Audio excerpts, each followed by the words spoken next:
Good evening, I'm Megan Wolf. And I'm Jeremy Dawes. Our main headlines tonight. Daddy, it's starting! To every single one of you's a bit Jesus. What a wild ride this has been.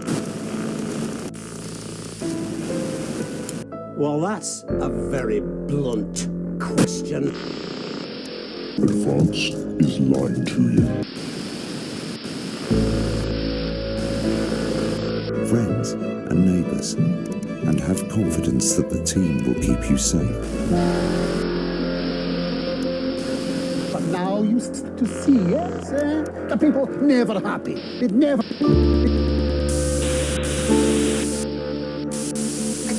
I can't believe you, Ellen. Are you saying that Advance have cured death? Jog off! We're still vassals, slaves, we're just in prettier cages.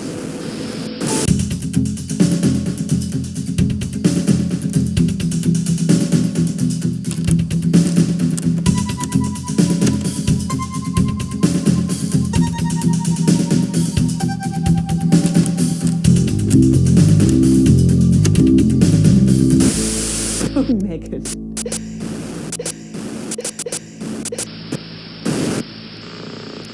Good evening, I'm Megan Wolf. And I'm Jeremy Dawes. Our main headlines tonight.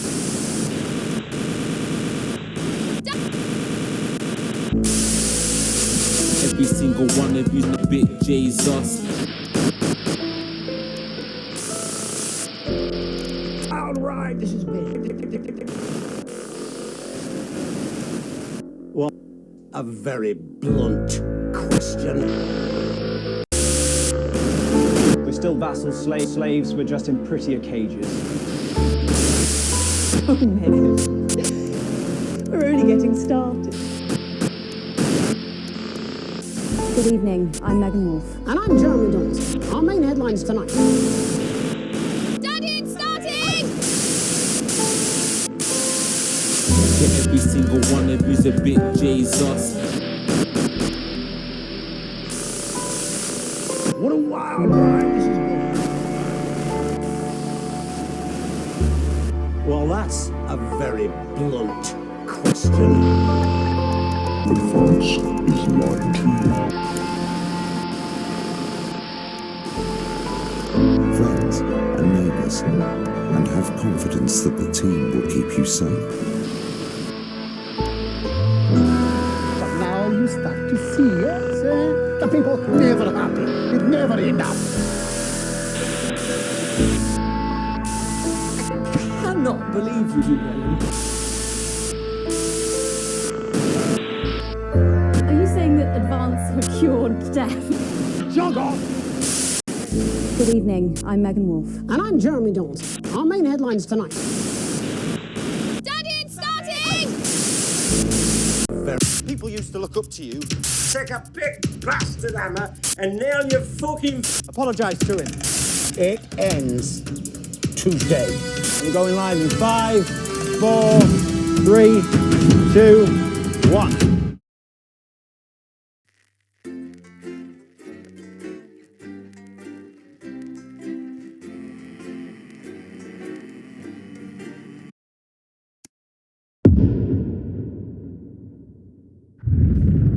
Alright, mate, it's me, Dave. You're inside me head, mate. Or maybe I'm inside yours, it's hard to say. Not important, though. What is important is that this is the best fucking DLC you've ever played. Live and spooky, dead and pukey. Timeloop, Brewers droop more like. This is the one, mate. It's going to be the real deal. It's going to be a roller coaster, all fucking expenses paid, uber bastard. And best of all, you get to play as me, or with me, or something. So fucking strap in, mate, because we are going to fuck shit. Oh, fucking hell, it's Bozeman. Hang on, mate.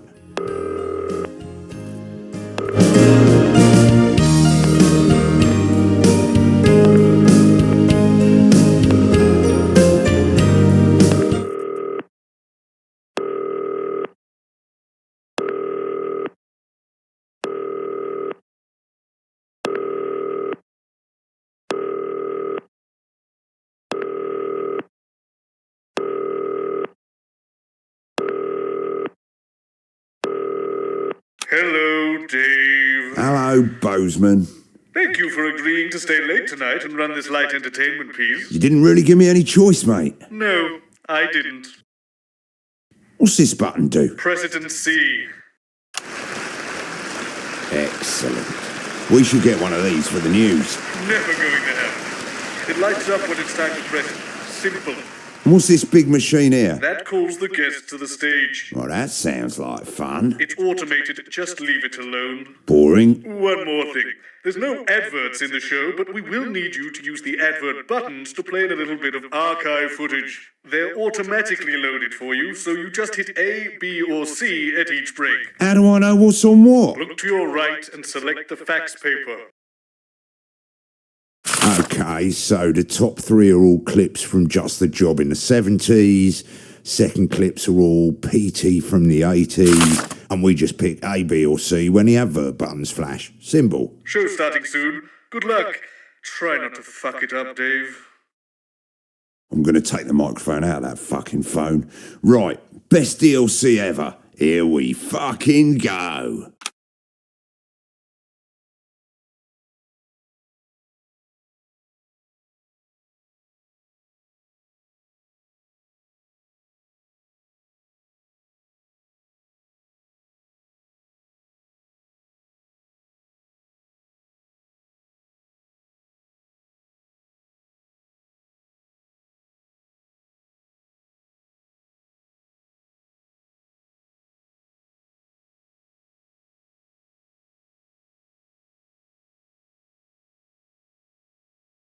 Yeah, I realise that, Eric, but my therapist has made it clear that I perform best when we have a plan and we stick to it.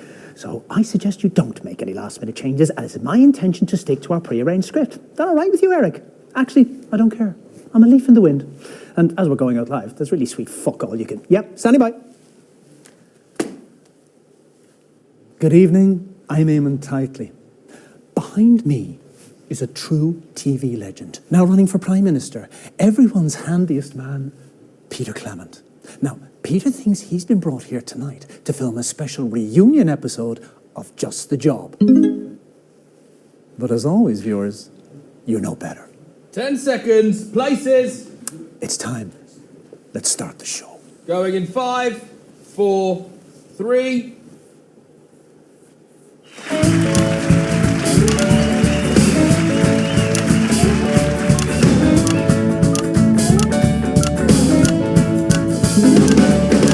When you're feeling hopeless and you just can't work things out, I've got just the job. When there's too much water for a little tiny spout, I've got just the job. This is when you're sat at home one sunny afternoon. I'll bring me great big turkey in and shove up your plume. Well, it might look pretty daunting, but believe me, you got room, 'cause it's just the job. Thank you, girls. Cracking stuff. Good evening, friends. And yes, it's true, and I can't really believe it myself. We are back for this special one-off reunion episode of Just the Job. I'll get it. Save you having a look away. My DLC, my rules. I do. It's Eric. Just wanted to say break your leg. Look after our little show. Of course, mate. No worries, you're 100% safe with me. It pretty much runs itself, to be fair. Just clap the guests on and off, and well, it's a family show, so keep that bleep finger at the ready. Oh, don't you worry, mate. My finger's always ready. And that is a Peter Clement promise. So to kick things off tonight, let's take a little askance look at the mighty Bevel. Go, Eamon. Because you would be right Yeah, there. bye. What's going on? What? Oh, it's you. Yeah, it certainly is me. You fuckers, you naughty fuckers. Frank, did you know? But look at that face. You fucking did, didn't you? Fuckers, a lot of you. Peter, you thought you were here tonight to record a special reunion episode of Just the Job? I can't believe it. But tonight, Peter Clement, these are the bits of your life. Come on, let's get you back to the studio. Hey man, I can't bloody believe it. Those bloody dancers knew about it all the way along. They knew. They're all part of this way, Peter. Mind a step there now. Bloody know. I can't believe it, though, mate. Honestly, I'm a huge fan of your show. I think it's incredible. I never believed that people didn't know. He's loving this, viewers. I didn't believe Here it. we go. Right in there, Peter. I am absolutely bloody flabbergasted. I mean, I haven't been this speechless since I was about 3 fucking years old. Oh, lovely family show, Peter. Yeah, well, they know what I'm like, mate, don't they? There we go. Lovely. Hello, darling. Thank you so much. Lovely to meet you. Thank you very much indeed. Running for Prime Minister. I'm just going to have you vote. So, Eamon, how long have you been planning this? Eamon, how long have you been planning? Eamon?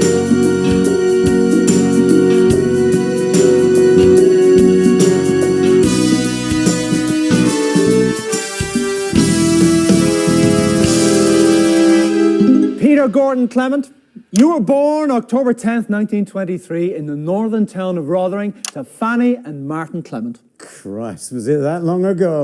We didn't have much back then, but where there's lard, there's lube, as they say at the butchers. That's right. They got up at the crack of dawn to make the journey down to the capital by coach. It's your infamous old man and her long-suffering husband. Ladies and gentlemen, Fanny and Martin Clement.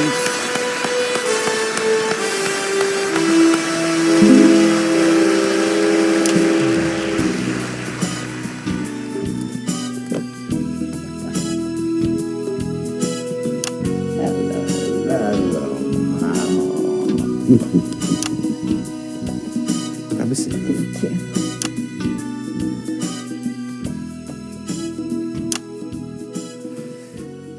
Lovely to have you both here. So, tell me, what was life like for young Peter in the Clement house? It was same as every other house. Nothing special about it. Even back then, you could tell our Petey were bound for an audience.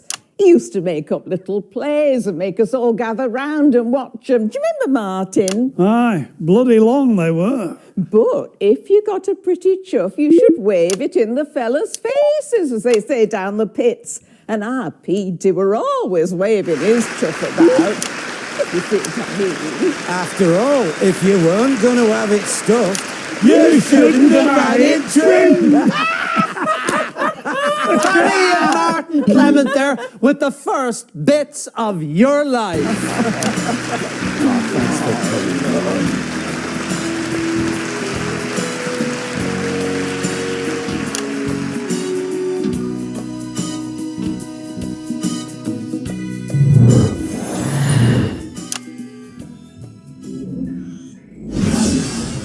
It's 1938 and you're a 15-year-old at Rotherham Elementary, but already you've got quite the reputation as a ladies' man. Oh, Jesus, you haven't got Jan Sandwich here, have you? Even better. Who's this? I remember you slipping me tongue and giddle round back of your nan's house. Oh, you reckoned it were your first kiss, but me, I could tell it weren't. Mind you, it turns out you said that to all girls, but we loved you anyways, because you were a charming man. Well, Christ, it could be any one of them. Is it Patty Cakes? It's your childhood sweetheart, Chelsea Bond! Cracking, that's my type of girl. I could mean or what? All right. Okay. Let me. Yes. I'll take that one. Chelsea, oh, of course. Petey, look at me. Hello, pets. Hey.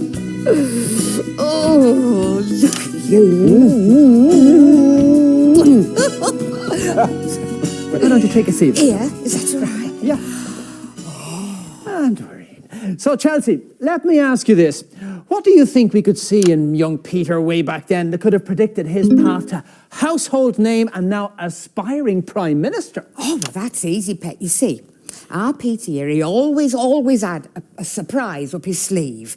So, do you know what he did after our first date? No, of course you don't, so I'll tell you. That first day, he smuggled me back into school where we used to go to.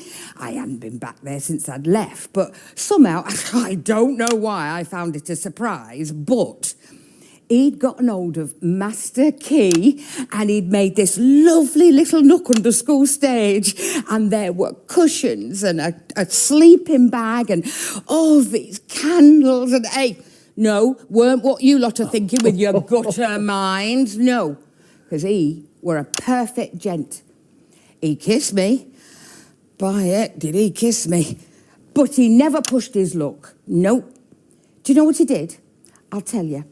Kid you not, he read to me from a book that he nicked out school library. Of course, Chelsea. He kissed me, he read to me, and then he walked me home. 'Cause he was a class act then. And he's a class act now. Oh, bless you. Do you remember what the book were? Aye, I do.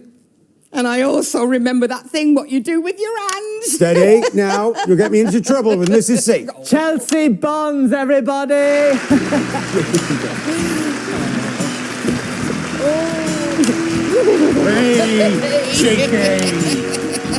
I will see you in green room. Not if I see you first. Don't even know what a bloody green room Now, is. before we bring our next guest on, let's have a look at some classic Just the Job. It's on that monitor there, Peter, if you'd like to watch.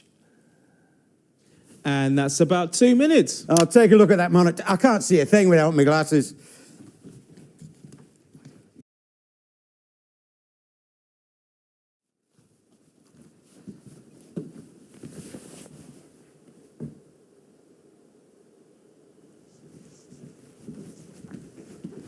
Everything okay? Is this some sort of fucking joke, Eric? Why would I want to be reminded of that? I don't choose the plane. It's some bloke called Dave in the broadcast room.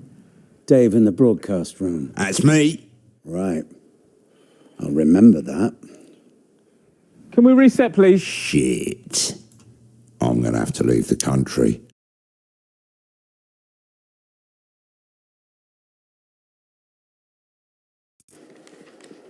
Not really, LJ.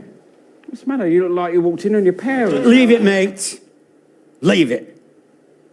We just had a fax from the higher-ups. Those who know better. I thought I might read it out for the viewers at home. What's going on? Well, I know what you're thinking. A fax? How modern! Well, to whom it may concern, latest viewer feedback from test audience. Show and host feel tired and past their prime. Show and host, fuck's sake. Sidekick. Looks like he'd rather be somewhere else most of the time. Fair point. Bringing Frank on camera regularly has not improved engagement. The audience say, yeah, Frank. Jesus, Pete, my mum watches this. The guests are mostly unknown to the audience. Then don't cut our fucking budget. You pay peanuts, you get these fucking monkeys. I'm doing my best. Look, it's not your fault, Gnashing Norman, but to be fair, you're a one and done act. I've got range. Have you? No, not really. News segments seem desperate. Should we really be reading this out? Well, of course they're desperate. We've been doing this show since you prosperous assholes were just a bulge in your pool boy's trousers. PC, think it through, mate. Under the circumstances, the prudent option seems to be curtail the current season to a contractually obligated conclusion in 3 weeks' time. Frank? Sorry, Jimmy. It's true, mate. 3 more shows? Yeah. And then we're done? Yep. How am I going to pay my bills? Dunno, mate. No. I am not standing for this. You listen to me, you TV moguls. We're not standing for this. There are supposed... It's going great, I think. Everything's smooth, according to plan. Yeah, well, he's been in the game for years. I used to work with him on PT, you know. Lovely guy. I was a runner for Dorothy Hammerman. She scared the shit out of me. I loved him, though. She's backstage. Yep, saw her in the corridor. Hopefully she didn't see me. You hiding from one of the guests, Eric? 10 seconds, everybody. Yeah, all right. She scares me a bit. Going in 5, 4, 3. Fantastic memories there from one of the nation's most beloved TV shows. Now, Just the Job had 2 successful runs, of course, from 58 to 64, and again from 1972 to 1976. And across so many of those shows, there was always one man by your side. Show me up! That's right, a man who needs no introduction, but we're going to give him one anyway. Your sidekick for almost 13 years, little Jimmy Chisholm! Fuck me, they put him back in his old outfit. What a prick. I go by Jim now, mostly. Lovely. There we go. Ah, together again, eh, lads? This has got to be bringing back some memories, eh? It certainly does. Not all of them good ones, eh, Pete? We had our moments, LJ. I'll give you that. Well, Jimmy, you're certainly in a position to give us a unique insight onto this bit of Peter's life. What are the differences, would you say, between the on-screen and the off-screen versions of Peter Clement?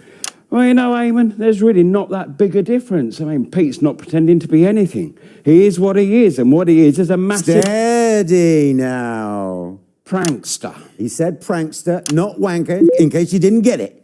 I've lost count of the number of pranks he's pulled on me over the years, both on and off screen. Actually, we've got a little bit of footage here which shows us exactly what you're talking about. Let's roll it there. And let's get those nails in good and tight, shall we, little Jimmy? Sure thing, Pete. Tool me up. Here you go, pal. Make sure you hit it good and hard.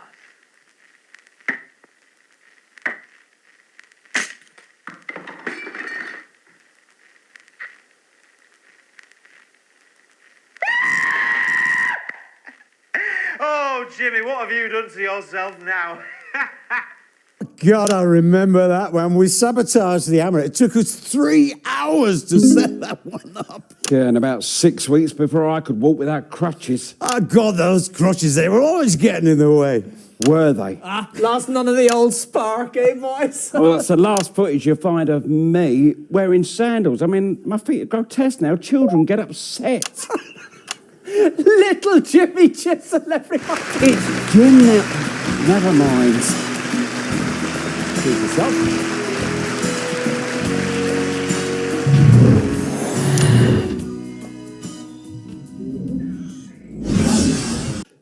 In 1941, long before Just the Job ever aired, you, like so many men of your generation, were conscripted into the army to go to the continent to fight.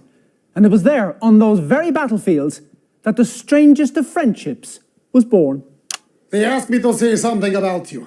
This is what I write. Only 10 words. Big man, tiny penis, shitty golfer. Once saved my life. It's your friend of over 40 years, the current Irkistanian ambassador to the capital, Ivan Vadovich!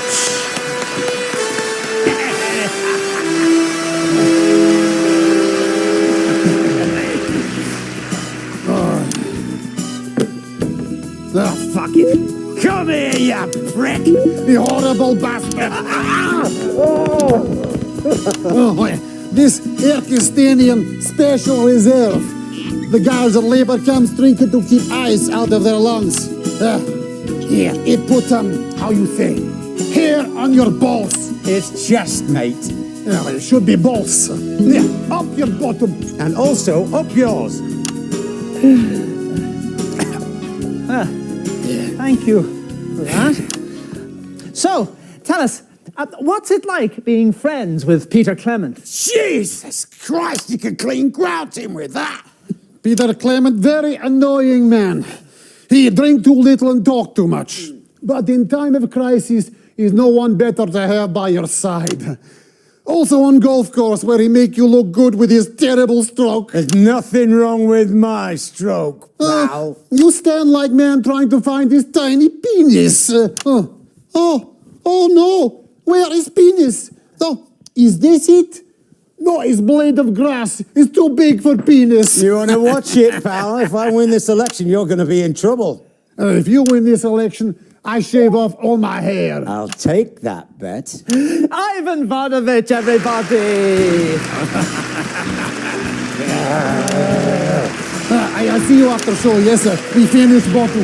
Yeah, good idea, Phil. I've been meaning to clear the paint off that garage for a while now. You insult Pakistani glorious special reserve. Be careful you not start another war, my friend. Never again. Never ever again.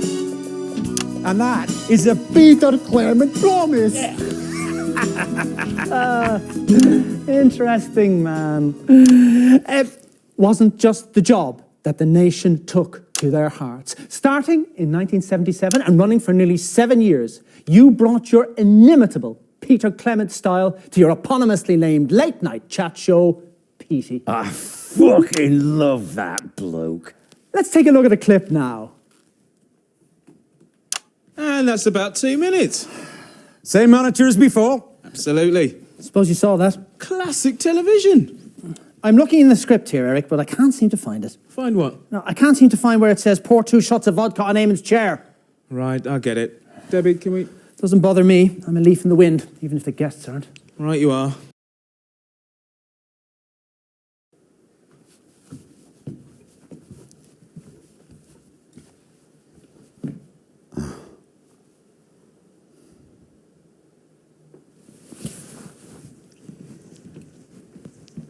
Everything okay? Do you think I did the right thing, Eric? Shutting it all down for a career in politics. Of course you did, mate. If you win. Reset, everybody.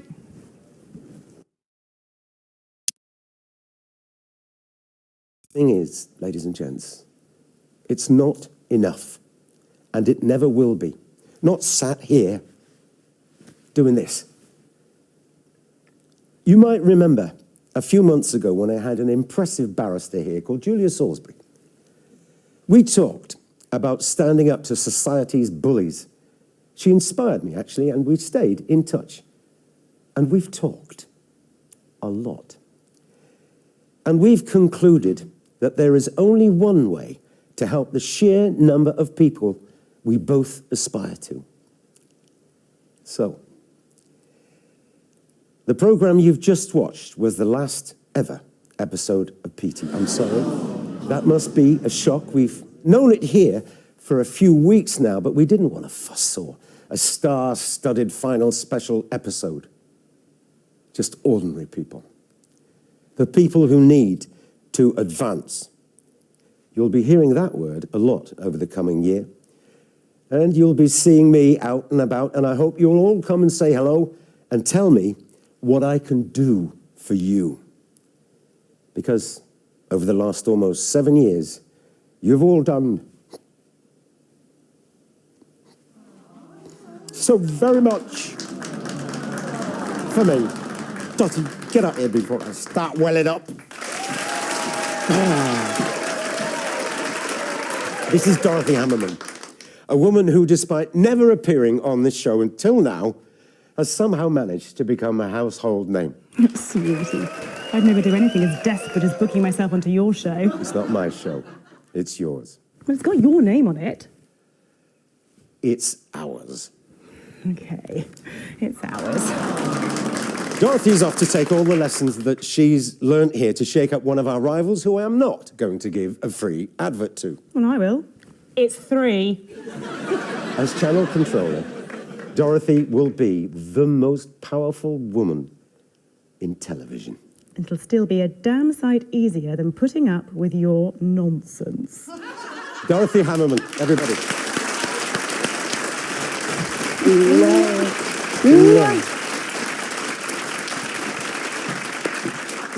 Well, I guess that's it.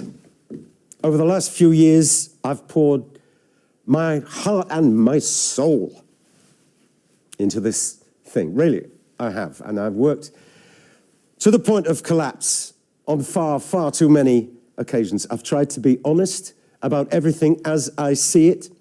Maybe you've learned something. Maybe you've felt something. Maybe you've laughed along the way, or maybe just, maybe, all three. My name is Peter Clement, and I want to thank all of you who have stuck with me to these last words. I couldn't love you more. Thank you. Eric? Anyone seen Eric? Eric? He's not here, mate. 10 seconds. What? 8 seconds. I can't hear what you're saying, man. For God's sake, in 3, 2. Unforgettable stuff.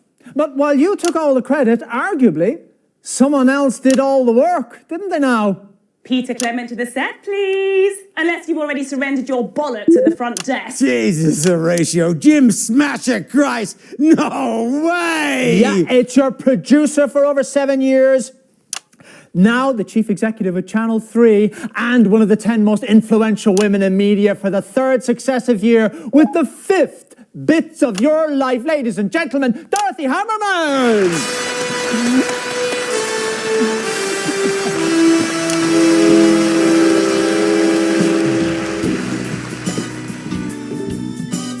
Mwah, mwah. Congratulations on the new job, Dottie. You deserve every bit of it. Yes, and good luck with yours. Well, I haven't got it yet. Of course you do, darling.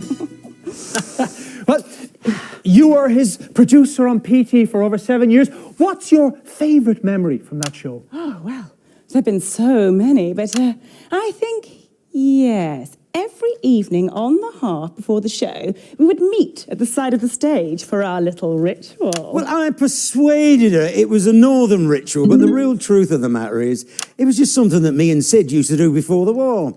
We'd have a toast like this.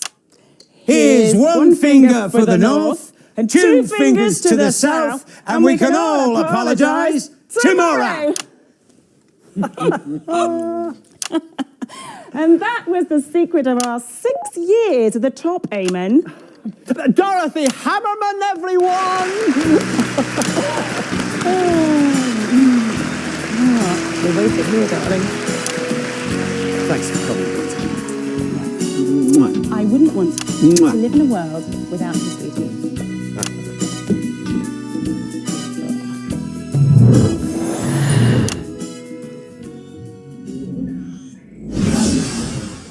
And so, to last year, when you surprised the entire country by announcing you were giving it all up to form a new political party, and because the final bits of your life is always about the future. Oh, Peter, what have we let ourselves in for? Your co-founder in advance, and possibly the next Prime Minister, Miss Julia Salisbury.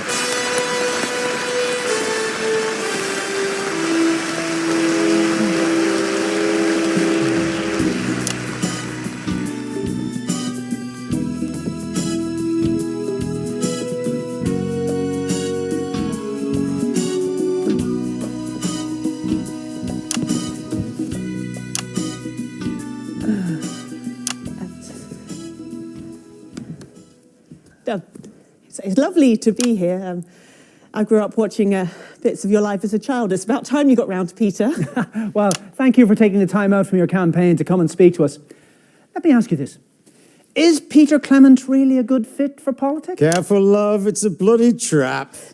Well, he's not what you'd conventionally think of as a politician.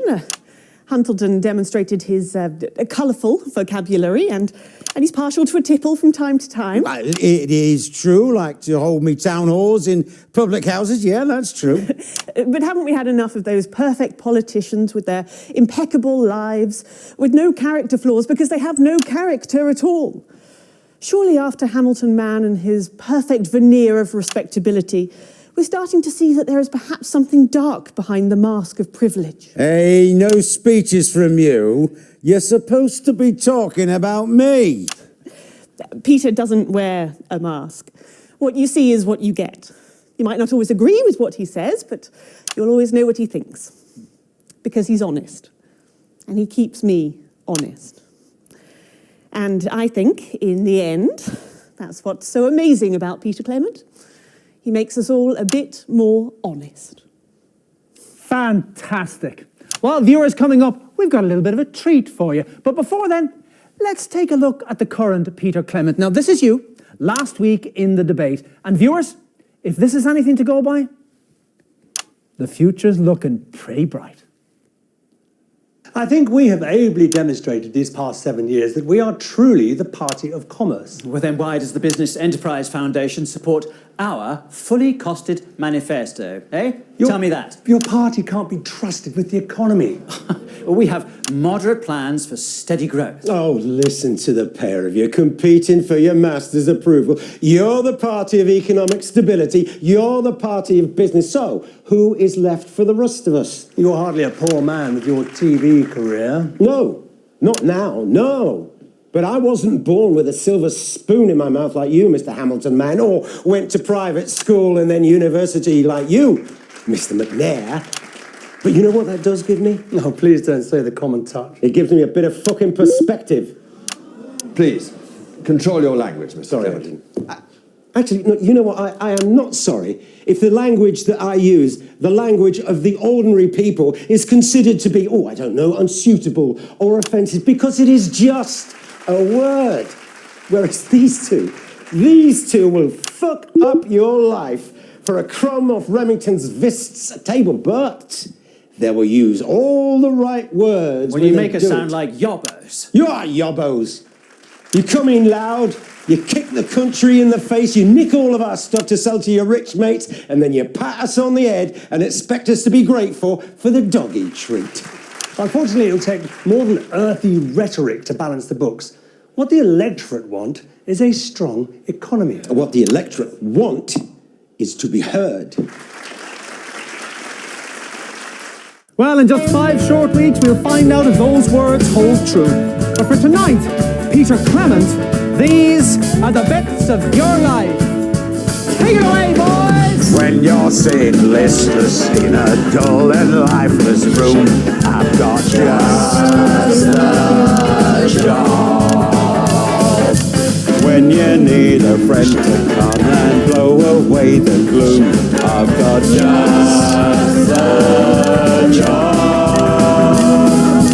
If you're feeling all backed up or needing some repair, I'll pop round in the morning when you haven't done your hair. Once he's finished banging misses, you won't even care. And that's just a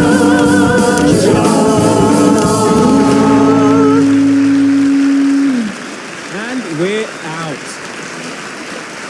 This goes to show what I always say, Eric. You want good, wholesome family entertainment, stick to the script. What the fuck?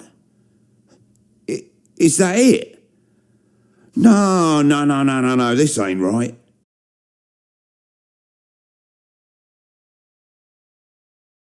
To every single one of you's a bit Jesus. What a wild ride this has been.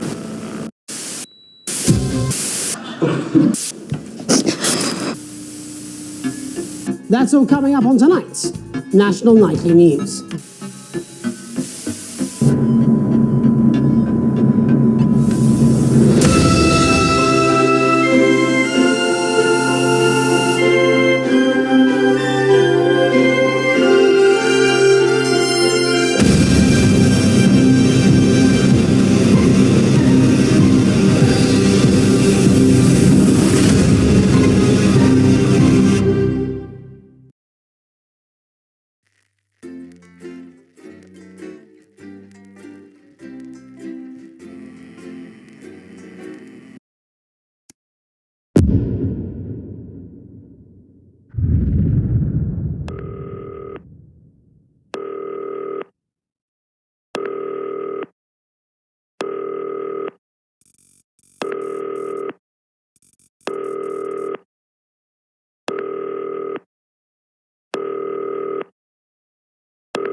Hi, David, I have a call for you. I'm just putting it through. All right, mate. Dave here. Listen, I know you've only come in to clean up the place, but I've got a bit caught up, so you're going to have to run the news tonight. Now, don't worry. It's not hard, and I'm going to stay on the phone and help you. First, I'm going to give you a quick tour of the broadcast room, so if you're not doing it already, look forwards towards all those screens. Right, look up at the top. That coloured bar is your audience. You want to keep the viewers going up and not down. Underneath that, you've got the screens. The one on the right is the broadcast screen. That's what the viewers are seeing at home. It's only a couple of seconds behind the master screen there in the middle. That's the one you control. Now, the 4 small screens on the left show the different signals coming from the studio, and you can choose between them using the numbered buttons on the vision mixer at the bottom left. Don't worry, I'll talk you through it and you'll pick it up in no time. Now, have a look to your left. These plugs control everything in the studio. I've left them set up for you, so provided you haven't fiddled with them, all you have to do now is throw the master trip switch and we're in business. Once you've got the power on, face the front again.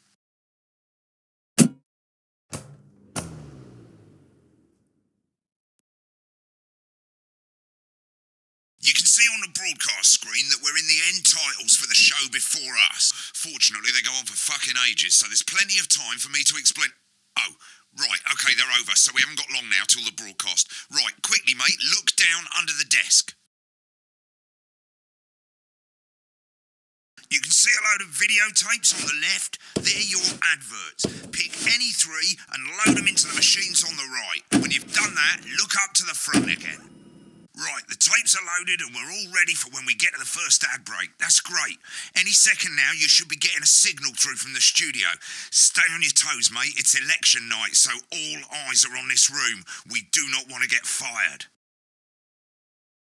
When you get the signal, select screen 1 with the vision mixer and we're ready to go. Prawn and mayonnaise? You know seafood makes me go out in pustules. Yeah, I thought it might increase our viewing figures. Every day. You offer me prawns every day. 10 seconds, everybody. It's how I show love. You're trying to kill me. And yet you persist. Going in 5, 4. Good evening. I'm Jeremy Donaldson. Our main stories tonight. Okay, we're all good. Next is going to be the throw to the news titles on screen 2. There'll be a countdown, but I'll count you in as well. Just relax, mate. It's all gravy. Buys Honest Andy's Totally Independent and corners the flowered market. Top chap. Sports fans everywhere celebrate as popular footballer Johnny Hamsleeves wins Sports Personality of the Year. And a spoonful of sugar. Meghan will be chatting with movie star Lawrence Blunderclatch about his new movie, The Medicated. And, of course, we'll be going live to Advance headquarters to hear what the leaders of this fledgling party have to say on their historic history. That's all coming up on tonight. 3, National 2, News. 1. Lovely, mate. Next thing is to throw back to Jeremy with button 1 when that globe in the middle shrinks down and vanishes.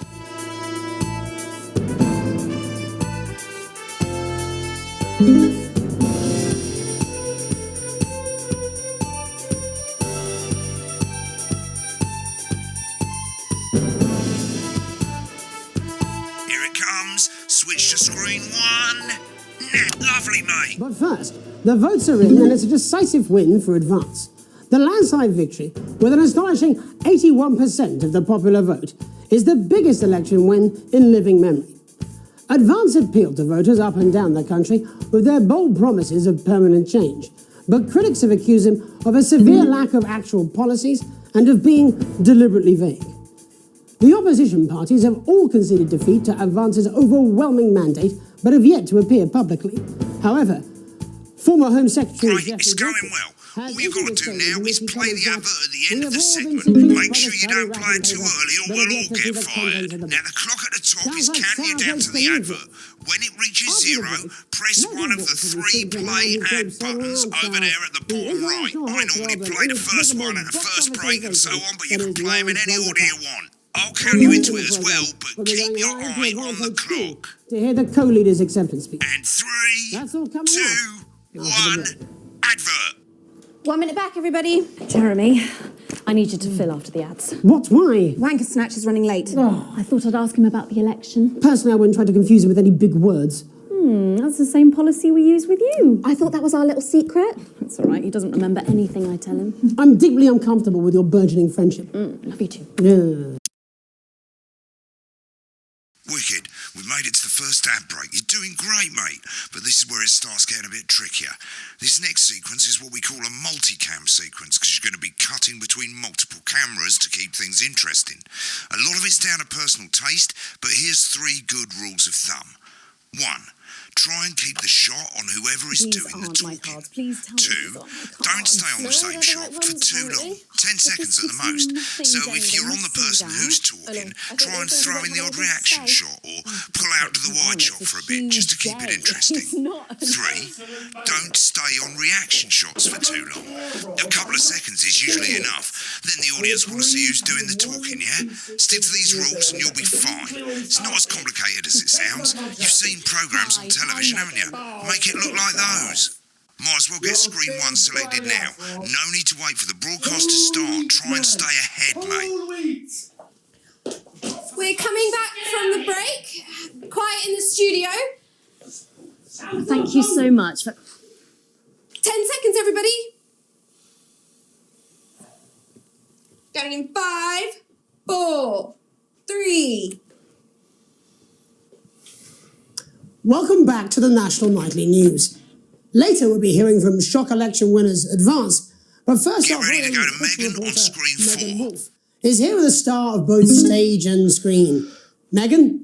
Thank you, Jeremy. Megan Wolfe, culture correspondent. And today I have a guest who starred in everything from Shakespeare to the go to Blunderclatch on screen 3 when she says his name. Today by none other than Lawrence Blunderclatch. Thank you so much for coming on. Oh, my dear.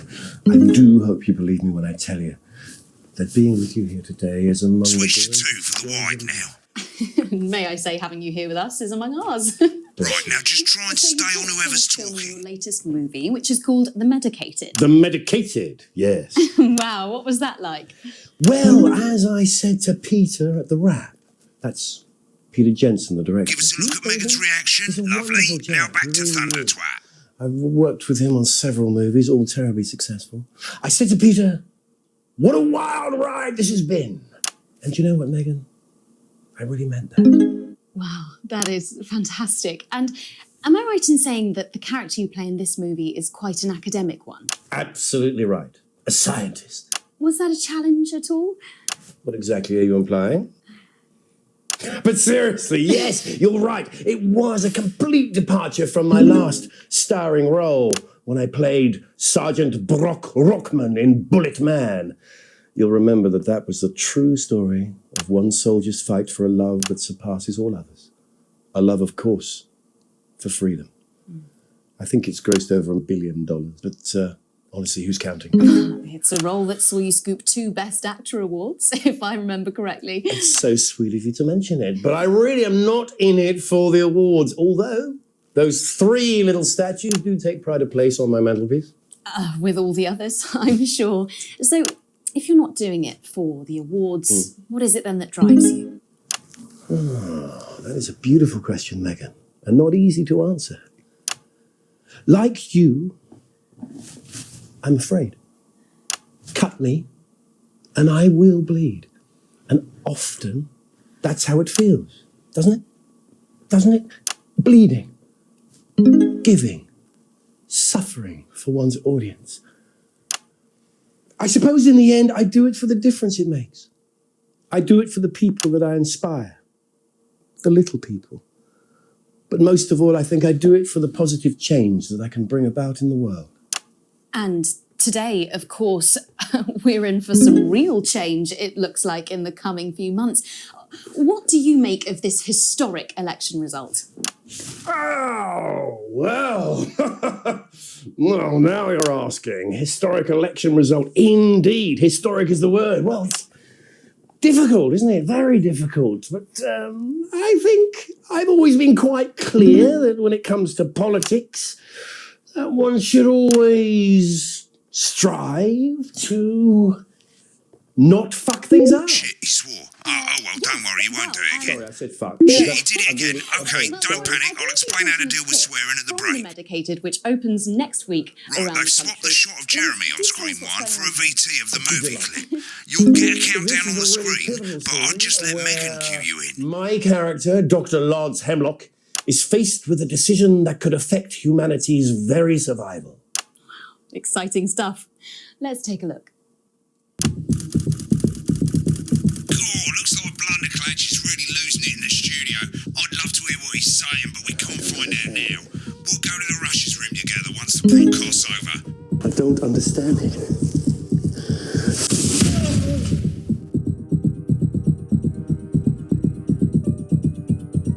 It's not your fault. You think I don't know that? No, Lance, we mustn't. Think of Carol. That's Dr. Lance to you, Miss Flanagan. I did it for you, baby. All for you. Dr. Hemlock. We're gonna change the world, do you remember? If only I listened to you. Dr. Hemlock. You told me, but I didn't listen. Doctor. I'm drowning, Lance, you said. You need to see this. No, it's all too late. Look at this!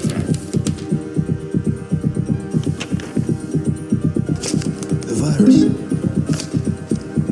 The sterility. This formula.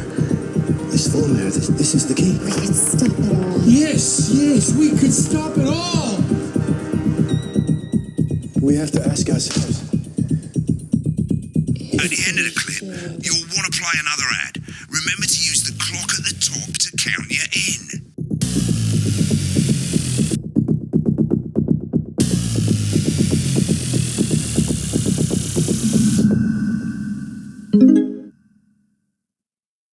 Right, I guess I better explain how to deal with bleeping out swear words. As you've probably noticed, the broadcast screen, here, is about 2 seconds behind the master screen, here. When someone says a naughty word, the bleep button lights up, like this. 2 seconds later, you'll hear that swear word going out on the broadcast, and you need to hold down the bleep button, or the spacebar on your keyboard, for as long as the swear word lasts. It can take a bit of practice getting used to hearing 2 things at once. Just stay calm, and you'll get it. And if you can't tell when to bleep, just above the button, you'll literally be able to see the sound scrolling by. All you got to do is hold it down while the red bit is over the red line. Simple. Of course, if you do it by eye, you'll have to take your eye off the screens. That's why real professionals do it by ear. Most people like to have the volume of the broadcast screen a little bit below the master screen. Let's set it now. As you turn it up, you'll hear the advert getting louder. And after a long day, You're set to start censoring. Like I say, it takes a little practice, but I'll try and help you through it, and soon we'll have you bleeping like a pro. Remember, button lights up, count 1, 2, and hold it down.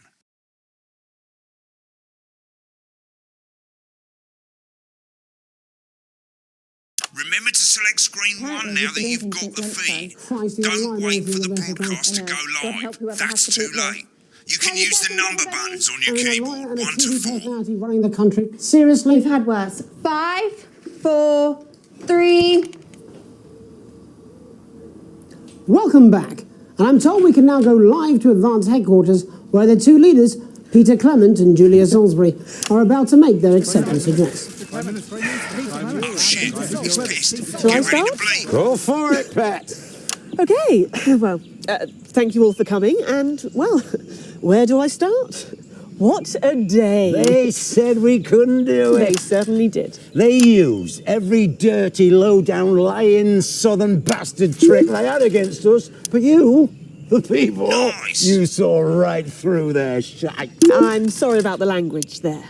Sorry about that. I've had a couple of celebratory pints. It makes me coarser than a granny's fanny. Memorably put. But to be honest, who can blame Peter for celebrating? Throughout the campaign, you've heard us say that Advance are not a political party. A party is what you have when things are going well. When the country is suffering, you don't need a party. You need a team. A team that can change things. But today is day 1 of a new future. a better, fairer future. So perhaps we should all be celebrating. Except for the rich. For them, the party's over. They shouldn't be celebrating. They should be putting their shitting pants on and opening their dusty checkbooks. Again, colourfully put, but not inaccurate. Before we came out here to address the nation, we used our executive powers to pass the Assets and Wealth Act. Working with the tax office, we have produced a definitive list of every person in the country with wealth into the millions. You know the sort of... Probably you rather you don't. Because the likes of you and me are not welcome in their gated communities. Tomorrow, we will be introducing a sweeping reform of the tax system in this country. No more hiding wealth offshore, no more trust funds or creative accounting. A simpler, fairer, unavoidable set of tax laws. So, all you bastard public school snobs have got nowhere to hide. And earlier today, we revoked your passports. You want them back? You want to leave like you threatened before the election? That's fine. But first, you're going to pay up. You're going to pay back. Advance are going to turn this country from a nation of warring individuals into a team. To properly fund health and education. To raise the living standards of us all. The pundits said we'd have to raise billions. But you'll see when we've reclaimed what's ours, that's absolute ferret shite. So to you posh twats... The people who pay you a pittance to serve them drinks in their private clubs. The people whose children you raise. So they've got time to get even fucking richer. Advance have this to say to you. It ends today. We are coming for your sports cars and your mansions and your vineyards. It ends today. We will put the wealth of this country back where it should have always been. In the hands of the people who created it. It ends today. Yes, it ends today. And tomorrow, we'll start making it fair again. Just like we promised we would. And until then, ladies and gents, I suggest we all get pissed. I can't argue with that. Thank you for your time. Well, an interesting acceptance speech there from the leaders of Advance, and our apologies for the fruity language. Hopefully we got that bleeped out for you in time. If not, someone's going to be in trouble. So, as the country braces itself for new government, that's all from us this evening at the National Nightly News. We'll be back tomorrow with full coverage of the first day under Advance. I'm Jeremy Donaldson. Have a peaceful night. Looks like you've got it now. Thanks for all the help, mate. I've got to go. Ferry's about to leave. Probably won't be coming back. Job's yours, mate. Good luck. Old boring politics, then? Is this some weird fever dream? Am I dying now or something? You should be so lucky. I'll see you tomorrow night. Not coming for a drink? Nope, got a date. Lucky you. Try not to get murdered. When the programme's finished, you'll get a broadcast report. It's 3 pages. This first page shows you how well the broadcast went. Each sequence and an overall grade. Remember, grades mean bonuses and they keep the boss happy. If you want to know more about how it went, select more info. If not, select continue to move to the next page. Right, this is an optional section for when you really want to understand what happened during the show. You've got a graph there showing you what the audience did. They're a fickle fucking bunch. And of course you can really drill into the details if you want to get better at making TV. I never came here, never once. Right, this is the important page. It tells you how much you're going to get paid and how much wealth you have overall. That bollocks at the bottom shows you the financial state of our main advertisers. But you don't own any fucking shares, you're a cleaner for God's sake, so why would you care? This is the last page and it tells you the state of the world, tells you how well the government's doing, and down the bottom there, this one's important, tells you what Channel 1 currently thinks of you. In other words, what the boss thinks. Alright mate, welcome to the archive. This is where you can have a quick look back at what you've done and how it looked to the public. There's 3 sections: broadcast, rushes and adverts. Let's start with broadcast. Click on it now. Over on the left, that's all the broadcasts that you've done. Click on any one of them and hit load tape. Once it's finished loading, you can use the rewind and the fast forward at the bottom there to help you get to the bit you want to see. In a few moments, we'll be going live to tonight's national nightly news. But before that, let's take a look at what's coming up later. Let's take on. Right, click on rushes and let's have a look at those. Right, this is the rushes room. It's pretty simple. The 4 screens you can see, they're going to show you the 4 signals you got from the studio during the actual broadcast. Difference is you can mute any combination of them so you can have a listen to the stuff you weren't allowed to show. Select the broadcast and give it a go, and when you're done listening to the backstage secrets, hit back.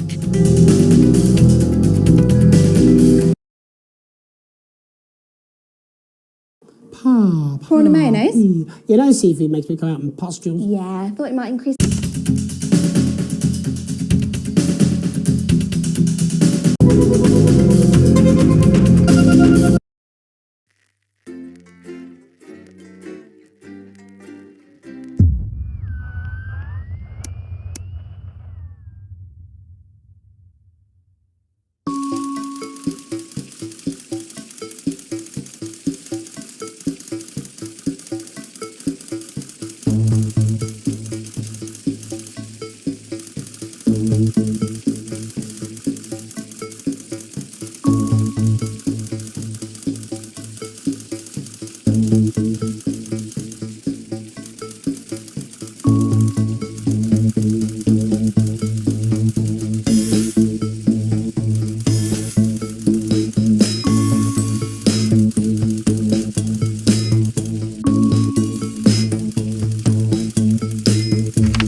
It's Dave. Oh, Christ, it's noisy in here, Jesus.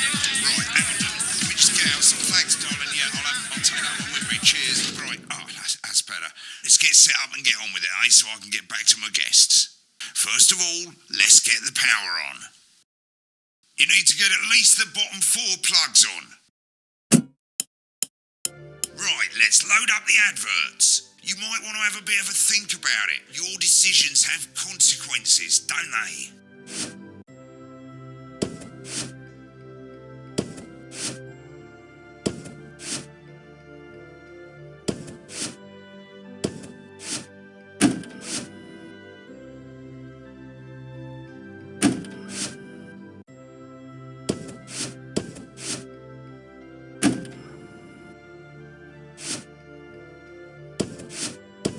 You can see they finally got the old headline system up and working again, and the vision mixer's already in headline mode because headlines always come at the start.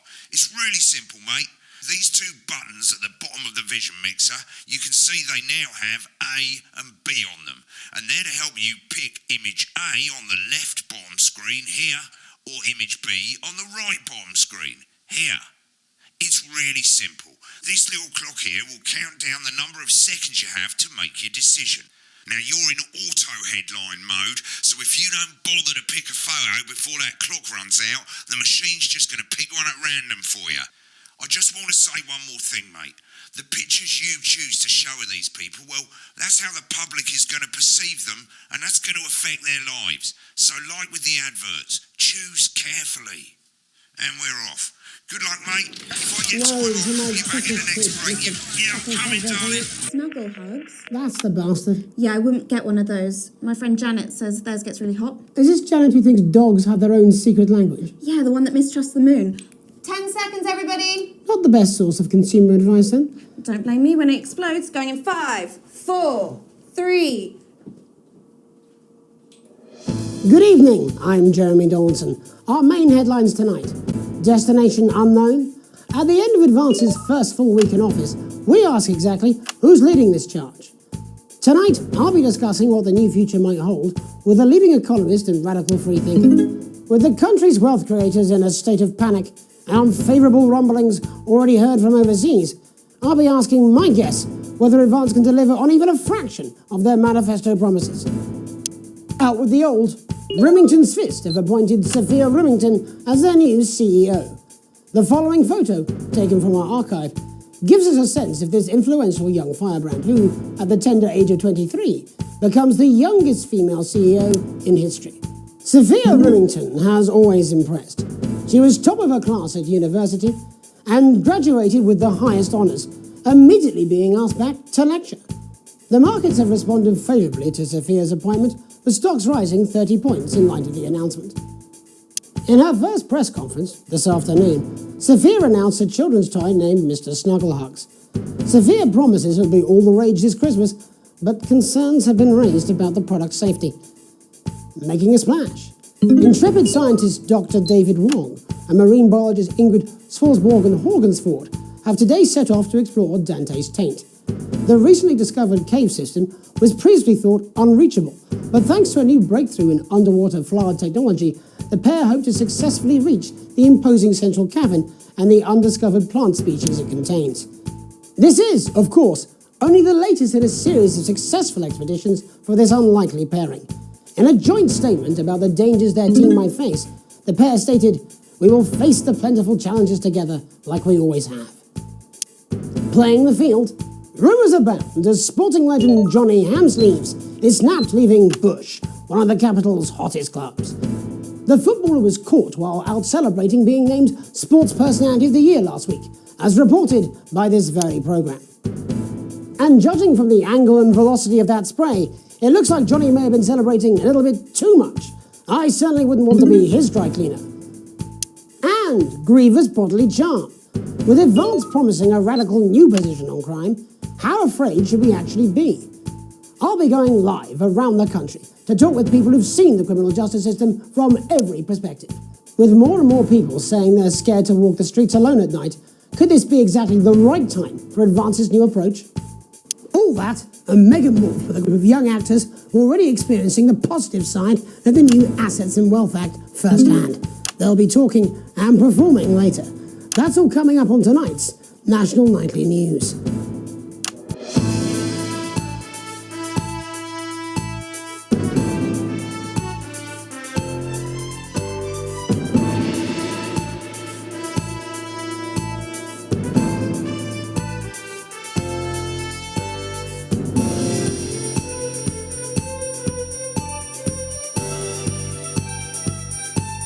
In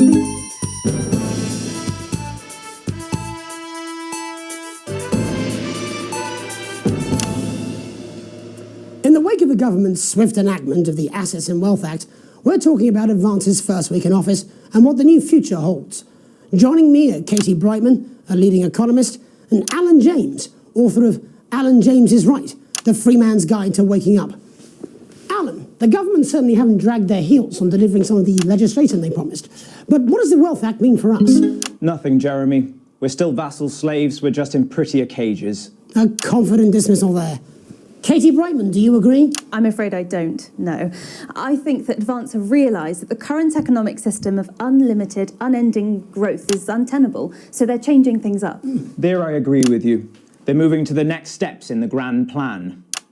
Grand plan, Alan? It's all in my book. Alan James is Right, Jeremy.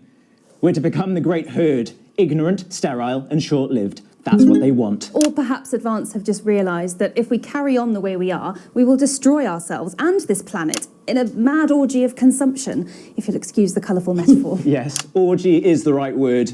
Only it'll be the overlords having an orgy on our poor broken backs. It's all in my book. Alan James is... Shamelessly self-promoting? Katie, how do you think the rest of the world will respond to this new approach? I think they're watching carefully. Advance are the most disruptive threat that the world powers have faced since the last Great War. Yes, Katie's right. War is inevitable. Thank you, but that isn't... And this will not be a war like we've ever seen before. We're talking millions of deaths. We're talking high-tech weapons that can level entire cities. We're talking... Out of the wrong orifices? Mock me all you like, Jeremy, but when they murder your parents and they poison your food and they take you away to their camps for hypno-brainwashing, who will be laughing then? That might be a great way to sell books, Alan, but you know full well that isn't going to happen in a democracy. Democracy is dead. Yes, Advance are radical, and change is always frightening, but the truth is that the Wealth and Assets Act has made more than 90% of the population wealthier and is on target to produce a permanent end to poverty. Bollocks! What this young lady doesn't understand, Jeremy, is that these are the same people. Maybe they've rebranded, but it's all a little circus act to keep us from seeing the tyrant behind the curtain. That's where you're wrong, Alan. For a start, they've mobilised the youth vote like we've never seen before. You say mobilise, I call it grooming. The grooming of an entire generation to walk happily into eternal bondage. They're like psychic paedophiles. But based on the facts, Katie, what are your predictions? The Assets and Wealth Act is only the first step. Advance now have a historic budgetary surplus, and as well as properly funding our public services, they're already funneling unprecedented amounts into scientific research and the arts. Or, as I call them in my book, Frankenscience and opiates. Like opiates, see? Can we get back to the issue at hand, please, Alan? This is the issue. It's all coming from the water, the chemicals. They're pumping it full of belief juice. Don't get me wrong. I want to see these changes, but only if they're sustainable. If Advance lose their power after spending half of our GDP on dismantling infrastructure, that could be catastrophic. The catastrophe is that they're succeeding. They've got us sat here talking about their puppet show. All right, we're running out of time. Quickly, Alan, what does the future look like to you? A bleak space where we've all been figuratively sodomized into submission. No, of course. Katie? We might be on the eve of a brave new world. God knows we need some change, but we need to be cautious. Let's walk forwards with our eyes open. Two very different visions of the future there.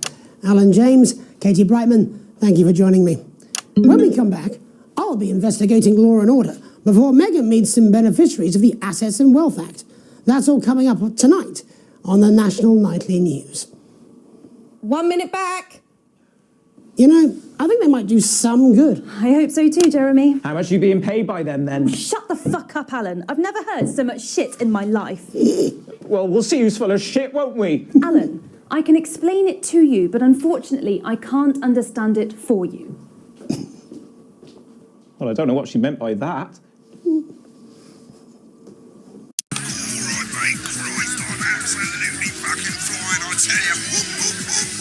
How's it going? Actually, fuck it, I don't care. I hate the fucking news. Oh, bloody hell, I love this tune, though. All right, mate, see you later. Bye. I'll do what I can, that's all.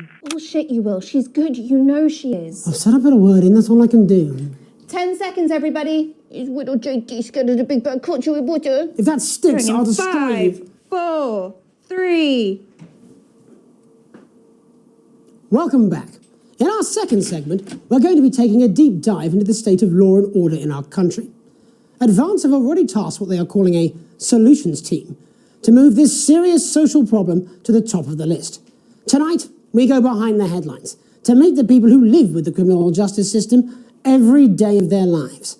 First up, we have Gregory Judge, a lawyer who sees the problems close up on the front line.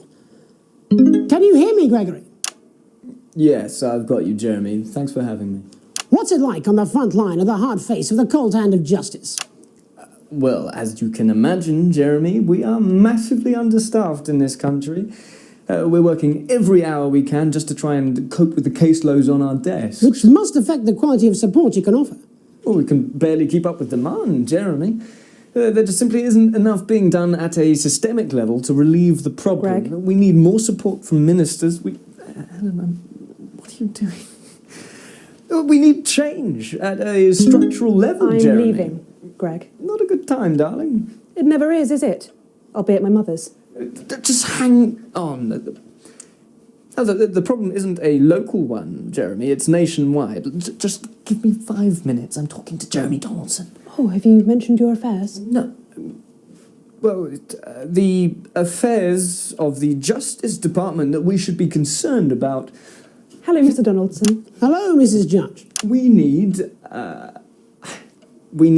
legislation to relieve the pressure on our public Sorry servants. to interrupt the news, Mr. Donaldson. Can I have a moment to tell my husband I'm leaving him? Yes, I totally understand.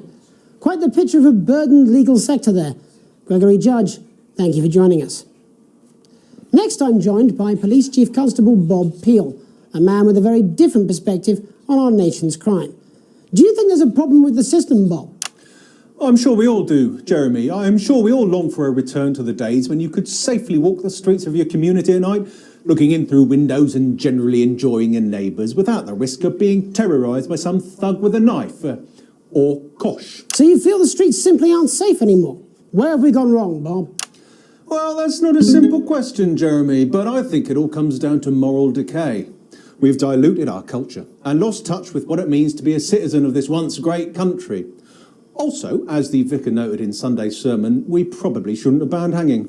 And to what do you attribute this moral decay? Foreigners, gays and gypsies mainly. It's all in the Bible. Look, Leviticus clearly states that... Oh, bugger, hang on a moment. Jeremy, a bloody gimp's escaped. Delia, could you give me a little help, please, dear? As I was saying, Jesus didn't like immigrants much, did he? And just to be clear, you think it's the immigrants who are responsible for the moral decay? Absolutely, Jeremy. Back in your box, Clive. Back in your box. Delia, I really could use a little help with this. Oh, sorry, darling. I was spaying the badgers. Yes, I'm talking to Jeremy Donaldson. Clive, could you put him back in his box? Oh, Clive, you know it's Wednesday. Back you go. Back in your gimp space. And whose responsibility is it to make a change, Bob? Well, it is certainly not the responsibility of the decent, good, white people Darling, of this... where's the padlock? Oh, hold on just a moment. Oh, Clive, this simply won't do. Naughty, naughty, naughty boy. Mummy said get Clive, in your I am not having this space. again. Mummy said get back in your gimp space. No! Naughty! You beast, Clive! You As I was saying, Jeremy, moral decay. Crime is the responsibility of the criminal, no one else. Look, everyone has a sob story, but we don't all end up as barbarians, do we? Look, when our daughter Alice comes home with an A-, does she go on a killing spree? No, she takes 3 of her pills and hides under the stairs like a normal child. Thank you, Bob. Bob Peel there, really locking down the police's position on morality for us. And finally tonight, hopefully uninterrupted, it's time to get to the heart of the matter.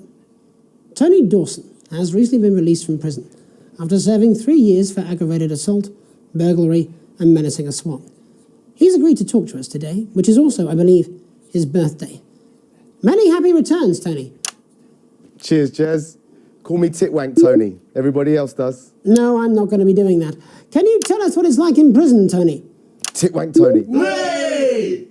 Prison's a mixed bag. Structure's quite nice, but it's a constant battle against institutionalisation, as you can imagine. And obviously, titwanks are quite hard to come by. I'm picking up that you're not alone there, Tony. Titwank Tony. Hey! Yeah, sorry, my friends are throwing me a surprise party. Good bunch of lads. Okay, well, we're trying to let you get back to that party as soon as possible. First, let me ask you this. Do you feel that your time spent in prison helped to rehabilitate you in any way, Tony? Titwank Tony! Hey! I don't think it's as easy as that, Jez. Sopen! Yeah, I think asking that is an oversimplification. It sounds like it's getting quite busy there, Tony, but let's try and soldier on.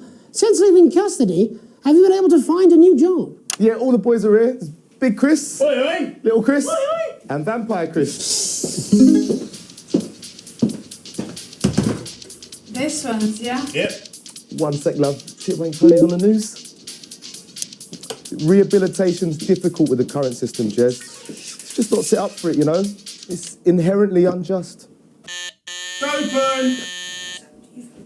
So, do you feel tempted to... I'm sorry, who's this? Open! You are joking. Chrissy Free Bollocks has only got Mr. Fancy, oh.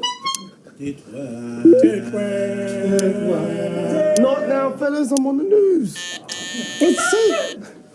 It seems like we've caught you at a bad time. The little boy? Oh, I can't really hear you, mate. It's getting a bit busy here. Jesus. Yes, we seem to be losing the signal here, Tony. Fucking way, let's believe that! Well, we're just trying to get that signal back. I think we... Yes, Tony? Tony, I mean, we're literally away for 2 seconds. How has this happened, Tony? Can you hear me? Well, we seem to have lost our train of thought there a little. Hopefully you, the viewer at home, have managed to glean a broader understanding of the serious and complex issues around law and order. After the break, Megan will be live with some plucky young thespians. Don't go away. We'll be back after these messages. 1 minute back, everybody. That went well. Mate, I ain't got long and I'm quite drunk. It's been a great night. In this next section, there's a bit of music. If you edit in time with the music, you can see the result on the vision mixer, and the public will love that. Don't worry if you don't, though. You won't get punished for it or nothing. Just try and stay in the groove. Also, one last tip. When the music starts, turn down the broadcast volume. Right, enjoy the music bit. God, I love music. God, I'm so pissed. I think I might go and throw up in a bit. Looks right, I've got this. I'm sure he's on his way. Come on, it's welcome back. How hard can it be? This is on you. 10 seconds, everybody. We're going to open on Megan. Camera 2. Going in 5, 4, 3...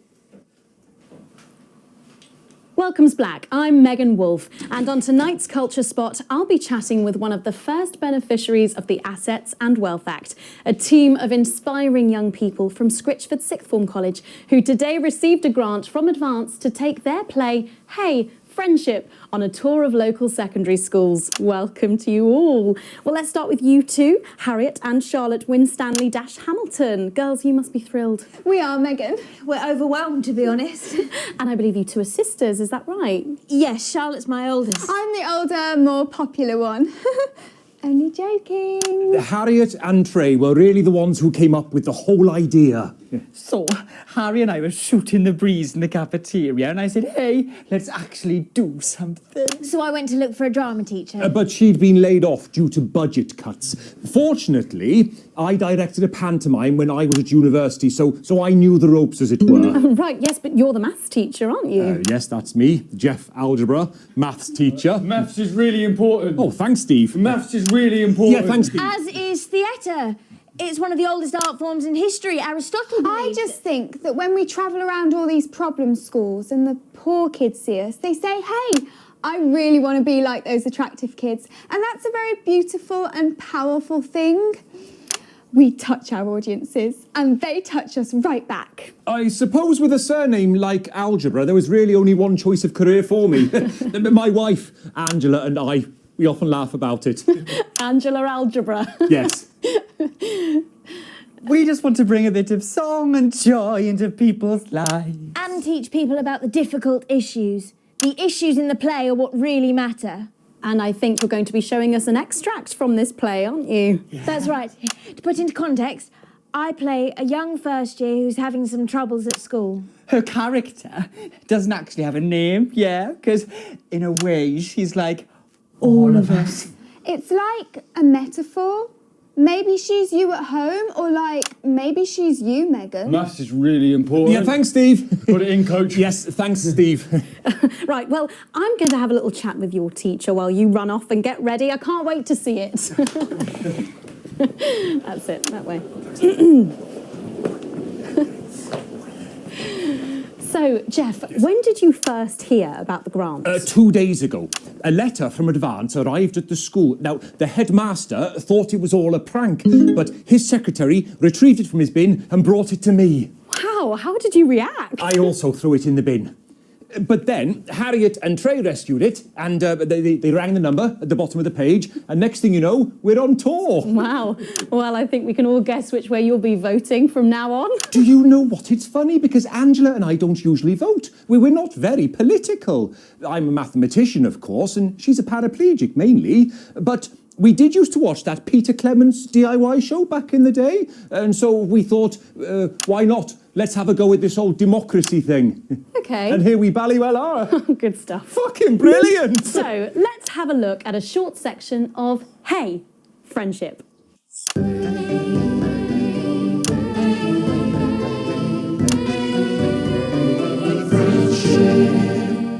Dear Diary, I'm not sure I can take another day at this school. Another day of tears. Tears. Another day of fears. Fears. But still I walk the corridors alone. Alone. Dreading what might be around every corner. What's around the corner? What's around the corner? What's around the corner? Oh, hi, Gary. Oh, heavens, no! It's Gary the Fist! Gary the Fist! Going somewhere, little first year? Great. I've been looking for some poor victim to bully all morning. But will this make me feel better about my violent father? Violent father. Excuse me, I'm late for maths. It's my favourite subject. And so important. Maths is for losers. What? Maths is for losers. My arm's stuck, coach. Keep going, for fuck's sake. Right, maths is for losers. Now, give me your lunch money. Double lunch for me today, but why am I only truly happy when I'm eating? Not today, Gary the Fist. What do you mean, not today? Who are you? Oh, my arm's free, coach. Brilliant, keep going. Right, who are you to stand up to me? I'm Gary the Fist, and you're just a sad little girl with two gay dads who's all alone. That's where you're wrong, Gary the Fist. These are my two new friends. Vanessa is captain of the netball team. Yeah. And Blake owns a motorbike. Yeah. But I can't fight all three of you, and I don't have any friends of my own.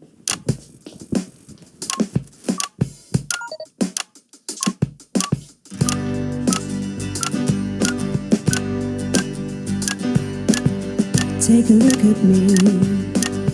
Take a little look at my face. I could be you. She could be you. And you could be me. Or you could be me. Life can be peachy keen if you work as a team. It's my choice to remain. So stop now, make a different choice. Listen to that inner voice. Hey, listen up, I won't take no crap. Who said middle class girls can't rap? I ain't afraid of your crew laps. I'm a mother loving rebel, but I still love maths.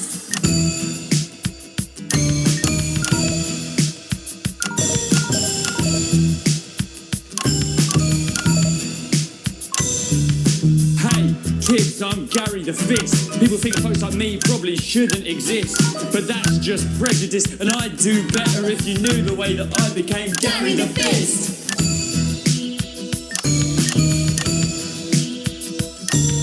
I grew up on a council estate. The park was hip, but the flats weren't great. My dad used to come home drunk and late, and he'd hit my mum, and for dinner he had to wait. Where's my dinner? It's not ready. Where's my dinner, woman? Don't make me ask you again. Hitting Treating women is wrong. I guess life's pretty hard on a council estate. Life's pretty hard on a council estate. Life's pretty hard on a council estate. Life's pretty hard on a council estate. Life's pretty hard on a council estate. Life's pretty hard on a council estate. Life's pretty hard on a council estate. It's so damn hard on a council estate. Life can be peachy keen. Yeah. If you work as a team. Just work as a team. It's your choice to be me. It's my choice. So stop now, make a different choice. Listen to that inner voice. Friendship! Yes!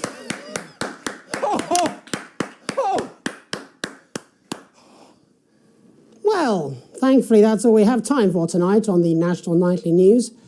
Join us tomorrow night for all the headlines from across the country. My name's Jeremy Donaldson. Have a peaceful night. And we're out. Oh, that was brilliant! What the literal fuck was that? I believe that was art. I believe I've got a 14-inch cock, but it doesn't make it so.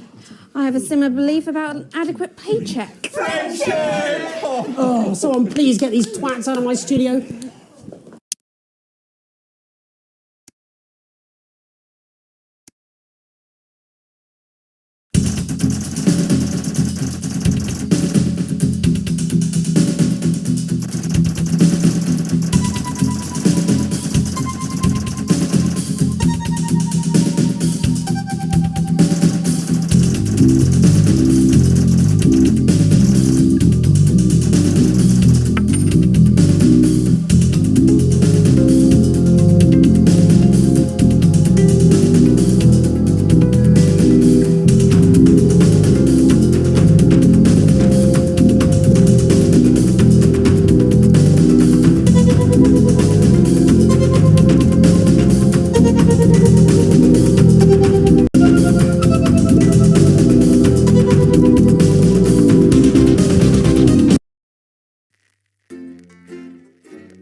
Alex Winston, it's Bozeman here, your boss. It's come to my attention that you've replaced Dave in the control room, and your performance so far has been mostly adequate.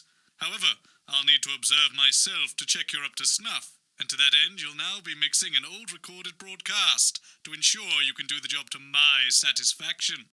Don't worry, other than the odd tear and jump in the footage due to age, it shouldn't require you to deal with anything new, though do keep an eye on the censor. They had stricter sensibilities in those days. And of course, don't forget to load the adverts. Bozeman out.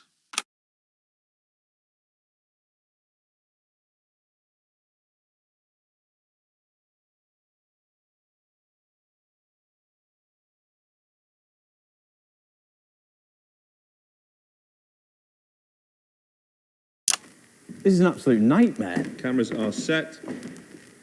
Who's going to tell Graham? I don't know. Can we even continue? Well, you'll have to think of something. We'll go live in 10 seconds. All right. I'll keep looking for someone. I guess we'll just have to wing it until then. Can you count us in? Oh, sure. Going live in 5, 4, 3, 2, 1.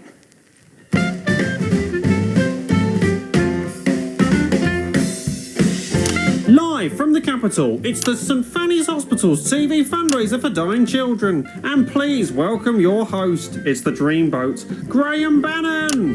Hello, it only is. Hello, it's Mr. Bannon. Got one of them. Got one of them. Good night. If you won't be my lady, then at least have my babies.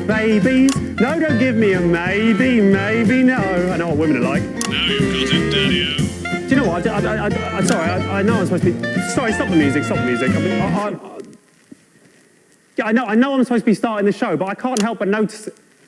I mean, where's the audience? I mean, who are you?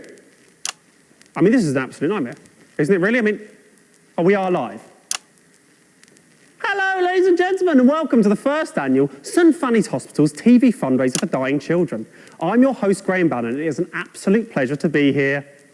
We are here tonight, as we may be aware, for one very important cause, and that is, of course, little Sally Button. Little Sally Button has a life-threatening condition, and she will die tonight, unless we can raise enough funds to cure her of her studio I should learn that. Studio hypo... poo. I don't know how to say that word, but what I do know is it's a long word and a bad disease. Ladies and gentlemen, we need to raise 20 grand tonight, and we can't do it without your help. And how can I help? You're screaming at home. Well, don't scream, and I'll tell you. We're taking donations starting right now. But let's beat feet and head over to the blowers. The phones, not the girls.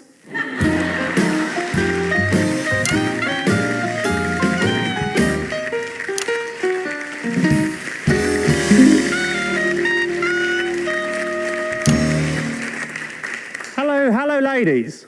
Good evening, Graham. Tell you something, ladies. Those are some classy chassis, if you don't mind me saying so. Mm-hmm. All right. So girls, would one of you kitty cats please let the viewers at home know exactly why you're here this evening? Yes, us kitty cats will be taking calls from across the country to raise money for this little girl. If you would like to donate, no matter how large or small, please ring now. I'll tell you, I'll be giving you a ring later. An engagement ring if you play your cards right. Now, that was a zinger. If I do a zing, I play the sound. Yeah, that's it. I'll check in with you later. It's time to have a look at how much money we're starting off with tonight. Using state-of-the-art technology that we can track up to the second exactly how much money's been raised from your donations. Without further ado, ladies and gentlemen, let's have a look at how much we're starting off with tonight.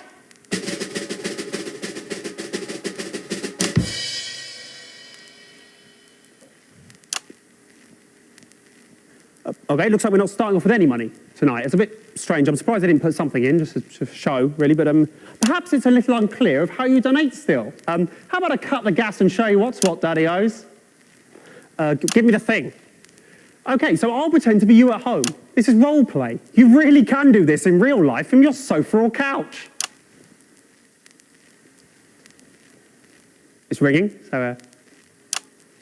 Hello, who am I speaking to, please? Hello, you're speaking to Barbara at the phone desk. Hello, Barbara at the phone desk. You have a beautiful voice. Okay. I'd like to donate a tenner, please. I'm finding it hard to hear you. Your phone doesn't actually work. You're going to have to be louder. I'd like to donate a tenner, please.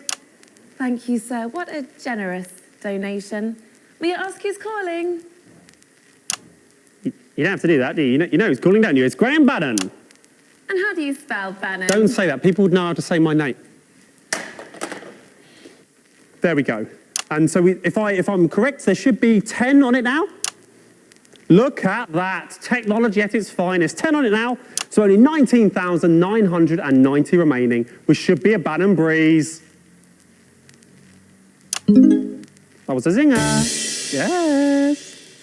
Ladies and gentlemen, let's have a rundown of the jam-packed acts we have lined up for you on this jam-packed lineup on this jam-packed evening. Who wrote that?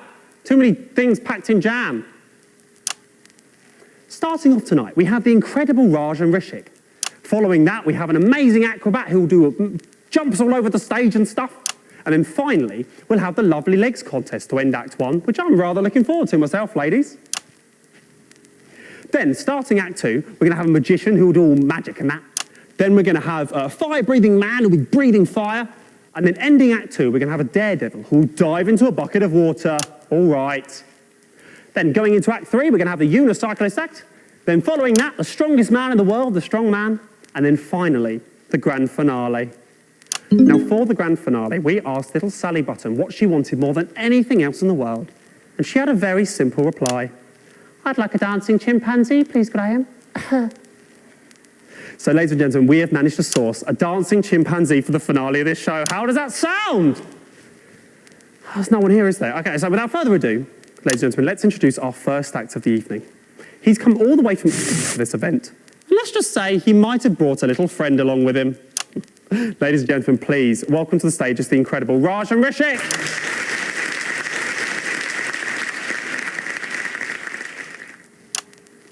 As I said, it is Raj and Rishik. To the stage.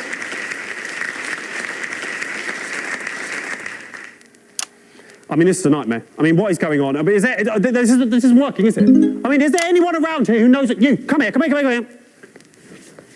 What is going on? Do you know what I'm saying at all? Why is he here? You, come here. This is unbelievable. Hello, Mr. Bannon. Hello, yes, come here. Are you the producer, are you?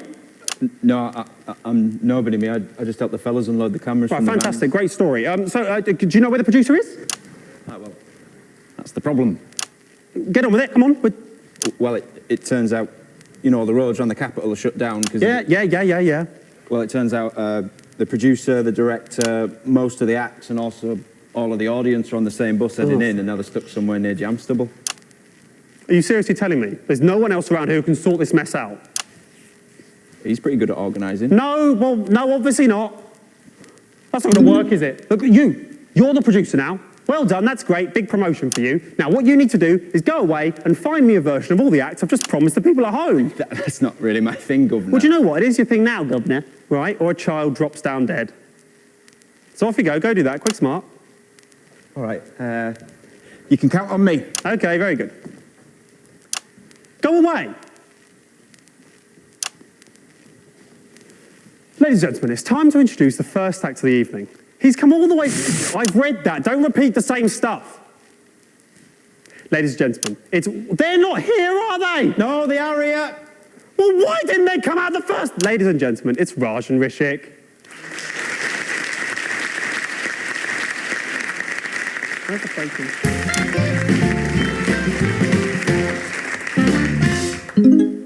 Hello everyone, my name is Raj.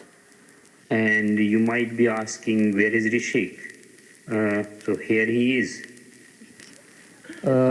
What's your name, Rishik? And what do you do? I am working in banking. That's interesting. No, it isn't. Okay, you have anything else to say? No? Thank you for your honesty. Have you finished? Am I finished? Yes, I'm finished. Okay, ladies and gentlemen, Raj and Rishik, play the sound for applause. We don't have anyone here. Okay. Well, fantastic, I think. So well done, Raj. So I know a little birdie told me you travelled in all the way from just for this event. No, we cycled here. Rishik was cycling and I was sitting in the basket. Oh, right. Oh, yeah, now they laugh. Great joke. Is he a good cyclist, is he, Rishik? Why are you asking me? You can ask him. I'll ask him. Okay, that's setting something up. Okay, Rishik, are you a good cyclist, mate? Why are you talking to him? He's only puppet. Don't set a joke up with that if you're not going to follow it through. That ruins it, doesn't it? You farted. Graham farted. I didn't fart. He made the sound out of his mouth. Stop doing that. Yes, you should be disappointed. Get off the stage.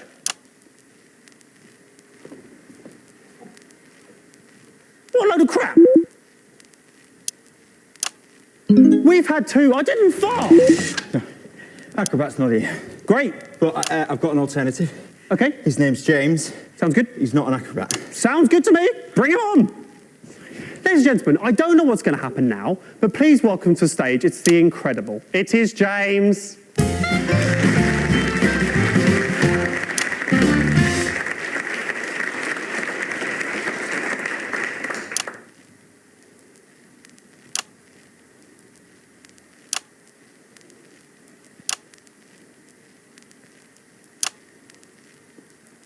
Hello. Hello. Oh. I was just walking past the theatre when that guy came up to me and said, hello, we've got the perfect job for you. All you have to do is stand on stage, we'll pay you. Something like that. Tell you what, I'll level with you here, James. We were expecting an acrobatic act now. Oh, right. Damn. Yes, damn indeed, damn indeed. Tell me, James, can you do acrobatics by any chance?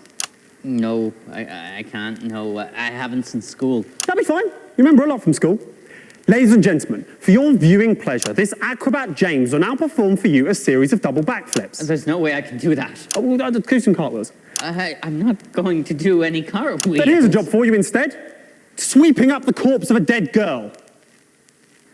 Start the music, please. Come on.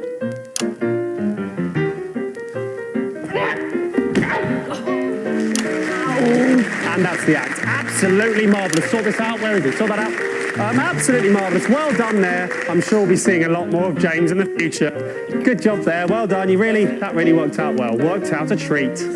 Yes, get off the stage. We've had 2 absolutely marvellous acts this evening, so I think it's time to have a look at what impact that's made on the old fundraiser. So, drum roll, please.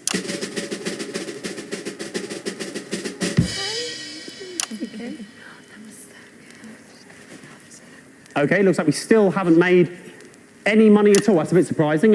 Perhaps I'll check in with the bombshells to find out exactly what's going on. What are you doing there? Get out, sling your hook. Go on, go. You're upsetting the girls. Ladies. Well, I was expecting a little money in the old pot by now, ladies. Have the callers not been particularly generous so far? We haven't had any callers so far. Are you serious? How dare you? How dare you? A child is quite literally dying somewhere out there, and you're too lazy to get up off your asses, go over to those phones we have, turn the dials, and pledge money to save her life. You greedy bastards. Sorry, Graham. Just found out the phone lines haven't been connected yet. All right. Yeah, Young forgot to do it. Who's Young? Oh, that idiot, right. Come on, Young. Got just a job for you. I'll give him an hand. I don't think he knows what he's doing. Yeah.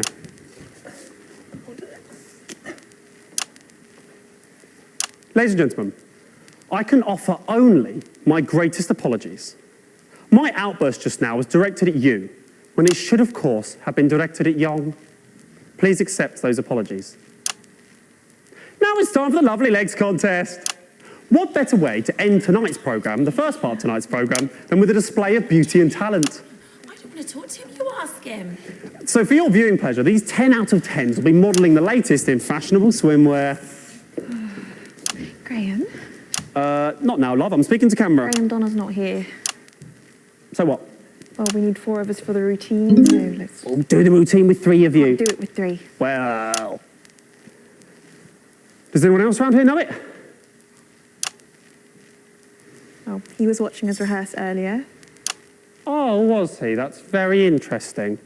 Little pervert. Tell you what, slap a costume on and stick him at the back. That'll teach him. He doesn't know what's coming. Ladies and gentlemen, when I was told... Phones are fixed. Great, sit there and take calls.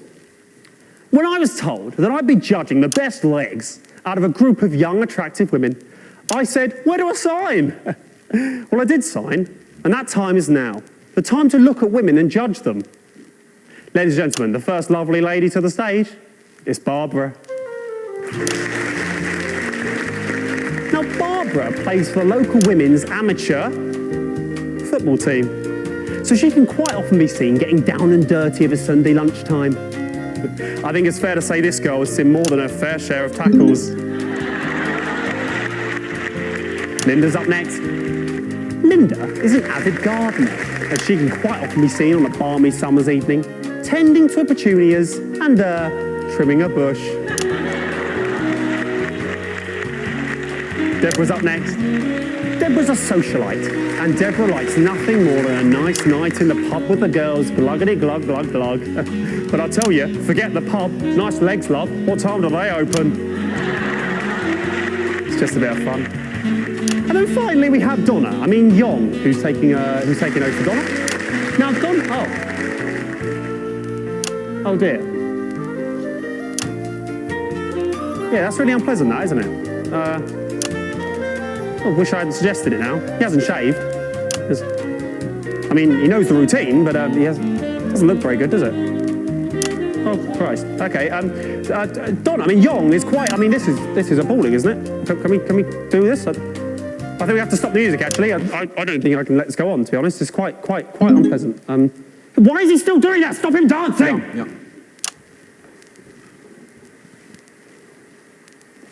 I'm angry now. He's made all of you look bad, hasn't he? Look at him. He's pleased with himself, it looks like to me. He makes all of you look bad when he's standing there looking like that, doesn't he? Absolutely pointless. I'll tell you what else. It's pointless anyway, because obviously Deborah's got the best legs. Knew that going in. Do you know what? Just take him off the stage. I'm angry. I'll tell you, if there was an audience, they'd be a-booing you, Yong. They'd be a-booing. And that seems to me like the perfect place to end Act 1 on a bit of a high. So I'll tell you what, why don't you grab a drink, sit back, enjoy the adverts, and we'll see you after this. What are you doing? I am setting up for the Act 2. I haven't finished talking. After the adverts, we'll see you back then. Okay, 1 minute back. Just do exactly what I do and wait for the big fat check to come in. I hear that. Who will be coming home any minute. But what's this? Susan, you silly moo. Why are you crying, you dozy tart? I've had enough. I've been trying to clean up this chicken grease all day with my usual brand of cleaning product, but it just won't come off. Oh dear, here comes your husband. I hope you've thought of something. Honey, I'm home. That chicken looks delicious, and this chicken looks even nicer. Oh yes, and I forgot to mention, her husband is me, Dick Johnson. Lucky lady. What's with all this grease? This surface is filthy. I'm sorry, darling. I've tried every cleaning product available, but I just can't solve these stubborn stains. Well, you haven't looked hard enough. Because there's new Jazz. Jazz is proven by scientists to clean all of a surface, up to 100% cleaned. Look at the way it cuts through this grease. Wowzers. It is also completely harmless to skin. All right, just add 100, that'll kick it off. That's my wage, but poor little girl, she deserves better than this. All right, thank you. We're back in 10. Places, everybody. And we're going live in 5, 4, 3, 2, 1. Welcome back to the St Fanny's Hospital's TV fundraiser for dying children. Here's Graham Bannon.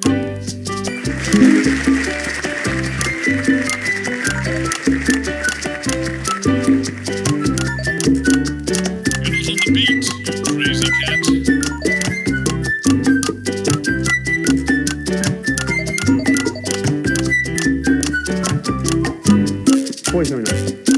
What is going on? I told him to clear these boxes up. Look, some next, isn't it? We all end up looking like idiots, don't we?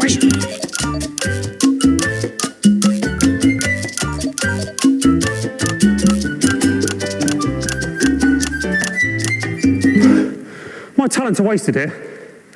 Ladies and gentlemen, welcome back. to the St Fanny's Hospital's annual TV fundraiser for dying children. It's nice to be back. As a reminder, little Sally Button is still dying, but with your donations, she may yet live. Let's have a little look about how much money has been raised while the adverts have been playing.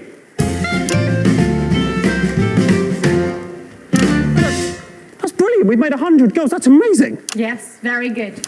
And who do we have to thank for these donations? One very generous donor, actually. Fantastic. Well, tell me their names so I can thank them live on national television. I don't actually know his name. It's annoying. Thought we told you to take the names when you answer the phones. It wasn't over the phone. It was him, the guy, the new producer. He gave the money. Right. So we haven't had any calls. The phones still aren't working. No, the phones are working. And we have had a few calls, but none of them wanted to donate. It was mainly complaints against you. What do you mean complaints against me? Well, I think people think that you're a bit rude. Fudge on! Sorry for that swear. Well, you can censor that if you want. A bit rude? People think I'm a bit rude. I played that. After all I've done and continue to do, people think I'm like this has blown my mind. Okay, ladies and gentlemen, magic has always been rude. I'll give them rude. Here's the magic act. Nightmare.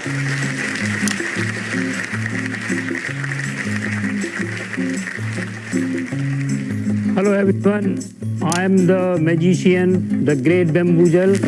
For the third magic trick, I will need 2 beautiful ladies assistants. And I will also need a volunteer from the audience. Oh, no one is here. I know it's stupid. I know it's stupid. You know it's stupid. I know it's stupid. Just go and do it. Thank you, sir. In this trick, you will be sent to the another word, beautiful word. And for this magic trick to work, you need to go behind the sheet. Do I have to do this? Please pull the sheet up.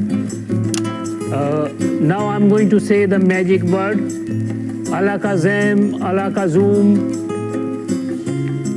And now you can drop the sheet for big reveal. He's not here.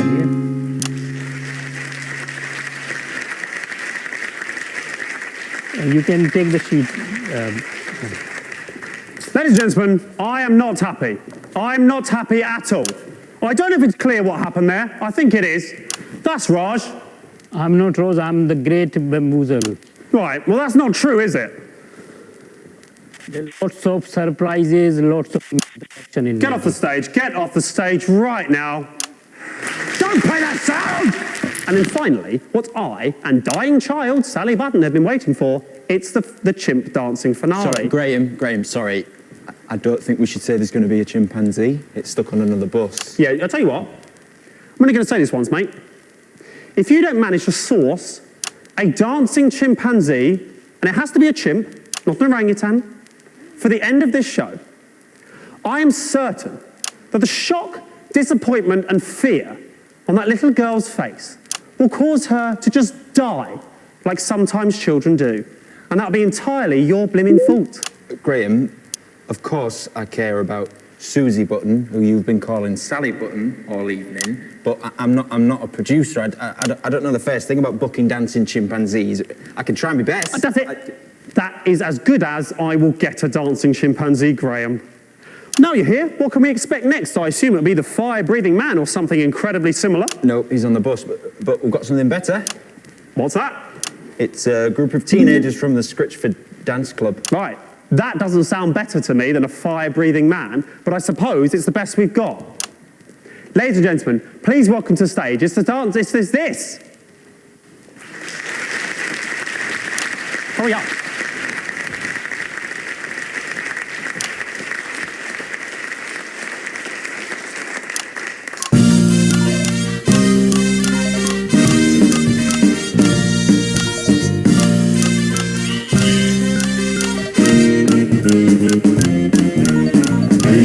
Hey, I've got something to say.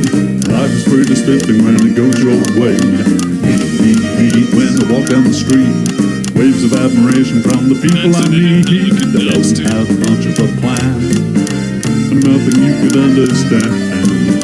So you can work as hard as you can, but I'll be running late because it's great to be a man. It's great to be a man.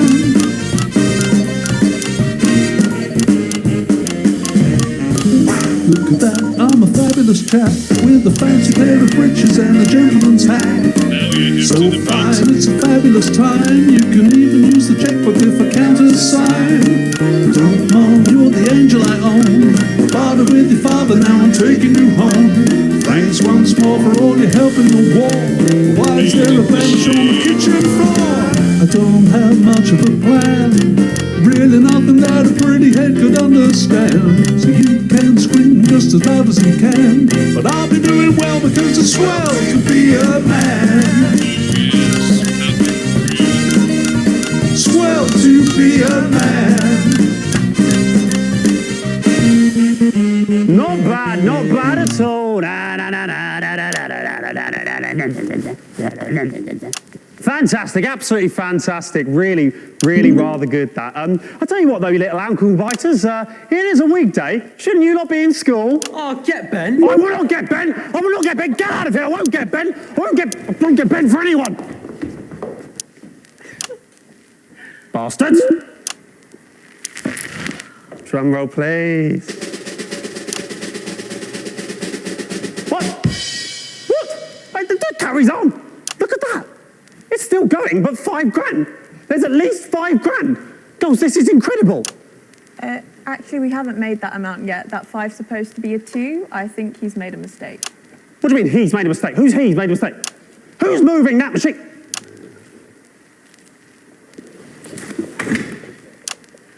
What? It's you! It's you! This is... I am so angry. I thought that this still moving. I thought that this was a brilliant, state-of-the-art machine. But it isn't. It's just Young sitting behind this, moving those boxes. You should be ashamed of yourself, Young. Good news though, we've now raised £2 grand for little Sally Button, so we're 1/10 of the way to our target. Absolutely fantastic. So now we're heading towards the end of the second act. Stop talking. The end of the second act. I'm pretty sure James, the acrobat from earlier, will dive into that bucket of water now. No, I won't fudging dive into that bucket of water. A swear word there. Apologies for that. Hopefully they'll sort that out. No, fudge that. I just went to get my money, and he told me that you said I shouldn't get any money. Where's my money, Graham? Well, what's happened there is that he's lying. He's not lying. That guy is the only one who gives a crap what is going to happen to that girl. You, Graham, are a drip. How dare you? I'm trying to save a kid's life here. Ladies and gentlemen, I've just learned backstage that half of the 20 grand being raised here tonight is going directly to Graham Bannon as a performance fee. Oh. What do you think of that, people at home? It's a fudging disgrace. I think, ladies and gentlemen, right now, live on stage, Graham should agree to donate his entire fee to Susie Button's family. How about it, Graham? How much you actually care about Susie's life? Ah, that's a difficult one. Now, of course, I care about the life of the child, but I'm also pretty sure that the viewers at home want the talent to get paid fairly for their work. Actually, I have someone on the phone right now that says they don't want you to make any money from this. Yes, me too. I'm hearing Graham's a dork, Graham's selfish, Graham's cruising for a bruising. Yes, basically all my callers are saying Graham's a twat. So,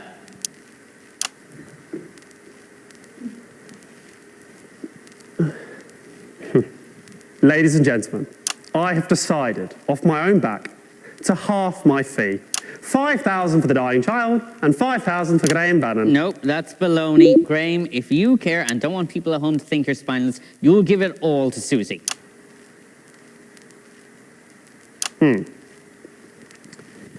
know, Acrobat James, there comes a time in a man's life when he has to decide what sort of a man he wants to be. Are you going to donate the money? Yeah, I was just doing a speech about that, yes. Well done. So that should bring the tally up by 10,000. Plus, I'm happy to donate the fee they offered me of 150. You offered 150 for falling on your arse. So I make that to be 12,155. Young, if you wouldn't mind. Oh, there it goes. Yeah, great. Hold on, Young. Okay, well, thanks so much for that helpful contribution there, James. I assume you'll now be getting into some lycra and diving into that bucket. No, I'm done. I'm going home. Thank you. No, you're not. Get in the bucket. Get in the bucket. Someone grab it and put it in this bucket. We need someone to go in this bucket for the end of the act. Yes, yeah. Found somebody. This is a nightmare. Oh, here he is. Right, great. Okay, so now, ladies, viewing pleasure, this knucklehead will now dive off of this ladder into this bucket of water. Come on. Off you go. That's good. Great. Now, in the bucket. Graham, that's not tall enough. There's no water in the bucket. I don't care. I don't care. It breaks his neck. Come on, get in. Come on. You need to go in there. Young, just pretend. Get in that bucket. Come on. Don't shake the ladder, Graham. And there we go. He's ruined that, hasn't he? What a shame. Oh, that's the end of Act 2. We'll see you back after the adverts. Fantastic. Back in 1 minute. What a knobhead. Does anybody know first stage? Yes, my dad's a doctor. Is he going to die?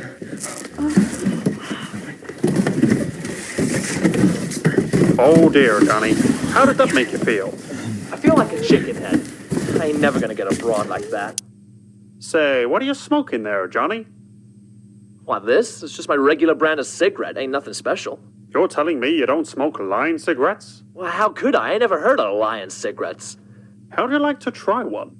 Well, why bother? The taste of Lion cigarettes can't be that different from my regular brand. You're talking crap, Johnny.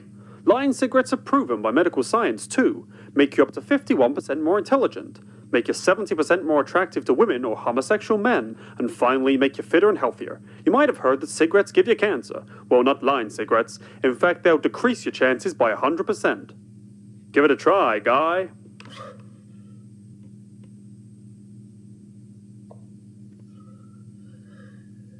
Hold on. Something's happening. Whoa. One smoke of a Lion cigarette and I feel like a new man. Hey, hot stuff. Are you coming to bed?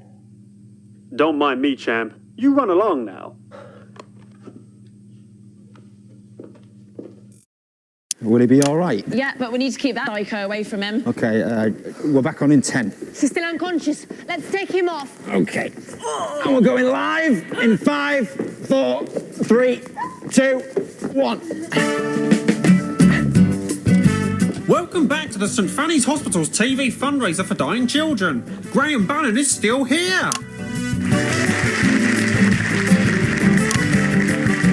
Cut the music.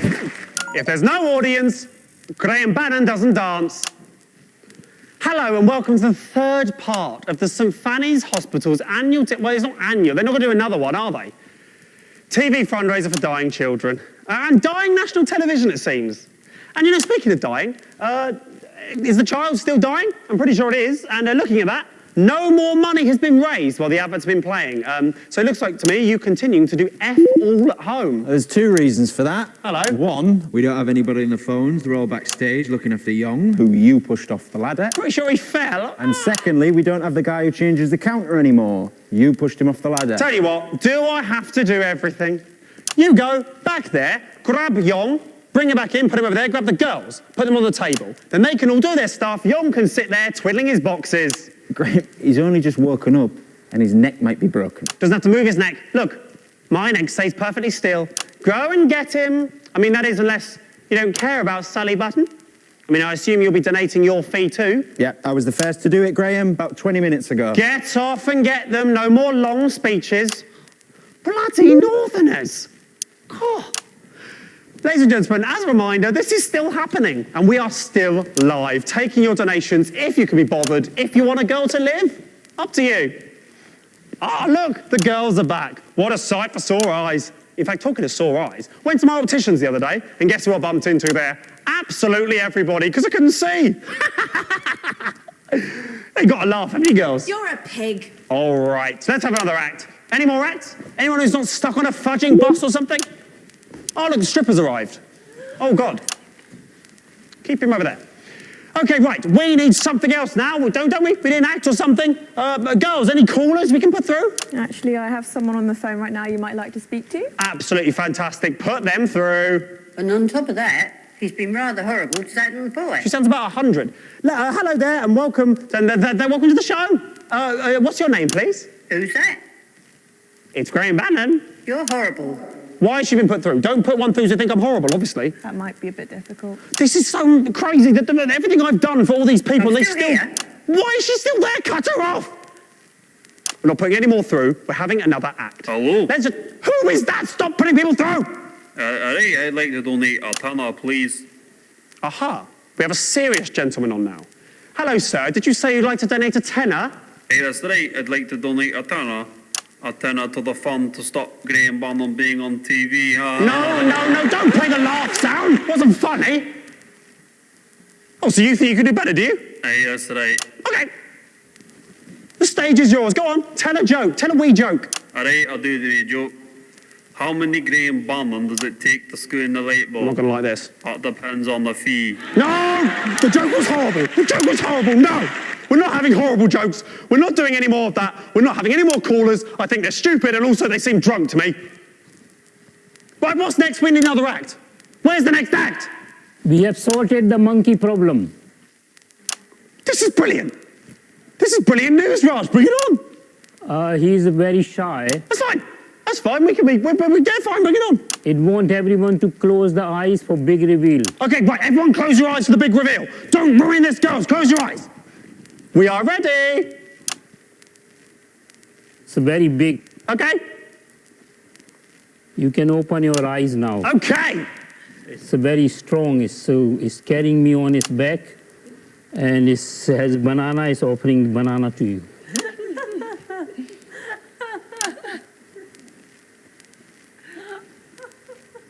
No. No. Fudge!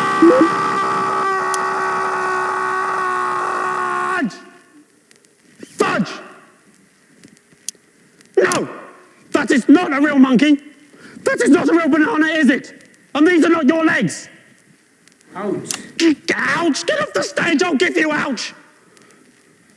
Right, we need something else. It's time for another act. Where's the unicyclist? Get it on. Have the bloody unicycle act. Swearing, apologies for that. Hopefully that gets censored by them. Graham, we've got the unicycle, but we don't have the guy who rides it. That's fine, we don't need the guy that rides it. I'm the guy that rides it. Bring it on. Graham, Bring the I damn don't thing. think you should try. I don't care what you think. Bring it on. Bring it on, bring it on, bring it on. No. Ladies and gentlemen, for your pleasure, I will now be performing for you the unicycle act. Can I have a volunteer? No one's here. Yes, they are here. Hello, young. Right, okay, this is good. You'll like this, Right. Now, what I'm going to do now is grab the unicycle and jump over this arsehole. Yep, very good. Right, okay. Start the music. Drum roll, please. It's going to be good, John. Protect your face, baby. Okay, and here we go. Oh, shit. Oh, shit. Oh, my arm. Oh, God. Okay, that's not it. Okay, well, that's the act, I think. Ow, I don't think I can do that again. That's the act. I suppose that's what happens if you pay peanuts. You get monkeys. Well, don't you know what? You don't always get monkeys, do you? Sometimes you just get someone wearing half a monkey costume where it looks like their legs are the monkey's legs, which apparently is just as good. So great, okay, so we need another act, don't we? We need somebody else on here doing something. Do you have the strong man? That's what it says on the auto cue, the strong man. Oh, look. Sorry, I don't want to be in the way of this. It's Raj, isn't it, again? And he's doing that. Is that good? Is that entertaining? Is that what you want? Raj doing that, laughing. Is this going to save a child's life? And speaking of saving a child's life, are we doing that? Has any more money been raised? How much more money's been raised? It's actually gone down a bit. People are asking for the money back, and I think you're scaring them. That's fine. That's absolutely fine. Come on, do what you're getting paid to update the score. Come on, put it down. Great. So the money pops down and still less money. So even more to raise for the girl in the next 5 minutes. Brilliant. Right, what we need is to do a get-rich-quick scheme. Who's got some ideas? Ah, I've got an idea. Just had it. Looking at these ladies. Lovely. I know what. Let's set up a little kissing booth. Nice little table, nice little cloth, little bit of lipstick. Sounds good to me. £10 a pop, right? I'm sure these lads would like it. They've been ogling them all evening, the perverts. That sounds good to me. Right. So, how much for a kiss, ladies?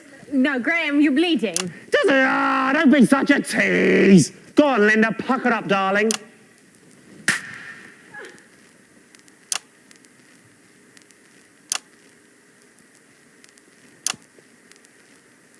Thank you, Linda. I needed that.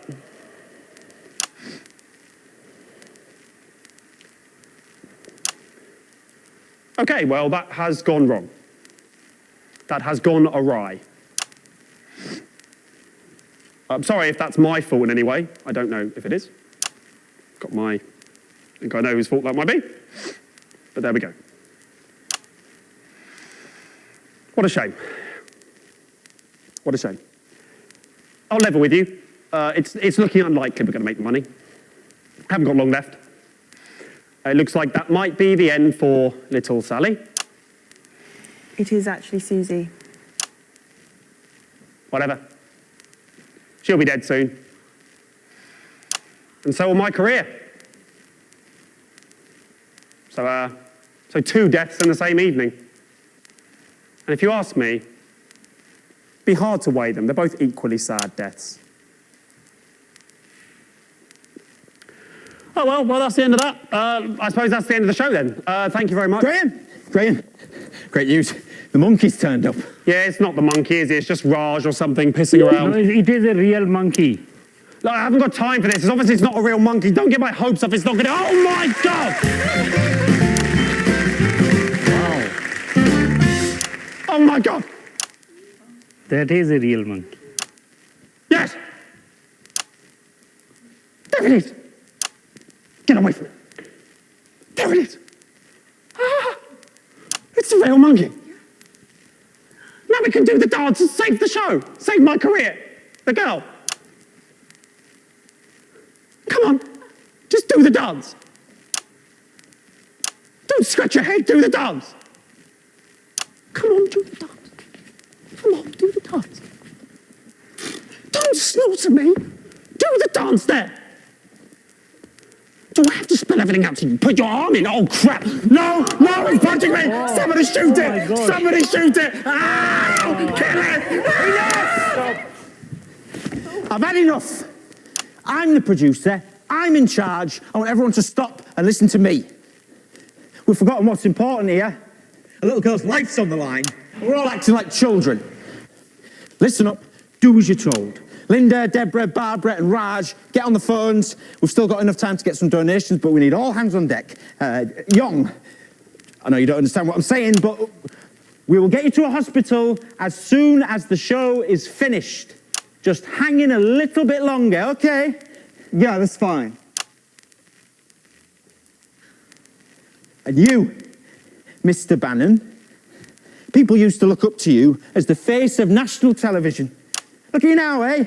You're full of crap. You better pull yourself together, son, because chimps don't dance for bastards.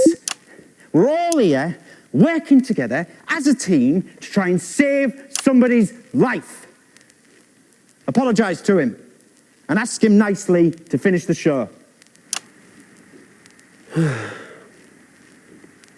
Chimpanzee, please, will you do your little dance to save the life of young Susie? There we go. That wasn't so hard, was it? Now, the little girl's life is on the line, and I've got just the job for you. Please donate to this worthwhile cause. We really can do some good here. It's like my old mam used to say, you can keep your money in your pocket, but people will call you a stingy cunt. Ladies and gentlemen, I'm Peter Clement, television producer, here to tell you that if we work together as a team, anything's possible. And that is a Peter Clement promise. Thank you and good night. Take it away.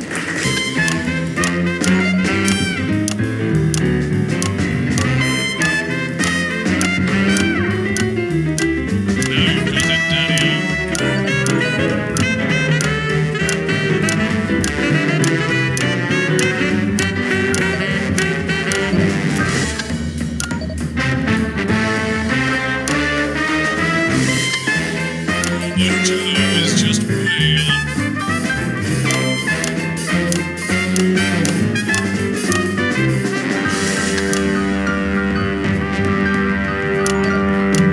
Brilliant, brilliant. Do you want to go away actually so I can get...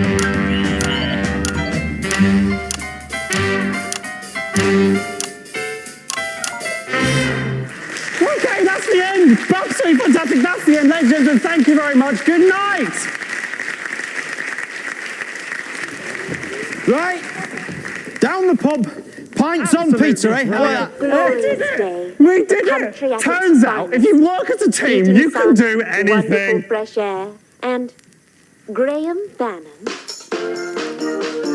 Oh, well. There's always next year. Why, look, folks. It's television's Graham Bannon, and he's taking the brand new Mega MK7 convertible out for a spin.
That's all coming up on tonight.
Winston, welcome to your voluntary, see also compulsory night shift. Now, it's a little different from the news, but tonight you'll be working on one of our most popular fictional reality TV shows. I hear they're all the rage. Obviously, no one important has to do the graveyard shift, so I'll be clocking out now. I'll leave you in the capable hands of Diane. Toodaloo. Hi, Alex. Welcome to the Live and Spooky team. Tonight, we're broadcasting live from an old film studio which is haunted by the vengeful spirit of a woman found dead in the basement. You know, standard stuff. Just before we start, we don't do adverts here, but we do have some old film reels to play in. The projector is hooked into your advert buttons and will automatically select the correct reel for us. If you look down under the desk, you'll see what I mean. There she is, the Adomatic Cinejector Mark III. Only one like it in the world. It self-loads the films for you and then converts them so they're ready to be broadcast. Unfortunately, all 3 reels are badly fire damaged, but no other copies exist, so we'll just have to make do with bits missing. Just remember to hit the add button at the end of each segment to play the films. Oh, and that device on the right, that's the Spirit Jammer. It prevents any wayward or malicious spirits from interfering with the show. Honestly, Gareth knocked it up in his garage and I don't think it does anything. But he assures me it's set correctly, so just don't touch it, I guess.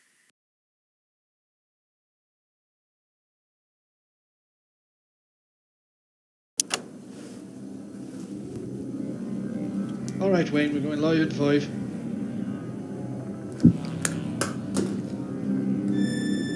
Can you hear that?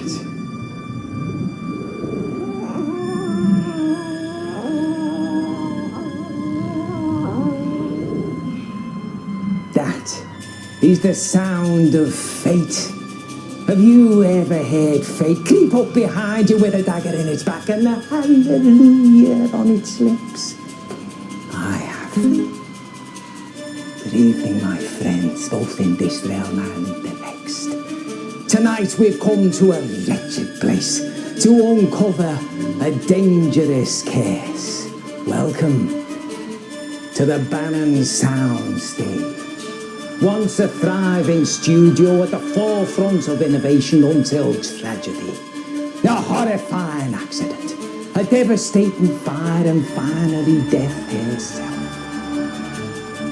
Join me, Wayne, the spirit whistle, spiritual medium, psychic communicator, lover, as I attempt to uncover the dark truth into Graham Bannon's infamous case show. Tonight on Live and Spooky.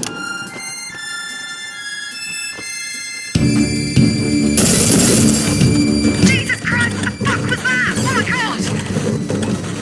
Sorry, I don't always react to things. Looks like the clock shorted out? Oh well, it's not like we need it, right? But while I've got you, we might need your help to make things a bit spookier. Obviously, Wayne is very talented, but we've yet to actually capture anything paranormal, supernatural, or spooky whatsoever. So, for the sake of the audience, every now and then we help things along by using these ghost effect buttons. Our team has set up some little special effects around the building to spice things up. When Wayne needs an effect, they'll light up. Pick one of these 4 buttons to trigger the ghostly effects. The effect you choose will cue them where we want them to go next. Tonight's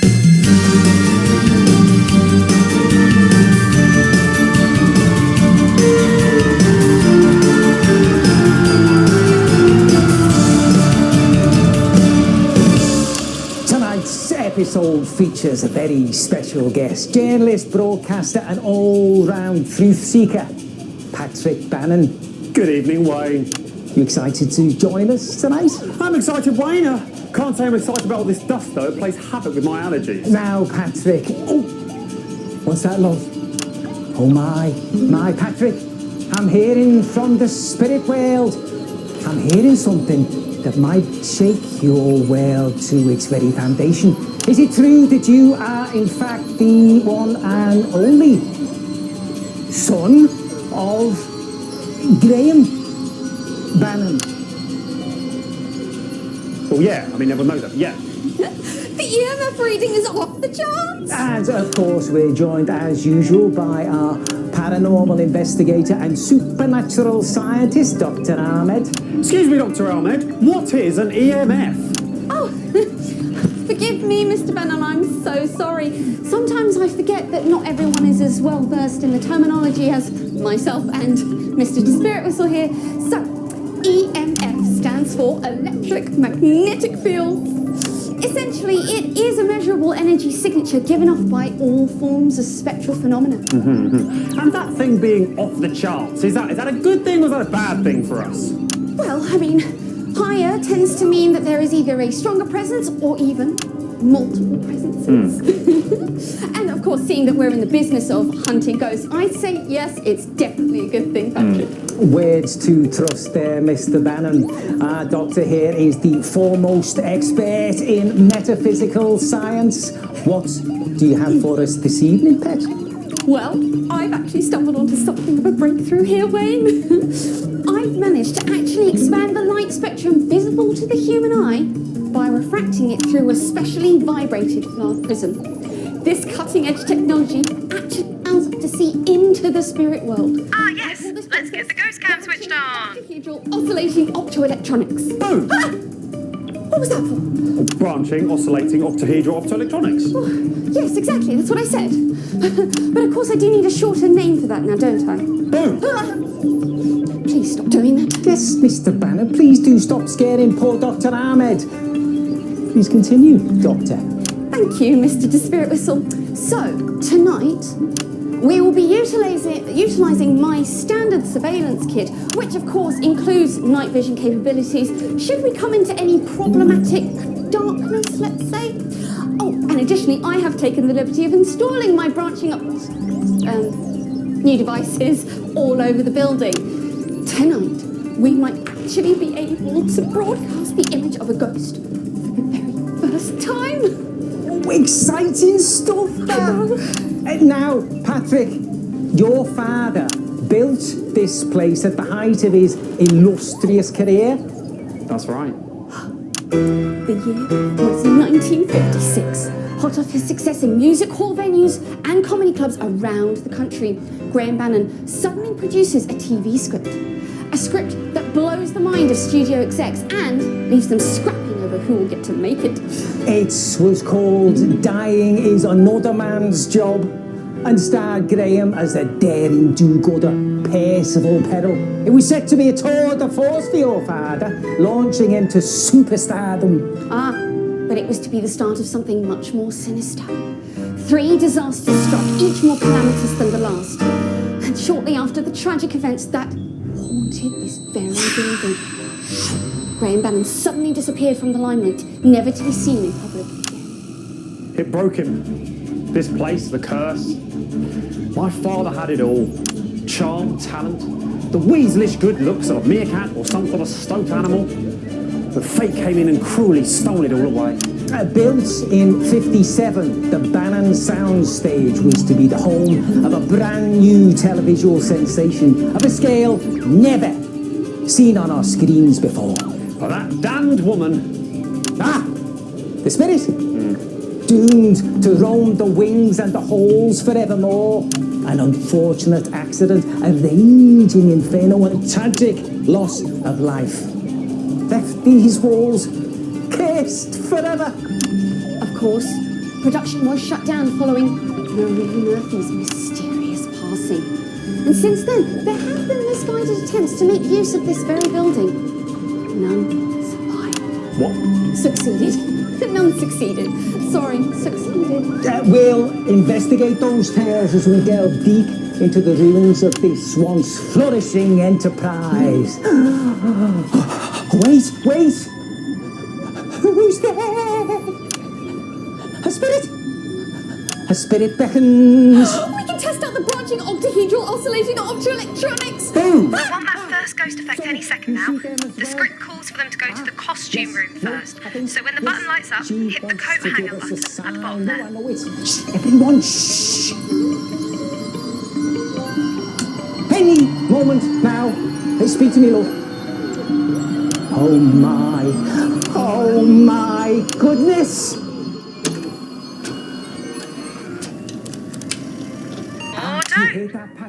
Now Wayne will run with the script and they'll move on to the next location. Sounds to me like an old song, probably from the show itself. It's the theme tune, his dad's theme tune. He used to hum it all the time while he was reading and then burning all of his fan mail. There's no time to lose. Quick, let's go see what this spectral sign entails.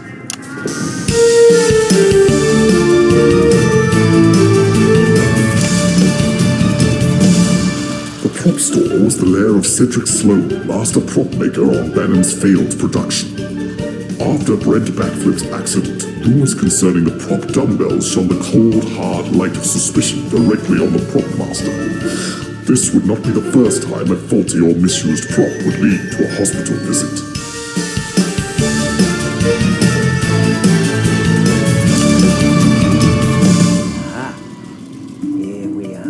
Hidden amongst a maze of objects, furniture, sets, the prop store. Dear, please come in, Mr. Bannon. It's, pretty dusty in here, Wayne. Well, yeah, that's because it's been unused for decades, ever since the failure of your father's show. Ooh. The spirits wish me to ask you, what do you know about a Mr. Sloan? Mr. Sloan, don't know much, really. Dad didn't really mention him. It was all Brent this, Backflip that. Really? Interesting. Sergeant Cedric Sloan served in the military before winding up in television. And while most of his service was classified, there have been rumours that he was never truly adjusted to civilian life and he resented the frivolous lifestyles of the thespian elite. Perhaps Mr. Bannon. The stories of a disgruntled prop master sabotaging the climactic scenes of the show may hold merit. So hold on, what you're saying is that this Mr. Sloan could be behind Brent Backflip's accident, his shattered legs and his shattered career. Too soon to say, Mr. Bannon. But do not fear. With the help of the spirits, we shall uncover the truth. In fact, I think they're sending us a message now. Wait, what are we supposed to do? Hush, Patrick. Can you smell that? A very distinct, earthy odour. Not really. What exactly are we supposed to do? Yes. The perfume of labour. A real working environment. Yeah, I've got it now. Is this supposed to be a farm or a zoo or something? No, a world of marvels to be sure, Mr. Bannon, but not animals, no. Something, a place of work where people would gather to work together. The workshop, of course, Mr. Bannon, this way. Our next clue must be there.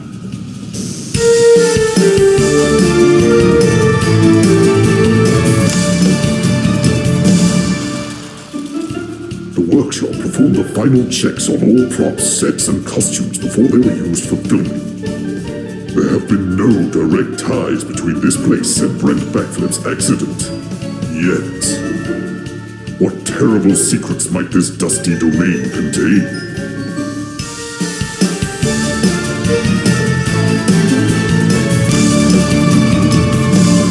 A workshop. Somewhere designed for creation, for crafting, for... Crying wolf? Yeah. No, Mr. Bannon. This is where misfortune gathered, culminating in a terrible accident. Well, it certainly was a terrible shame what happened to that man. Although Dad did say the only good bit of acting Brent ever did was when he was in that courtroom demanding compensation. There were a great many plausible causes for the accident. Some said it was because the costume was poorly constructed, that the girl hadn't made it fit for purpose. Others claimed the prop that Brent had to carry was far too heavy and the prop master should never have allowed its use. And still others argued it was the fault of the man in question that Brent backflip didn't act carefully enough despite all the precautions that were made for his safety. Yeah, and I think Dad agreed it was definitely one or all of those things, and absolutely nothing to do with the fact that he made Brent wear handcuffs for the climbing up the side of the building stunt. I wonder if there isn't another equally probable explanation there, Mr. Bannon. One less to do with the living and more to do with those who passed on. And dumbbells. Obviously, you had to have the dumbbells. They were vital to the character arc. I mean, you can't do heroics without a quick bench press. Well, let's see if the spirits are willing to illuminate further on this mystery. Yeah, and it had to be dark. It's in the script. That's why the lighting was so limited. Yeah, clearly something went terribly wrong and the one man paid the price. The question we want to answer is, was it really an accident? Or was something more sinister at work? Something sinister? That's funny. That's what Dad said in the court case. They said sinister conspiracy. Oh, please, Mr. Bannon. Oh, I'm sensing something.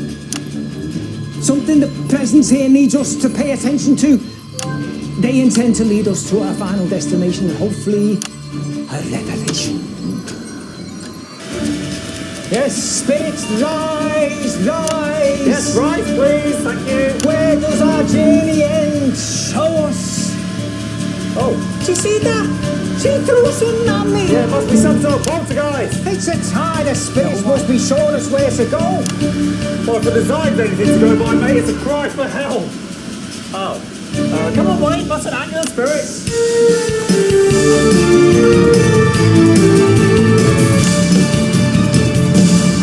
The costume room was the place where poor Brent Backflip's failed harness costume was created. It was the home to the late costume designer Marie Murphy, one of the suspects in this insidious mystery. And, most terrifying of all, it contains dangerous amounts of noxious fabric.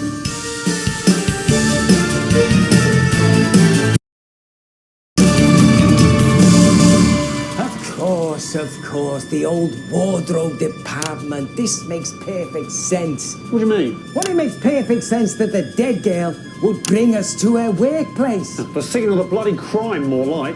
Crime? You mean murder?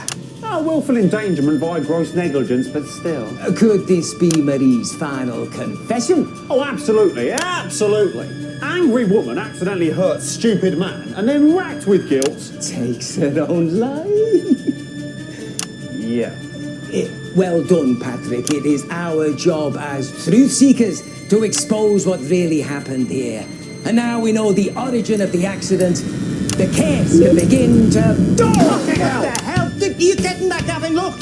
Wait, was that part of the... Yes, spirits, what do you wish for us to see? Do you wish us to rid you of the shame of your deeds? That wasn't... Right. What do you make of that? Looks like a lot of paperwork from Bannon Productions. Invoices, receipts. Look here, we've got a cancelled purchase order from a high-grade nylon polymer. And instead they placed an order from Cut Price Keith's Cut Price Cloths. And a letter. Marie, regard your correspondence at the 4th. How often your budget is slashed and why is none of your concern. Nor is it your place to make safety recommendations. Kindly stop squawking and do your goddamn job. Do not force me to seriously regret keeping you on yours no longer. Graham T. Bannon. Let me see that. Spirit. It's okay, not get on your side. We flip your hand. Sorry. Let's get back to Dr. Ahmed. We can regroup before we start to investigate the fire that ravaged this place. While we do that, we'll show you some never-before-seen documentary footage. Yeah, so it was originally ordered cancelled out of respect and was partly damaged in the big fire. That's right. Stand by to hit the play button. Hang on. Have you fixed that tape? Nicely done. Harold Repartee, and this is the nation's Nightfall Report. Tonight we bring you a special program where we take a closer look behind the scenes of a forthcoming television sensation. Masterminded by Graham Bannon, seen here at the Chesterton Casino, the project is, as yet untitled, promises to revolutionize entertainment. Bannon has just completed construction on this state-of-the-art studio and production facility, and despite his apparent fortune, Bannon decided to seek outside investment for this. I thought I said not to touch that. Seriously, just leave it alone. Oh, well, yeah, that's exactly it. It's a move that has raised don't do it eyebrows across the business Well, world. where the bloody hell is the jumped-up little shite? He's probably just ringing on some beloved antique from broadcasting's past. Fuck's sake, hope he gets it all over his ridiculous little shoes. Where did they get it from? What? It's the footage of my father. I was very clear about the narrative. Howdy. Did you know you had the aura of an angel, my dear? No. Wayne. You must have been a goddess in a previous life. Yes, very highly charged indeed. You'll have to stay. Stay. No fucking way. The dead insist. Any second now. Welcome back to Live and Spooky, where we've just had a breakthrough. That's right. If you're just joining us, in part one, we actually, through communicating with the spirits themselves, solved the mystery of Brent Backflip's devastating accident. Yeah, libel, slander, defamation, pick one, delete as appropriate. Graham Bannon's miserly negligence. In part two, we are joined by... Holly. Holly. Yes. Holly. She has the sight. She will be a spiritual guide to us all in the end, I feel. And we will gladly follow wherever she leads us. Our next mystery is the fire that wrapped the building shortly before production was halted. Nothing could be proven at the time, but it was widely believed to be the fault of the costume girl, Marie Murphy. Before charges could be drawn up, the poor woman took her own life on these very premises. And while the fire seemed to originate from the projection room, as of yet, we've been unable to gain access to the room itself. Unfortunately, our good-for-nothing cameraman Gavin has gone for the world's longest slash, so we'll be going handheld for this one. Oh yeah, Alex, if you don't calibrate the spirit gem correctly by the time that bar fills up, Gareth said the polarity will become misaligned, and it'll take a while for it to restabilise and get back up and running again. Remember, the dead can be volatile. They can be violent. If you find yourself in trouble, simply exude a strong need for assistance, and my attuned senses will bring me running quick as you like. All right. Good luck, everyone. Here we go. Off you.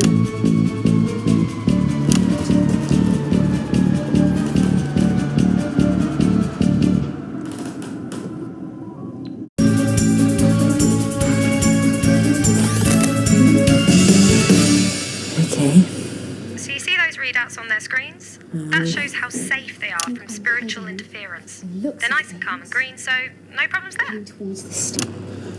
Okay. Hello? Latest sign I've had says to come downstairs. The stage for the lighting for each actor. Green to specifically wander around in the dark on my own. Water trickling. And normally, when you're going low... The wind. To be in a sort of, if you can see this, in a sort of lighting thing now. Okay. Can't much longer, can it? I've got. There's Can you see this? Oh god. Hello?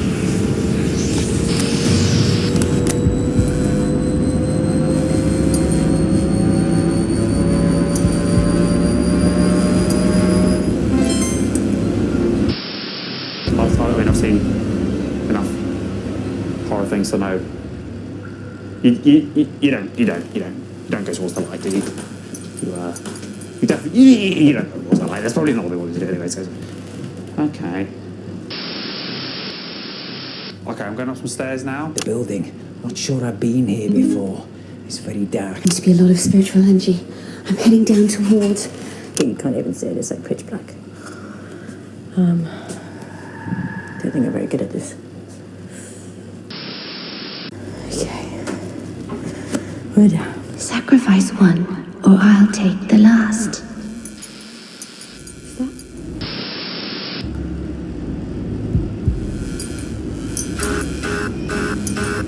There is no such thing as ghosts. It's just something.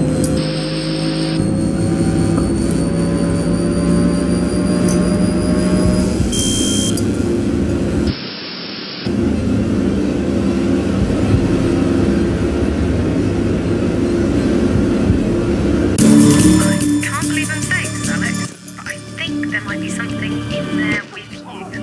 My readouts are going crazy. Is the spirit jammer set correctly? Remember, to protect everyone, all the controls need to be set to the indicated position. Looks like the lights were flickering. Doesn't seem like a good thing. Well, yes, exactly.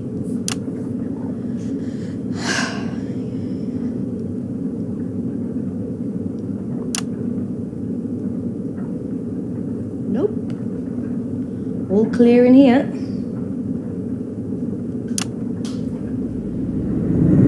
Okay.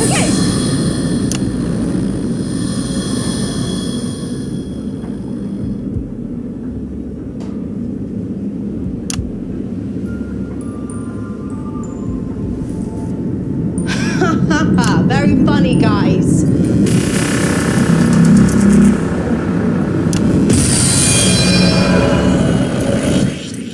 Did you see that? Tell me you saw that. I have to... I'm sure it's nothing, but while I'm gone, keep the controls matched to the white bars. Gareth said, if the lights are green, ghosts can't be mean. But if lights are red, you'll end up dead. I guess that's not reassuring, is it? Sorry. Fuck, okay, I have to... I can't believe it.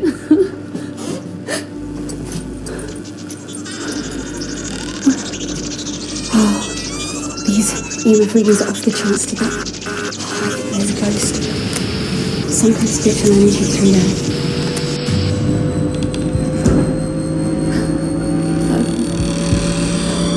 I think that door opened by itself. But it seems like there's a lot of spiritual energy here, so I think I'm gonna go.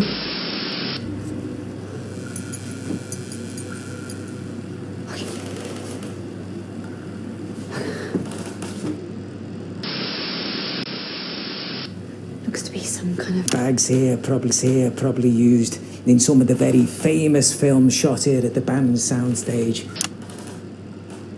We'll leave that, I think. Spot here. That's not an ordinary prop. You don't just leave those sort of things lying around.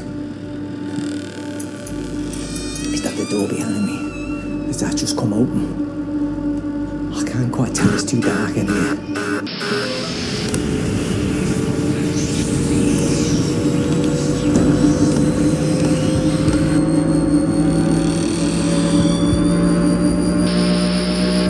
That door wasn't open before. Let me have a quick look. Round the corner. Let's just see. Can't see anything.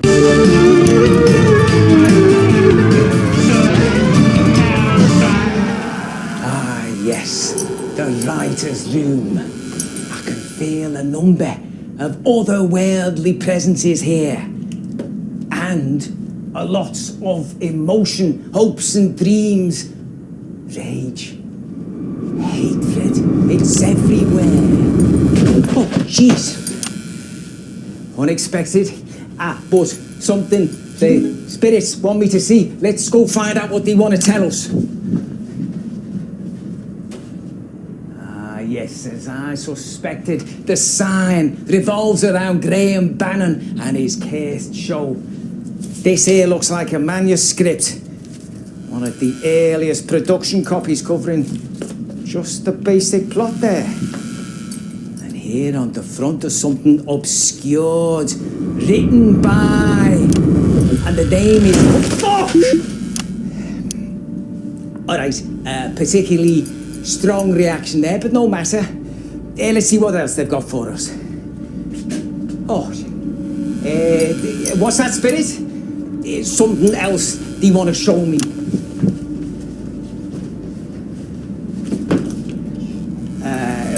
Or not, it would seem. Tell me, phantoms of film, spectres of the sound stage, what is it? What? Fucking hell! Who did that? That actually hit me. That could have done me some serious damage. Gavin? Was that you little prick? Come on, you've had your laugh now, let me out. Do it now or you're fucking fired! Go! Jesus Christ! What the fuck is going on here? This is not funny, you little twat! Fucking hell! Okay, can I probably just the crew, just messing around. Playing dead. Well, I'll go find out what they're doing, because Dad?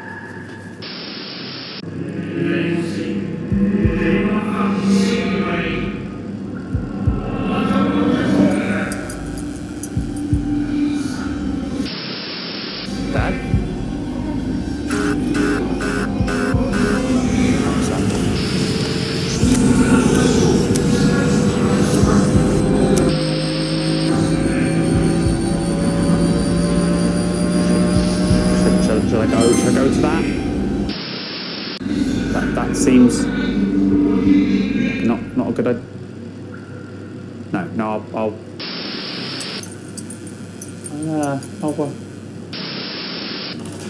right, I don't. Not a nice sound. Oh God. Seem to be going through one of the hallways this could lead to. Okay.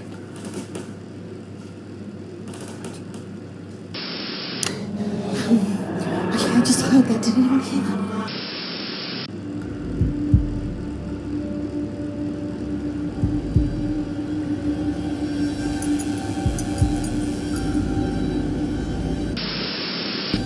Oh, okay, I think I hear.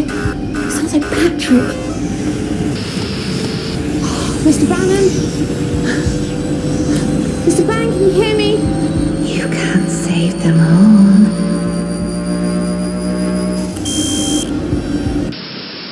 I think we might be onto something. Let's go and have a look.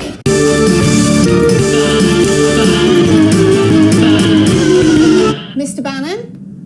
Are you in here, Mr. Bannon? You sounded in distress. I could have sworn I saw him in here.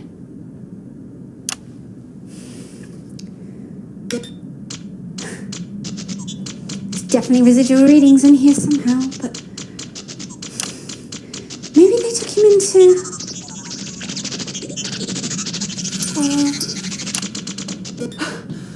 Don't worry, Mr. Bannon.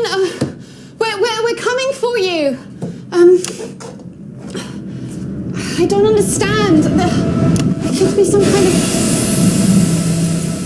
You're a liar. Keep your voice down, man. You're causing a scene. No, this is not what we agreed, Graham. Look, this arrangement is better for us both. Is it? Because I fail to see how I'm better off. I'm doing you a fucking favour. You should be paying me for an opportunity like this. That's money, isn't it? You want more money? I don't care about money. I want what I deserve, Graham. Exactly what you deserve. I'll tell them. And who'll believe you? Seriously, who will believe you, Marie? You're a woman. Yeah, I am. But at least I'm not a fraud.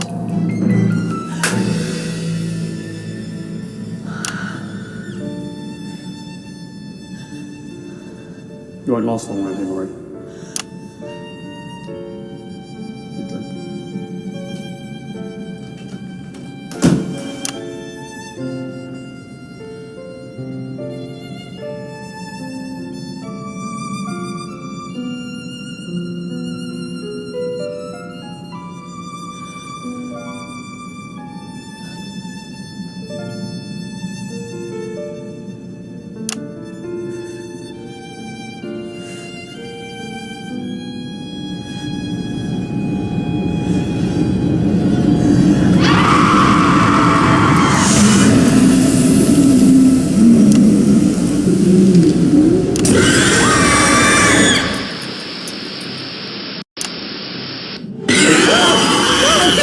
madness!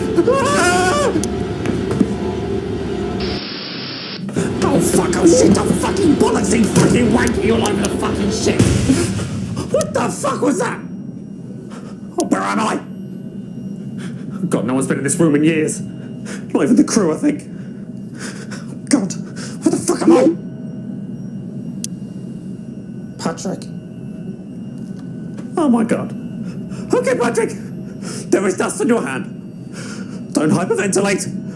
Just think about what Dr. Finkelschmidt said. Patrick, if there is dust in your hand, do not panic. As long as the dust doesn't go near your ears, eyes, mouth, nose, or any other orifice, you'll be fine. Okay, Dr. Finkelschmidt. I will not touch my eyes.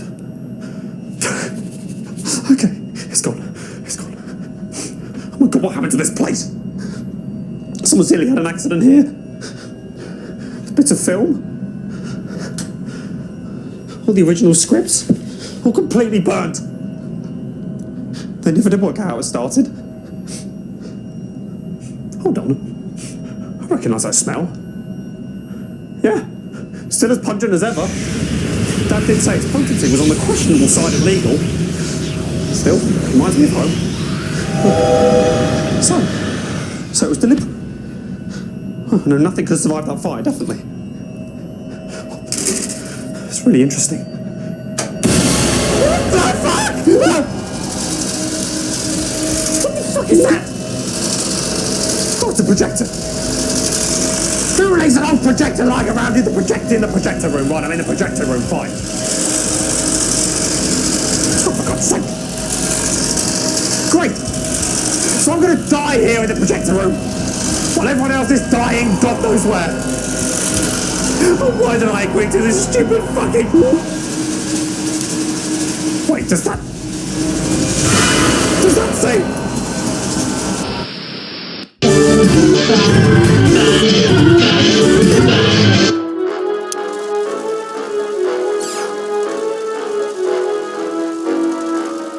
Family picnics, trip to the zoo, visiting Great Aunt Ruth just one more time. There's no rest for the wicked. But what do they all have in common? That's right, it's Bannon brand petroleum. Jet setting across the globe. The cosmetics aisle. The salmon industry. You know it. It's Bannon brand petroleum. It burns smooth and it burns hard. Other brands have gotten away with poor quality products. Until now. It's so good I put my Bannon name on it. How could you go anywhere else? You couldn't. Not without Bannon brand petroleum. It's all natural. It's all performance. It's all yours.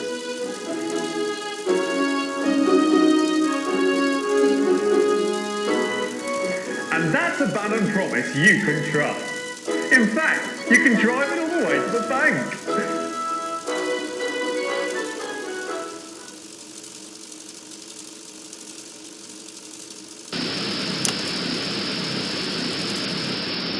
Okay, oh God. Okay. I should do it. I should stop anything coming through. Unless there's a ghost, then it'll probably just float through. There's not much I can do about that. Okay. This could well be the last message from Patrick Bannon, television broadcaster. I stupidly agreed to do a show where I pretend ghosts exist for money. Turns out they do. And one has been chasing me around all evening, an evil ghost woman. Wrote my name on the wall and everything. My final wish is that that bastard charlatan, Wayne, is shown to be the prick he is. Oh my God, I'm sorry.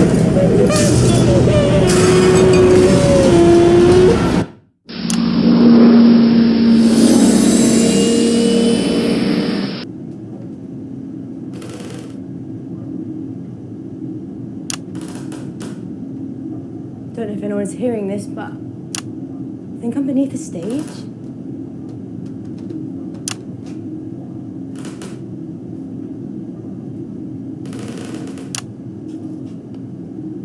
Looks like Bannon was hiding stuff down here. Explains why he sealed the door off.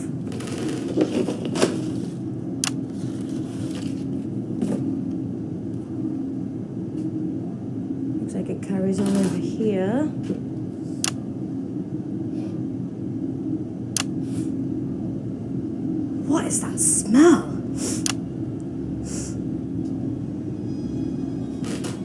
What is...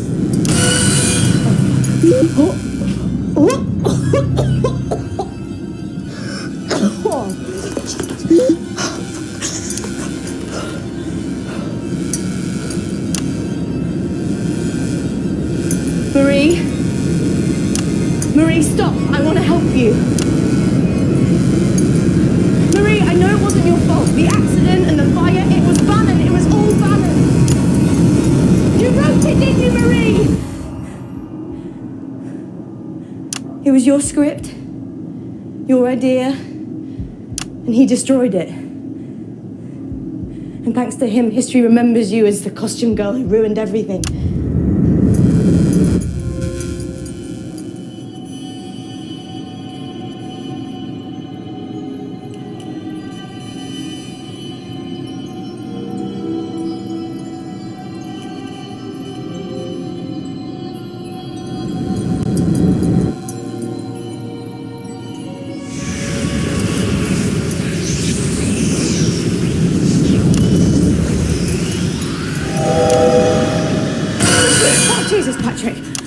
Sorry, Holly, I do move quite quietly, don't I? My limbs are particularly aerodynamic. I thought you were dead. No, not dead. No, Diane found me upstairs, I was upstairs, and she came to find me, and then I thought I'd come find you. Be careful with that. It's really important. Marie, the spirit, whatever, she wants us to see it, and I think if we play it, nobody else is going to get hurt. You're right, Holly. What? Well, you're talking a lot of nonsense about spirits and ghosts, and don't forget it's not real. What do you mean? You saw one? No, I didn't. It's a TV show. Remember, people press buttons, things jump out. No, bullshit. What are you saying? We need that tape, and we need... It's been a stressful night, right? Why don't you just go upstairs and have a little relax? Give me the tape, Patrick. Dan's called an ambulance, should be here any minute to check you out. Give me the tape, Patrick. Why? You knew. You knew about this place. Which means you know what's on that tape. All right, maybe I do know what's on this tape. And maybe that's exactly why this cannot get into the wrong hands, Holly. Patrick! I knew you were an arsehole, but I didn't think... What? You didn't think what? Patrick, we need that tape or she will kill us all. Do you know how hard it is, Holly? Being a bat. Living under my father's expectations, his ambition. And then one day, this fucking curse. Marie Murphy died here, Patrick. Yeah, do you know who else died here? A little boy. A little boy whose father never came home. Really. He shut himself away and never looked at us again. He wanted his whiskey every night with exactly 1 ounce of ice, so he could sit on his own and enjoy it with the only thing he still had eyes for. TV. I'm sorry, Patrick. I am. You didn't deserve that. But neither did Marie. He wouldn't have done something like that, Holly. Why do you care so much when he never cared for anyone in his life? Not for you and certainly not for Marie. Because I need it! Because his reputation it's all I've got, Holly. Patrick, you were an average broadcaster. You've always been an average broadcaster. You swear at the guests, you forget your lines, you treat everyone around you as if they're shit people from the planet shit, yet you are still better than him. You're a better presenter, somehow, and you're a better man. Trust me, his name is not doing you any favours. So give me the tape, Patrick. I can't. I'll risk losing everything.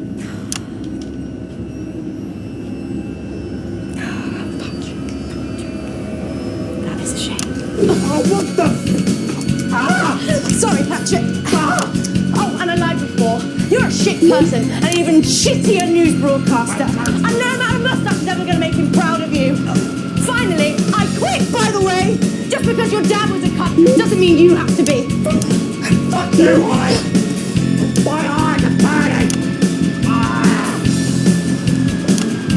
Please don't worry me, Holly! I'm gonna work again! Don't put me on the sports desk! Don't put me on the sports desk!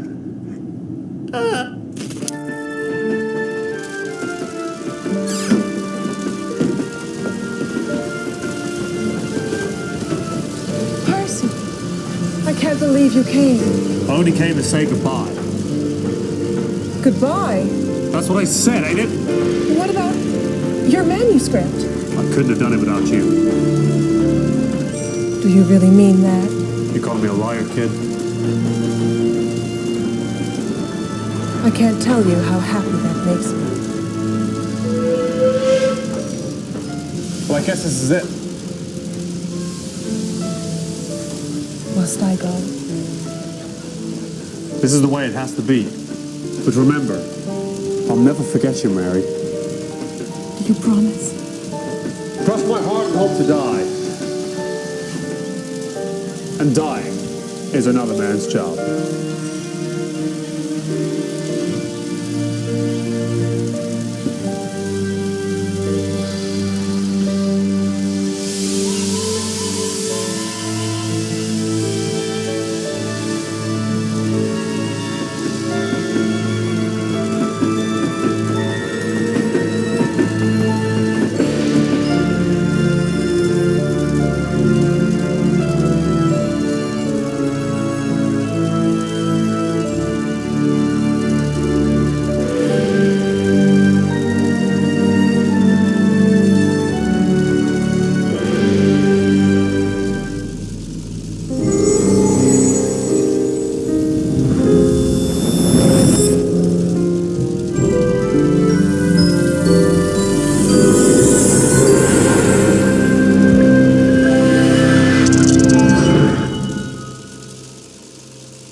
I've told you 1,000 times, Chester. It's the number of blind dates I've been on when no one turned up, followed by the worrying number of lumps under my left arm, the date my childhood sweetheart married my best friend, the age my cat was when I ran him over. I've told you 1,000 times, Chester. The number of blind dates I've been on when no one turned up.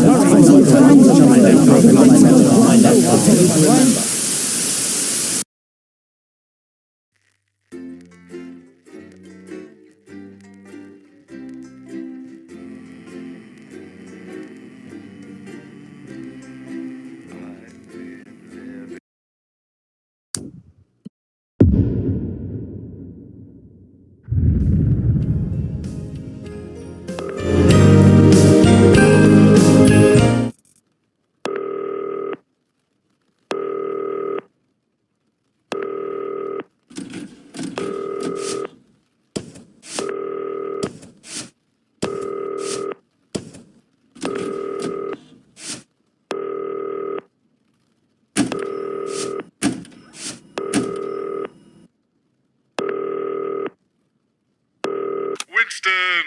Lovely of you to volunteer for an all-nighter. I'll be with you for the first section, but then I'm off.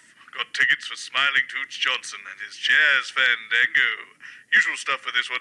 Keep the show on the road and keep the edit snappy. Should be a big night. I've told you 1,000 times, Chester. It's the number of blind dates I've been on when no one has turned up, followed by the worrying number of lumps under my left arm, the date my childhood sweetheart married my best friend, the age my cat was when I ran him over, the number of conversations I've had with my father, and the exact time my mother walked out. Honestly, I don't see why it's so hard for you to remember. If you could just sit here, please, Dr. Magnus. The host will be with you shortly. Not you. Sorry, Dr. Magnus. Leave that alone, please, Colin. I don't like it. Gives me the heebie-jeebies. What does? Science? I don't like it. What doesn't Colin like? Science, apparently. Oh, good job there's none here then. Jeremy, this is Dr. Charles Magnus. Is he, though? Jeremy Dawson, professional cynic. All the best minds are. He's just being modest. He's also a curmudgeon. Is that from your word of the day calendar? Oh, sorry, I'm late. Phone call. Professor Magnus. Doctor, apparently. Oh. Either is fine. 10 seconds, Unless you mean everybody. surgery. I beg your pardon? Lovely to have you. Going in 5, 4, 3... Good evening. I'm Jeremy Dawson. And I'm Megan Wolfe. It's the 13th of March, 1985, and this is a Channel 1 special event hosted by your national nightly news team. In a laboratory nestled in the sleepy hills of Chantlebury, Dr. Charles Magnus and his optimistically named Happiness Collective have been working on a secret project. They claim their Euphoria device will raise overall happiness levels throughout the country. Tonight, live on Channel 1, we'll be putting that claim to the test. We'll be in and out the schedule throughout the evening, with our team of reporters standing by up and down the country to report live on whether the device has brought a smile to your faces. We'll have guests from the world of science, politics and entertainment, and of course, those all-important results. So don't move that dial, stick with Channel 1 all evening as we bring you The Night of Smiles.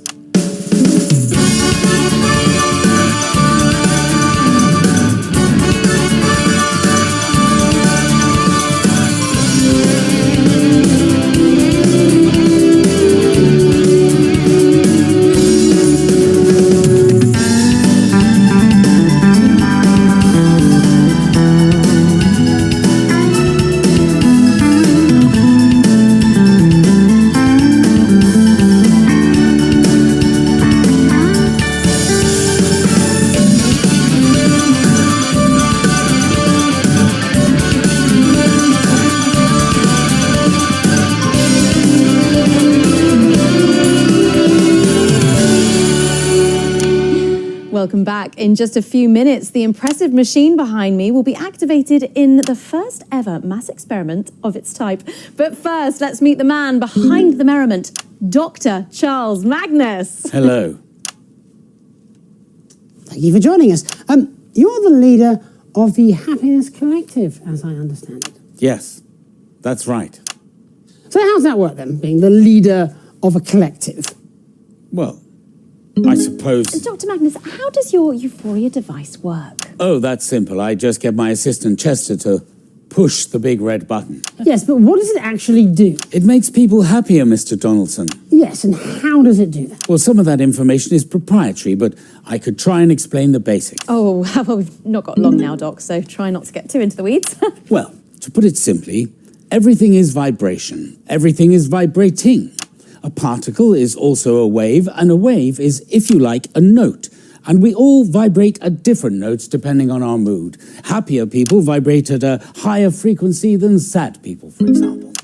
Is that true? How are we measuring that? In music, there's a concept called resonance. When a note on a piano is played, corresponding strings also sound. They vibrate in resonance. Are you following me so far? Yes, I have an O-level in music. And physics? Yes, in both. Well, the euphoria device works in much the same way. The machine generates a note that represents happiness, and all the people and the animals resonate with that note and feel happier. Noticeably. Measurably. Well, at least that's the hope. So, what you're saying is that for unprecedented amounts of public money, running into the tens of millions, you've built a giant piano that only plays one note. Yes, but it's a very powerful note. And this is the only instrument that can play it. Wow, there is less than a minute to go now. So while we go and get set up with Chester and yourself over at the Euphoria device, we can go live to the new Advance HQ for a special message from the Prime Ministers, Peter Clement and Julia Salisbury. Good evening, everybody. On behalf of Advance, Julia and I just wanted to wish all of you the very best of luck with tonight's groundbreaking experiment. When this project landed on my desk, I just knew it deserved to be funded. After all, what could possibly be better than increased happiness? Now, I'll admit, I was a little skeptical, but the lab results are promising, and I'm reliably informed it'll even work on this estate. So it's a big well done from us to Dr. Magnus and the entire team at the Happiness Collective. So as my old man used to say, it's time to stop twatting about and get the gimlet frothing. Wow. Good luck, everybody. Back to the studio. Fantastic, the Prime Minister's there. And of course, without the funding from the Assets and Wealth Fund... We'd still be making prototypes out of sticks. And you are Chester. Chester Mims, 24. My allergies include nuts, macrame furniture, and liquids with a viscosity over 200 centipoise. I've been Dr. Magnus's assistant for... 3 very long years. Yes, he calls me his right-hand man. I do not. Well, that's enough lab banter for now. Let's see if this ridiculous contraption actually works, shall we? Yes, I think we can get a counter on the screen. And we're going in 10, 9, 8, 7, come on, Jeremy. 6, 5, 4, 3, 2, 1...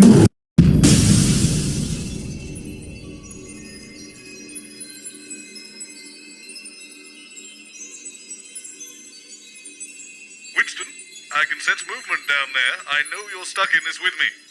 Now, it's just a guess, but I think time itself has frozen. However, when it did, this press in case of emergency button the scientists gave me started flashing. And I think it corresponds with the one you have down there in the broadcast room, on that weird-looking machine to your left. I'll press mine now, and let's see if that gets yours working.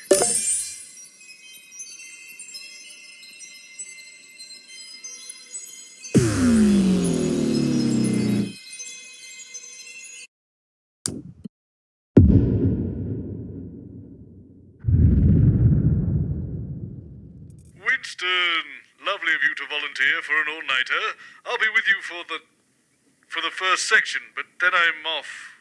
Got tickets for Smiling Toots Johnson and his Jazz Fandango. Does this all seem a little familiar to you, Alex? For the last few hours, I've been having a weird sensation of déjà vu. Strange. Maybe I need a snack? Well, good luck with the show. I've told you 1,000 times, Chester. It's the number of blind dates I've been on when no one has turned up, followed by the worrying number of lumps under my left arm, the date my childhood sweetheart married my best friend, the age my cat was when I ran him over, the number of conversations I've had with my father, and the exact time my mother walked out. Honestly, I don't see why it's so hard for you to remember. If you could just sit Hang here, on, please, this Dr. is Magnus, extremely familiar. Not you. Sorry, Dr. Magnus. Leave that alone, please, Colin. I don't like it. Gives me the heebie-jeebies. What does? Science? I don't like it.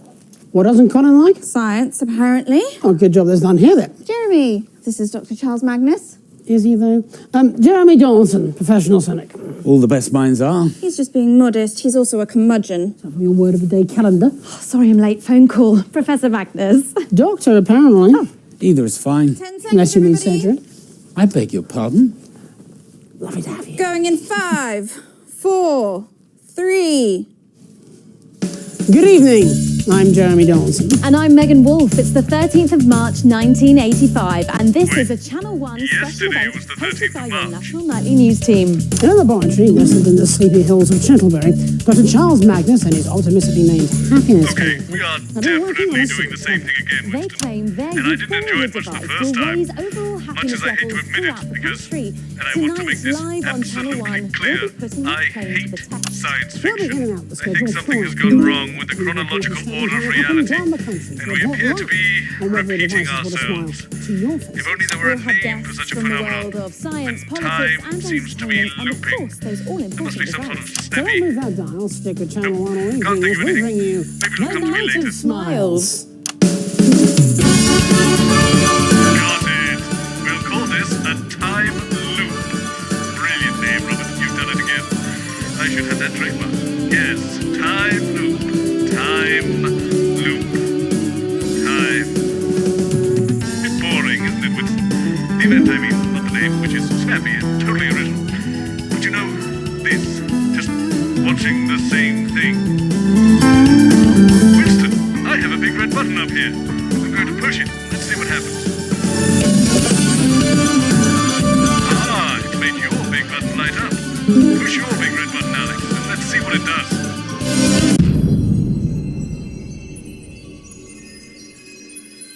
Okay, so your button also stops time. Interesting. Right, we've all read enough science fiction nonsense to understand what's happening here. We're clearly going to keep repeating this day again and again until we find a way to break the loop. God, I hope we don't have to go on a journey of self-discovery full of profound insights that lead to personal growth. I have a gig to get to. Leave this with me. I have a brilliant idea. Restart the loop by pressing that big red button again and leave the rest to me.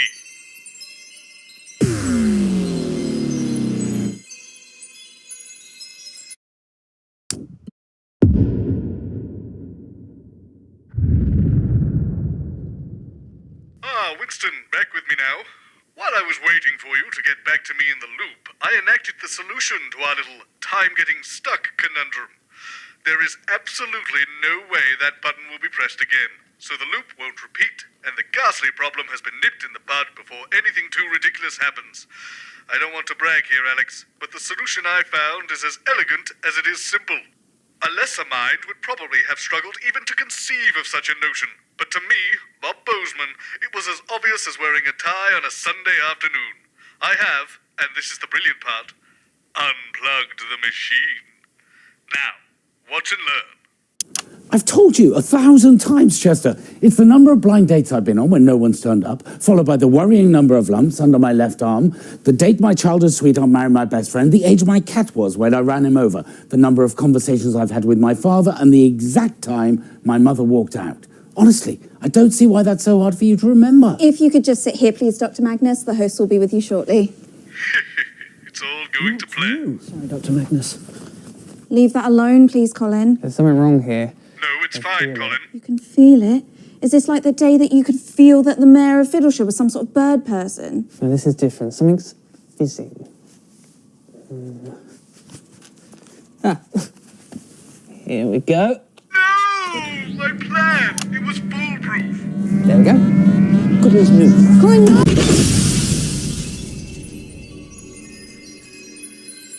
Well, I think it's fairly obvious that did not go to plan, but no point dwelling on who's at fault for what.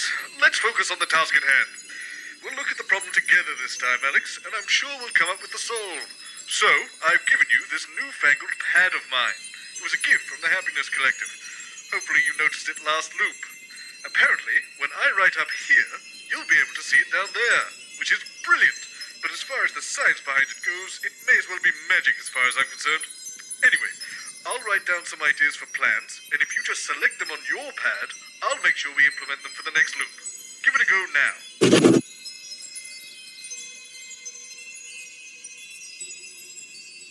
They can't press the button if they aren't doing the experiment, and I've got the perfect replacement show.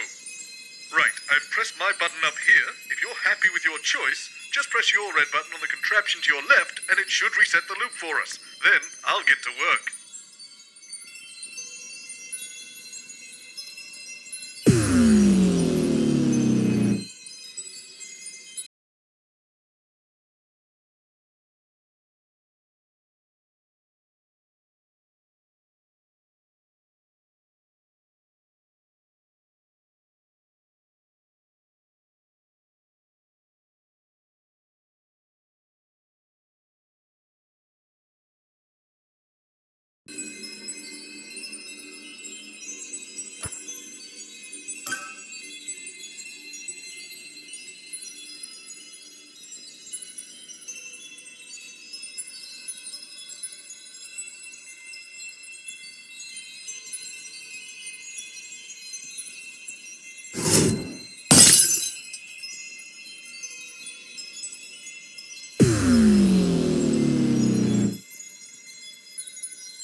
Goodness, we're back from the multiverse. A totally original idea here in 1985. Never been done before. But I can't help feeling, given a few decades, everyone will be doing it. Anywho, we've solved this, so don't forget, we care about the audience again. Let's make it a good show. And with that in mind, I've managed to book Smiling Toots Johnson and his Jazz Fandango to play in the studio. If Mohammed can't go to the mountain shall come to Mohammed. I've told you 1,000 times, Chester. It's the number of blind dates I've been on when no one's turned up, followed by the worrying number... Oh. Hello. Professor Klein. I didn't know you were attending this evening. Good evening, Dr. Magnus. It was all a bit last minute, I think. Chester, did you know about this? If you could just sit here, please, Dr. Magnus. The host will be with you shortly. Not you. Sorry, Dr. Magnus. Are you not staying, Chester? Yes. Where are you going, Mr. Mims? Sit down. Didn't you just... Professor Klein and I think you have a lot to add. Leave that alone, please, Colin. This is more like it, yes. Everything's in its place. You okay, Colin? Why can't I just be... Glad you're not singing. Why would I be singing? Who's the mouse? Bozeman booked her last minute. Also, there's a new script on the auto cue, and he says you're to talk about love. Who does Bozeman? Has he lost his fucking mind? It's a night of smiles, Jeremy. Try one on for size.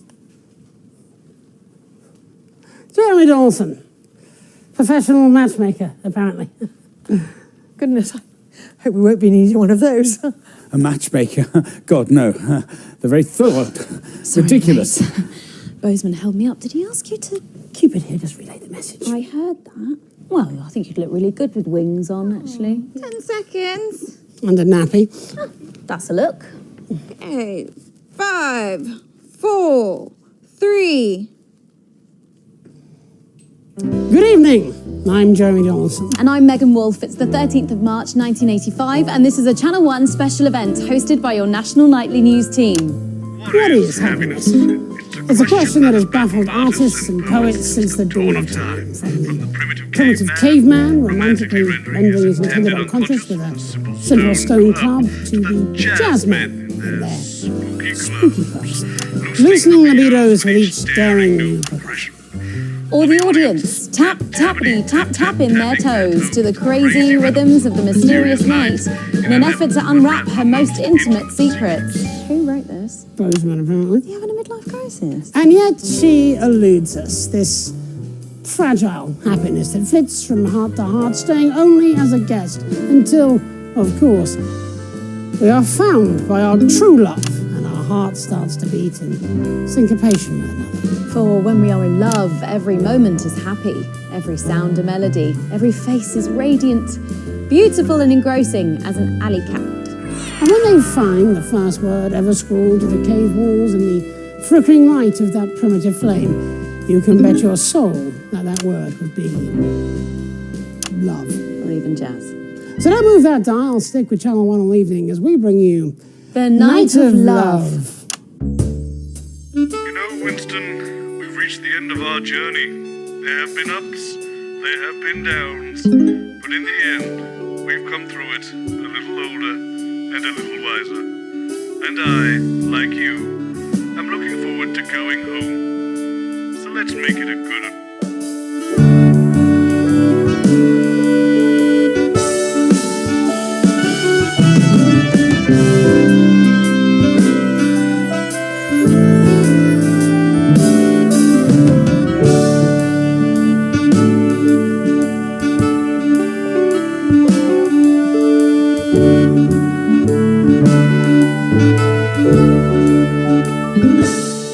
Welcome back. Not long now until we take a trip to Planet Bliss. So let's meet the interplanetary cat who'll be our cosmic tour guide, Dr. Charles Magnus. Good evening. And with you, you have today... Chester Mims, 24. This is Professor Dolores Klein. She works in the Department of Emotional Resonance and has been responsible for fine-tuning the crystal molecules at the heart of the emitter. Goodness, that sounds like such an important job, Doctor. Professor Klein. So sorry, of course, Oh, Professor no, please Klein. call me Dolores. Professor Klein sounds like my grandfather. Surely not the Professor Klein, inventor of the verb. Yes, that's him. My goodness, what a contribution to history. At least until Florence came along and stole your thunder. Please don't use the F word in front of Professor Klein. Yes, she finds it very upsetting. But I didn't use the F word, I just said fart. Will you stop saying that? What, fart? Oh, those things cost us everything we had. My grandfather died destitute, crushed under a crate of his favourite worms he was trying to get down from the top shelf to polish. Now, do you see what you've done? I've a good mind to cancel this experiment and walk off the show. Doctor. Yes, hurrah! We've all worked too hard for too long. I will control my unmanageable rage. I apologise for my outburst, Mr. Donaldson. That really wasn't an outburst. Never apologise for your passion, Dolores. It's what makes you so impeccable at your job. Impeccable. I might even say precise. You say the nicest things, Charles. So when the device is switched on, will we all experience love? Oh, Christ, no. That would be catastrophic. People in love are mentally ill. They shouldn't be allowed to fly aeroplanes or perform sensitive tasks. No, our device will simply bring about a sense of contentment. Love can be terribly painful. Yes. Best avoid it. Probably. There's enough subtext there to fill a poetry book, but apparently we are going to lift the needle from the grooves of the record of love and take a trip downriver to the white waters of Advanced HQ for the sounds and stylings of the country's most powerful couple. I am guessing that means we're talking to the Prime Ministers. So. Who, just to be clear, are in no way romantically involved. Well, that's probably a good thing. There's no place for romance in the workplace, after all. Can't say I disagree. Makes it hard to concentrate. I've heard. Yes. So have I. That's what I've heard too. Let's go to that message now. Good evening, everybody. On behalf of Advanced, Julia and I just wanted to wish all of you the very best of luck with tonight's groundbreaking experiment. When this project landed on my desk, I just knew it deserved to be funded. After all, what could possibly be better than increased happiness? And now, here's a little something what I wrote earlier, especially for tonight. It's a love poem, which I want to dedicate to everyone at the Happiness Project and, of course, Mrs. C. So it's a big well done from us to Dr. Magnus and the entire team at the Happiness Collective. And now here's Peter and his poem, if you're quite sure. Absolutely, I spent all afternoon on this. Christ, I'm nervous. I'm not much of a poet, ladies and gentlemen. Are you okay? Come on, Clement, stop fuck-arsing around and let's get the gimlets smiling. True love don't come along every day, so when it does, you should make hay. If that man gets you dripping, say yes to the whipping, as his famous old man used to say.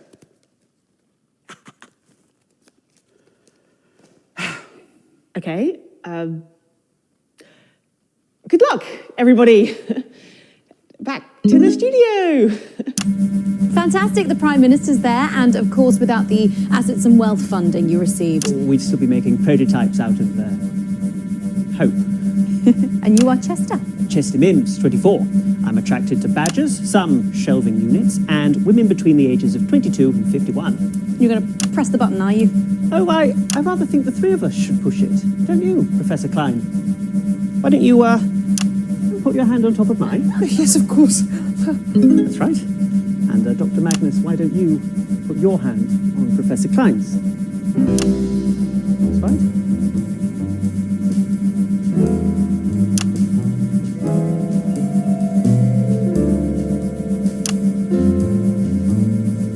Go on, man. Tell her. This is what we've been waiting for.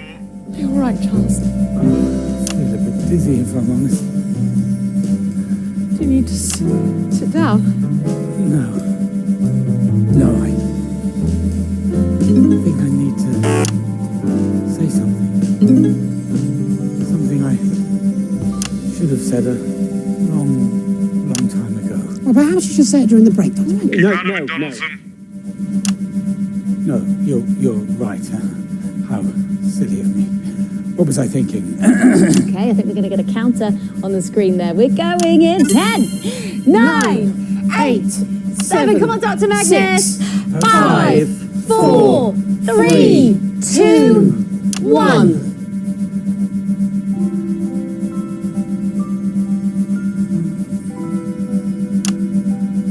I love... Well, Winston, I'm sorry. We've exhausted each and every one of my ideas. We even traversed through multiple parallel universes, and we still couldn't solve this thing. I suppose we'll just have to get used to this tortured existence, trapped in time. You might find it amusing to make my channel into a zoo, but I am in no mood.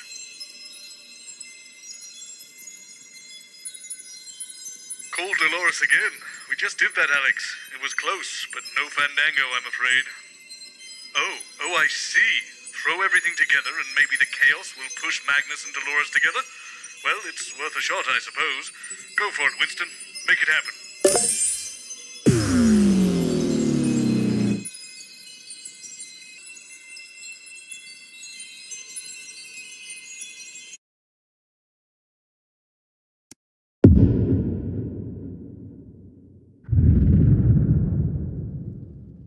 Right, could you all gather on set, please? Jenny, what's going on? Oh, hello, Robert.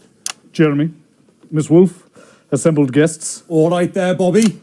Good evening, Mr. Algebra. I've gathered you all here to help me with a televisual experiment. Why us? You were available. I'm between shoots. I have a book to promote. Whereas I've been up since 5 yelling at my staff at my capital restaurant, but I'm here too because I'm not fucking lazy. I'm just here to break hearts and sell garden furniture. Could we all please just focus? Sorry, Bobster. Tonight's television program is entitled The Night of Smiles, ostensibly because we're testing the Euphoria device. But this is a ruse. There is but one aim and one aim alone for tonight's program. Ratings. No. Love. Oh, how gorgeous. 2 of tonight's guests, namely Dr. Dolores Klein and Dr. Charles Magnus, have fostered a deep, unspoken love for each other through many years of tedious scientific research. Yet neither has had the courage to speak of their affections. Divine. I was in a film like this one. Oh, was that The Love That Couldn't Sing? Oh, you've seen it? I've watched everything you've ever made, usually with my trousers off. I'm sorry, Robert, but we've been planning this show for weeks, and surely the experiment takes Fuck priority the here. experiment! You have no idea what you're talking about. I've seen more versions of this than I care to remember, and I know more about the next 10 minutes than the greatest minds in history. Just get the 2 fucking scientists together, and I will buy you all fucking houses. Understood? Is that understood? Yes. Good. And try not to be too obvious about it, Alan. Why is he picking on me? You've just got one of those faces. Oh, and don't mention Flards. Crazy Neil never mentions Flards. We've still got 6 containers of Werbs to ship. Oh, well, they'll never sell. Everyone's using Flards these days. More stable at the knuckle joint. You never forget your first flart. Great for basting and for throwing at your kitchen staff. The third Mrs. Neil kept one in the bedside drawer. Oh, sweetie, we all do that. I literally just told you not to talk about fucking Flards. Jenny, get the scientists. Let's get this started up again. What did he mean again? I'd explain, but you'd think I was weird. I deeply resent being a matchmaker. Well, so don't then. This is my wheelhouse. Definitely leave it to someone with an EQ. You'll replace me one day, you know. Oh, don't be so silly. You're irreplaceable. Even so, you will. You're the best I've ever seen. Oh, thank you. Okay, if we could clear the sofa, please.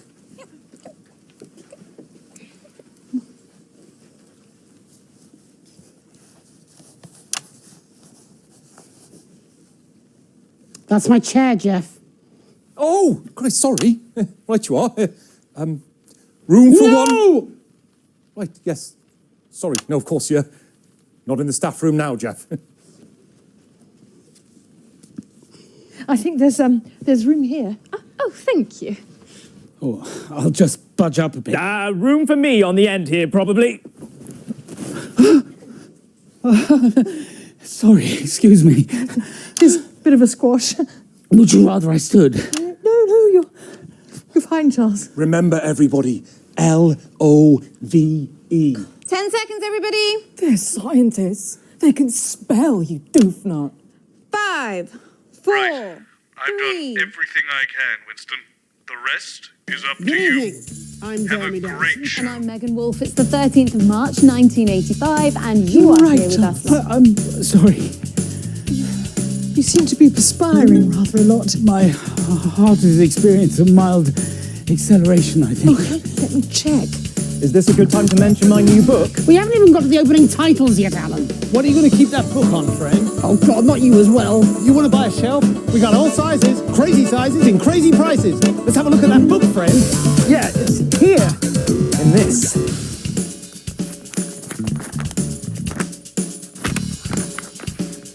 What is that? You, come here. Come here. What is that? Do you know? Nah, too crazy for me. You're a maths guy. What are What? They wanted the dimensions in They're inches, aren't they? Your heart rate is extremely fast. Are you all right, Charles? I feel as if an eruption is building inside me, if I'm honest, Dolores. What be I? As much as 7, I'd say. Do you mean millimeters, Alan? What? Do you mean millimeters? Oh, I see what's happened there. Fucking useless! My book! Oh, I'm sorry, everybody. I'm sorry. I just needed a bit of a... Oh, yes, Yes, I'm feeling a bit better now. Oh, please watch out for my tiny book.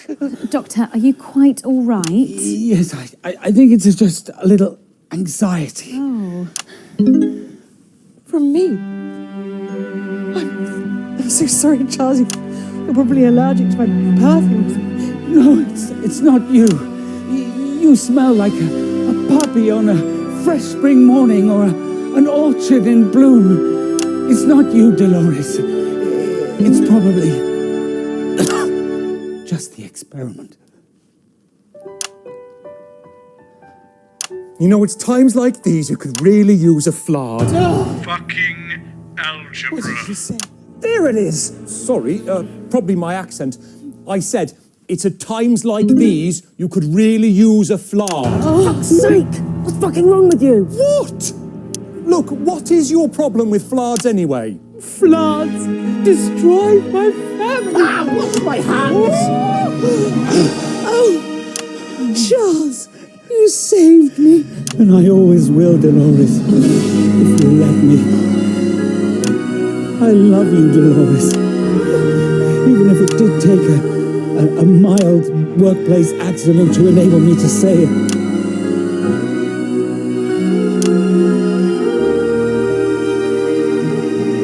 Yeah, you're kind of just sitting on me now. At last. Gosh, I'm so sorry. Sorry.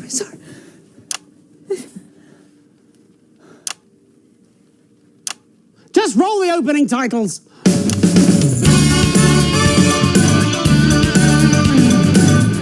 Well, Winston, this menagerie of chaos you've come up with better be worth it. Of course, it goes without saying that if we do break out of the loop this time, we'll go home to our respective families, carry on as normal, and never speak of this again. Wouldn't want to have any confusing references or continuity breaks in the future.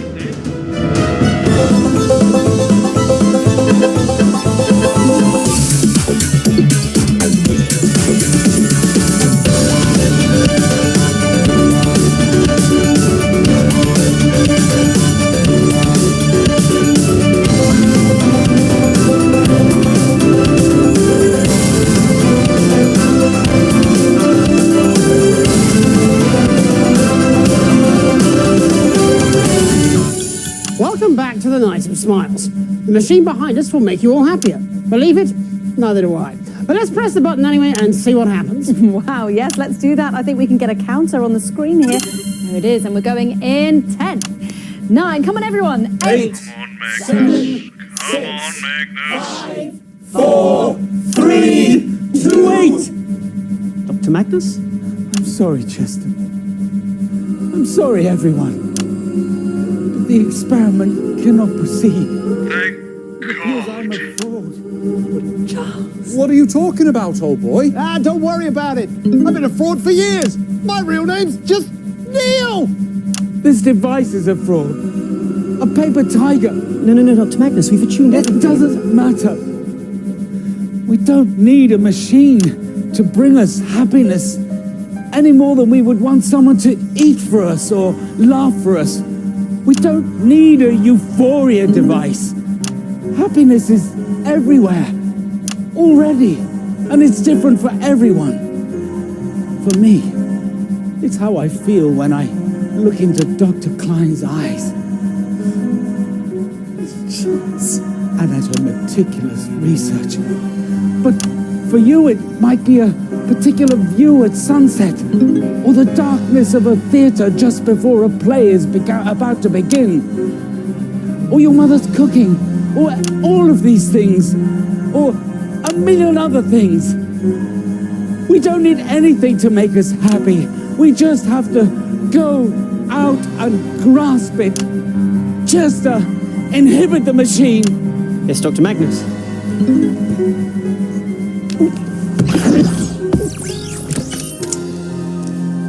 Machine inhibited. Suppose we can all go home.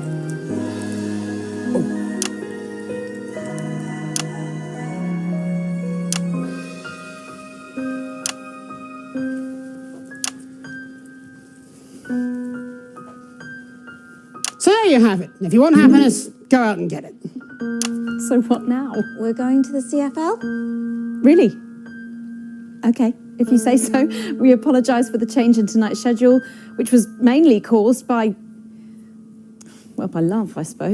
The universe is probably safer, and our boss owns us a house. So all in all, a good evening. But it's about to get even better as we have a treat in store. It's all the highlights from today's semi-finals of the Feline Football Championships. So let's go to that now.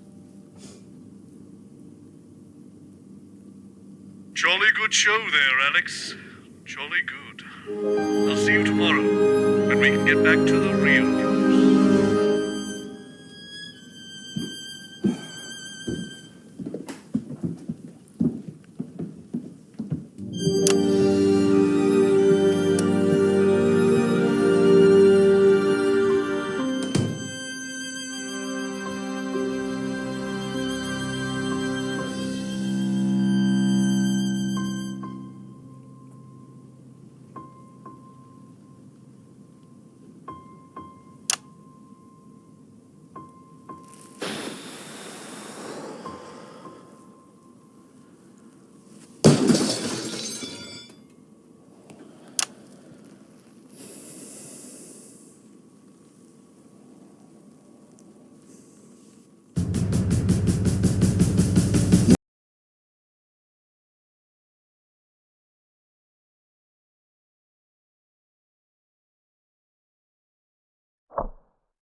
Alex, it's Bozeman here, your boss. While you're powering up and getting the adverts loaded, I thought I should just tell you that we've had one of those public information films from the government, and it's mandatory that you play it. You still have a free choice for the other two, so read those tape labels carefully, but make sure you play the advance advert, preferably at the second break. Right, that's the lot. Have a great show, total pimp. My God, that weather looks nasty. Oh, how's it going with Steve? Why are all men such pricks? That well, eh? Apparently he has a complicated relationship with his faith. No. Sorry, are you saying he chose his imaginary friend in the sky over you? I don't know why I talked to you. It probably is a really awful date. 10 seconds, everybody. Like I said, all of you. Did your personality accidentally slip out? Pricks. Going in 5, 4, 3. Good evening. I'm Jeremy Donaldson. And I'm Megan Wolfe. Our main stories tonight. Uncooperative. A mysterious symbol has appeared overnight on thousands of buildings throughout the capital. Tonight, in an exclusive live interview with Prime Ministers Julia Salisbury and Peter Clement, I'll be asking what this mysterious symbol might mean. After 3 months of record-breaking approval ratings, could this be the daring first move of a silent resistance movement? And what would that mean as we go into the future? We shall overcome. Trapped in Dante's taint for more than a month now, Doctors Ingrid Svorsborg Horgensvoord and David Wong announced today that they're considering 2 possible options.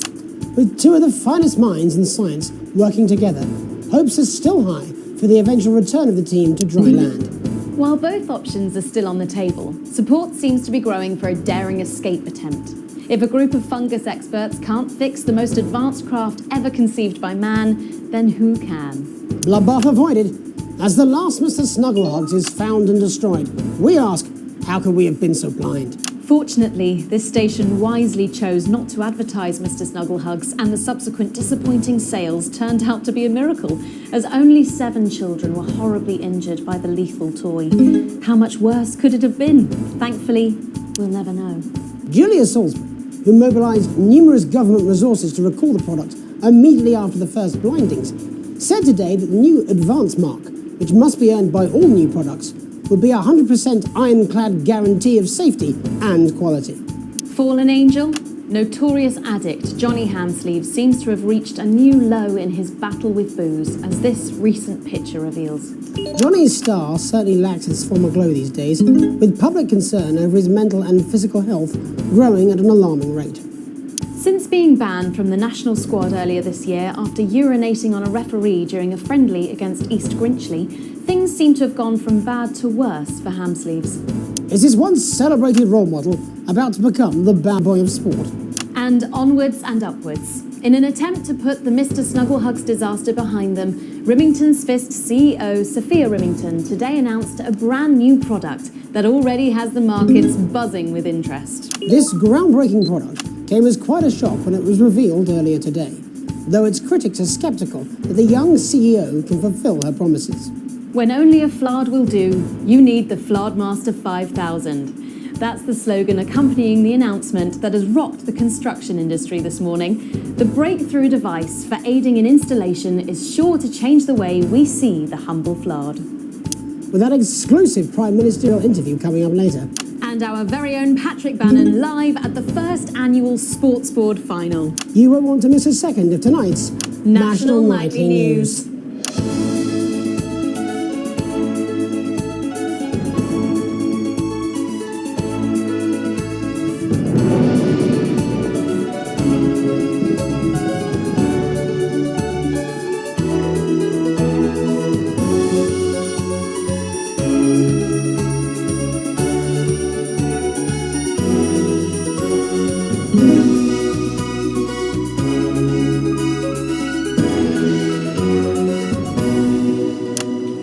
But first tonight, while Advance is certainly proving popular with the majority of the country, who've seen their wealth and standards of living increase considerably, for some, the transition has not been as pleasant. That's right, Megan. The formerly aristocratic members of our society have had to make major adjustments to come to terms with the new regime. Robin Short is in suburbia investigating rumours that these previously privileged people may be planning some kind of protest. Robin? Thanks, Megan. I'm here in Moderate Hatchings to talk to Wentworth and Penelope Somerset Bentley, who were relocated to the house you see behind me after Advance passed the Assets and Wealth Act on their first day in office. Tell me, how are you settling into your new lives? Well, quite frankly, Robin, we're not settling in at all. Our neighbours are whitewatters. It's simply untenable. I hope you'll forgive my language, but it's as steaming as a Wednesday hatch basket with too much spatting. Steady now, Penelope. Sorry, Robin, my sister's under a lot of pressure. She had to dress herself this morning and she still hasn't quite recovered, Robin. Fuddly-doo! My goodness, that must have been quite a shock. She really struggles with ribbons, Robin. Well, at least you've been rehoused in a nice big house. Big house? This grubby little gaddispatch only has one staircase. And the breakfast room and the dining room in the same bloody place. Imagine that, having all one's grub in one room. One room, Robin. So what would you say to the people that feel that your family has had it far too easy for far too long, and that these redistributions are both fair and just? I hardly think we've had it easy for fussle's sake. Only one of our swimming pools was even heated. realistically, what can you do? Well, you've asked the right waddy question, Robin. Thank you, Wentworth. I wasn't the youngest ever editor of the Swinstead Middle School Inquirer for no reason. I think our toilet butler was from Swinstead. Dear George. Oh, I wonder what happened to him. Yes, I remember. Daddy tried to shoot him in the buttocks and he ran off into the woods. Oh, good times. And that's probably my last happy memory, Robin. Tragic, but what can you do? We will rise and rebel. We wage war on our revolting rulers with righteous words and rebellious writings. Our best guess in our quest for redress is to divest our breast in an undressed bare chest protest. Oh, what's that? Daddy! Daddy, it's Daddy! something! Please don't do that. We can't show this on the news. Right, you buggers! Tally-ho! Tilly! Get the dog! Tilly's our mummy. She's proper cracked off too. Well, at least you are showing some shame. Free at last! Somerset Bentley, glad to meet you. See, the protest has started already. Nice sharp work, boy. Thanks, Daddy. He gets that from me, you know. And forgive me, what are you trying to achieve here? We just want to be fudding well heard, that's all. Oh, language, Penelope. We are nude, not rude. Sorry, Daddy. We want the world to realise we won't roll over and run away. We will revolt. We will rise again. Yes, we bloody well will. Spaff and piff pop. Stop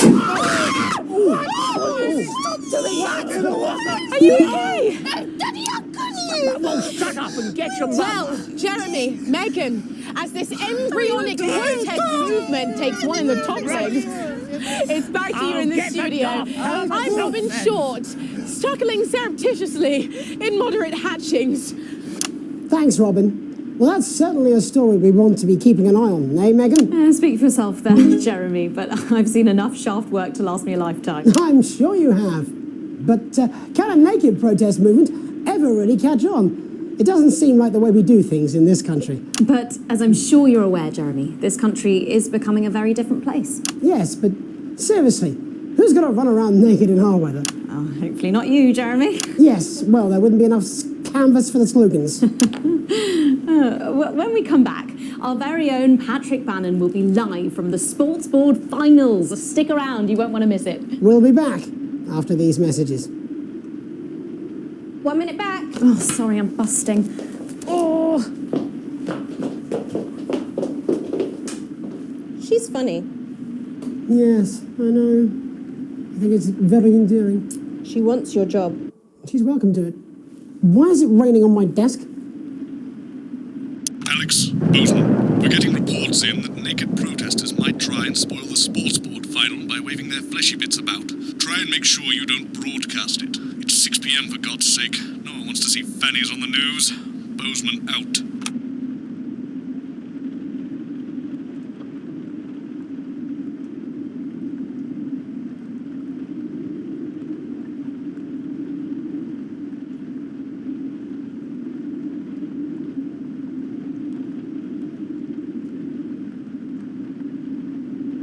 Well, that's what it says. Yes, I understand that, but I always say welcome back. I think we should just keep it as it is. Well, of course you do. I've got one hack line. What's that supposed to mean? I didn't write it, Jeremy. That's all right, fine. Jenny, there's something wrong with the auto cue. 10 seconds. Oh, I just felt a drip again. Have they not fixed this? Want to see us fry? It's good for the ratings. 5, 4, 3.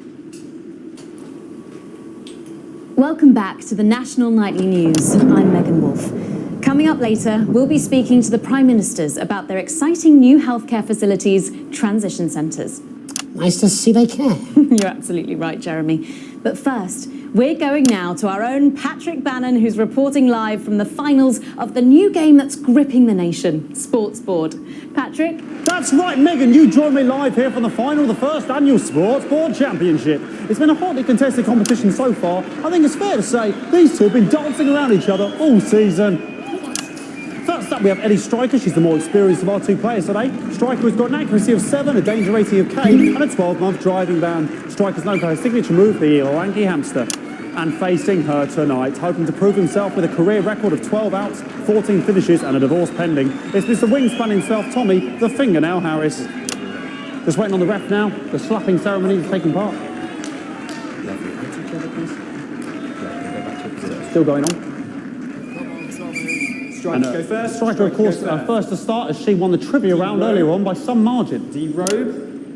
Harris, perhaps the brawn and not the brains. Stupid.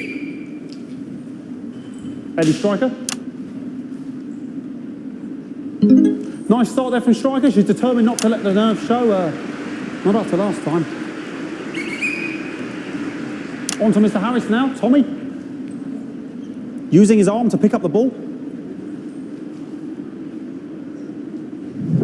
Not a bad shot there from Harris. Back to Striker for shot number 3. All right. She's gone to sort of throwing it under her legs. Not bad, if you ask me. Was there contact? Don't know why you complained. To Harris. Bit of business with the ref, but it got sorted out.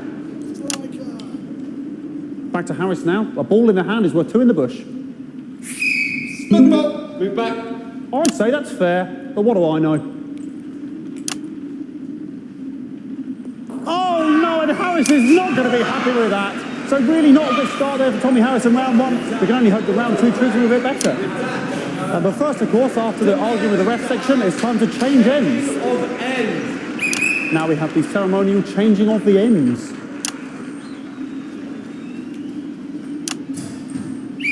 And of course, now they go back to the starting positions, as that makes sense. Striker giving it large. Second round. Double. Harris. Winter round 2 now with Harris. Okay, we seem to have some sort of streaker on the pitch. I apologise if we broadcast any of that stuff. She appears to have slogans across her breasts and arse. Try and ignore all of that. Security, I'm sure we're going to take them out as soon as possible. Apologise if we broadcast any of that. As I said, we're going to get the situation resolved as soon as possible. They're trying to carry on play, but it's proving a bit difficult, and I'm struggling to follow because it's quite an eyesore. And women's body, yeah. All right, great. Okay, so back into round 2 now, and Harry's absolutely determined to close that massive gap. Eddie Striker. No, it's just some of the tightest play I've seen ever. Harris. And was that the fitted thumbscrew? We haven't seen that since the Heats. What a brilliant move. Back to Striker. And we know what that means, ladies and gentlemen. That is, of course, the ground sound. Excellent bit of play here on both sides of the bucket. I don't know about you at home, but I'm finding the technical mastery on display here absolutely blooming jaw-dropping. The ref has spotted something in Harris's neck or head. And Harris is having an absolute shocker. What a miserable start there for Tommy Harris. But he is a late bloomer, of course, we've always said that. And after all, it is a game of 2 halves. 4 rounds and 7 sub-genres. But now, of course, it's time for the half-time show. Sponsored by Remington Smith. On my whistle, on my whistle. Nice piece of music here to start the half-time show. Okay, another posh protester loose on the court here. We can only apologise for that. We'll do our best to shield you from having to look directly at it. Is running around here with his genitals on display for all to see. And ruining what was shaping up to be quite the dance interlude there. Now he's thrusting himself in Harris's face. Security is on it. And the bucket has been knocked over! I cannot stand it when the bucket gets knocked over. Hopefully he'll get taken out now. Genitals flying around for all to see. Really, if you ask me, not Sunday morning television. And out of there, hopefully taken away, never to be seen again. Final poses, final poses. Ball boy cannot be in the final pose. And a lovely finish there on both sides of the bucket. I wouldn't like to call that one. And as we head into round 3, I'd love to know what's going on in these 2 players' heads. But unfortunately, because of science, we can't. Thank you, thank you, thank you. Not bad. So that ball boy's giving me the eye all day. I don't know what's going on there. Striker there, not a great start. She looks a bit flustered, I think, after all that swinging around. Back to Harris here. God, what I wouldn't give to be that ball. I'm all right, ladies. Tommy Harris. And it dribbled down his arm, which is actually a really good move, because, of course, if it dribbles down his arm and goes on the floor, it's not going in the bucket. Back to Striker.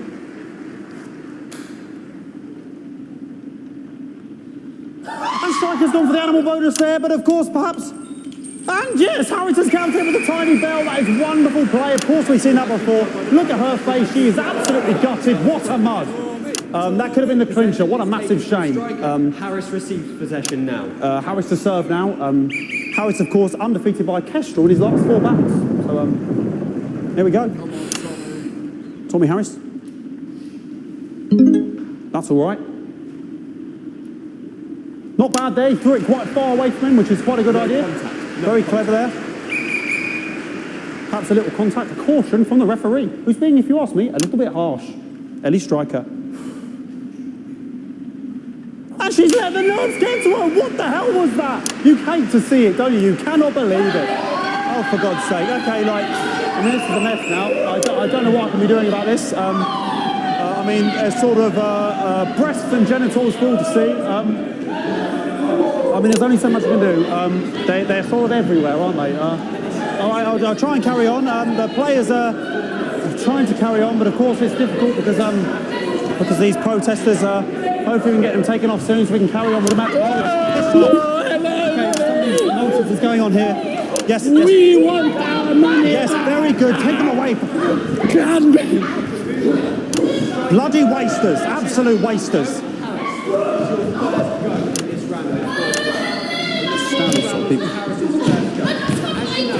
Oh, jog on! This is the mime round. It's an absolute bloody...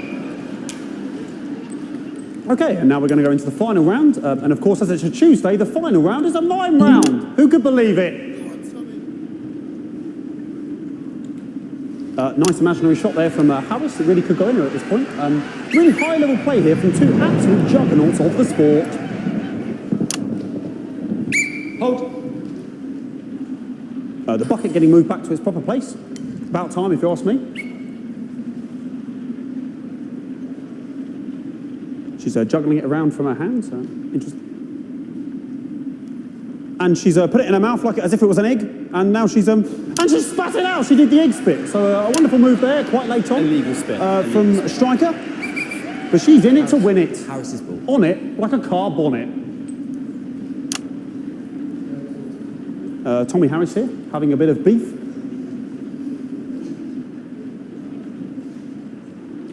And he's peeling it as if it were a banana, which is an interesting move. Not sure if he hasn't had his potassium or what's going on today with Harris. And he's trying to have the banana was the ball. What a fantastic move there from Harris. Unfortunately, that is the end. What a pathetic... There we go, Jeremy, that is over. How can he look his 8-year-old son in the face tonight? What a lump. We just have to wait for the referee now to announce it to make sure it is all official. Contestants in, please.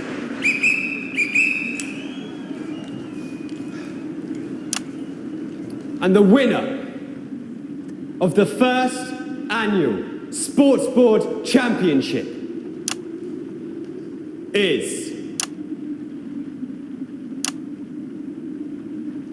everyone! Okay, the ref has decreed once again a win for everyone, including me as my 15th win in the Sports Board Championship.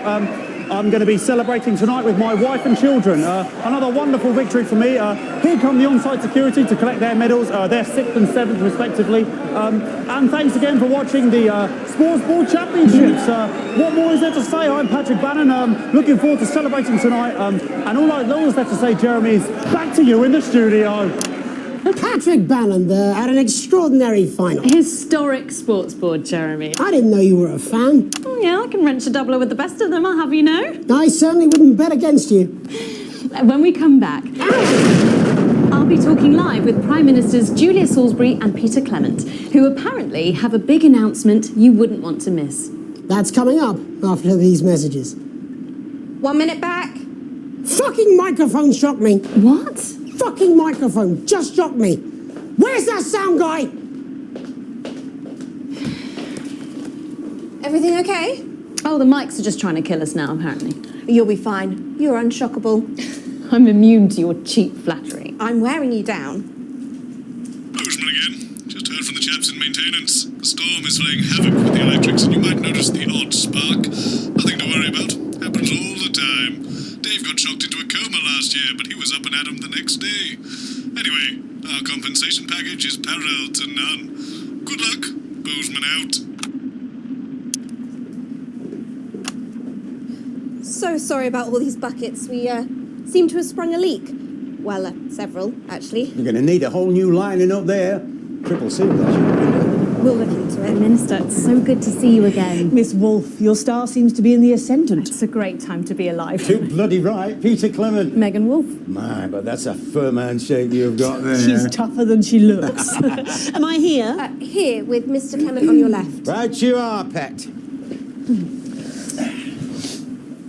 Is your seat damp? 10 seconds, everybody. No, mine's fine. Have you had a little accident? Cheeky cow. 5, 4, 3. Welcome back. I am delighted to be joined by Prime Ministers Julia Salisbury and Peter Clement. Welcome to the National Nightly News, Prime Ministers. Oh, please, it's just Julia and Peter. We don't believe much in titles. It doesn't seem very advanced. We're delighted to be here. Well, firstly, I should ask how you feel about the graffiti that's been springing up across the capital. Should we be worried? Oh, no, you definitely shouldn't be worried. Well, not unless you've got a fatal paint allergy anyway. But yes, it does seem that there are still some people we haven't been able to help. You know, whingers mostly. People who've yet to benefit from the many advantages of the new future. And you know, Megan, as my old mum used to say, there are some pissants who just don't know how to be happy. We're working hard to reach these people, find out what they're angry about and how we can help. The door to my government is always open. Someone's dripping on me. But we didn't come here to talk about what may yet turn out to be some alternative arts project. Which we no doubt will have funded. When we want to talk to the nation about something far more exciting. Yes, your office briefed us that you have an announcement to make, but they were being surprisingly secretive about it. Let me ask you a question, Megan. Okay, it's not usually how it works, but... What scares you? I mean, really scares you? It's death, Pet. She's talking about death. We're all afraid of our deaths. It's part of being human. Sorry, are you saying that Advance have cured death? That'll be a vote winner. Yep, that was definitely a drop there. But while we may not have cured death, we hope we found a way to make it much less scary. And much less painful and much less expensive. Look, which is me close-up camera, Oh, Pet? sorry, yes, it's camera 4 right there. When I was 13, me mam came and got me from school. He had to go to the hospital. Me granddad, he'd collapsed that morning, so we'd all to say our goodbyes. And I went in to see him. He were all frail and pale. And I was scared because I'd only seen him the week before, and he'd been fit as fiddle. And he said to me, Peter, he said, it's the right time. I don't ever want to be a burden to the people I love. Was that the last time you saw him? Nope, 3 days later he were back home. He lived with us for 9 miserable years after that. He had to be fed with a rubber spoon. He had a commode, so he'd just take a shit right there in the lounge while we were watching football. He wouldn't even wait till half-time. That sounds... It was awful. It were awful for us, and this is the point. It were awful for him. He could see it was destroying me, man, watching him slowly fade away. And he would beg her to turn off his breathing equipment at night, but she couldn't, or she wouldn't. It were a crime, you see. And she didn't want to lose the children, as well as her old man.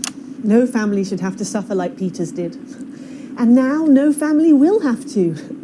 The health service is today opening the first of 300 new transition centres. The transition centres will handle everything for your last days. The legal, financial, medical and emotional costs are all catered for and paid for by the government. So even the poorest citizen gets to pass on with dignity when they choose. And that choice is important. Yes.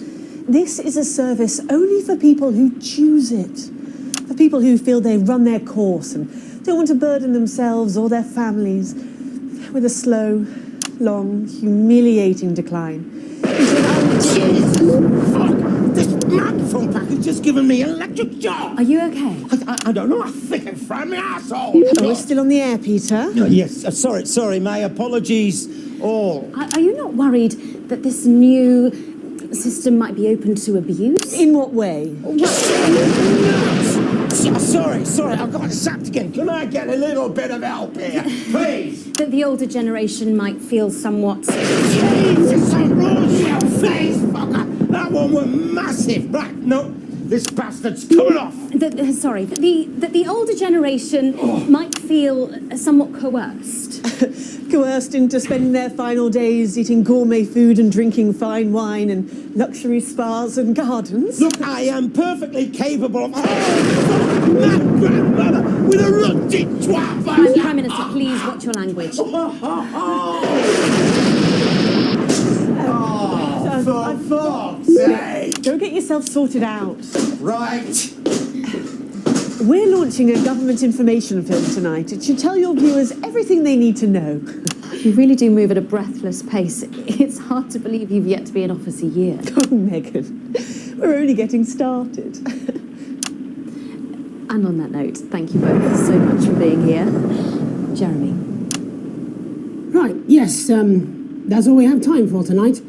Our thank yous go out to our guests. Congratulations to all the winners at the Sports Board Final. And we'll see you tomorrow night at the same time. My name's Jeremy Donaldson. If you can, have a peaceful night. And we're out. Good job, everybody. Why bother strengthening So your they body just... when you can strengthen... I don't suppose there's any way this could be a good thing. It's for my nephew, so we transitioned the moment I saw the link.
Of them for now. Right, we're about a minute out. Get the adverts loaded up.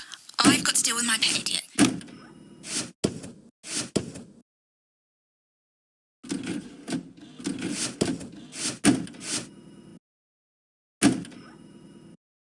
This has no credibility, Jenny. No professionalism. It's not a mess.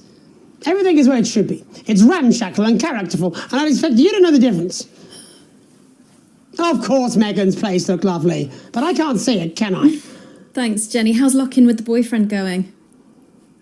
Decided to take his chances on the wild streets, eh? Rather than endure another romantic comedy. Jeremy, Jenny says your hair looks stupid. Yes, I can hear her. She says she's not talking to you.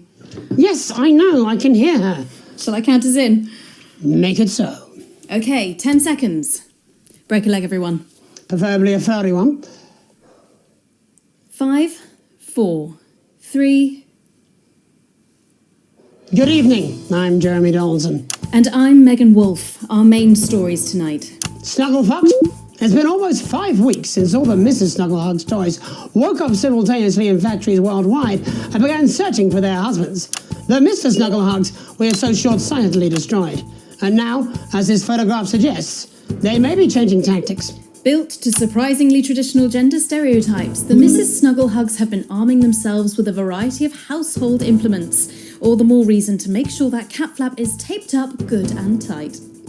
This frightening new development means that even those previously thought to be relatively safe, like the young and fit, must take care to watch their backs and keep their ears open for the soft steps of sinister feet. Going stir crazy, with no signs of Mrs. Snugglehug's batteries running out, and the government lockdown now in its 31st day, domestic relationships across the country are taking some unexpected turns. Dramatic reports are beginning to emerge of uncharacteristically bold behaviour in homes across the country.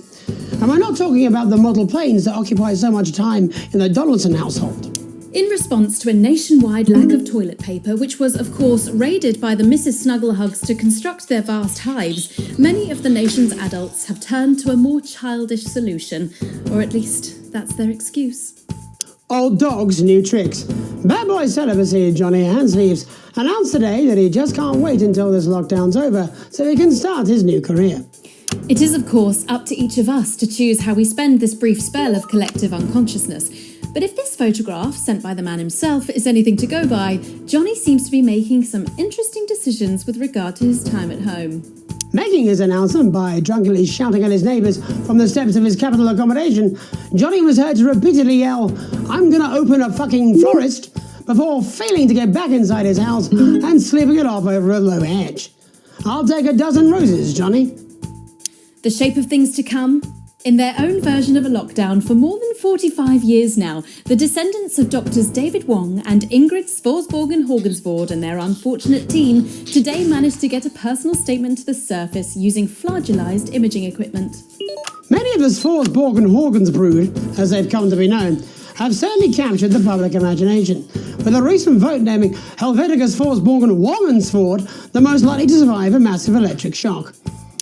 Greeting from Dante's Tate, or as we say down here in the family, many mushrooms to you. I don't know what a Mrs. Pluckless Plug is, but they sound like they're causing you guys real problems. We've been trapped down here for 8,961 days now, and all I can say is I sure am glad Mum and Dad chose not to get on that escape craft.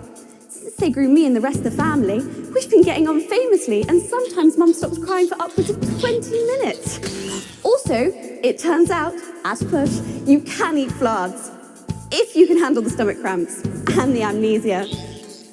Greetings from Dante's Taint, or as we say down here in the family, many mushrooms to you. It's hard to believe they've been down there so long now. But as everyone knows, time moves differently underwater, Jeremy. That's why goldfish are so stupid. That's right. And as anyone will tell you, the deeper the bowl, the thicker the goldfish. There's no denying the logic of that. Class war, a worrying turn today for the formerly rich as ever more punishing measures are announced, Alex. With the country becoming ever more hostile to the previously wealthy, those who manage to skip the country must be very grateful to the people who help them right now. We have it from several sources that rich runaways have actually begun to spontaneously lose their teeth one by one. Is it some sort of cosmic justice, or has masked vigilante Dental Dennis been up to his old tricks again? And Advance speaks out, with the snuggle struggle proving a test to governments around the world. Advance HQ released a curious statement this afternoon. In the accompanying release, they asked us to stress that they have been listening, and that this should be taken as a response to how the people really feel. We've certainly done our bit on this show to contribute to the political climate. But let's not forget, how we behave in our home lives is what really matters. Let's hope it's not just me who filled out that questionnaire, Jeremy, or we're all in trouble. Let's play that statement. Good evening. I know many of you feel lost right now. I know I do. Which has nothing to do with the waning support for the government, and I don't know why you keep saying that. We're doing loads, okay? We have scientists looking into the lifespan of lithium batteries. Good ones, too. Not the red wine cures cancer kind. And no, I can't tell you when all this will be over. So just stop asking, will you? Let's stop focusing on us and what we're doing and start focusing on you. Because I have some questions for you, actually. Why don't you think the rules apply to you? Do you really think sunbathing is classed as exercise? And since when was hummus essential?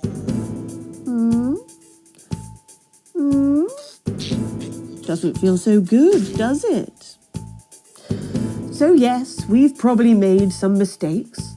But for now, let's not look at who did what or why. Let's put the full responsibility for this on you. Feel guilty. Feel afraid. Feel anxious. Turn on each other if you have to. Fight over sponges and then go home and stay there and think about what you've done. Just don't turn on us. That won't help anyone. Thank you. Delectable stuff. Later tonight, Jeremy will be catching up with brave roving reporter Patrick Bannon while I check in with two friends of the programme who find themselves stranded at opposite ends of the country. And then, in part 3, there's going to be a quiz. Presumably because there's nothing more important going on that you might like to report on if you were, say, a news programme. And in a moment, we'll both be asking Sophia Rimington how such a trusted brand can have made such a terrible manufacturing mistake. With what it describes here as help from popular psychic scientist Delia Lywell. Oh, I like her. No, you don't. Why do you do that? That's all coming up on tonight's National Nightly News.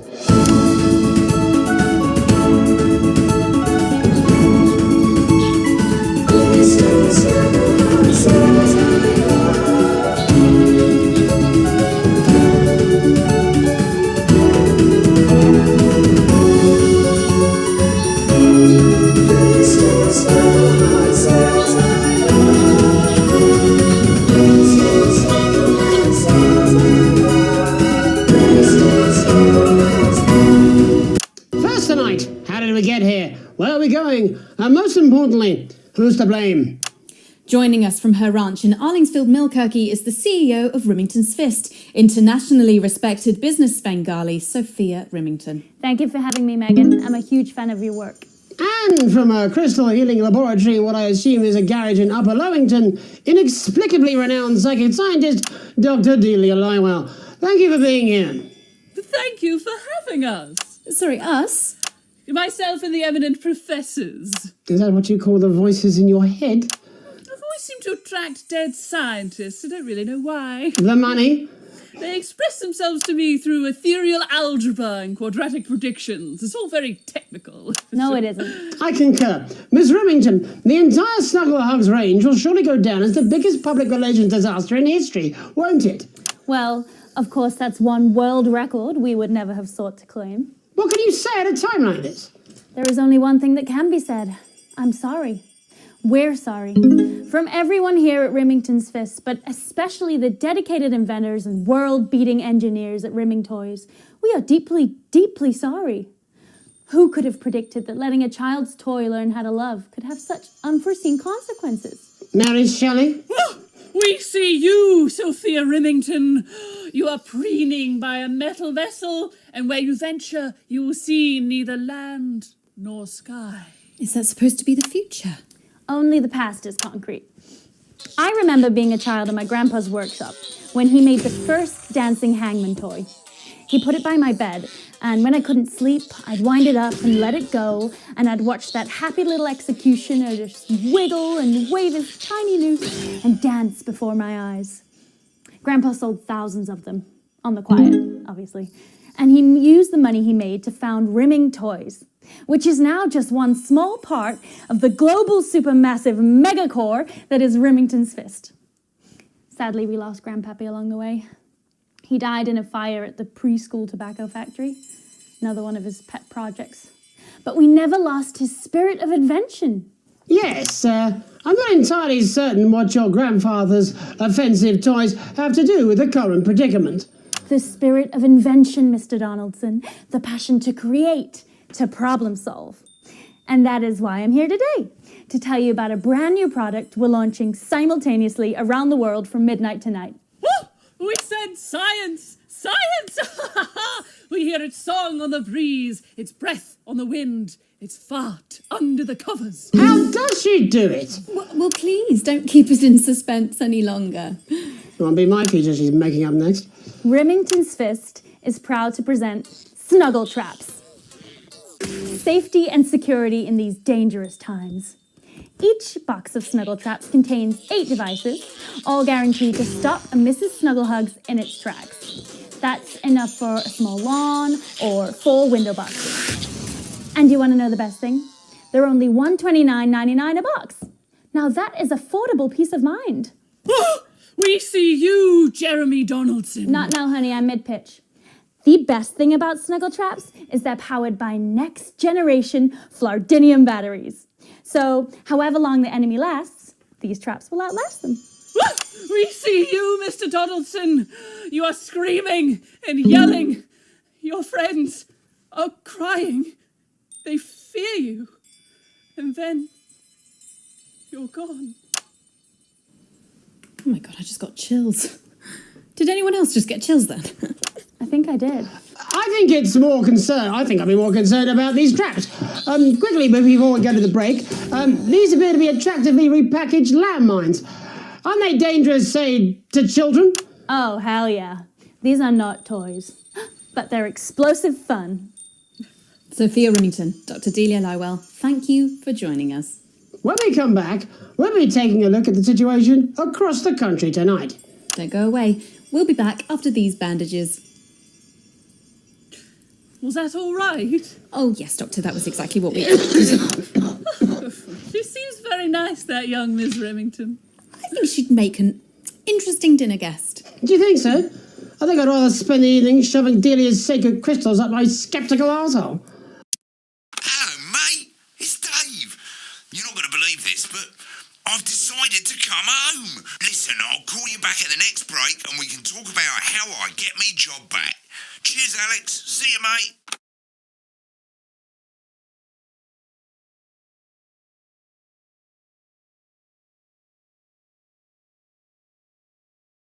Yeah, well, it's been a long time coming. Exactly, you said it, I've said it. He must know, he's not stupid. I just don't want it getting back to him that it came from us. Hey, no, Jenny, you're not back... You'll get him. I've made the cake, you're on the balloons. I've got no idea how old he is. 40? 17? Yeah, ready. Okay, coming back. In 5, 4, 3... Welcome back to the National Nightly News. I'm Megan Roof. Now it's time to take a trip around the country to hear how the lockdown might impact the nation from some friendly faces. Joining me are respected academic Katie Brightman and author of Alan James's Kites, Alan James. Thank you for joining me. It's a pleasure. Thanks for having me, Megan. Thanks, Megan. It really is a pleasure, Katie. I enjoyed our little heated encounter. I wish I could say the same. So first off, Katie, how are you coping? I'm holding up okay. The lockdown directive was so sudden that, like many people, I haven't been able to get home. Oh no, what happened? I was staying at a hotel after an international policy convention, and we had a particularly heavy night out. You know what economists are like. Notoriously hate splitting the bill. And I overslept, and as you can imagine, I've been here ever since. But there are certainly people much worse off than me. Exactly. My tour has been cancelled indefinitely, and I've had to refund every single ticket, even the cheap seats. Oh, Alan, I'm so sorry to hear that. Yeah, people are being quite rude about it. They don't seem to realise I've already spent it filling the beach house with beef. The crisis claims yet another victim. So, this is just a reminder that my book, Alan James's Reich, is now available in paperback. Unbelievable. What was that? You're unbelievable. So, Katie, how do you think this might affect the economy? Should we be worried? Very, Megan. Not to sound dramatic, but this could be catastrophic.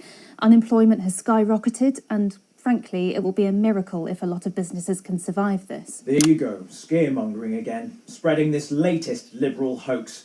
That's what they want. They want us quiet. Shh. They want us compliant. And they want us inside. A hoax? How on earth can you say that, Alan? Well, I haven't actually seen one of these supposed toys. Have you? Well, no, but... Did you know 3,000 people die every year from regular toys? That's a lot of people. And this is no different. You're just as likely to be hunted down by a yo-yo or a tennis racket. He makes an excellent and persuasive point, Katie. Don't listen to her, Katie. The press are the enemy of truth. She's agreeing with you, Alan, you absolute shit. Well, then I must be wrong. Alan, are you now recanting your statement that these toys aren't dangerous? People are saying they're just like normal toys, and that simply isn't true. Corrupt media lies. And Katie, how do you respond to Alan's claims that Mrs. Snugglehugs might be dangerous after all? I suppose I guess I'm agreeing with him. Thank you, Katie. I appreciate your support.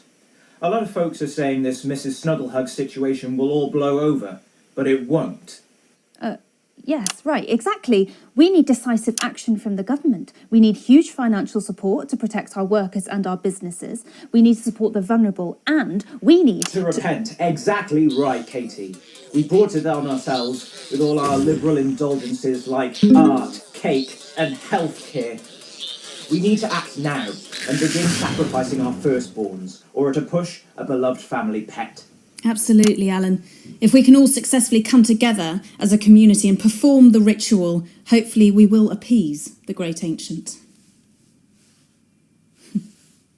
Katie, could it be any worse?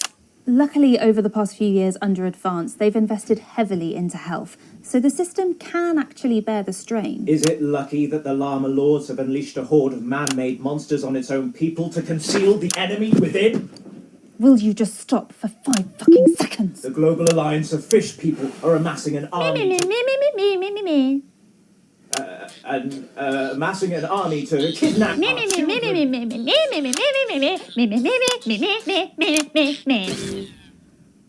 That's you. That's what you sound like. But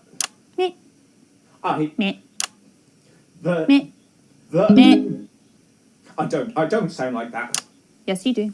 You do, Alan. You do sound like that. And that's why no one wants to be your friend. I've got loads of friends. No, you haven't. I don't think you do, Alan. Yeah, stop lying, Alan. I'm not lying. You are. Oh, good one. Well, I'm telling. Alan James. Alan, you know Katie what they say Brightman, about... Thank you for joining me. Some real food for thought there from two of the territory's leading minds. Any moment now, I'll be heading over to Jeremy, who is going to be bringing us an up-to-the-minute report of the status of the nation.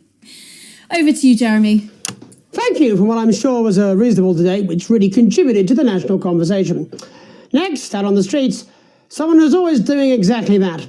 It's Patrick Brannan. Are you there, Patrick? Hello, Jeremy. Yes, hello, I'm here. I'm here live. Apologies for the quality of the broadcast today. Couldn't find any cameramen or women brave enough to come and join me, so I'm out here on my own. Right, and can you tell us what it's like out there? Yep, I can. It's as you can see behind me, the streets are currently completely deserted. So my question, Jeremy, is just how long? I mean, could there be danger lurking just around the corner, waiting to end the fledgling career of this young, promising journalist before his full potential is even realised? Will he die, underappreciated by management, and frankly, if you ask me, very, very much underpaid? I don't think there's any danger of that, Patrick. What's that on your jacket there? Oh, that's actually a sponge. What I've done here is made a snuggle-proof jacket, Jeremy. The network didn't bother sending me any PPE, so I've been forced to improvise. In fact, showing the sort of resourcefulness that would make me an ideal candidate for, I don't know, for example, an anchor position starting whenever they'd like. From your point of view, Patrick, just how safe are our streets? Not safe at all, Jeremy, not safe at all. I'd recommend people staying inside, following government advice and not putting themselves at any risk at all. Unless, of course, like me, it's for groundbreaking journalism reasons. Mm-hmm. And just where are you, Patrick? I'm in the street, on the street. Which street? I think I'm struggling to hear you, actually, Jeremy, there. Which street are you on? Oh, which street am I on?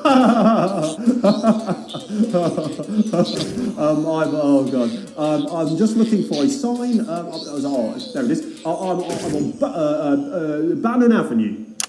Bannon Avenue? Yep. Bannon Avenue. Yeah, no, I can hear you fine. Yep, I'm on Bannon Avenue on the sign, it says there. Like Patrick Bannon? Oh yeah, that's strange. That's a weird sign. I don't know what's going on there. Where are you really?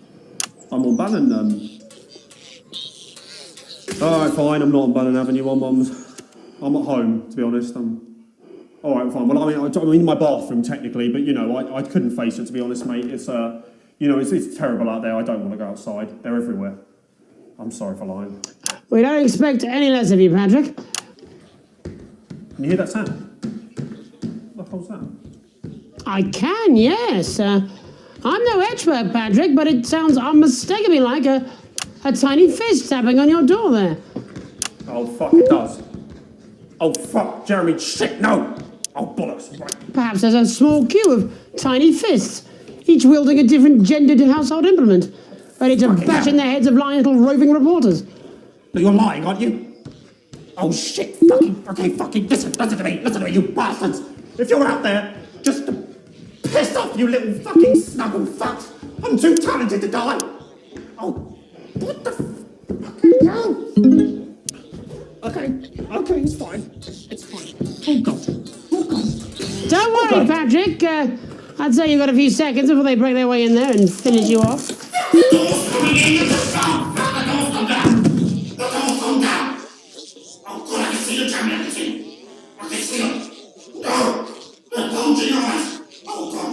What do you see, Patrick? I see only the devil. I see only Satan. Oh God, no! They're coming to me. They're coming over. No, you fucking little shit.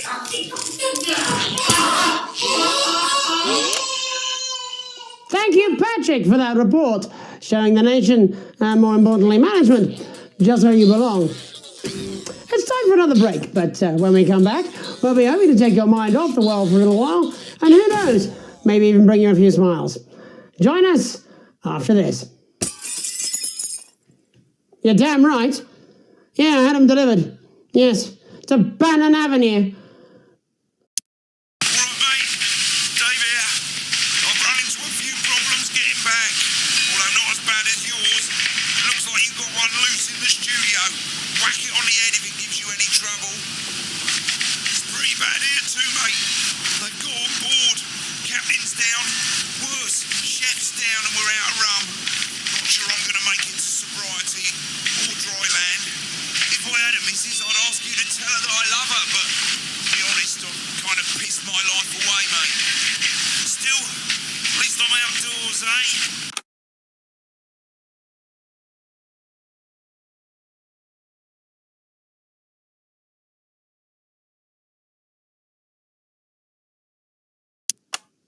No, I'm not. I'm not going to. I don't have to. No, you're being a child.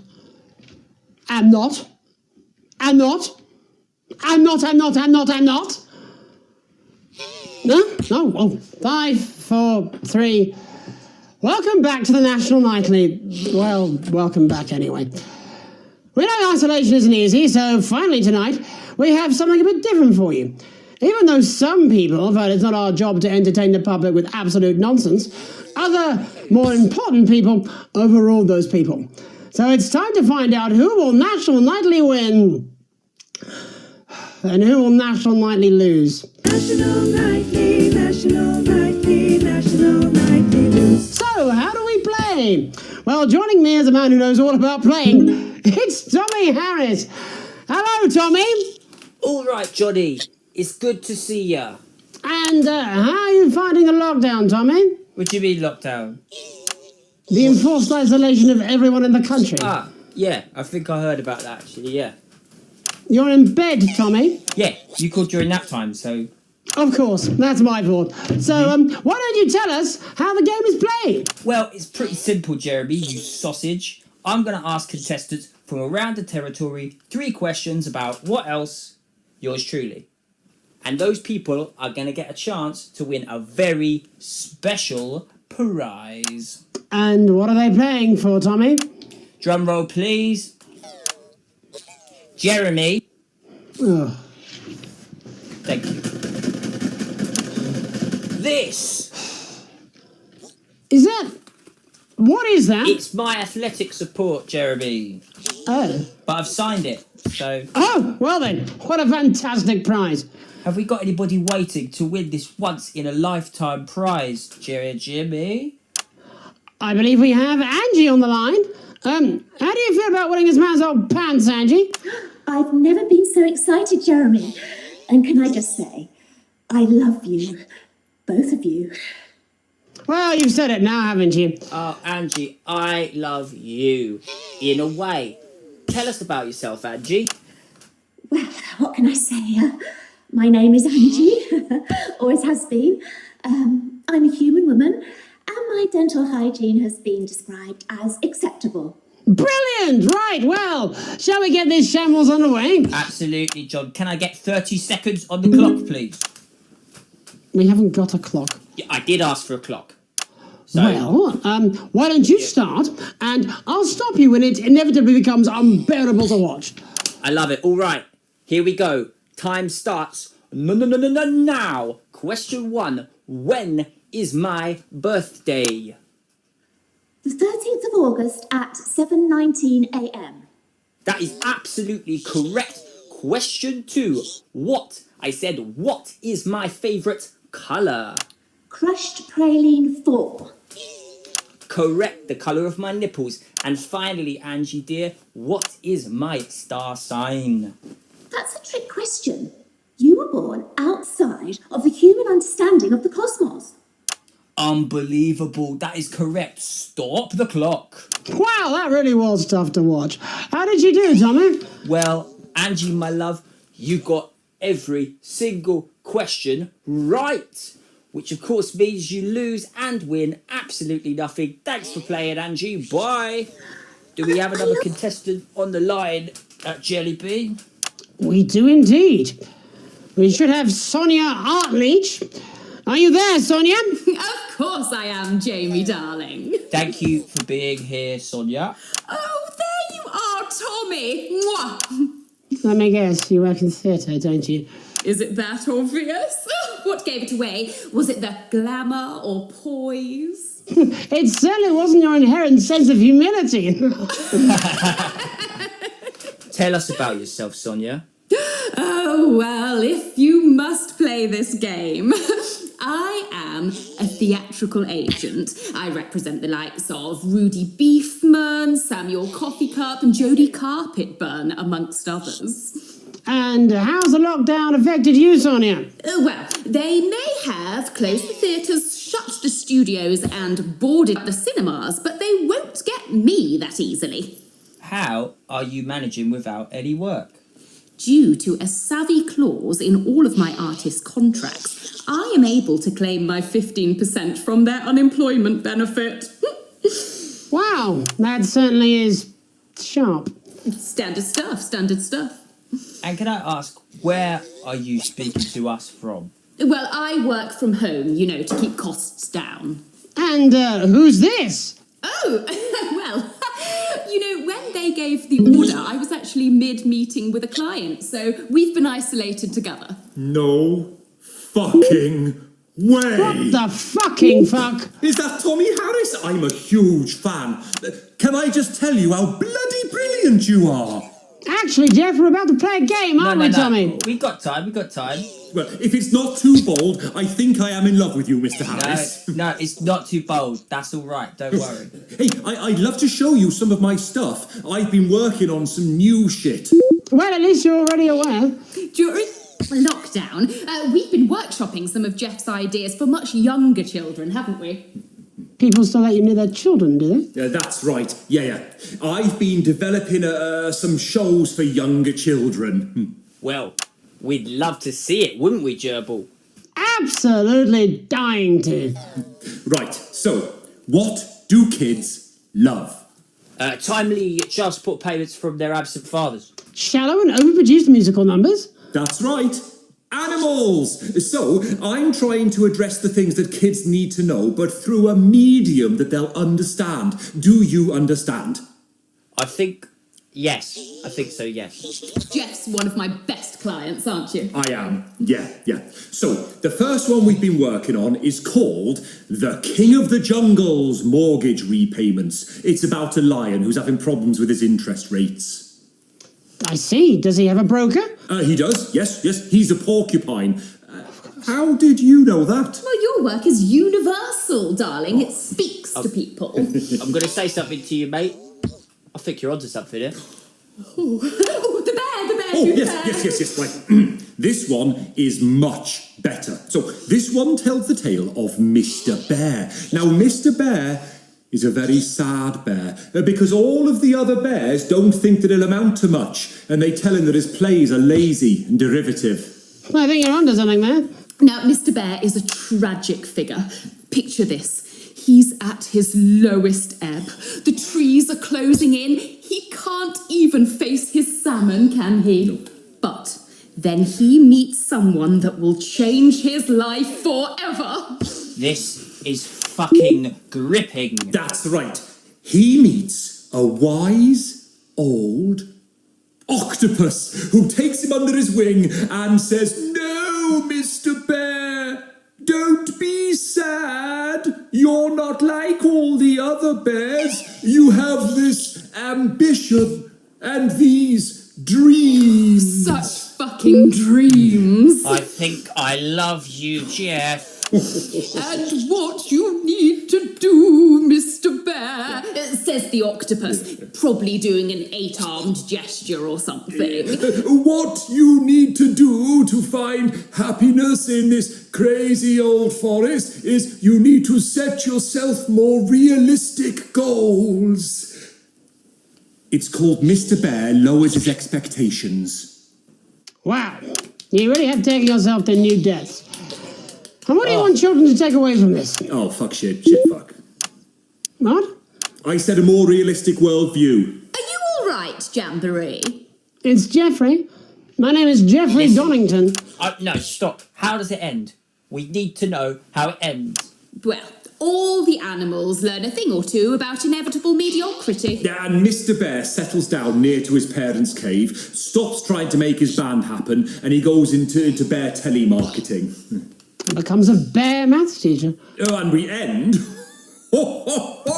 we end on a big musical number. Oh, there's dancing. It's very repetitive, so it's catchy but not too challenging. Well, if you like, I could go and get my boombox. Yeah, I might be able to... Hang on, can we get Angie back?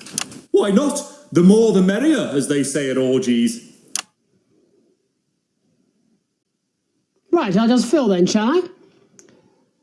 Coming up in a moment, it's the world premiere that nobody saw coming. Lights! Or wanted. At all. Right. I can only apologise in advance for what we're all about to... endure. You turn this shitting thing... Well, there's all sorts of creatures down on Dangly Doodle Farm. Like wise old Mr. Octopus with way too many arms.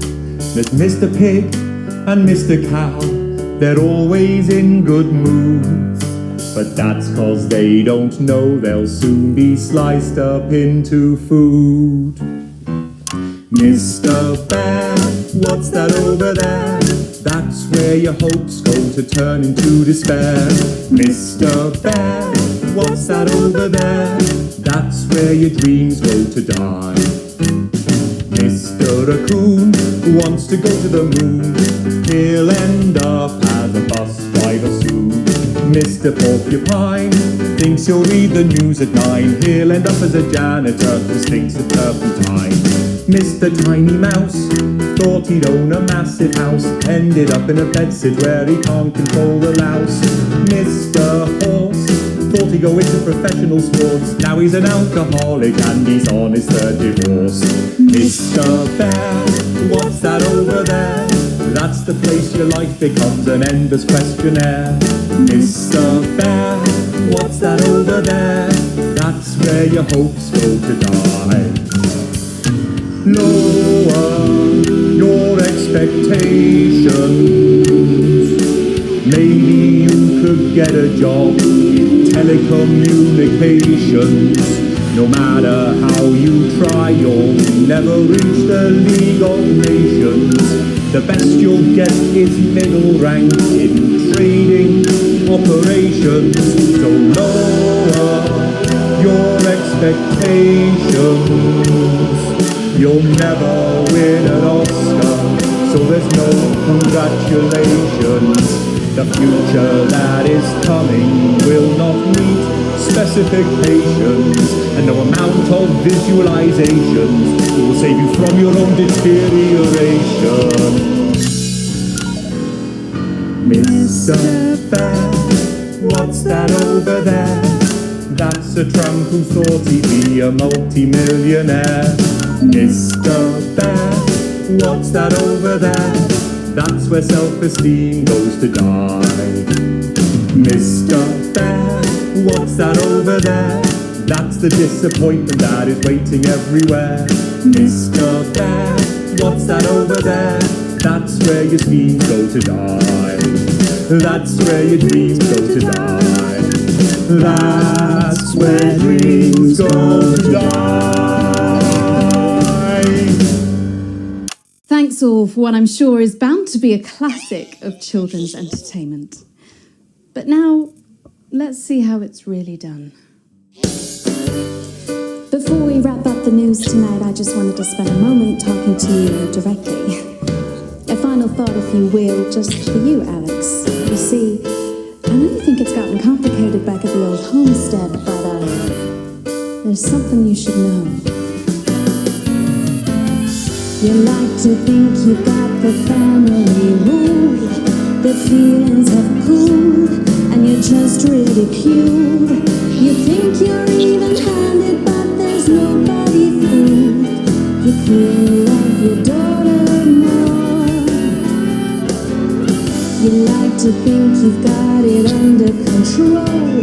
Well, if that was your goal, you better re-roll. Did you have a few too many at the watering hole?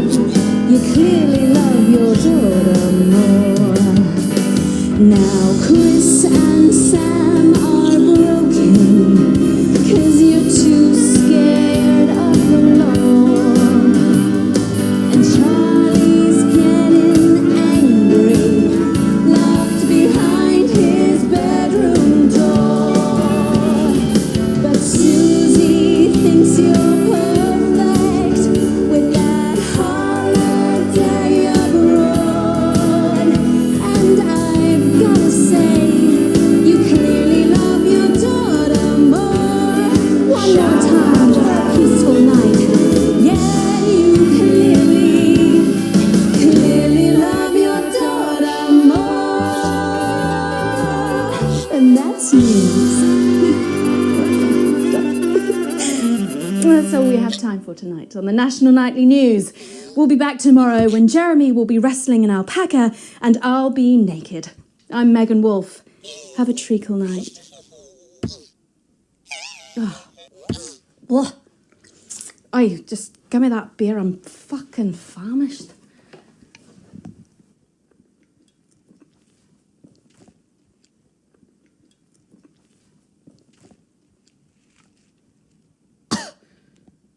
What is this piss? Do you think I'd be happy with that? You're out of your mind. Oh, shit, we're still on. Hello? Alex? Alex, Wake up! wake up! Wake up! Wake up, Alex! Alex! Wake up! Wake up! Wake up!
Ow! God, I'm sorry. What the fuck is wrong with you? I'm sorry. I haven't had any food today. Oh, you're fired. What? You're fired.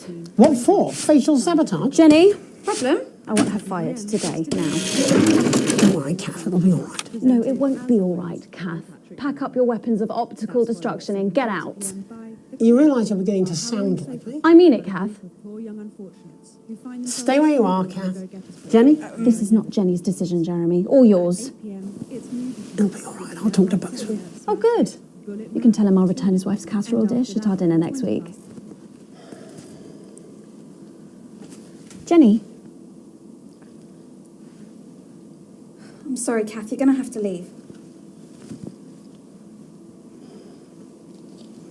Not letting it go to your head. She nearly blinded me. 10 seconds, I everybody. thought we were all part of a team these days. Things are better, Jeremy, you know that. Just stop being so high in and mighty 5, and do your job. 4, You'll have me fired 3. Don't tempt me. Good evening. I'm Megan Wolfe. And I'm Jeremy Dawson. Our main headlines tonight. The establishment strikes back. The World Council has agreed today to impose punitive sanctions on the people of this country. The sanctions, which are broad-ranging, include restrictions on the supply of oil and gas, food, clothing, and even some medicines. But how should we react? We asked the public. What do you think about all these sanctions? I doubt it make a lot of difference, Pet. I've lived through 2 world wars and I smoke 40 a day. And if that ain't killed me, I doubt this will either. Thanks, Patrick. Important stuff. Controversial Prime Minister Julia Salisbury attempted to assuage growing public concerns with the following official statement released earlier today. The international sanctions declared against this country today by the World Council remind us that now, more than ever, we need to come together as a team. Since coming to power, we have eradicated poverty and, as a consequence, seen crime fall to levels previously thought impossible. Our schools, hospitals and youth clubs are thriving, and our transition centres have enabled many thousands to unburden their loved ones with dignity. In any sane world, we would be held up as a model to emulate. Evidently, this is not that world. The privileged few have lobbied, and now they are striking back. But we will not cower before their tantrums. And we encourage other progressive nations of the world to continue to trade, visit, and share their cultures with ours. Do not be afraid. We have more friends than we can count. We are a team, now more than ever. And this team is on your side. Thank you. Reassuring stuff. But what do you, the public, think of our refreshingly different government? Robin Short found out. I was wondering if you could tell me what you think of the government. What? That shower of iridescent pricks, punishing success and rewarding laziness? They're taking this country down the bloody Swanee. And it's not just me that thinks so. My wife Iris, she agrees. A Flard Day's night. Following the release of the Flardmaster 5000, production of Flards are at an all-time high, requiring the new manufacturing facility in Grizzleford to move to 24-hour-a-day production. With people finding more and more uses for the ever-versatile Flard, the team at Remington Cyst certainly have their hands full keeping up with demand. So, is there anything better than a handful of Flards? We asked Patrick to find out. Patrick? Do you have an opinion of Flards at all? Oh my God, I love Flards. Doesn't everyone? Do you even remember when we didn't have Flards and we had to rely on words? Oh, I'd never go back. Pipers at the gates of dawn. Commuters in the capital this morning found themselves surprised and amused by the latest stunt from popular pressure group Disrupt. Silent protests were held outside underground stations throughout the capital, bringing a pleasantly surreal quality to the morning commute. Unless, like me, you have a phobia of mimes. But how do we, as a country, really feel about Disrupt? Robin? How do you feel about Disrupt? Oh, well, now you're talking. Ruddy hero, showing us not to take it lying down like Iris here. So you both feel they're a cause worth supporting? Oh, Iris doesn't speak on mine, but we're pretty sure there's still one in there, aren't we, love? Wherever it is, it loves Disrupt, fighting the oiks for our freedom. And what could possibly be wrong with that? Do you need me to get you some help? Bubbling up, intrepid scientist Dr. David Wong and Dr. Ingrid Svorsborg and Hawkinsford today sent a blueprint of the escape craft in which they hope to finally leave Dante's taint. With expert opinions of the plan running the gamut from optimistically engineered to that looks like something my granddad made in his shed, it sounds like the unfortunate team are going to need all the thoughts and prayers they can get. So what should we think about the escape plan? Patrick Bannon again. So I'd imagine that you think this is a great plan. Oh my God! How did you know? It's a brilliant idea. I hope everyone gets behind them so that they know that we're with them. In spirit, of course. I can't actually go diving because I'm scared of salt. I am not a number. Applications finally opened today for the new Advanced Team membership cards, a scheme by the government to allow fast access to all the new public services being introduced daily. The team membership cards are entirely voluntary, but will be recognised as legal identification by all major organisations, including the police, banks and, vitally, pubs and bars. And of course, there's no charge, Jeremy. It all seems too good to be true. Well, you've always been a cynic. But most importantly, what should you, the public, think about the new team membership cards? Team membership cards? Absolutely bloody not. It's the thin end of the wedge, isn't it, Iris? First it's, can I see your identification, sir? And then it's, would you mind bending over the table, sir? So Sergeant State Educated and Constable Regional Accent here can stick their truncheon up your derriere. Oh, crikey! They should call them what they are. They're bloody ID cards. Oh, for Christ's sake, what is it, Iris? Oh, I'm really not happy, Algernon! I'm so sorry. Crikey. And finally tonight, getting stuck in a shameless attempt to cash in on his bad boy status, shamed celebrity Johnny Hamsleeves announced a new line of real ale at a press conference earlier today. The new brew, entitled Headbutt Ale in reference to his controversies of last year, promises a night you'll pretend you regret. Or possibly a night you'll pretend you remember. So what should we all think of Johnny's latest attempt to market his notoriety? Patrick? Oh my God, fantastic! Your thoughts there. Later tonight, in a break from our usual responsibilities, Jeremy will be taking popular rapper Jesus to task over his street credibility.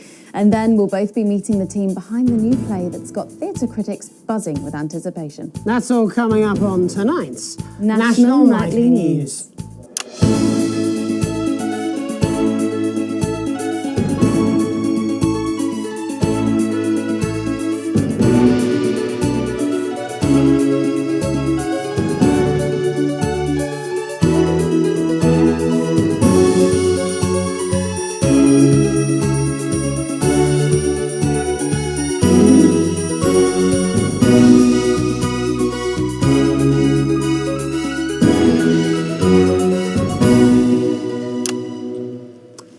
Tonight, let's return to our main story. With the shine coming off Advance's popularity and the honeymoon period pretty much over, the National Nightly News has spared no expense in bringing you the response to today's sanctions from across the continent. Joining us to help digest this shocking development are Prime Minister Peter Clement from his home in Lancashire.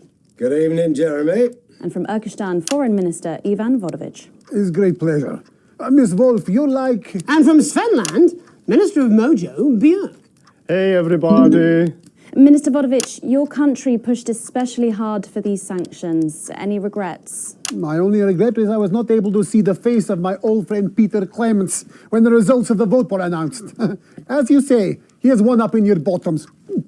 In Svenland, we try not to gloat, actually, because it's seen as really ugly and dangerous to some small creatures, yeah? Oh, don't worry, Minister. Ivan and I go way back. He's a wind-up merchant who can't put for shite. He's just trying to get a rise out of me. You're like a man who loads dissidents onto train to labor camp, not because of love of country, but to make up for the size of his tiny penis. Been on the vodka, Ivan? No more than you. I see you on election night with mouth like man thinks he's singing beautiful lullaby. But actually he's squealing like a pig in hands of Randy Big Dick Farmer, eh? Actually, we Svenlandians, we aren't size obsessed. We value passion, yeah, like the way we spoke up for Mr. Clements' country at the World Council. That's all well and good, and high and mighty, but where were you for the actual vote, then? Are fingering each other's fjords? Actually, that's kind of racist. And if you must know, I've had like a really tiring afternoon and my tongue is really thought. Prime Minister, with Advance's popularity on the wane... You don't have to bring that up at every given opportunity, you know. Peter is like man who think he's sniffing flowers in beautiful glade. But he's actually standing under outflow pipe from shit factory at shit flushing time on day of village festival of shit. I tell him this at 19th hole. Minister Vodovich believes that left to their own devices, people will behave selfishly. It's nature of all beasts. However, in this country, we think our citizens are capable of being more than beasts. Pathetic idealism. Minister Björk, Svenland has long had radically different traditions and culture from the rest of the world, and yet it peacefully coexists. Why do you think that is? Well, you know, I think maybe the world sees us as something they can actually spiritually be enlightened to, yeah? Yeah, or maybe it's the orgy houses. Sometimes, when foreign dignitaries come to visit us, they're actually quite skeptical, actually. So we take them on a visit to the Donga district and show them what like a progressive, enlightened society looks like, yeah? Shit of bull. Svenland is like woman who thinks she make best cake in village hot baking contest. And then when she slices it open, it's just full of piss and cum. That's just really gross, actually. Svenland is a teeny tiny country. With population smaller than number of people, Peter Clements is sex with his teeny tiny penis. It's not all about size, actually. Yes, that's what Peter Clements always claimed. I'm talking about population size. And I'm talking about Peter Clements' teeny tiny... Oh, fuck off, Ivan! Oh, Prime Minister, please. It's so easy to sit on your pile of money and gloat, isn't it, pal? You're a shite leader. A fucking god-awful golfer. And quite frankly, as my old man used to say, you're a bit of a cunt. Prime Minister, please. It's you who is cunt. Minister Vodovich, please. Your people are fucking starving, pal. We will see how well fed your people are when the sanctions start to bite. You think your man like big, scary wolf person terrorizing village, when actually... a pathetic goose person searching puddle for tiny dropped-off penis. Why are you so obsessed about small cocks, mate? In Svenland, we believe like the size of your penis isn't as important as the love it contains, yeah? Oh, fuck off, yeah. Okay, if everybody could just calm down. You're so smug on golf course. They are like man who fuck pig and somehow give birth to beautiful lady girl. But now you start to see, yes? The people never happy. It's never enough. It's certainly true that Advance's popularity It's on the fucking wane. Yeah, let's go with this bollocks again, shall we? Actually, you know what? Nah, fuck this. I'm done with this. Prime Minister, please don't storm out. No. I have had enough of you, Mr. Jeremy Donaldson, and your snide aside. You think you could make a better job of things, do ya? Because it's not that fucking easy, let me tell you. Your channel is a fucking disgrace. You insinuate and edit against us and pick your headlines so people don't trust us.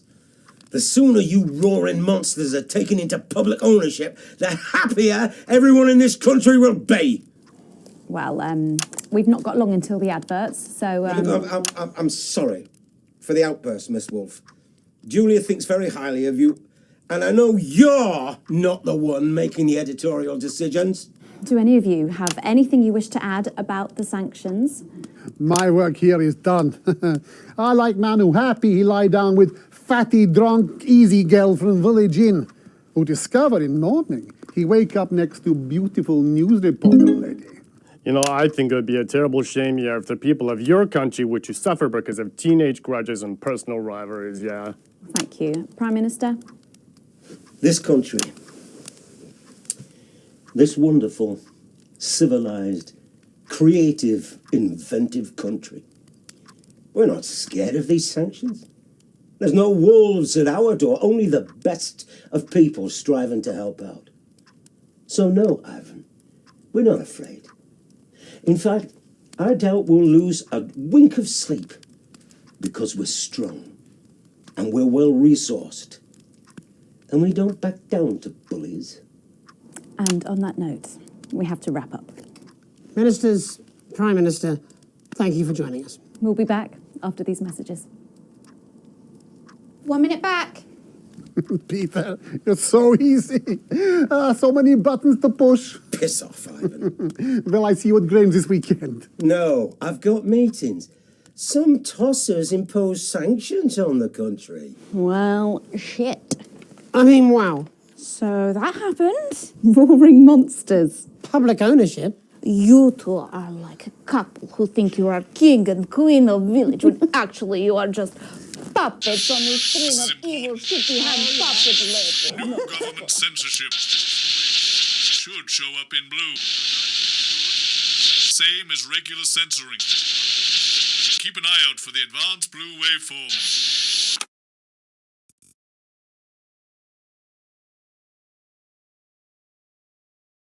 Are you still meant to bow to foreign royalty? What? Should I just like curtsy? Hang on. Have they given you the Crown Prince report? What? Meghan? This is Jeremy. He'll be interviewing you. Yo, thanks for having me on your show, man. It's quite all right. Yo, just a quick one. You're not going to ask me about the chimp, are you? Live in 10 seconds. So he put that get up on himself. I'm just saying. Going in 5, 4, 3. Welcome back. I'm Megan Wolf. Later, we have an exclusive first look at a theatrical sensation everyone's going to be talking about. But first, it's time to go over to the culture spot with lovely old Jeremy Donaldson, who's joined by a very special guest. Jeremy. Thanks, Megan. I have the honour and privilege of being joined by hip-hop royalty. He's been called the son of the streets and the father of truth. Not sure how that works, but whatever. Let's welcome Jesus! Thanks, Jeremy. Yeah, it's a real honour to be here on your show, The News. You know, as a kid on the streets, I used to watch you through a window of the shop, so to be here right now is crazy. You've had quite the journey to be here today. Can you tell us about it? Well, you know, I try not to, well, you know, the past is the past, and I don't like to dwell on it. I understand. But yeah, man, the streets is all I remember. Like, my mother donated me to a charity shop soon after I was born. Elderly lady took pity on me. You know, she let me sleep on a pile of crime fiction until I taught myself how to walk. Wow, that's quite the childhood. And she died tragically. Right there in my arms, man. You know, I remember a tear falling as she laid there next to the used homeware. And in that moment, I became a child of the streets. I was just 18 months old. What a tale. What a tale. You're known for your direct and honest lyrics. Was your style informed by your troubled past? Well, like I said, I try not to talk about it. It's just too hard. Of course. But my first album is about the story of the first 4 times I stole, so I wouldn't starve. A small group of infants came to see me as their de facto leader. They call me Mr. Cheese Slice. Anyway, we were like a family. So it would seem. Recently, you've been quite outspoken about the government. Yeah, fuck the government. Fuck Advance. Fuck Peter Clement. What is it that you object to so vehemently? Well, you know, they stole from us. They're taking our money and spending it, man. Redistributing it? Actually, homelessness has been all but eliminated in the last couple of months. So? Surely that's a cause close to your heart? Yeah. Nah, of course, man. Very much so. I just mean, like, why do I have to pay for it, you know? You don't. People have been rehoused on property seized from the historically wealthy. And that couldn't have been you, could it? Look, yeah. I worked hard to be here. I built this from nothing, and I deserve to be rewarded for that. Would you say you worked harder than, say, a farmer or a care worker? I don't know. But if people are taking something from my music, choose to value it, buy it, who's to say I don't? And no one can take that away from me. Not even to help, say, vulnerable children? Mr. Cheese Slice? What is it you're trying to say? I just don't understand where you've placed yourself politically. I mean, is it Ideological or is it tactical? Well, it's more of a Or like... maybe it's hereditary. Stop trying to tie me in knots with your words, Jeremy. I let the music speak for itself. And the people agree with me. Well, that remains to be seen. But you have given me a very easy segue out of a conversation that I promise you was much more painful for me than it was for you. So here he is with his hit song, Mrs. Ludlow's Tears. Oh no, I'm going to do something a little different. It's a new single I've been working on. Oh, so this is unapproved, is it? Yeah. You love it. Excellent. Don't worry, we've got a state-of-the-art censorship system. What's the worst that could happen? So here he is with a new song. Aren't we lucky? It's Jesus! First, you're gonna pay up. You're gonna pay back.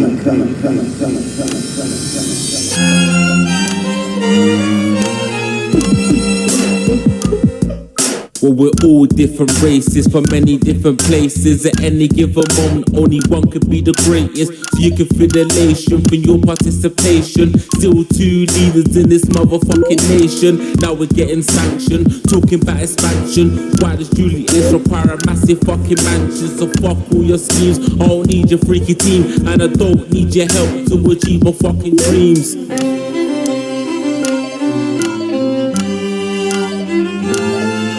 So don't make a fuss when you find you're one of us. Yeah, every single one of you's a bit Jesus. And you can call me crazy, cause no one ever pays me. But I won't waste a lifetime being motherfucking lazy. I may be inventive, my taste may be expensive, but why would I get out of bed with no fucking incentive? Although it's contravention of your obvious intention, I like to eat a little of the fruits in my invention. You make us the same, but we're not all the same. All our dreams, all our schemes, all our means are not the same. The best of the praise of the crest of the wave, cause we're only equal people when we're motherfucking slaves. Take this fact, gonna stain it red, gonna stab it into Peter Clemmer's motherfucking head, cause he's thick as shit, he's got a job he's unfit for. It's time to stone a coffin with a motherfucking pitchfork.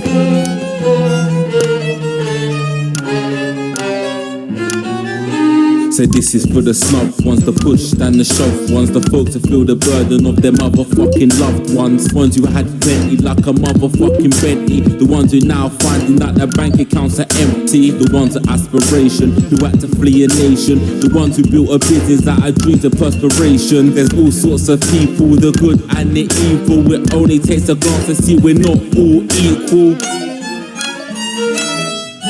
You make us the same, but we're not all the same. All our dreams, all our schemes, all our means are not the same. And the best of the praise serve the press of the ways, cause we're only equal people when we're motherfucking slaves. Gonna take this fact, gonna stain it red, gonna slam it into Peter Clemmer's motherfucking head, cause he's thick as shit, he's got a job he's unfit for. It's time to stone a puzzle with a motherfucking pitchfork. Get out of your seats, get your asses in the streets, set a fire in the building, let them feel some fucking heat. Say you hate to go getters, the squilling bed getters, and burn them on the powers of advances fucking letters. Gonna take this fact, gonna stain it red, gonna slam it into Peter Clemmer's motherfucking head, cause he's thick as shit, he's got a job he's unfit for. Time to stone a puzzle with a motherfucking pitchfork. Chase that dream, you don't need a fucking team. And advances, little dances aren't as harmless as it seems, cause they're stale and corrupt. Then you're angry or rough, then your hearts and your minds and your fists to destruct.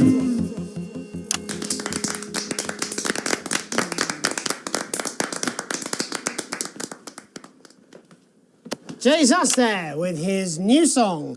Thank you so much for joining us in the studio. I'm sorry. I may not agree with you, but I'd just like to offer you an apology. I've just been told that there was some kind of issue upstairs and an attempt was made to censor some of your lyrics. What? Are you joking? I'd just like to say to you and everyone at home that this was a mistake. This is absolutely ridiculous. I cannot believe this. Here at the National Nightly News, we pride ourselves on remaining neutral, unbiased, and independent of any outside interference. You have my word. We will never censor ideas. Back to you, Megan. Well, a bit of dangerous language there, sorry about that. Well, thank you to little Jeremy Donaldson for providing our culture spot. Coming up, we'll be speaking to a couple of familiar faces about their upcoming dramatic outing. Don't go away. We'll be right back after this. That's the ad. Just to remind fixing that old VCR. No, this is ridiculous. Who's up on Last ad break. This is just a mix-up, I'm sure. Now, if you come with me, I really do have to ask Oh, you to trust leave me. it. My father's going to hear about this. I understand. This is unbelievable, Megan. I don't know what you're talking about, Jeremy. Oh, your favourite sport moments in the cover, compete in the trivia round. Dad, in non-Euclidean geometry, which type of surface has constant negative Gaussian curvature? Hyperbolic. Correct. It's a leap year. Catch the egg. Name that fish. Keep the bucket. Wait, is that? Yes, it's the poison. Oh, here we go. Oh, shut up, stop it. Look at him. If we could just get you in position. Oh, say no more. Say no more. Remember Mr. Algebra Vividly. and Mr. Harris, and this is Ms. Radin. What? Philippa, please. You're back together again, eh? Who'd have thought it? Perhaps a lower order demon. Yes, it is awfully exciting, isn't it? Right, okay then. We're going live in 10 seconds, opening on camera 1. Try. Cheers. 5, 4, 3. Welcome back. And no, you're not mistaken. Sitting across from us are some very familiar faces. You really are too kind, Megan. It was only a yogurt commercial, but I'm still proud of it. Here to talk about his new show, we're joined by National Treasure Tommy Harris, the National Theatre's Philippa Radin, and National Deficit Jeff Algebra. It's so lovely to have you all. Tommy, would you like to tell us about the show? You know what? I'd bloody love to. It's about me. It's about my life. And where did the idea come from? So, right, picture this. Their legs akimbo, mid-session, sweat is pouring out of me like an immense hog. And then Cindy comes in, she says, Pete's on the phone. That's Peter Clement, the Prime Minister. Yeah, Pete's actually a really good mate of mine. Oh, is he really? Yeah, no, he comes to training sometimes. He's actually a pretty good goal sweeper. Anyway, so, Pete, he says, Toby, he thinks my name's Toby, see? He says, how would you like to spread your message of team spirit and cooperation across this fractured nation? How would you like to really make a difference in these desperate times? What did you say? Yeah, right, yeah. So, Jeff, the question on everyone's lips is, what in God's name are you doing here? Well, after the success of my debut work and all the people that I've touched, I knew that I had a career in theatre. Yeah? I've always been an admirer of Tommy from afar. So when my manager phoned and said that I'd been offered the gig as director, I was ecstatic. I whipped my trousers off and got straight to work. Why did you do that? I do all my best work with my trousers off. Yeah, I've been told that too. No, I wouldn't say so. Right, Tommy, sorry, would you just give us a sense of what the show is actually about? It's about how hard it's been for me and some of the struggles that I've faced. It's like really getting to the heart of how tough it is to be me. I call it Tommy Harris, Jesus, that was hard. It's catchy. We actually have some clips of the process of the show. Would you mind telling us what's going on here? Yeah, so the show is built around two things that are very important to me. It mixes scenes from my life as well as epic fantasy retellings of scenes from my life. But Dad, you promised you'd come to my graduation. I'm sorry, son. But you're an embarrassment. But Dad, you promised you'd come to my graduation. Back, demon! Back to the hells! Wow. Philippa, what's it been like co-starring with Tommy Harris? I've always dreamed of treading the boards at medium-scale regional theatres, Megan. And for once, this show really gives me something to sink my teeth into. What's different about this show, then?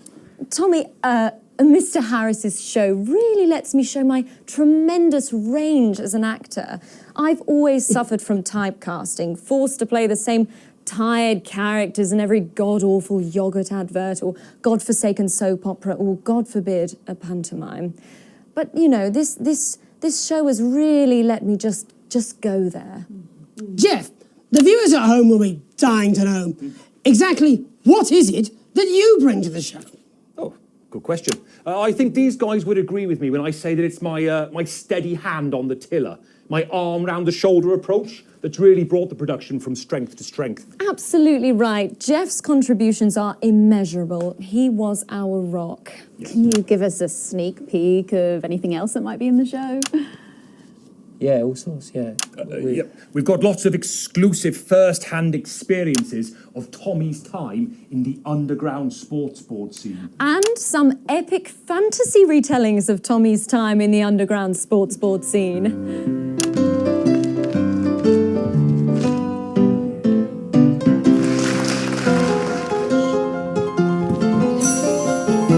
You'll never take the sacred pass! And am I right in saying this was officially commissioned by the government? Yeah, all paid for by the taxpayer, which, you know, to be honest, was actually a lifesaver, really. I think it's fair to say that without Advance's support, we'd have had to cut the finale. Which, frankly, would have been a travesty. Oh, God, Jesus Christ! Goodness, and you do this every night? Absolutely. It's a metaphor. For what? Death. And the public are footing the bill, are they? Too bloody right they are. Between the cost of my tour bus and the dry cleaning of my ties, I'm barely scraping a profit here. Amazing. And where can the folks at home come and see this for themselves? We're performing all over the nation. And people can see it for absolutely free, all courtesy of Advance. Isn't that incredible, Jeremy? Yes, it's unbelievable, Megan. Well, thank you all so much for coming. Next time we see you, no doubt you'll have taken our jobs. Yeah. That's all we have time for tonight. Join us tomorrow when I'll be interviewing the world's most attractive horse. I'm Jeremy Donaldson. And I'm Megan Wolfe. And from all of us here, have a peaceful night. That's the ads. Let's get reset for tomorrow, please. Hey, we must stop bumping into each other like this, eh? Oh.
we have this newfangled tannoy system up and running, I wanted to take the opportunity to remind you all that we value productivity and attention to detail above all other concerns.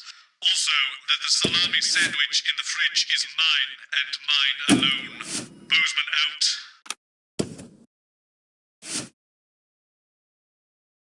I'm sweating like Peter Clement in an Uprising's here. Okay, we're working on it. What, you've got someone to hose down the sun, have you? Yes, they've just strapped on their wax wings. Classical illusions are no substitute for air conditioning. You know, I genuinely thought you'd be in a better mood today. She's not even here. Yes, but he is.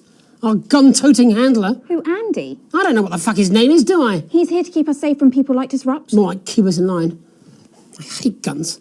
Give me the willies. 10 seconds, everybody. So, we've got any actual real news tonight? Well, the world's on fire. That good enough for you? Going in 5, 4, 3. Good evening, I'm Jeremy Donaldson. Our main headlines tonight. Siege mentality. The World Council today established a military blockade to enforce the unjust and punitive sanctions now entering their 10th week. In a statement from team headquarters a short time ago, Prime Minister Julia Salisbury issued a commanding response to this unprovoked escalation. The regrettable decision taken by the World Council this morning have left the citizens of this country isolated and fearful. But Advance have prepared for this day.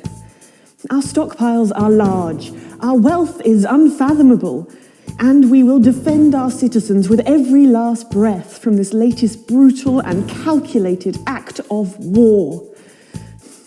We are with you, one team, indivisible and strong. Thank you. Top beer. As his new line of ales goes from strength to strength, Johnny Hamsleeves seems to be really capitalising on his success. The former footballer turned entrepreneur seems to be as comfortable in the boardroom as he ever did on the pitch, as Headbutt Ale smashes projected sales figures yet again. To celebrate the achievement, Johnny treated himself to a 24-karat gold toilet he calls Golden Johnny's Golden John. Worth more than the GDP of some nations, the gaudy monstrosity is just as impractical as it is garish, as within hours of getting it home, Johnny slipped off the solid gold seat and cracked 2 ribs on the diamond bathtub. In it to win it, exciting news from Advance today with the announcement of a new monthly prize draw for all team membership card holders. Every month, lucky winners from across the country will be picked at random to receive what Team HQ are describing as unique prizes worth more than money used to be. Take-up on the scheme has been much higher than expected, and if this lucky winner's delighted face is anything to go by, it looks like pretty soon everyone's going to have one. Kiss me, Flardy. The nation's favourite all-rounder, the humble Flard, has risen to new heights today after a surprise announcement. The news that Flard fans all over the territory have been waiting for is finally here. In a statement met with universal delight, Remington's Fist unveiled the next chapter for that faithful family favourite, the Flard. Lawrence Blunderclatch and Helena Canterbury Boatshoe, rumoured to be mortal enemies, are to reunite to celebrate their one mutual love in Die Flard the movie. Self-confessed Flardy, Sophia Remington, said, "It's only right that the real hero of our age takes centre stage in this no-holds-flard action thriller." Leaders shipping out. The trapped scientists undertaking a bold escape from Dante's taint have revealed which of their 2 erstwhile leaders will spearhead their journey to freedom. While throughout their careers it's been clear that Doctors Wong and Swartzborg and Horgensford have worked best together, it seems one of them is now going to be taking a back seat. Dr. Wong has always been the riskier of the pair, willing to push further and faster in the name of progress. We all remember his now infamous exploding chimp trial. Let's hope that getting the team home sooner doesn't mean they cut too many corners. Life during wartime. As if we didn't have enough aggressors on our borders, internal problems are growing for the government as radical activist group Disrupt caused chaos in Parliament Park last night. Scuffles broke out after the protests, resulting in multiple arrests and the injury of 3 community cohesion officers. Advance have yet to comment. The reckless fire will certainly be remembered by all those who have seen these striking images. As their actions escalate, people across the country are asking themselves, who are Disrupt, and what exactly do they want? Other than a new box of matches, of course. All this and I'll be talking to some people with fascinating medical conditions, as well as one of the contenders in this year's Feline Football Championship, and her proud owner. That's all up on tonight's National Nightly News.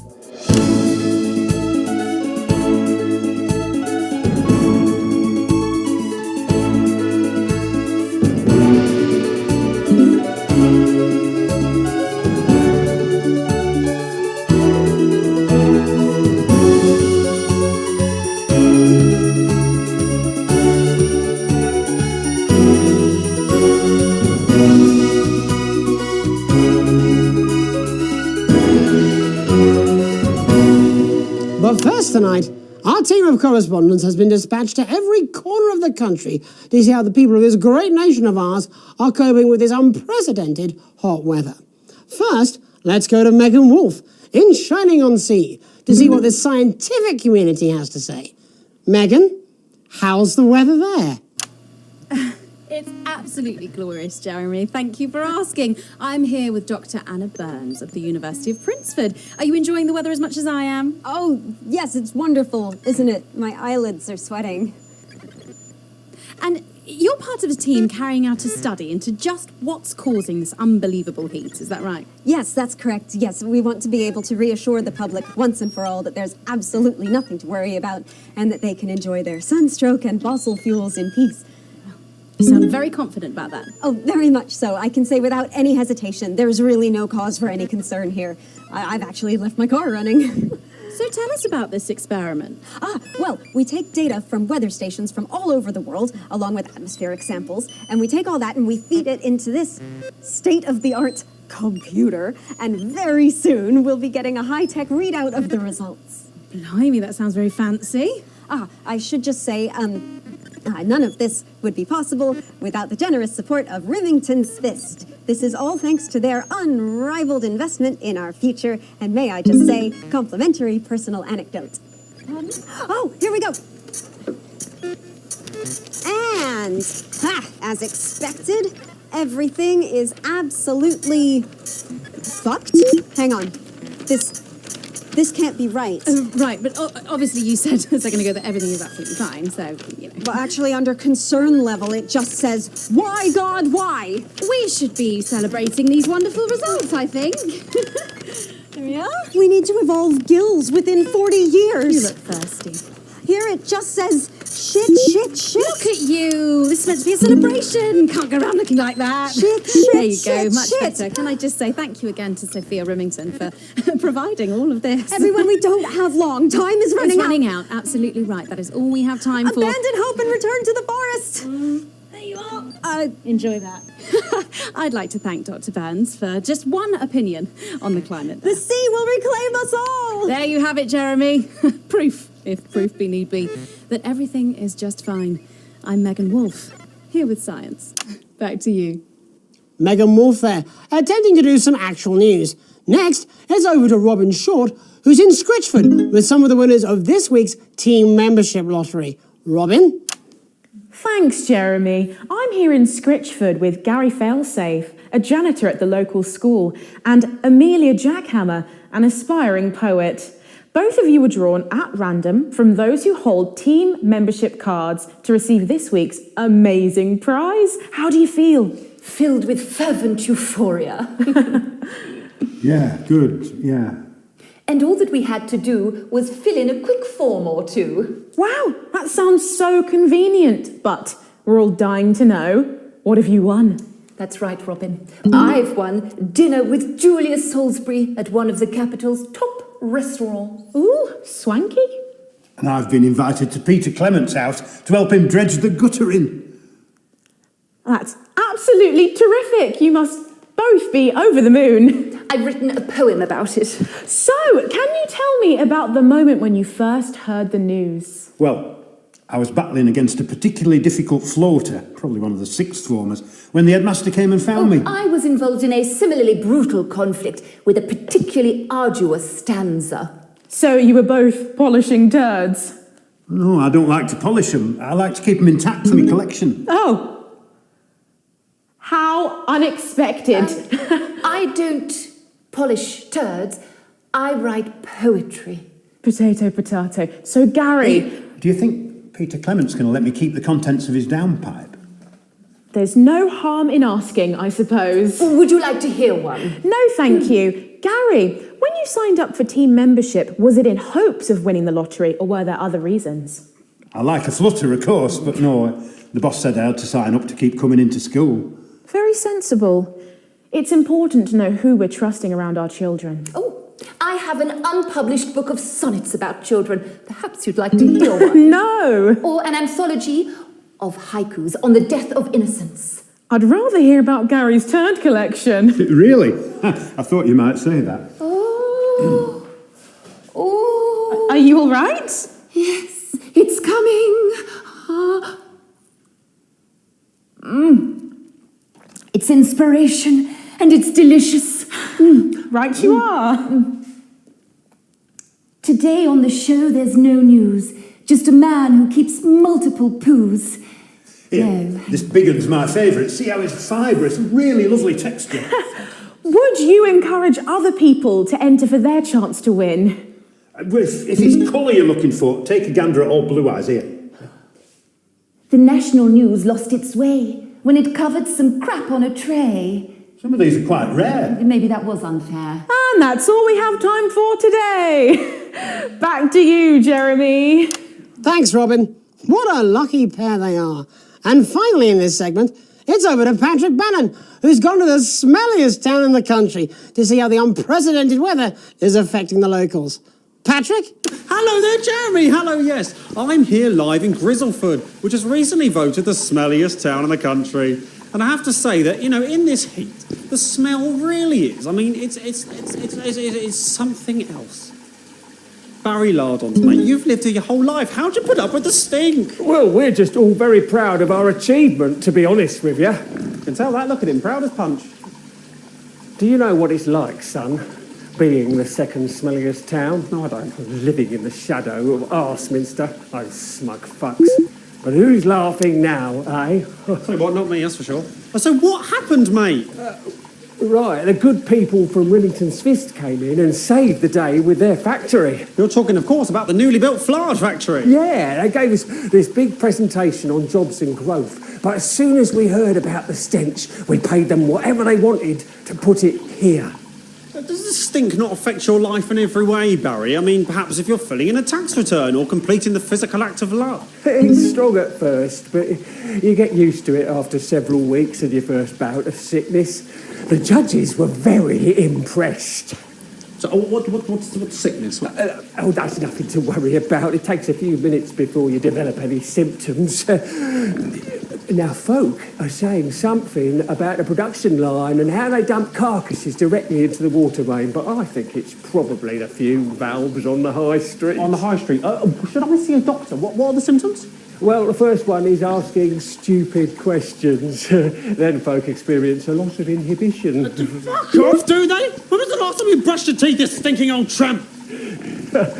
Next according is a period of randomly bursting into song, followed immediately by delusions of grandeur. Oh, that's not really a problem. I've never sung in my life. Hello, it's sexy Patrick Bannon, and he's wearing sexy shorts now. Oh my God, look at me. I'm like a stallion. I'm gorgeous. Why didn't you tell me? I should take my shirt off. You know what? I'll even let you touch me if you want. That will be the bout of undeserved self-confidence. Love the Bannon. Feel the Bannon. Oh, man, what's the point? And the ennui. All that's left now are the hallucinations and unconsciousness. Nana Dottie? Was that you? Why are you made out of elbows? You know I don't eat opinions.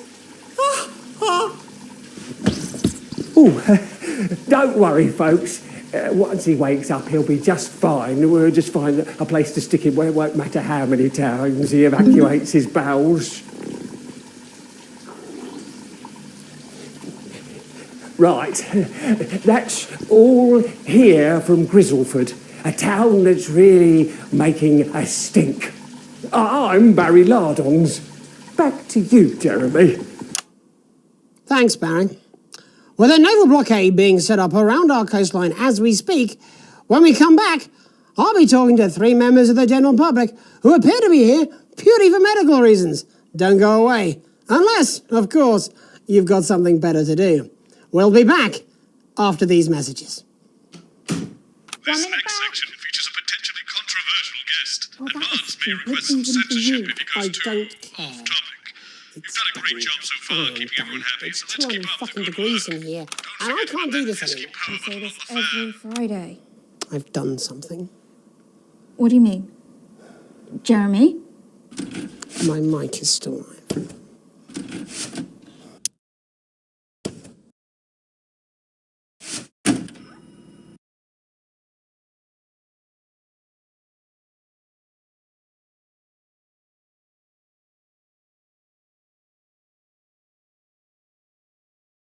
That's what I'm talking about?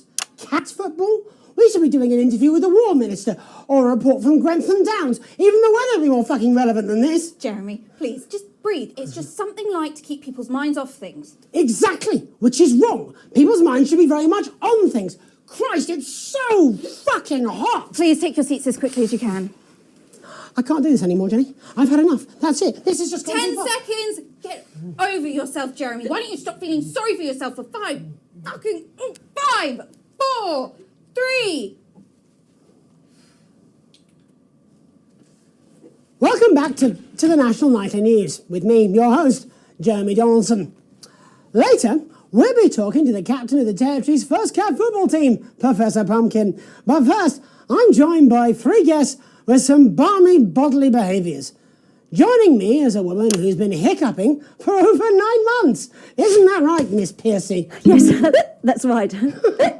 Yes. Tell us, what brought all this on? Well, it's all a bit of a blur, Jeremy, to be totally frank with you.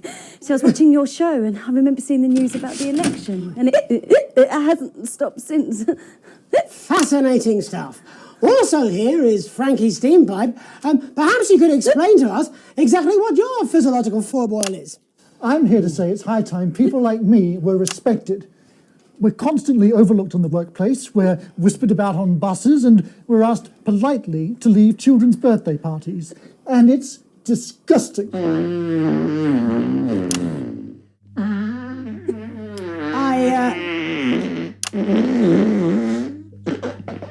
I'm sorry, my bowels have comic timing. And finally, I'm joined by a man who answers every question honestly, even when it isn't aimed at him. How do you cope with that, Mr. Truman? With a combination of booze, self-hatred, and hardcore pornography. Is that right? Not according to my therapist. Well, in that case, let's speak to Rose. Tell me, how does the hiccuping impact you? I get shushed a lot, which is hard. At work, they've asked me to stop answering the phones. It's really affected my confidence. Well, I find it really fucking irritating. Do people tend to believe your story? Fuck no. Actually, I've been surprised at how much support I've received. And Frankie, why have you come here today? Because my wife left me, and I was hoping that the fame would win her back. We've started a group for people with ailments deemed broadly comical by society. It's called Take Us Seriously. That's right. And we bloody well mean it. And who's joined so far? A bunch of fucking losers. It's just us so far. And how much success have you had? Well, we've seen some real positive changes. I don't want to toot my own horn, but it's been a runaway success. Shit all. Not a single person come to our fun run, and all of our leaflets fell in the canal. Well, Miss Piercy, some people are saying your condition was actually caused by the shocking events of that night. What do you think? Come now, Mr. Donaldson, that's absolute rubbish. What it'd be like to have a pair of tits. Could you? I'm sorry, it's very hot. What was I thinking? That you're a team fuck puppet? No. Or a sellout cunt? Apologies. Just a reminder that he can't help it. And hey, if this isn't live television, then what is it? Fuckfest of propaganda masquerading as journalism. Right, Frankie, Rose, tell us, how can there viewers get involved with your cause? Yes, we're holding a sponsored run in Capital Park next weekend. It's called the No Smiles 13 Miles. No, it's called the No Laugh Half. What did I say before the show? That it was the team pulling Jeremy Donaldson's strings. No, I didn't say. Wow, we may have to end that there, unfortunately. What a harmless bit of fun. Steady on! This is exactly what I'm talking about. We demand respect. Yes, well, later, I'll be talking to Professor Pumpkin, a ginger tabby with a world-class pair of penalty paws. Is that really necessary? No, it isn't. Let go. Not you. Unhand him at once. Listen. Enough! That's enough! Enough! What are you doing? Trying not to piss myself. Alex, cut. Don't you dare! Don't you fucking dare cut to the ads before I tell you to. Now, you in the broadcast centre, Bozeman's little scapegoat, you listen to me. You cut to the ads before I tell you to, and I will kill every single person in this studio. Jeremy, think about what I am thinking about what I'm doing. I've been thinking about it for a long time. We all should be. Christ, it's so fucking hot in here. Do you remember when we used to do the real news? Before it was all lottery winners and bloody cat football? We are on the brinks of a siege the likes of which the world hasn't seen in hundreds of years. The enemy is at the gates, and I'm stuck here talking to these three fucking idiots. I think my hiccups have stopped. You three, get the fuck out of my studio. Go on, now, go, before I change my mind. Jenny, lock the doors. Lock the doors. Yes, Jeremy. Good. Yes. Now, right then. You in the broadcast centre. Alex, you listen to me. You pay attention. Now, I'm sure you've already loaded up exactly what you're going to play in the commercial, but today is going to be a little bit different. Look to your right. Yes, really. Look to your right. There is a VHS tape, and I want you to load it into one of the machines, and when I say so, and not before, you play it. You've got about 15 seconds, so I wouldn't waste any time. Now, all cameras, all of you, on me. This station does not negotiate with When you come terrorists. back, I hope I've made myself clear. You seem to know what to because do. every single thing that comes out of this studio is either one-sided or banal. We're going to show the other side for a bit of fucking balance, like the good old days. Alex, play the fucking tape. Now, I don't want to hurt any of you. If I see anything I don't like, I will not hesitate to start by killing this man. Reset the system for the third segment. Seen our symbols on I the imagine the walls. ratings are going to be through the roof. You've heard them talk about us on the news. We are Disrupt. We are the Resistance. It's time you knew the truth. You know Advance are lying to you. You know the elderly are not a burden. You know the rich were not all evil. And you know the team membership card is an ID card, no matter what they try to tell you. But why should you trust us? Another faceless organization. A shadowy figure with a distorted voice. You've seen it so many times in the movies. Well, this is not a movie. My name is Alan James. I used to try and shock people for a living, for entertainment. But now we live in a time where perhaps you need to be shocked. Perhaps we need to wake up. Advance are coming for our freedoms. They are coming for the fruits of our labours. They will take our wealth. They will euthanize our parents and smiling throughout. They will turn our children against us if we voice our concerns. How long? Jeremy, please. How long? 17 seconds. And the studio doors are all still locked? Yes. So what now? I don't know. This wasn't what I planned. I mean, some of it was. I had a speech, look. But this was unexpected. So what now, Jeremy? It was supposed to be your day off. God, please, don't do any more stupid things today. How long?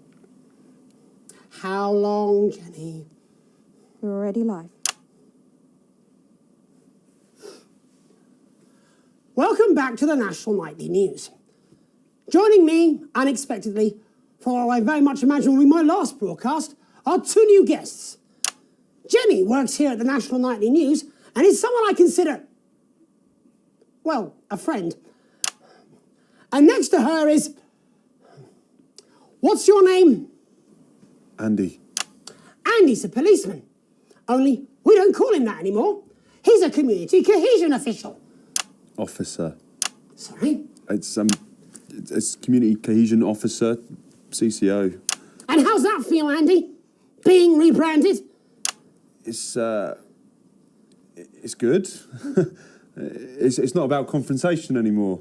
You know, the force had its fair share of problems. The team doesn't have as many. But it still has some. I couldn't say. Couldn't or wouldn't? I don't know what you want me to say. Christ, you're fucking useless, aren't you? We'll come back to you later. Jenny? I don't want to be on the news, Jeremy. That's perfectly understandable. Who'd want to do this? Jenny, why did you join the National Nightly News team? I always wanted to work in news. Yes, but why specifically this programme? The National Nightly News. It was the news everyone trusted. Was? Is. Do you really want to quibble semantics at gunpoint? Is there something else you'd rather discuss? Well, there is the great big Alan James-sized elephant in the room you seem to be ignoring. What do you mean? I saw your face when that hood came down. You didn't know, did you? It's about the message, not the messenger. Like I said, you didn't know. No, I didn't know. The people I met were with, he wasn't there. God, I didn't know it was Alan James. I'm sorry, but seriously, Alan fucking James. You're flushing your life down the toilet for... God, I love you, Jeremy, but... He's a good speaker. He's popular in the country. That right? Look, forget Alan James. There is still something deeply wrong. And you know it, Jenny. And you know it, Andy. And you at home, you know it too. Meanwhile, I'm interviewing a guest who stinks of shit. Patrick is paddling about in shit. And Robin is literally interviewing someone who collects the fucking stuff. I mean, it's not sophisticated, but what a metaphor. We are sleepwalking our way into oppression, and the news isn't saying anything. We're not saying anything. Says who? Alan fucking James. What are all those scientists working on at Grantham Downs? What are they testing underground at Altergrave? Andy, your turn. Make yourself fucking useful. How many people have you brought in for consultations just because they weren't carrying or didn't have team membership cards? Oh, well, there's other forms of identification that we will accept. For how long? We're just here to help. Then why do you need these? Not really help when it's offered at gunpoint, is it, Andy? Let me demonstrate it for you. Let me help you. You read these cards with my notes on it, and you'll probably digest a fact. That'd be helpful, wouldn't it, Andy? Knowing a fact? What? I don't understand. Do you want my help, Yes, Andy? yes, whatever you say, yes. Security are here, Jeremy. Eat it. What? Eat the fucking news, Andy, or I'll force it down your fucking throat. Jeremy, stop. Go on. Really? Eat it.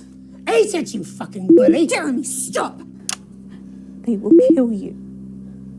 Please, don't make me watch that.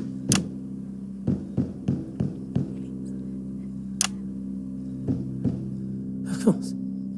You're right. Sorry. Sorry, everyone. You can put the card down now, Andy.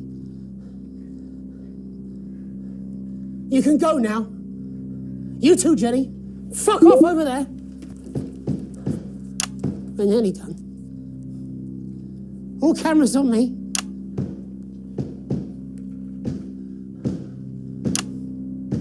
This new regime of ours is so seductive. I understand that. But before we all hand off our freedoms, should we ask to whom we're handing them over? Don't you want to know what's being done in your name? How many people were transitioned last month? A record high. Again, if you care. Shouldn't someone ask Advance how they plan to deal with this blockade? How many years or months of supplies we have? Why aren't we asking these questions instead of whose shit is this? There's a cat backstage dressed as a fucking goalie, for Christ's sake. He's even got the little gloves. Anyway, that's why I arranged for you to see that broadcast in the last break. I didn't know it was going to be him, but I guess that just about sums it up. We are all up Ship Creek with a paddle made of Alan fucking James. Christ, it's all so fucking pointless. I was going to quit tonight. Take a holiday. Try something else. Out of the limelight. Maybe try having a relationship. I hear they're nice. Never tried it. I loved the news. And now, well... God, Jeremy, don't! I've tried my best to be honest with you, but this just isn't the news anymore. And I'm sorry. Ads. I've lost this Alex. fight. Alex, think of the consequences. I've let you down. Please, we can't show All this. of Cut you. to the ads. My name's Jamie Now! Donaldson. Do it now!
notice some disrupt activity on the interference console tonight. You could choose to broadcast these alternative frequencies by scrolling the mouse wheel down, or return to channel 1 by scrolling up. Of course, I trust you know better than to put disrupt on the air, Alex. We show the news, nothing else. So, Julia's team have asked me to ask you to keep it light. What does that mean? It means do that thing you do where you turn politicians into humans. Just don't get drawn into talking about the war or politics in general, really. They do know this is the news, don't they? You didn't hear this from me, but... Apparently, there's a crew at Team HQ right now. I think she's giving a speech or something tonight. They'll get it on the late news. Oh, great. So they get the brains and we get the performperforming monkey. Sometimes you sound just like him, you know. How are you? It is what it is. It is what it is. I miss him too, you know. 10 seconds, everybody.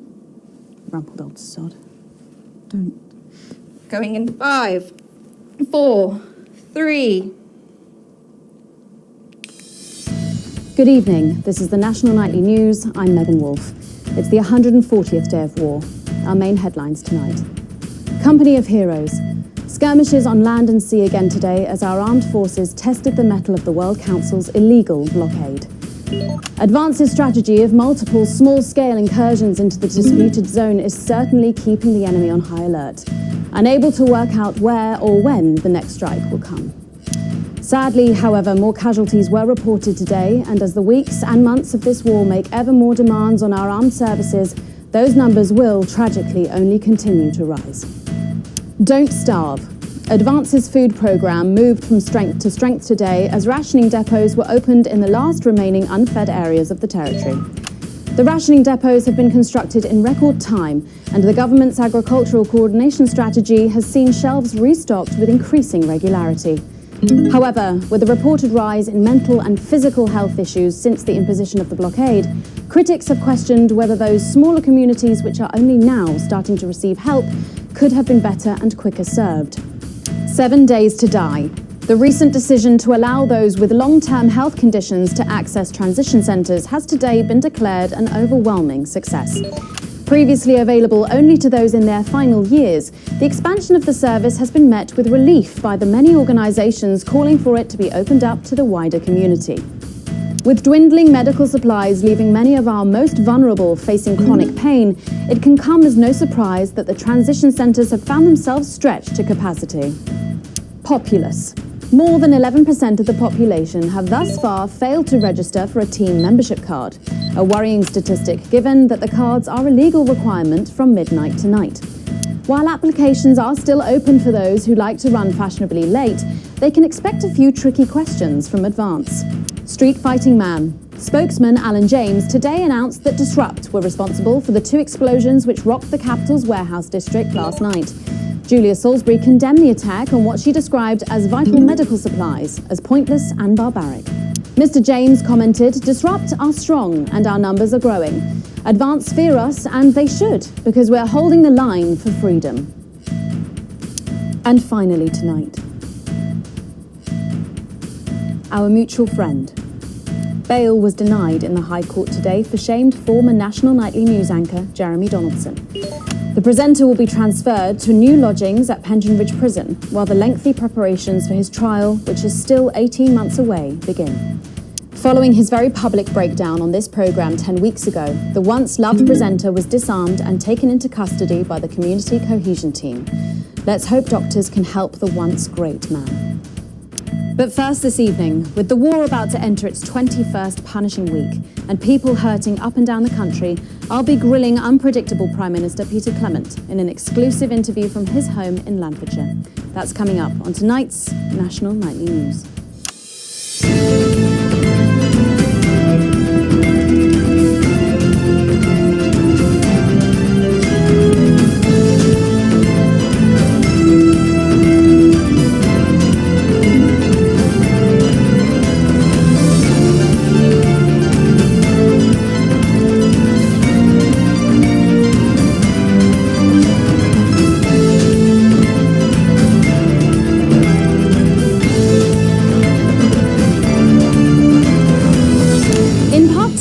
I'm a little overexcited to announce I'll be interviewing the one and only Lil C.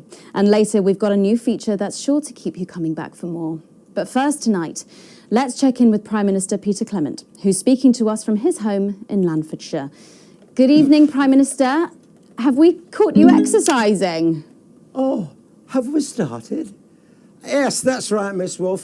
Just a few minor adjustments. I mean, nothing drastic. I haven't joined the gym more or anything. As my old man used to say, just because she won't take it up the shit, it doesn't mean you shouldn't try for a quick fiddle up the car park. Language, Prime Minister. What? Quick fiddle? What's wrong? Oh, shitter. It's shitter, isn't it? Yep, that's the one. And can you tell us what brought about this new you? Last night, freedom fighters working for Disrupt destroyed a farmer-side storage facility in the warehouse district of the capital. You'll no doubt hear it described as terrorism, but our intent was not to provoke fear, but thought. No one was killed in the operation, which destroyed both the warehouse and all its contents.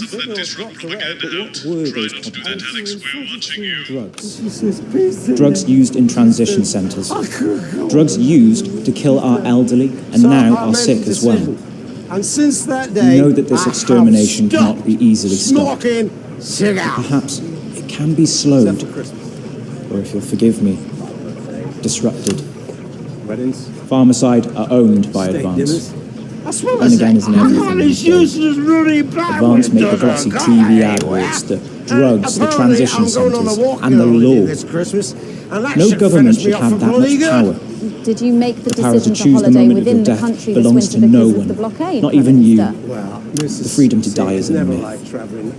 The only freedom worth fighting for is the freedom to live without fear, in the way you choose. More and more of you are joining Disrupt every day. And with 1,000 tiny acts of resistance, we are stepping closer to the inevitable fall of Advance. Today it is a warehouse.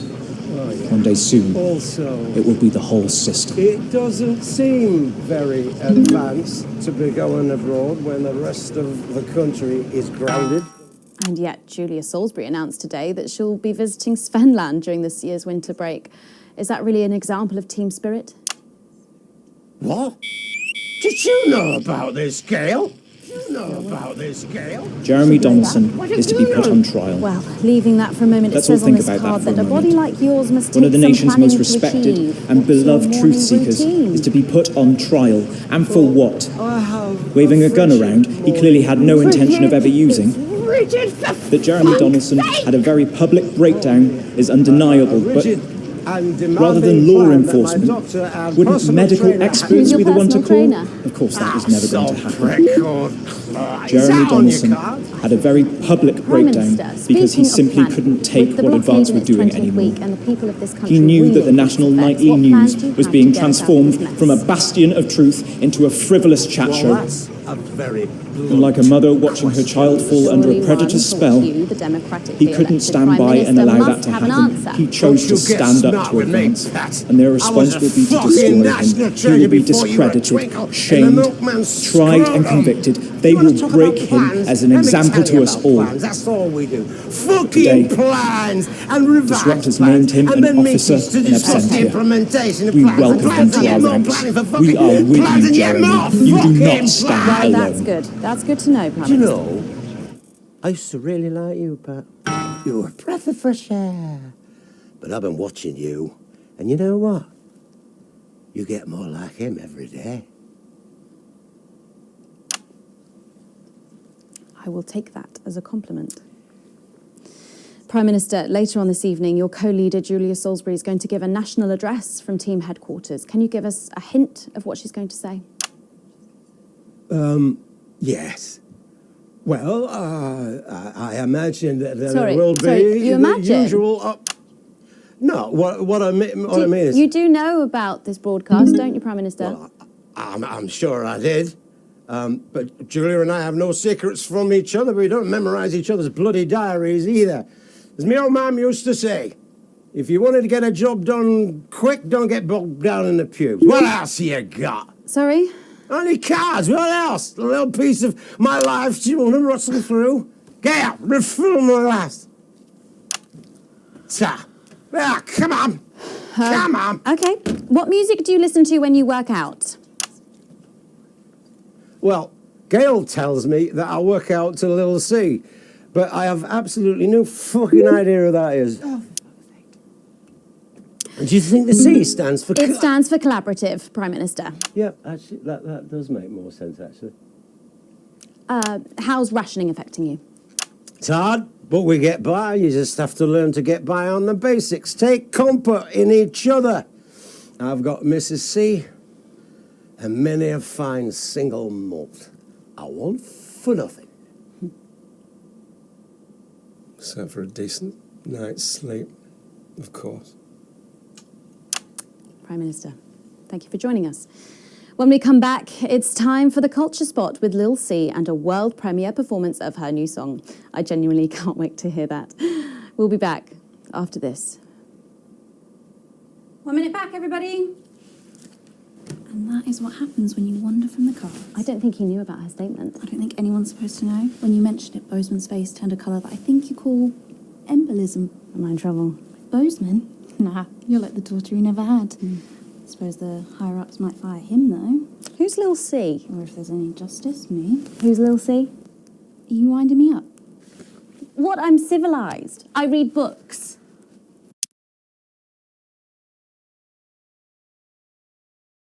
Say is, hey, look now, this is the life. Just like the brochures say, you can cheat on your wife. You'll no doubt have spotted the updated mixing desk. You'll need the new buttons during the next sections. First, we'll need applause when the guest enters and before her song. Don't worry, I'll walk you through it when we get there.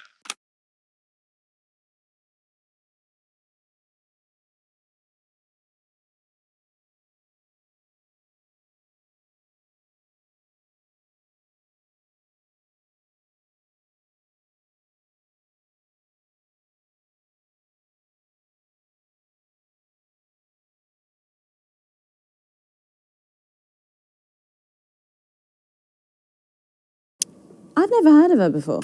Oh, she's big, really big. Really? Yeah. Is she any good? Nah, of course not. She's dog shit. Oh. But kids go mad for her, absolutely mad. Live in 10 seconds. Hang on, Colin, you've got kids. Yeah, I've got about 6 or 7, I think. What? 5, 4, 3. Thanks for coming back. Later, we have an exciting new feature that we just know you're going to love, so stay tuned for that.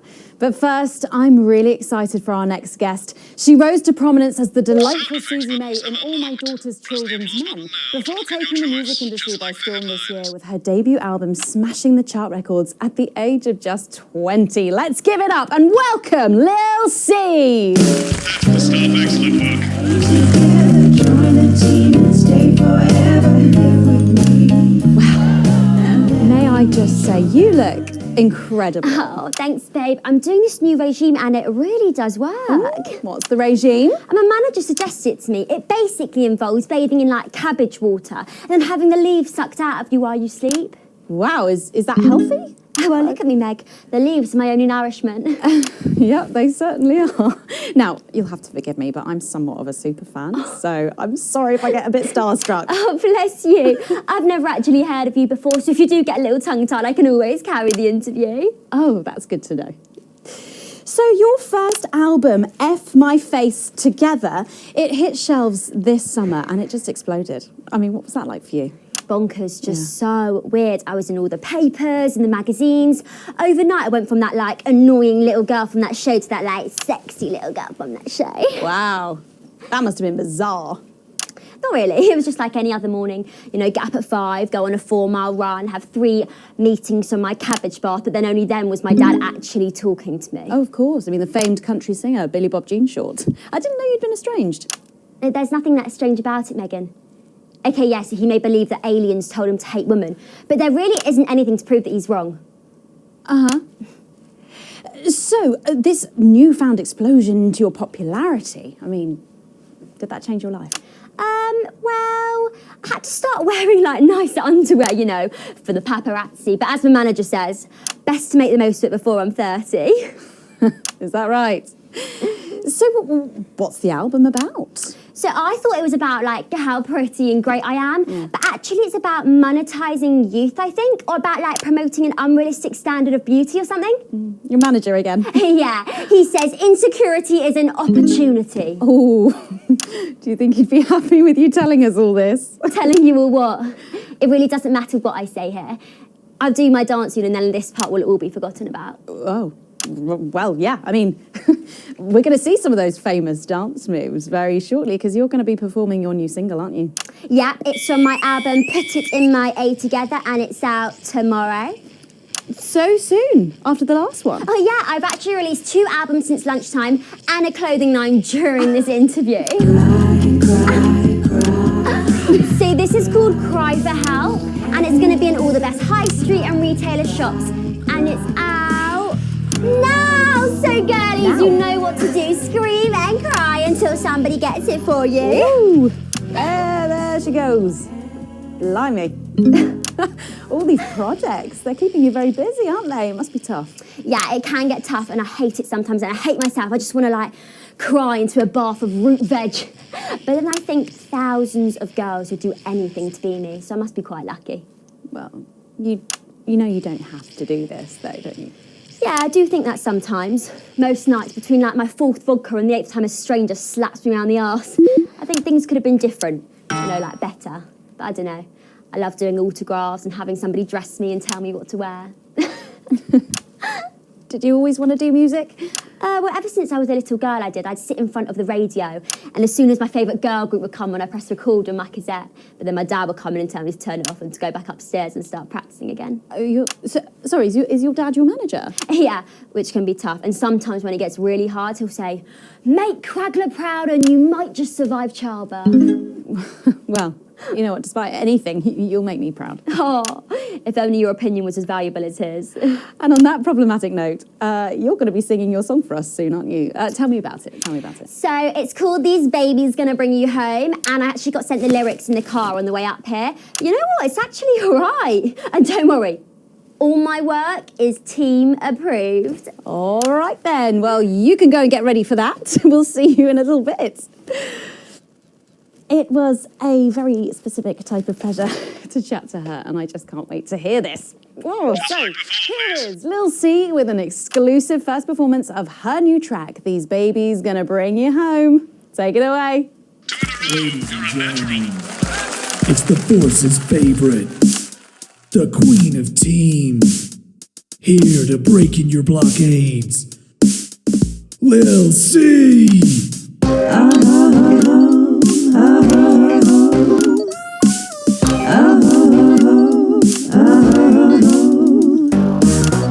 Oh baby, can't you see I'm hungry?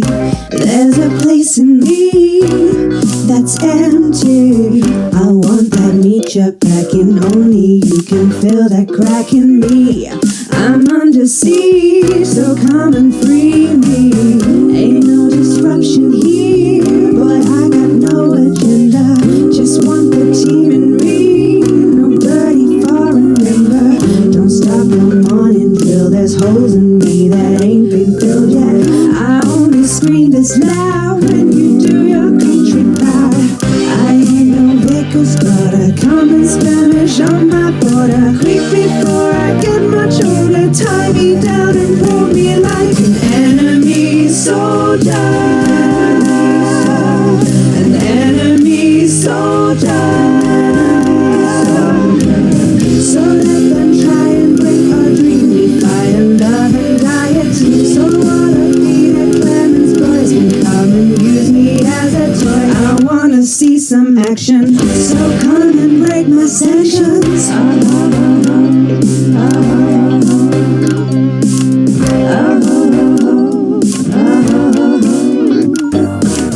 I've been this wild and free since Mama burdened me. She was only 53, but gave to save her family. There's no one judging me if I'm the one that's in your fantasy. Don't die alone, these babies gonna bring you home. I ain't no vicar's daughter, come and skirmish on my border. Quick before I get much older, tie me down and pull me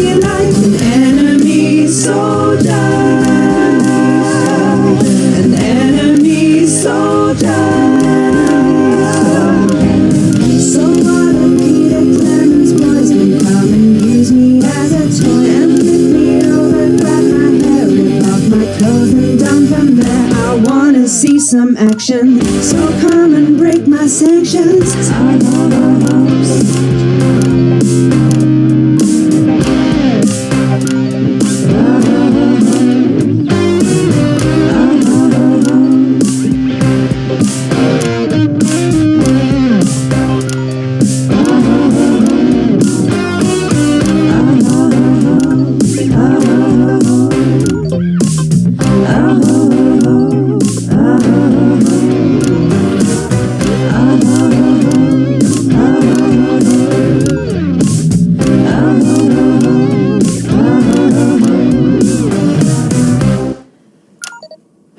Well, if that doesn't distract you from the world outside, I don't know what will.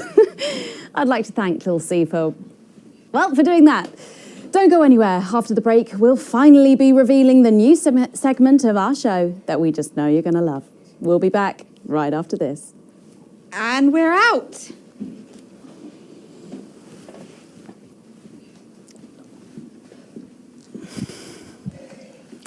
Can I just say, thank you so much for letting me do this. It really means a lot to me, you know. Yeah. To be able to promote myself on such a mainstream platform like the news. Well, don't worry about it.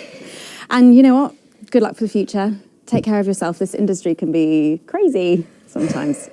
Watch out for that father of yours, won't you? Oh, no. I manage myself. It's just, you know, for the public to have that certain perspective of me. You know what it's like. Oh, right. And Michael?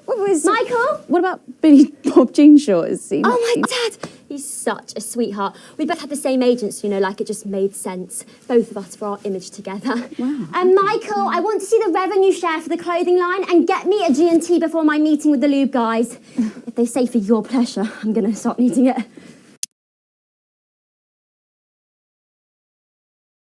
This next section will need you to use all 4 of the sound effects to help things along.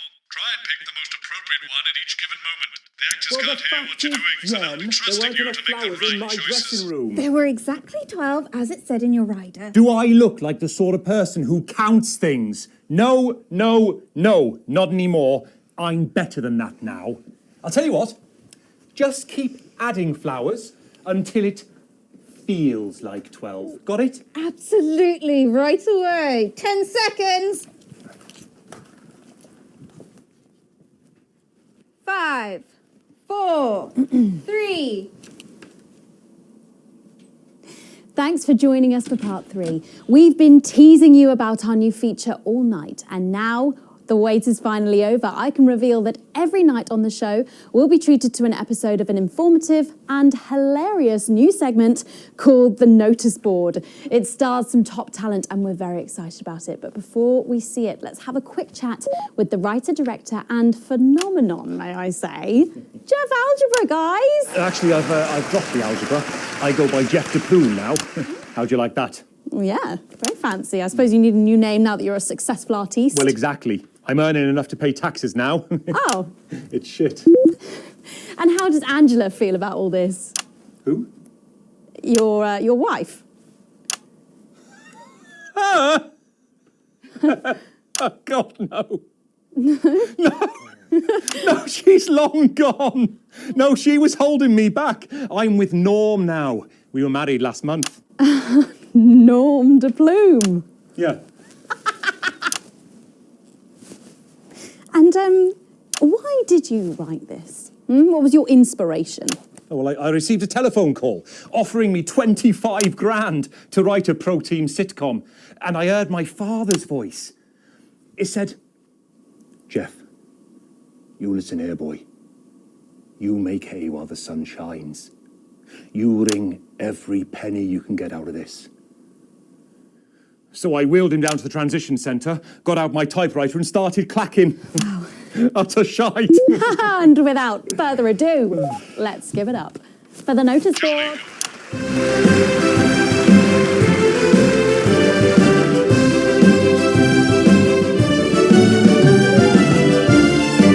Excellent, you're a natural. Keep it up.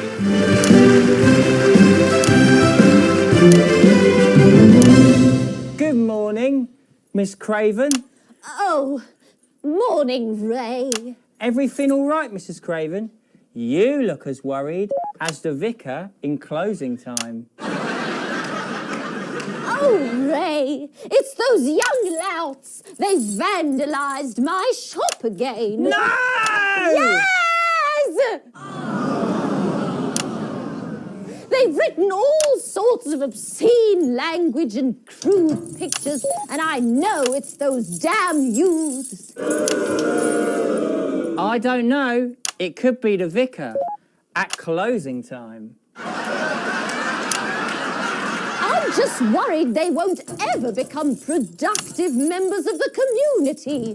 What if they never see the error of their ways and end up as social outcasts, such as shoplifters or bong rats? Don't worry, Mrs. Craven. This is a very supportive community, and I'm sure that in time they will fit into this society like this key into this lock.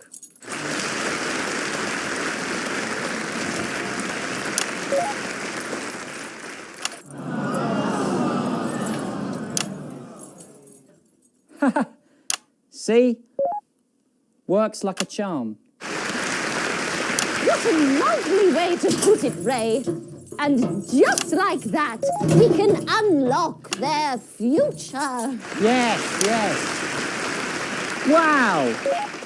Look at all the letters in my collection today. Oh! I think that one's addressed to me. What? This one? Oh, so you're right.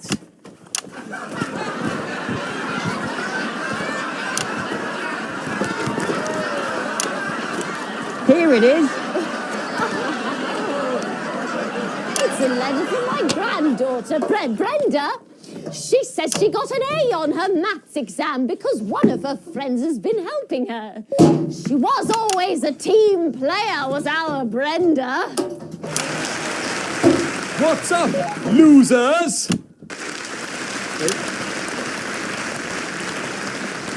Oh, no. It's Brad. He's the coolest guy in the village. That's right. I just got here on my motorbike. Oh, clear off, Brad. We don't want any of your ilk around here. What? Rad dudes? No, ruffians. Have you come to tag the notice board with your gang signs? No way. I've actually come to pin my resume on that notice board. I'm looking to do some tutoring after school. What? Did you say tutoring?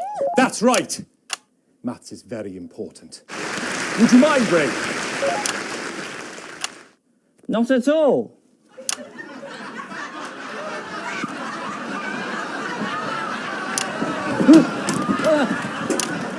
So you, a young person, have been spending your time helping others and not just urinating on churches or huffing glue?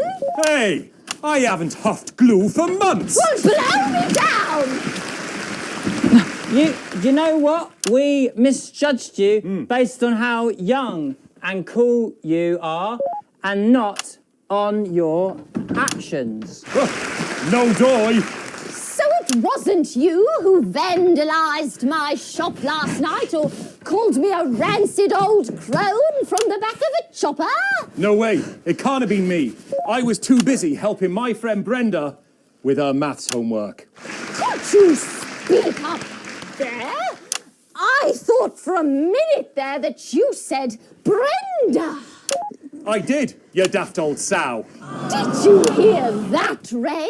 Oh, yes, what a wonderful surprise. I now respect you as a man. Put her there, Ray. Oh, what the heck? Give us a hug.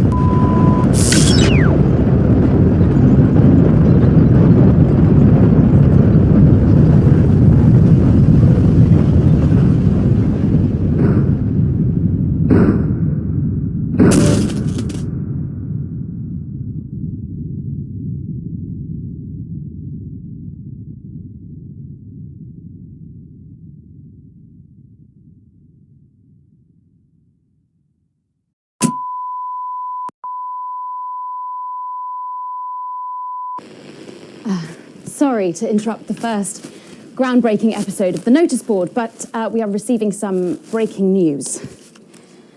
I'm being told we are picking up reports from across the continent of what appear to be... what appear to be nuclear explosions in 4 major foreign cities. Initial estimates put the death toll into... they put them into millions. I'm being told we're experiencing some power shortages as a result, so apologies for the interruption. And apparently we can go live now to team headquarters for an emergency broadcast from Prime Minister Julia Salisbury any moment. Yes, let's go to that now. Good evening, citizens and leaders of the world. Minutes ago, operatives working for Advance detonated nuclear explosives simultaneously in 4 major cities across the continent. We have similar devices in 58 other urban centres and will not hesitate to detonate them. Will not hesitate. Conditions are not met. We are hearing in stories full of power and without fluctuations delay. and what could be minor earthquakes The throughout people the of our continent. territory will Stand no by. longer tolerate your illegal and genocidal blockade. You are to remove it immediately. We've lost contact with our We will benefactors in accept nothing Urkistan and less than your Konoslava. unconditional All our surrender. equipment seems to be resetting. Your territories will be taken under our control. We will install replacement governments to ensure that your Can we get this citizens confirmed? become part of the new future. Can we get this verified? I Your need this borders verified. are now our borders. Your people are our people. I don't know if you can finally hear be me. I fed don't know and if you are clothed receiving and this, but if educated you are, and then you have to know. You have to know what's being done. What's your being privileged done view, right now the moment that they to feel our it is now neighbours. upon them. This is unprecedented. Our government has Allow committed me an to act, be crystal multiple clear. acts of mass destruction If you in fire our name. a single shot at our territory or harm a single one of our citizens, Nor do we I will care not how you hesitate to voted. detonate You didn't vote for further this. devices. None of us did. You will not find them. Though no doubt you are can't be. already searching for them. We are waiting Our further technology is news decades and ahead of yours. What if they respond? We will expect your complete acceptance of our terms by midnight tonight. Thank you.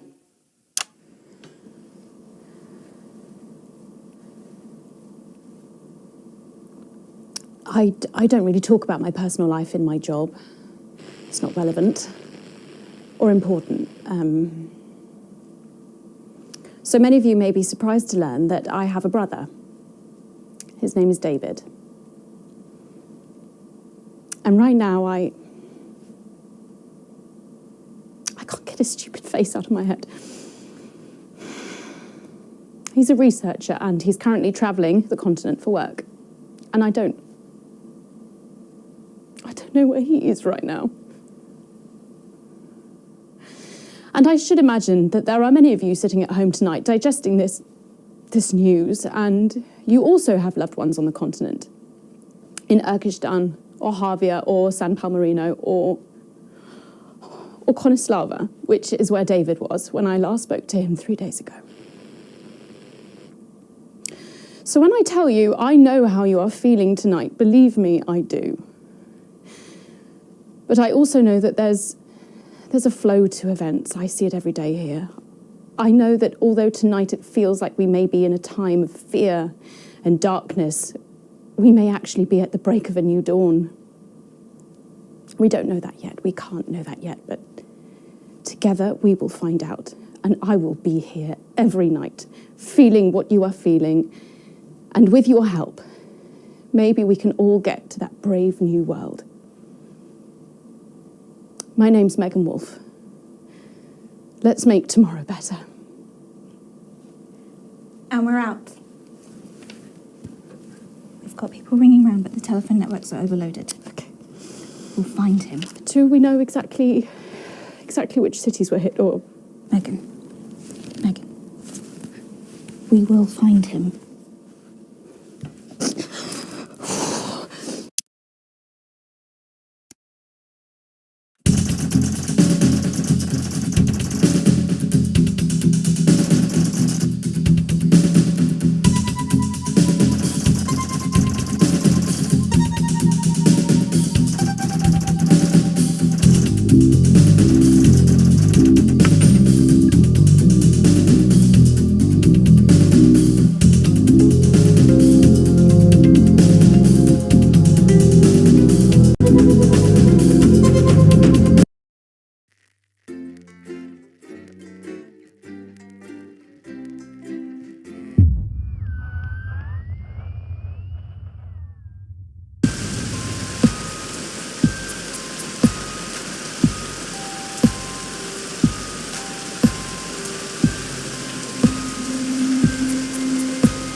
Alan James. The revolution starts tonight, Alex, and we need your help. Throughout this broadcast, we're going to ask you to do things that will directly help with this mass protest. I'll be talking to you regularly tonight, and I'll also be hacking you when I can. Please help get our message out. We're on the verge, Alex. You've always been fair and balanced in your approach to us. With your help, we can tip the balance in our favour. If you play our tape at the second break, that's when we think it will have the most impact. It's on your right.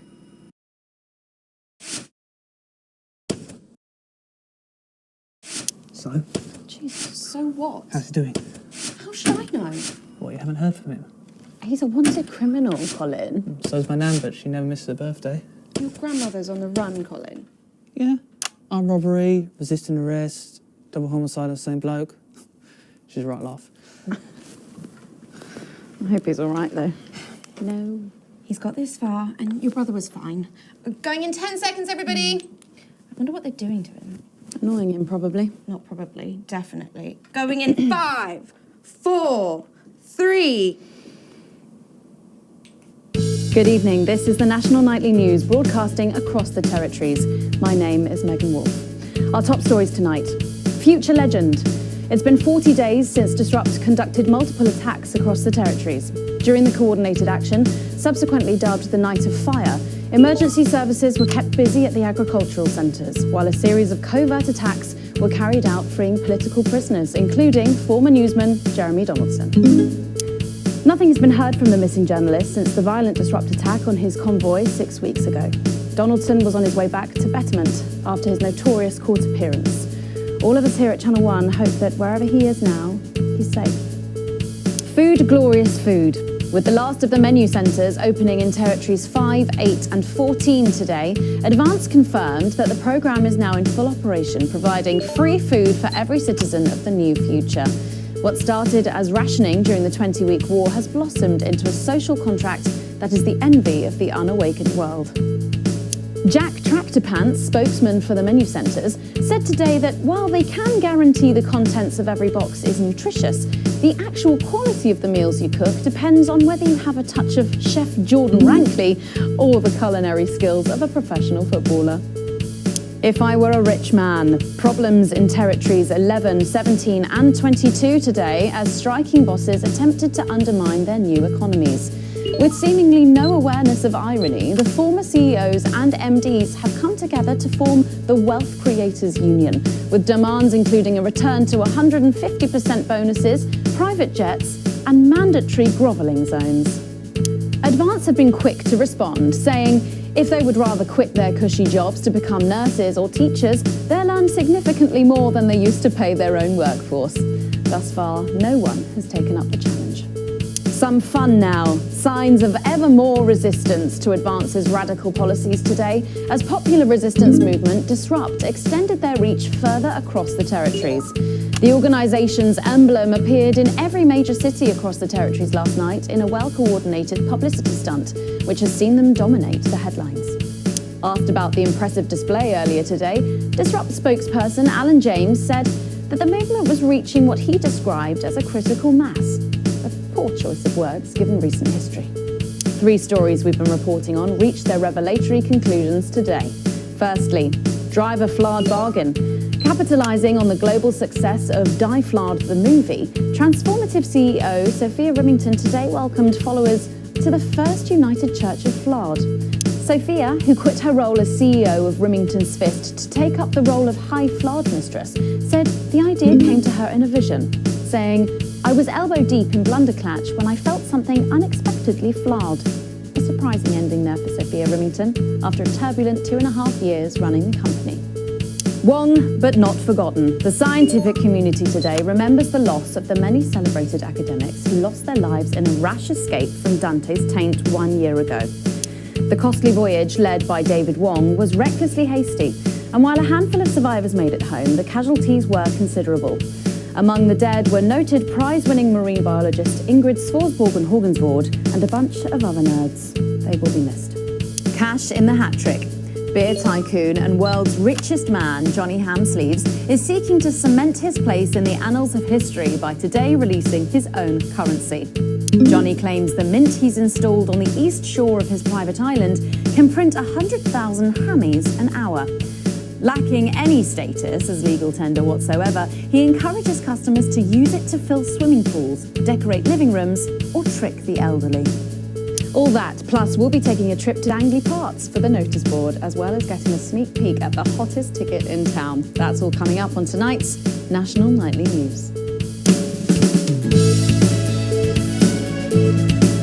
Territories. Today is the day we take back control. Soon it will be time for you to help us again. Come out of your houses, block the traffic, bring the capital to a standstill. I've met so many of you in my travels up and down Territory 1. You always ask the same question. How can I help? Well, this is how. And as for when, you'll know. Keep watching.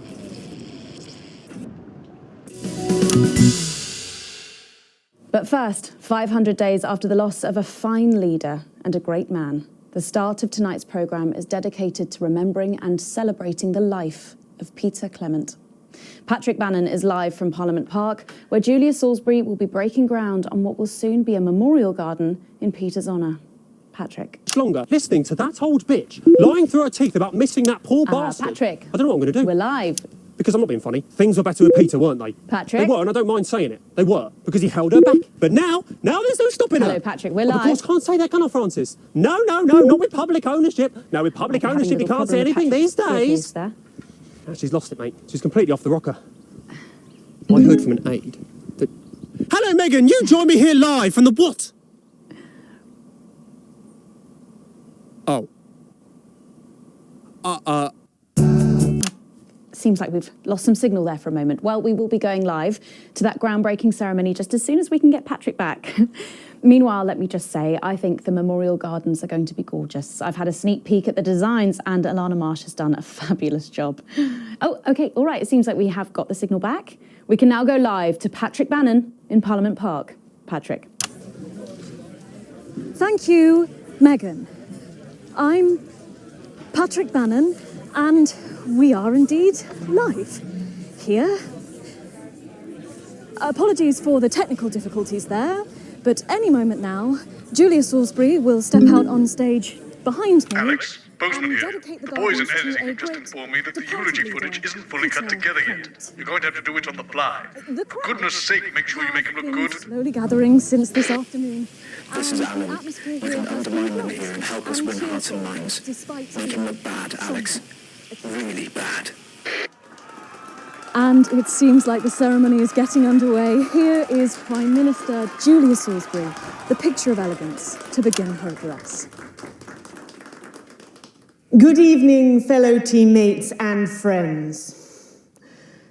500 days ago, all of our lives changed irrevocably. Still reeling from the triumphs and tribulations of Liberation Night, another great loss befell the people of these newly united territories.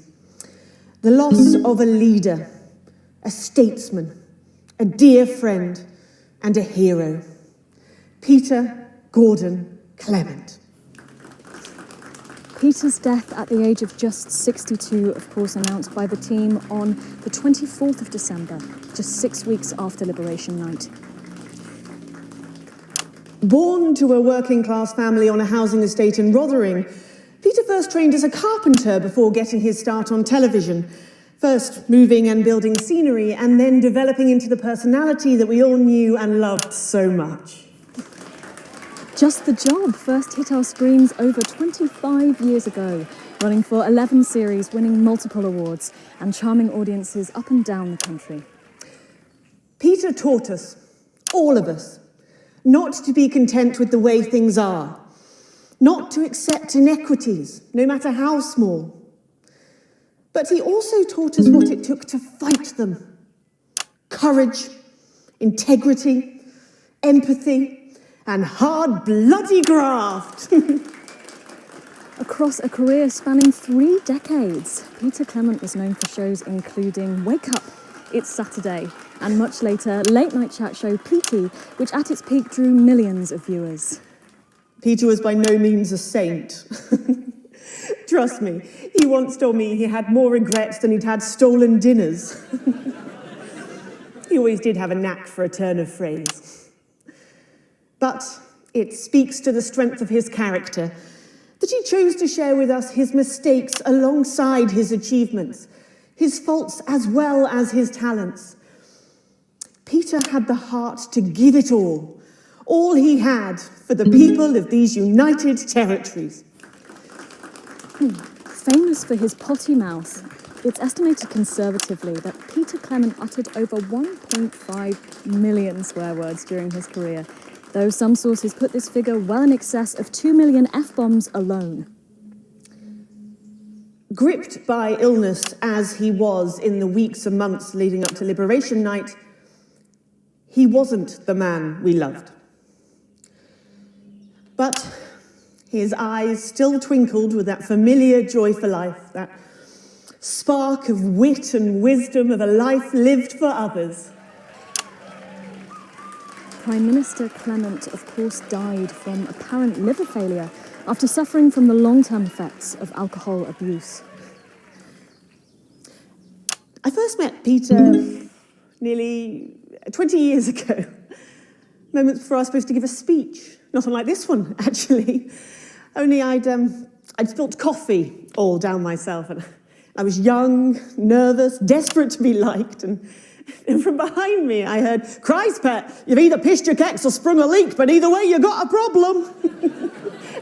And before I could even say a word, he'd stripped off his dry trousers and insisted I took them. That was the sort of man that Peter Clement was. Kind, compassionate, sensitive, a brilliant thinker, a natural leader, but mostly a good man.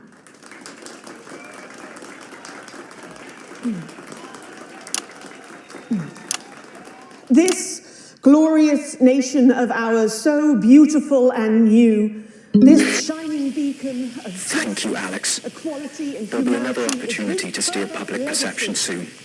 It's really starting. You'll know when. Despite his accomplishments, the future he forged, the boundaries he pushed, to me, he'll always be the man in his pants cheering on a stranger at the back of the conference. It is my great honour to give to you the Peter Clement Memorial Garden. Shall we see if we can get a countdown going? Everyone with me? 10, 9, 8, 7.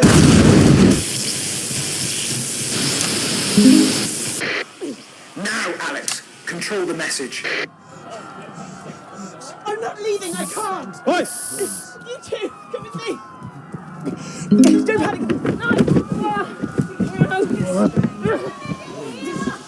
You're hurting me! Well, stop resisting then. Stop resisting and we'll let you up. I'm not resisting! Ah! Fuck What are you doing? I'm not resisting!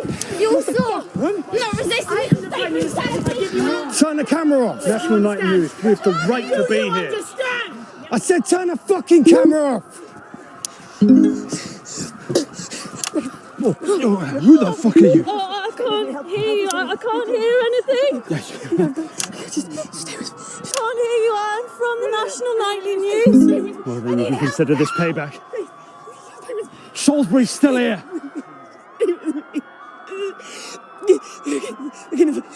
Julia Salisbury! You were guilty of the murder of more than 10 million people. Justice demands a response. Haven't you done enough? Look around you. This is what your precious freedom looks like, is it? Under fire! People of Territory 1, rise up! Take to the streets, the time has come! Stop fires! Break windows, draw them out! They can't stop us all! Resist! Distract! Lower your weapons! Mom? Lower your weapons! Come on, get out there! What are you doing? Come on! You turn that off, please, sir. I said, please turn that off. Shocking scenes from the Capitol there. Is this not enough? You've just seen them execute unarmed civilians. People like you and me. So why are you watching this? Why are you not in the streets with us tonight? What will it take for you to get up and be a part of this? March on team headquarters, storm the building, demand elections, demand answers. Be what you were born to be, the once and future free. We'll be back after this. That didn't go so well, Alex. Is everyone safe for the But we can turn it around in the next segment. It was a good distance from the unit base. This is becoming a weekly event. No, it's different tonight. This is the big one. Great. So there's a revolution happening outside and we're after dangly fucking parts. That's journalism, apparently. Can we get set for the next sequence?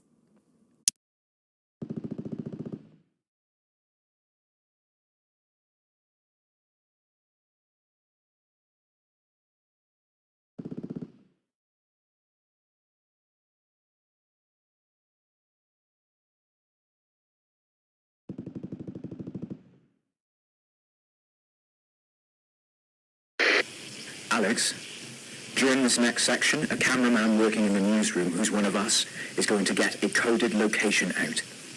We don't know yet which camera he's on, but if we find out, I'll let you know. Just keep your eyes out for the fist and try and keep it on the air for at least 5 seconds. Our operatives will do the rest. Megan, this is your new makeup artist, Craig. No. What? No. 10 seconds, everybody. Sorry, Craig. It's a no. Okay, we are going in 5, 4, 3. Welcome back to the National Nightly News with me, Megan Wolfe. Very shortly, we'll be heading on over to the final episode of what has quickly become a hugely successful feature, the notice board. But before we do, let's chat with Philippa Radon. Tell me, why do you think the public love the notice board so much? It's real. There, I said it. It connects with people. You know, people look at us and they say, those are real people struggling with real problems. That's a really interesting point. Yeah, I mean, I was saying to my PA's secretary as I got out the limo, I was saying, it's good for people to see normal, authentic people like them on TV. People like you. Yeah, precisely. Right. Unfortunately, then I was interrupted by some dreadful wretch who wanted an autograph, but a swift kicking from security soon put him back in line. Yes, well, I think it's really good that our screens are filled with such relatable stories. So, the notice board is coming to an end after a sensational time at the top. What do you think has made this show so successful? Oh, it's a combination of so many things. My hard work, my talent, my look. Wow, we really have a lot to thank you for. Hey. You're welcome. We've just heard. Our man's on camera 4. I have a real sense of responsibility now. You know, a sense I've been Get back to the interview, with Alex. something precious, and that I should use that platform for good. Yeah, I think that's really important, that we should use this platform to do good in the world. I agree. That's exactly it. So I've decided to help as many underprivileged people. Excellent work, Alex. That's the location shared. Next, you'll need to give them the go. How are you doing that? Is that better access to education, or reducing child poverty? Oh, no, by adopting as many as I can get my hands on. Oh, okay. How many children have you adopted? Oh, we're well into the double figures now, Megan. I stopped counting in the late 30s. Goodness, that is a lot of children. Yeah, once we finish putting them into the guest room, I'll have to put a futon in the laundry cupboard. Oh, you really are some sort of hero. Hey, I live a privileged life. What can I say? I mean, any child I can take on is a child rescued from suffering. Poor children. Were their lives really that bad before? Oh, they're Northerns, I presume so. Okay. Yeah, it's shocking to think, actually, that only 1 in 10,000 children have a celebrity parent. I'd never thought of it that way before. And I'm doing everything I can to fix those numbers. What do you think it is about your life that's so desirable, then? Well, it's mainly shame and panic interspersed with expensive bottled water, so actually, if anyone wants to, I'd happily trade. Now that I can relate to. Right, you better go off and get ready. That was Philippa Radon sharing some thoughts about her lifestyle. I think it's really important to stay grounded and keep everything in perspective. Clearly, not everyone else agrees, but that's enough for me. Let's go now over to Dangly Parts for the final ever episode of the notice board.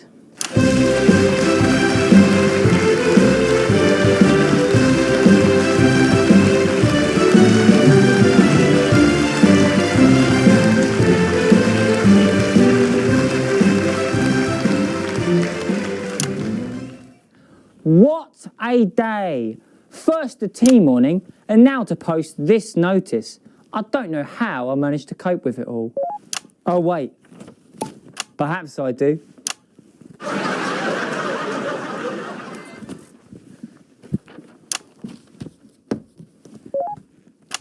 Oh!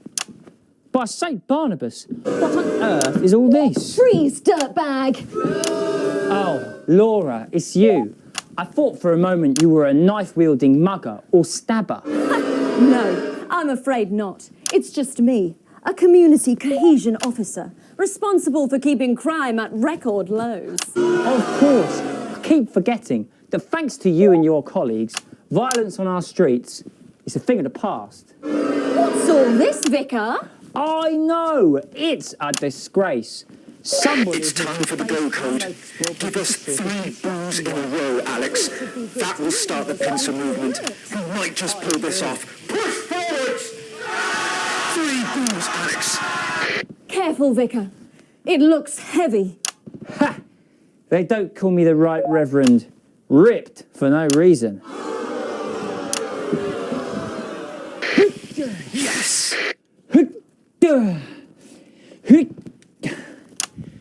It's no good.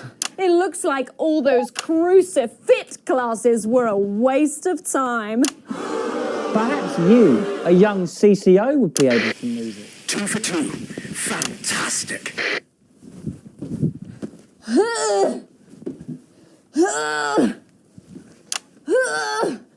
Looks like all those lifting classes were a waste of time. It's too heavy, even for me, a strong and capable woman. You did it, Alex. We're good to go. Strong enough to lift this.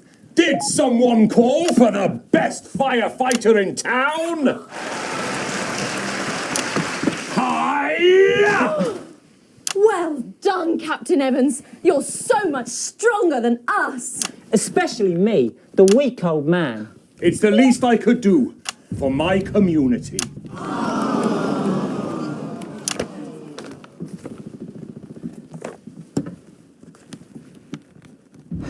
No luck catching the little devil then? Unfortunately not.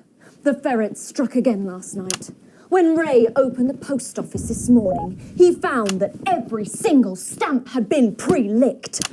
My God! Some people have no decency. Sadly, if we don't catch him before tomorrow, we may have to cancel the village fete. Don't worry, we won't let that happen. Will we, Vicar? No, no, no. Laura, tell me, why do they call him the ferret? Some say it's because of his sneaky nature. But really it's because whenever he strikes, he always leaves behind the foul stench of urine. Never fear, officer. We'll catch this pissy nuisance and save the village fete. Or my name's not Captain Danger Evans. The community cohesion team are doing their best, but they simply don't have the smarts to solve this mystery. But I know someone who does. Someone who's about to blow this thing wide open. Me! Blackout!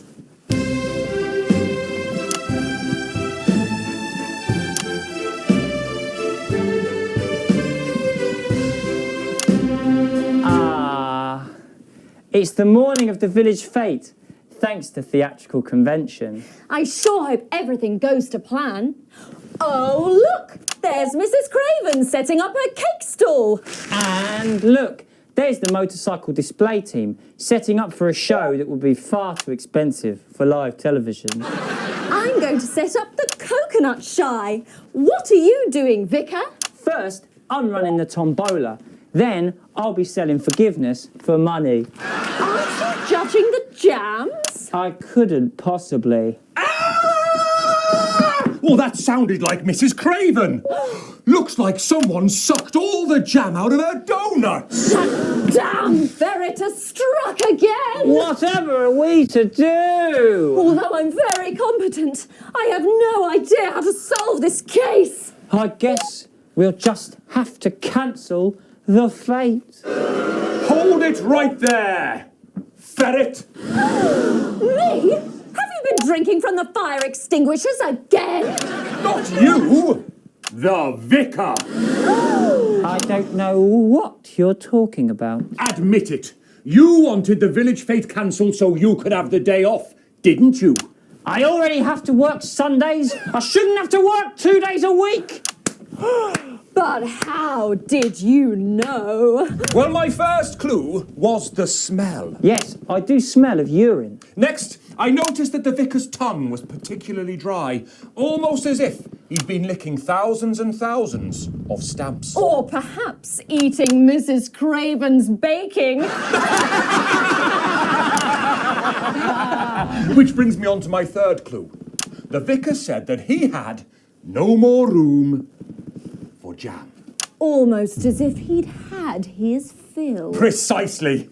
But you managed to figure it all out from that? Well, I also found this at the scene.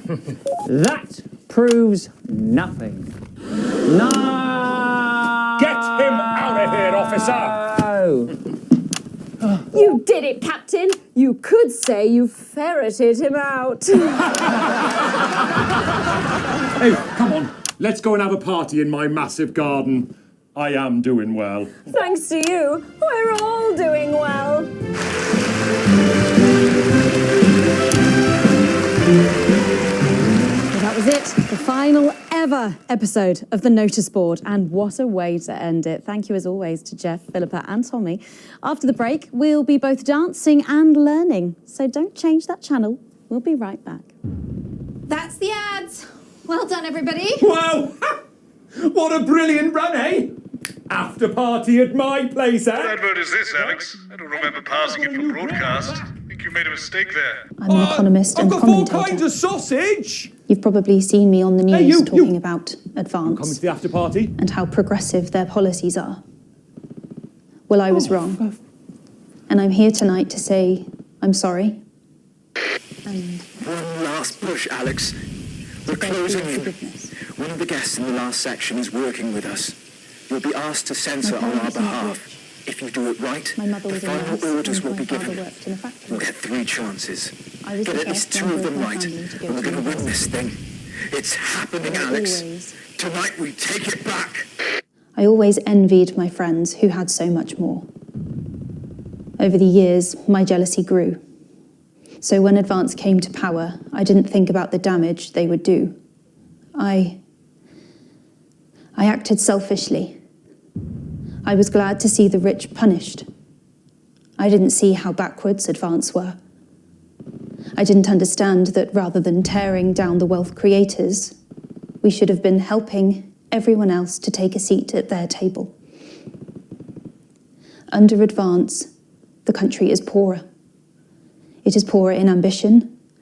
It is poorer in aspiration.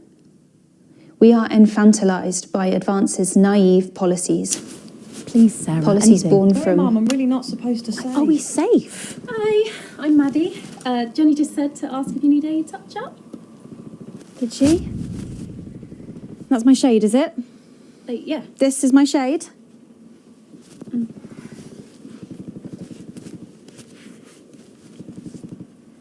You can run back to Jenny now. Sorry about that, Sarah.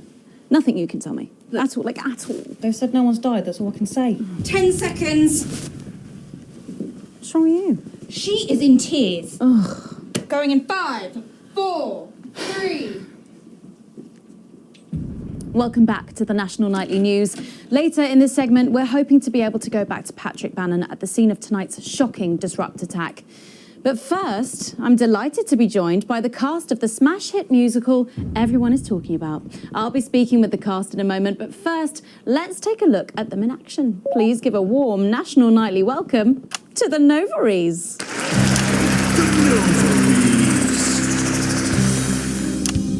Hello? Doctor? Yes, I see. Thank you for letting me know. I have a decent life.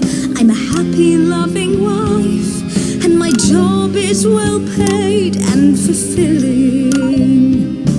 I have a husband, John. He's due home soon, won't be long. And I is absolutely chilling. We share coffee in the morning, and we make love every day. We take time alone together to talk and laugh and play. We prioritize our needs. We do charitable deeds. But the flowers of our happy life are now beset by me. I'm home. Oh, darling John. Oh, dearest John. There's something very wrong. I've just had a conversation with our Dr. David Wong, so please be seated. This news will make you feel defeated. The scans revealed a lump. You poor unlucky chump. Is it cancer? Worse, oh, John. We're having a baby. How can this be? Oh, woe is me. Why has this happened to me? I always wear 2 condoms for the maximum of Safety in our tiny flat. We built a peaceful habitat. Now our lives are fucked. We're having a baby. Now you can't have any wine at Good Club. And there won't be any time for foot rubs. Now your hair will stink of weed. And you'll start to disagree. And forget about that holiday in Territory 3. No more waking up at 10:30. In fact, you're never going to get a good night's sleep again. No more snap decisions to go on to a club. You'll be lucky if you even make it out to the pub. Why can't we be more like our gay and lesbian chums? The only glue they have to deal with comes from personal bums. Now when I take a sick day at home, The parasite won't leave you alone. how he's wrong. We're our top priority. I look after you, and you look after me. Ain't no trouble and strife. We got a childless life. No one wails and no one bawls. No one draws things on the walls. A happy husband. A wonderful wife. We got a childless life. We're having a baby. We're having a baby.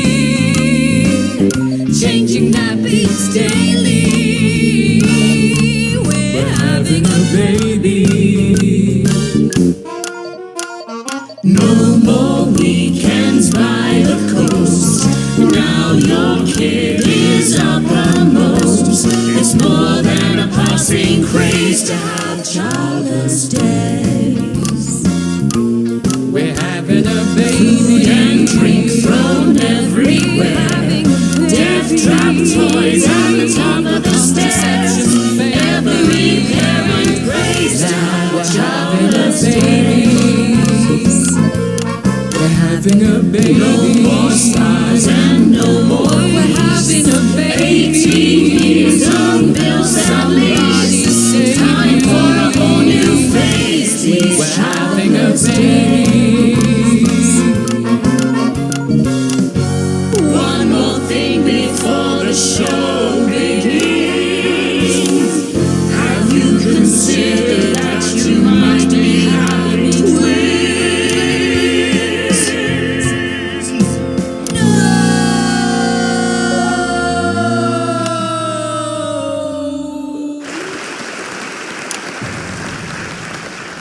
Amazing. The Novaries there, treating us to their opening number from Elegy for a Childless Life, which is currently the hottest ticket in the Capital Theatre District, and will be touring the territories later this year. Right then, come on you lot, come on down, let's go, don't be shy. Hello. Hi Megan. Hi. It's an honour to be here. Oh really, are you fans of the show? Yes. Used to be. Well, listen, let's get stuck in. Your amazing musical. Now, I mean, not only do you perform this show every single night, with matinees on Wednesday and Saturday. Right, but you're also the show's creators, am I right? Well, everyone contributed their ideas, and then some of us went away and did the actual work on the script. But no, it's very much a team effort. Oh, that's fantastic. How rude of me. I've not introduced any of you. I'll be the one being replaced next. Let's go down the line, shall we? Hi, I'm Jack. Jim Blunt.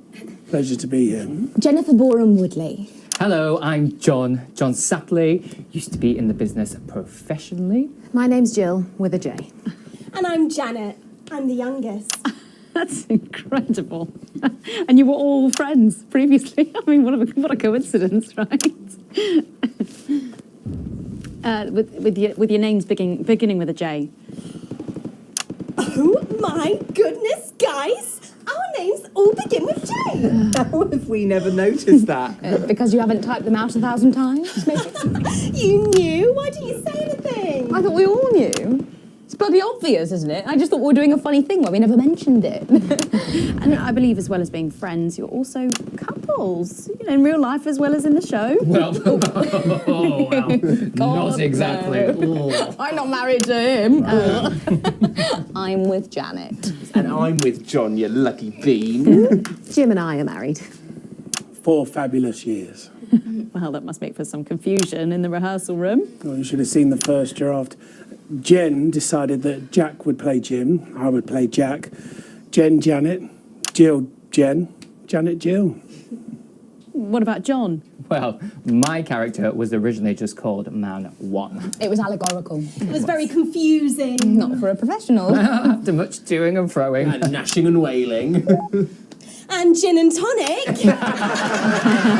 decided that we'd just use our own names, which is less truthful.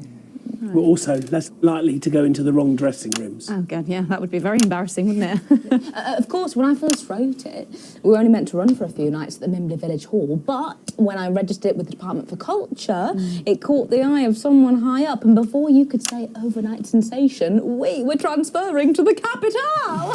It's all been a bit of a roller coaster, really. Yeah. I'm only 19.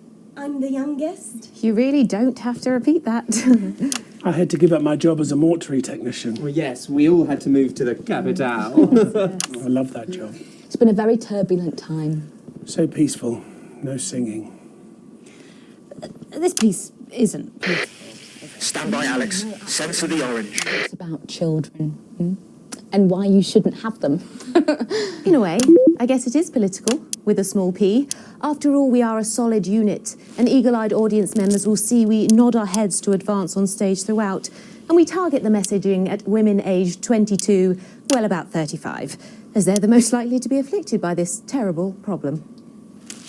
Terrible problem. Having children. Well, you understand, Megan. You clearly agree. This isn't about me. Of course, we see that there are advantages to a family unit, but eagle-eyed couples watch as the little parasites advance on their lives, and there's no time to play the guitar, get through a book, or watch a movie. They're exhausted, passed out on the couch by 20 to 9, for God's sake. You're very chatty tonight, dear. Usually I'm the chatty one, because... You're the youngest, we know. It's not a badge of honour, Janet. Janet, please, Jennifer. Oh, well said, John. Thanks, Janet. Got you back. So could you just tell us what is the play about? What happens in it? Well, go ahead. It's a tragedy, obviously. Jennifer, myself, and John have their child, and then the story charts the downfall of their hopes and dreams. And there's lots of singing. And dancing. A lot. My character works at a menu centre for a distribution unit. Eagle-eyed, she sees her friend's rapid advance to a pit of despair. Becoming a target for children's TV advertising at the age of 22, she decides to take drastic action. I can't really say more, though. I probably said too much already. Let's not spoil the second act for anyone who might come to see it. Which should be all of you. For too long, we've been told that a life without children is somehow incomplete, that children are a blessing. Well, I've done the research, and they're not. Besides, there's already loads of bastards running around all over the place, so... We just want people to have the option of a happy, child-free life without stigma. You know, when I was 14, before I had come out, I had an experience with a girl called Julia Jacobs. She was an experiment, I guess, a chance to dip my toes into the... Fascinating. Well, thank you all so much for coming in tonight. I really hope you keep them dancing in the aisles for many performances to come. The noble is there. And I am pleased to say we can now go back to Patrick Bannon to get the latest from the scene of tonight's horrific events. Patrick, are you okay? Thank you, Megan. This is Patrick Bannon, reporting from the scene of tonight's devastating and symbolic attack tonight this evening. An attack which I myself have found myself caught up in. I'm still a little dazed and a little deaf, Megan. So I hope you'll forgive me if I seem that it's time to speak with the Prime Minister. Mrs. Salisbury, that's you. You're still here. The Prime Minister. I couldn't leave, not when there were people that needed help. Any team player would have done the same. I don't deserve praise for being human. Yes, no accolades here. Or Palisades. Or lemonade. Right.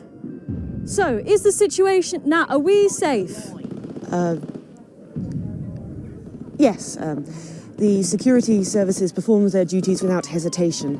And I would like to assure the public that although there have been some injuries, there were no civilian deaths here this evening. Oh, that's good news about the Sorry, did you say no deaths? That's right.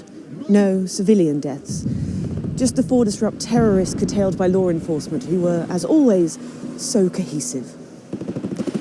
If I may, I have a message for your viewers. Oh, of course. The camera... There's the camera. Speak there, on the camera there. Stay at home tonight. Do not become another casualty of war. Disrupt have had their moment, but, as the dear departed Peter Clements once famously said, it ends today. Thank you, Prime Minister, for those strong words of strength. Back to the studio. Megan, now in the studio with Megan Wolf now. Patrick Bannon there, bravely reporting from the front line of tonight's horrifying bombing. Maybe you need to get checked out, Patrick. Well, that brings us to the end of tonight's National Nightly News. But before we go, it's National Nightly News. Victory is in sight, my friends. You have mobilized. You have come together. From our agents at the television networks risking arrest and getting those words to you, to the many hundreds and thousands gathering to invade team headquarters. As I speak, we are turning the tide, and it is time for change. Tonight we topple their regime, and we also silence their mouthpiece. Channel 1. Time to wake up. Of course, they would have you believe. The military have been actioned, and, well, it's pretty scary out there tonight. So stay at home and stay with Channel 1, because the team has assured this programme that the turbulence will soon be over, and we can once again focus our minds on building the new future with equality, fairness, and resources for all. My name is Megan Wolf. Let's make tomorrow better. Damn it, Alex. Tonight is the beginning of the fall of France. Fighter jet, 11 o'clock. Charges brig, sir. Permission to detonate. Permission granted, old friend. We are going to detonate. Look out your window, Alex. See what you helped make happen. She's coming down.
Hello,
Alex. I've checked the schedule for tonight. Nothing major to report. Certainly isn't anything you can't handle.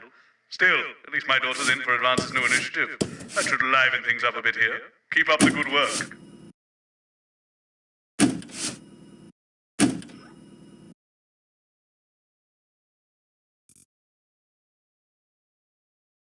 tunes and scenes of an inappropriately sexual nature.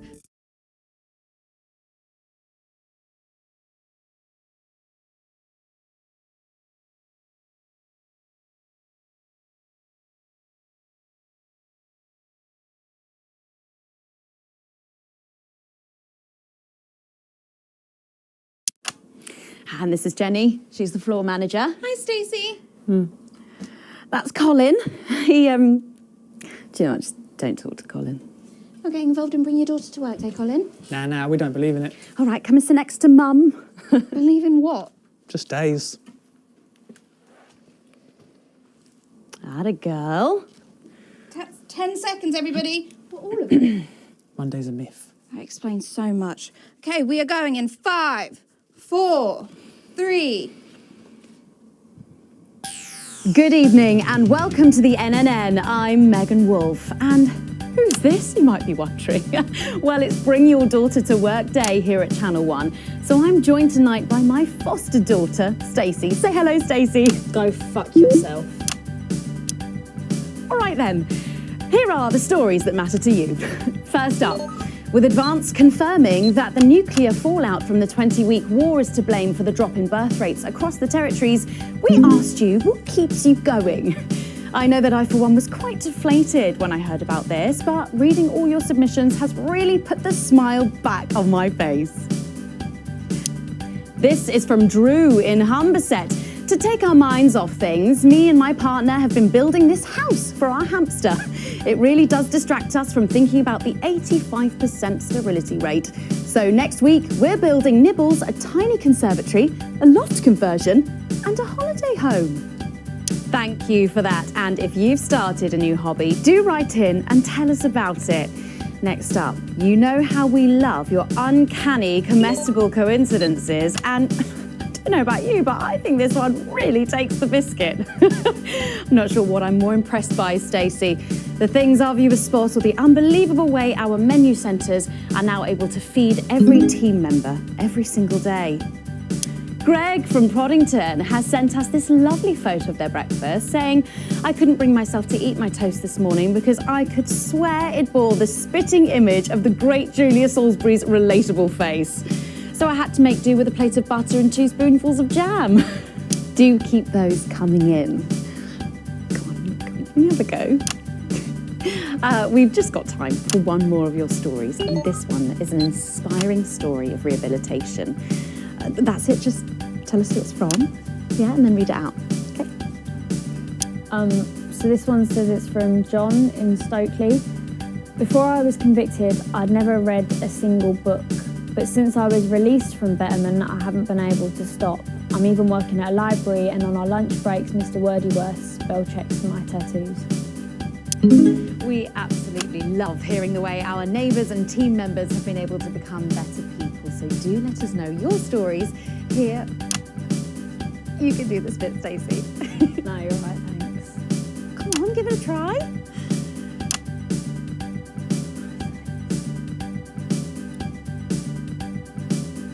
Let us know your stories here at the NNN.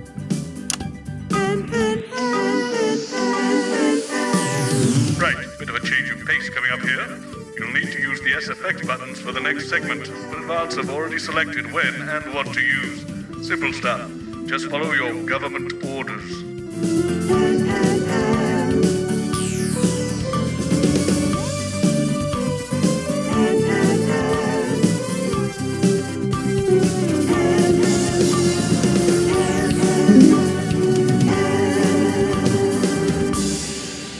First up tonight on the NNN, it's time to celebrate this week's team lottery winners. Live from the Shakespeare Theatre, right here in the capital, we're going to hand over to Julia Salisbury.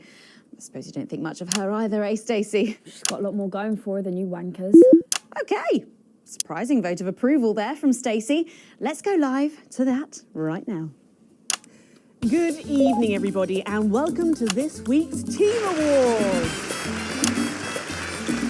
Of all the many duties I have as team leader, this is by far the most pleasant.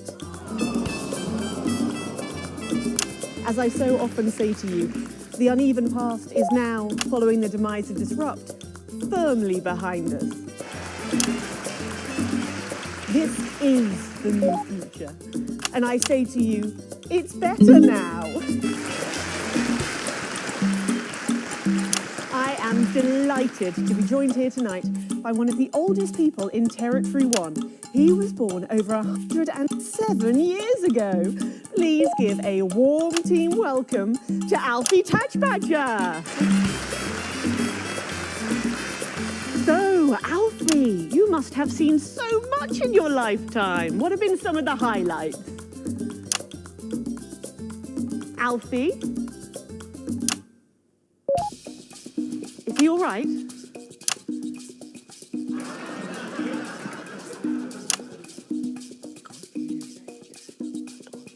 His hearing aid isn't turned on. Oh, could you turn it on?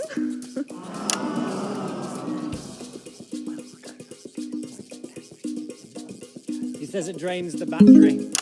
Well, will you tell him that we'll buy him a brand new battery after the presentation?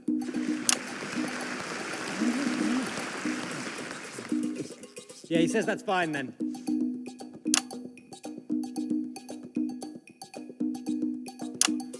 And I will help him with that, yeah. If you would. Sorry, can't get the staff. Yeah. We got it. So, Alfie. What? You're 107 years old. Oh, don't bloody remind me. Would you like to tell the audience what that's like? Oh, where is everybody? Out there, in the dark. Oh, bless him, it's not just the ears. Who are you? 2 sugars, please. I'm Julia Salisbury, the Prime Minister. I like this story. Who are you really? No, I really am the Prime Minister. Oh, you're a woman. Yeah, a woman. One of Women can do anything men can do these days, Alfie. Oh, can you piss standing up? I can't say I've ever tried. No, I didn't think so. 2 sugars, please, and not too much milk. Shall we get to the awards, Alfie? Oh, are you going to ask me about my life? Well, I'm not sure we have enough time left now for that, so... When I was 9, I wanted a pet, so I asked me Mam and Pap. There was no television then, back then, you know. We made our own entertainment out of coal and roadkill. Well, that's fascinating. So they got me a pet, see? But it weren't a dog. They told me it were a dog, but it were a stone. A stone? Yes. So I called it Patch, which was a popular name for a dog back then on account of the king having a patchy face. And I decided to introduce him to pretty little Gertie Thimble, who lived up the road. Oh, how romantic. threw my dog in the river. That was the day I decided I'd never marry. And that's the secret to your long life? Oh no, I've been married 7 times, divorced 8. There was a mix-up with number 3, see? Yes, I'm just lucky. Are we going back to the home soon? Soon, Alfie. First, let's turn to the reason we're all here, the weekly Territory 1 Team Awards. First up tonight is a lady who really knows how to put in the extra hours. She works at a transition centre in Hamble-Bamblebury, and she has single-handedly allowed more families to unburden each other than any other nurse in Territory 1. In the uneven parts, she'd have been locked up. Tonight, she is being honoured as a team player. Please welcome Daphne Snister.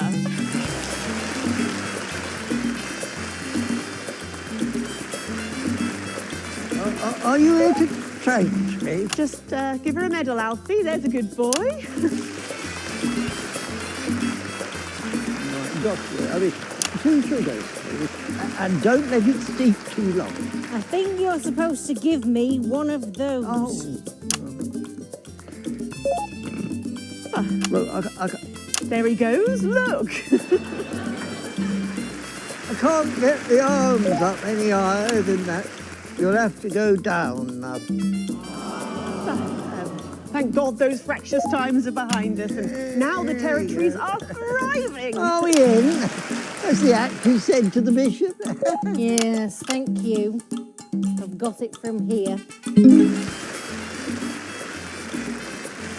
Well done. Daphne Snister, everybody. Now, open your envelope and find out what you've won. Crikey, don't hold back there. She's tougher than one of Peter's homemade Eccles cakes. Got it. I've won a holiday for 2 in Territory 15. It used to be called San Palmerino, didn't it? I believe it did, yes. Why couldn't we have stuck with that then? It's easier to remember. We're all one nation now. Hang on a minute. Isn't it still on fire? Daphne Snister, everyone. Oh, what about my change? I've been in these wide fronts for 3 days now. We'll get to that, Alfie. Oh, right you are, love. Next up tonight is a couple from Farnley who, after a rocky start losing their family's ill-gotten gains to the Assets and Wealth Act, have really embraced the new future, setting up a community farm and petting zoo in their local area for all the local children to play. Please welcome Otho and Lobelia Jackson Randy-Gannett.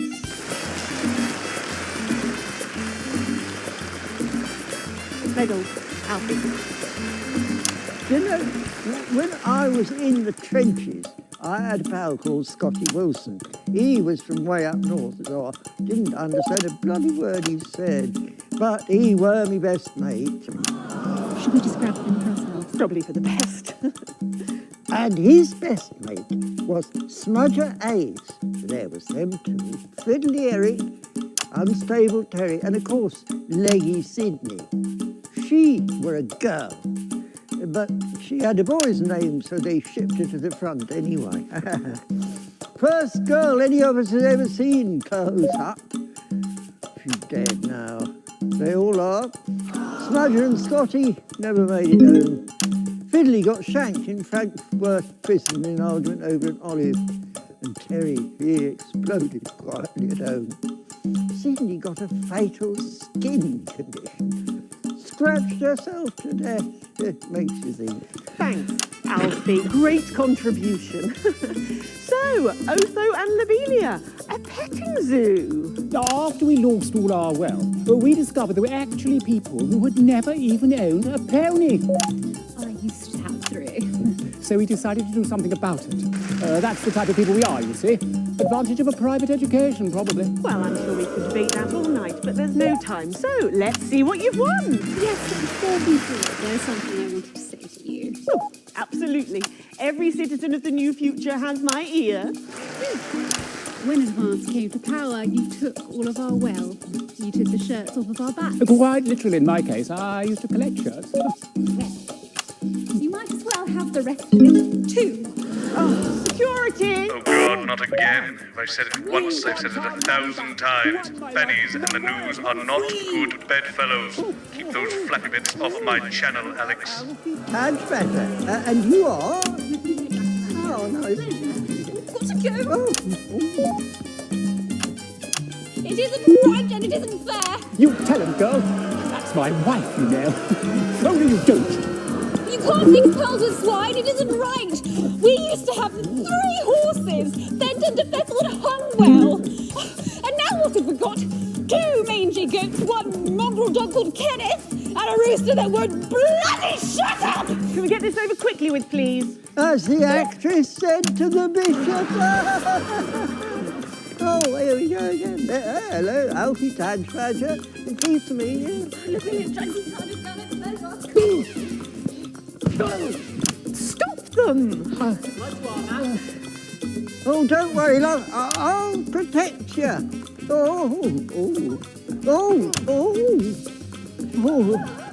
You better break their ruddy nose. You know, this reminds me of when I was in my 20s and we go to the promenade at Shining-on-Sea and watch all the pretty girls on the beach. Everything was black and white then, of course. We'd visit the Penny Arcade and try to win a block of lard to take home for the family. You couldn't buy lard in those days. You had to win it. Oh, it was so much simpler back then. Boys were boys, girls were girls. Everyone else was recruited by the circuses. There were loads of them, you see, circuses, with their big tents and their candy floss. You'd hear the music, the pipe organ, drifting over the nearby fields. My mum used to call it the most magical sound in the world.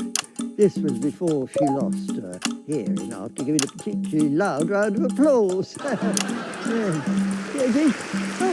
you ever go to the circus? What's that, Alfie? The circus. Oh, never mind.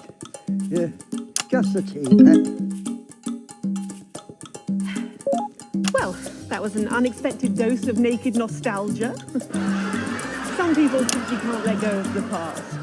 That's why I look in joy and fervent admiration at the younger generation. So cohesive, such a team. And with fertility falling throughout the territories, we should value our fabulous new generation now more than ever. Our final winner tonight is a go-getter who really went and got 'em, helping to root out more than 170 disrupt collaborators in his own neighbourhood. Since then, he's gone on to be a senior cohesion cadet leader and organised all of the entertainment at last year's Camp Cooperation. Our final winner tonight, Edwin Neverley. Oh, Alfie, You should be in a transition centre, you old nonk. Prime Minister. Yeah, it's an absolute pleasure to finally meet you. We're very similar, in my opinion. Well, I've never been much of a role model. Nonsense. Prime Minister, you have saved this country. You have fought enemies, foreign and domestic, with an iron fist. As with my own tiny fists have I. Well, let's open the envelope and find out what you've won. Maybe it'll be a fist enlargement.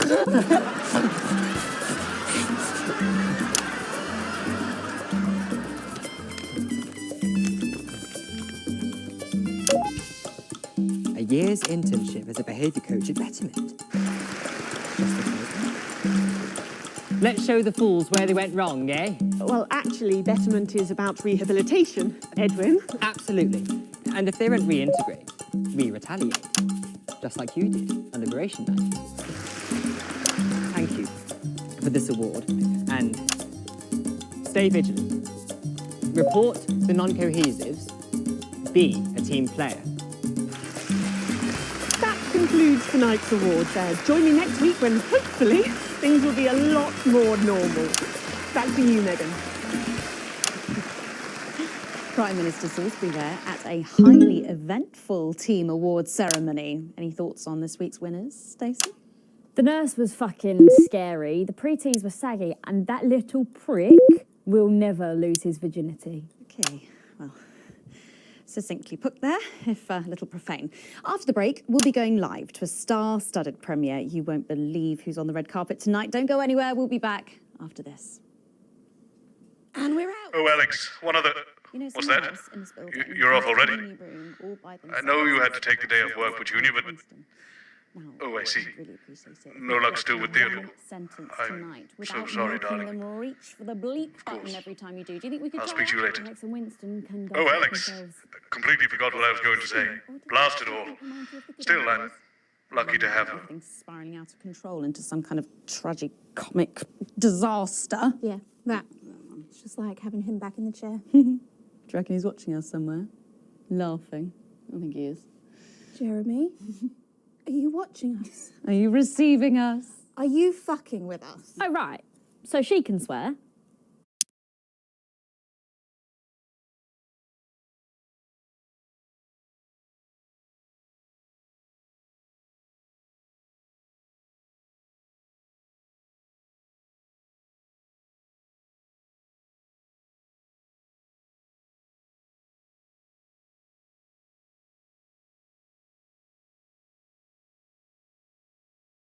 So, Patrick and Robin are just going to grab who they can, and then you've got these generic links on the auto cue to glue it all together.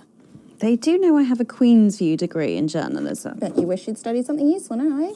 All this bring your daughter to work day. What a joke. Where is our honoured guest? I don't know, she's probably sniffing around that boy band, Hotspot. Heat Rash. Hotspot won it last year. Heat Rash.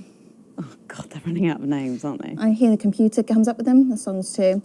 Ah, there she is, and just in time too. That's 10 seconds, everybody. What have you been up to? What's it to you? And we are going in 5, 4, 3. Welcome back. Stacey's still here. Wishing she wasn't. Thanks, Stacey. And in this segment, we're delighted to have sent Robin and Patrick to the movies. Yes, tonight is the world premiere of The Automated, starring Lawrence Blunderclatch and the late, great Helena Canterbury Boatshoe. And all the stars are out tonight.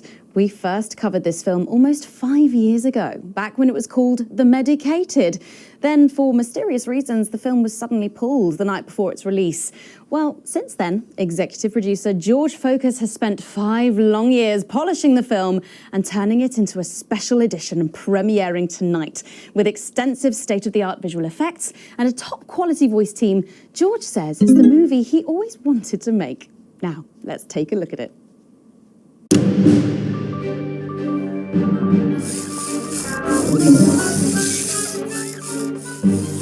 I can't deconstruct it. Captain? I can't deconstruct it. Robots!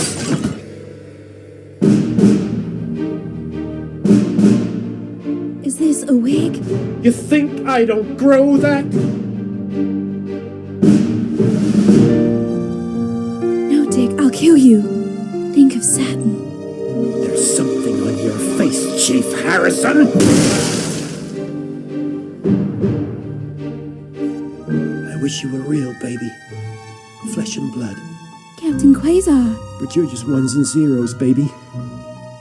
If only I'd noticed. Captain Quasar. You rusted, but I didn't notice. Captain. I'm buffering, Dick, you said. Got one on you. God damn it, blast it all! Here's a map. What's a map? Okay, so head north on Interstellar Avenue, left at the asteroid belt, and a tricky 3-point turn at Uranus. What are these symbols? This corner, this is the key. We could shut it down. Yes, we could shut it down! But we have to ask ourselves, who are we?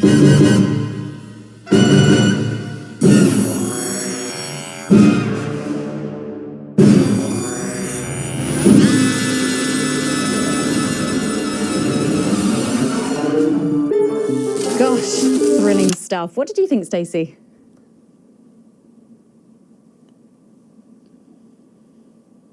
The robots were all right, I guess. They certainly were. Let's go over to Robin Short now in Western Square, who I believe has got the star of the show. Robin. Well, Megan, I'm joined by not one, but both of the stars, Lawrence Blunderclatch and Helena Canterbury-Bochu. Thank you so much. No, thank you. It's thanks to shows like yours that Helena and I are even here. Don't you agree? Well, I couldn't. Absolutely right, darling. And you two have both become absolutely huge in the past couple of years, haven't you? Even huger, yes, that's right. I feel very lucky, very, very lucky to be born, well, you know. And Helena is in massive demand too at the moment. She's still the face of a major cosmetics brand, and she's booked to do a one-woman Lear in the summer. Wow, it sounds like you're both very busy. But is there any chance we'll get to see you together on screen again? Oh, no, I'm really not supposed to mention this, but yes, we are doing a little something together. No. I'm playing a weathered starship captain from another galaxy, and Helena is my droid companion. But how does that work? I spend 7 hours in makeup now. No, how does Helena play a droid? Oh, we just pop her on a roller skate. Wow. Well, Lawrence Blunderclatch and Helena Canterbury-Bochu, thank you so much for joining me. And we're going over to Patrick Bannon now. Patrick, will we be seeing you in a movie anytime soon? Thank you, Robin. Let's hope not. I'm actually joined here by... Billy Bob Jean Short. And surely you recognize my youngest, pop sensation, Lil D. Her Lil C covers album drops next week. Actually, we weren't expecting Lil C. Is she... She's around. She's not been feeling very well. She's put me in charge. Has she? Well, the courts have. They gave me stewardship over her estate, her finances, and her internal soul. Praise Craglar! Praise Craglar. Wow. But is she coming just because we've got some questions for her? Well, she might be along later, but as her legal and spiritual guardian, I'll be happy to answer all and any questions on her behalf. And Lil D, was it? Well, you look great. Oh, thank you. You know what? I feel great. Well, who are you wearing? I'm wearing Little C, and you could be too. Really? Little C's new line launches tonight. This is one of my favourite looks. It's called... Oh, what a unique name. Hard to spell, though. But of course, Lil C is basically fashion royalty now with a veritable clothing empire to her name. Yeah, well, the label's gone from strength to strength since our initial TV launch on this very show, actually. Oh, yeah, that's right. So really, we have all you to thank for all this. You know, this hat cost more than my second jet. Feel that? Feel that? Yes, it's a nice hat. Person. And Forbes magazine has named me the youngest self-made success story ever. And do you have any advice for anyone wanting to follow in your footsteps? Absolutely. All you need to succeed on your own is your family's financial backing and pre-existing fame. It's not rocket science, people. Oh, well, but in sadder news, am I right that Lil C is going to be retiring from music? Yeah, I'm afraid so. I'm sure you can imagine. At 25, she's far too old for pop music now. She can't keep up with these young stars. So her best-of album is out now, and she's touring that later this year. And then her farewell tour the year after that. And that's her last chance to see her. So until the reunion tour, and then the classic tour after that. But it's been a long and varied career, as you can imagine. She's very, very proud of herself. Oh, and if her health's bad, then maybe it's for the best. What's wrong with her health? Oh, yes, her health. Her poor health. And it's surprisingly expensive treatments. Curse you, Zaytan! Damn your intergalactic justice! Oh, yeah. Well, we better be letting you get back. Those babies aren't going to sell themselves, or possibly at all. Billy Bob, Lil C, D, thank you so much for joining me, and do pass our best wishes to Lil C. Who? Oh. Now, it looks like Robin is with a music legend who actually is irreplaceable. Is that who I think it is, Robin? It absolutely is, Patrick. Jesus, I almost can't believe you're here. How have you been? You know, I like to walk amongst the peoples every now and then. It makes them feel close to me. Right, yes. And to be close is to be human. And to be human is to be apart. Hey, that was good, write that down. Hey, Rachel, write that one down. It's good to see you've done so well for yourself. Thank you, my child. You know, I have you to thank for that. If it was never for your show supporting me and my music, I never would have transcended. Now, there are rumours going around that you might be running for office. Is there any truth to that? Yeah, that's absolutely true, yeah. But you're aware that elections have been suspended in the territories? No, I'm not running to be no Prime Minister. Oh, you're not? No. I'm gonna be King of the Moon. King of the Moon? Yes. No, sorry. You're running for King of the Moon? No, not running. It's my birthright. And does this have anything to do with promoting your upcoming hip opera, Chase in Space? Hush now. Cynicism is so unmoon. Okay. And how long will this last? Will it go the way of last year's Living as a Mouse fiasco? Or maybe your foray into ventriloquist beats? I don't make the moon rules. I merely live by them. So, are you looking forward to seeing the automated? You know, I don't believe in film. Thou shalt keep thine image still unholy. That's track 4, Jesus Christ Megastar. Okay, thank you for your time, and good luck with your new life in space. And with you, my child.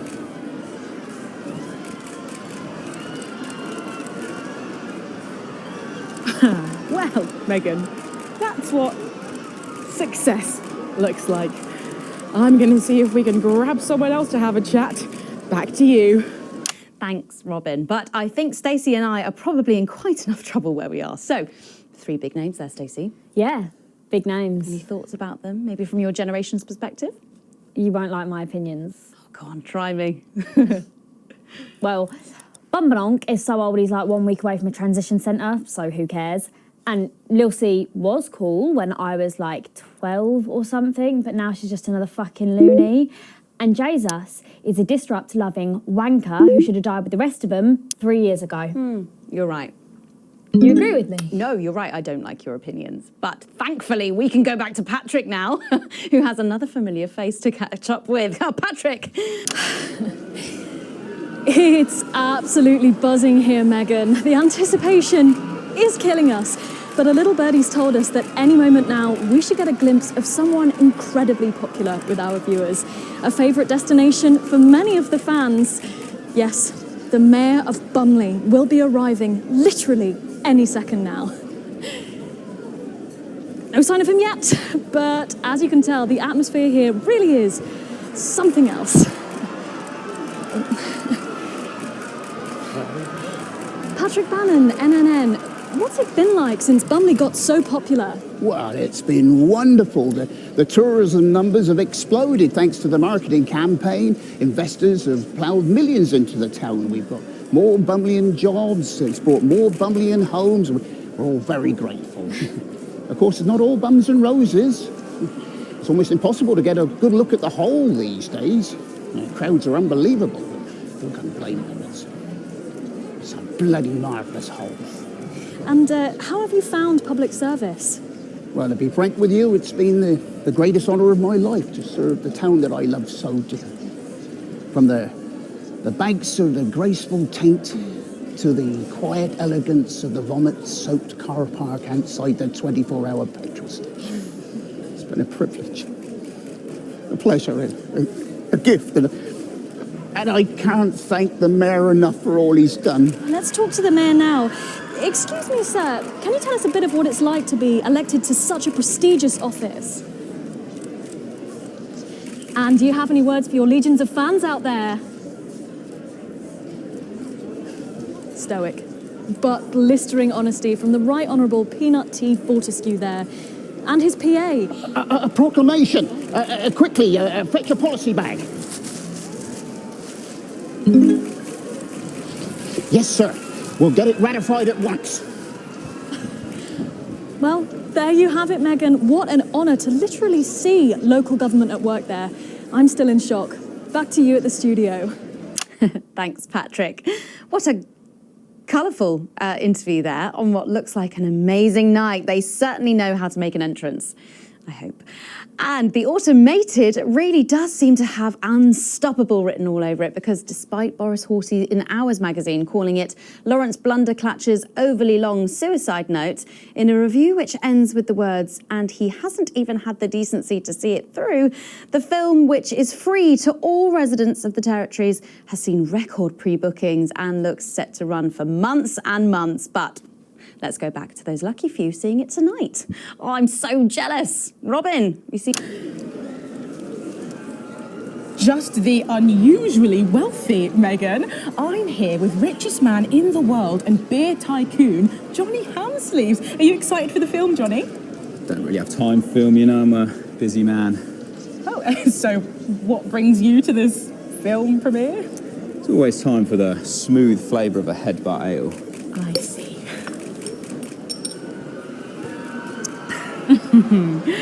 So, what have you enjoyed most since you became richest man in the world? It's got to be the crisp refreshment that only comes from an ice-cold beer. Of course. What would you say to the people that criticise your billionaire lifestyle? I'd like to headbutt them all, but I'll settle for the full-bodied flavour of a headbutt ale. Honestly, did not think you'd be able to make a marketing opportunity out of that one. So, yeah, fair enough. I have a question for you. How have you managed to avoid the assets and wealth tax? The only thing I'm avoiding is these questions. How have you avoided trying one for yourself? Thank you.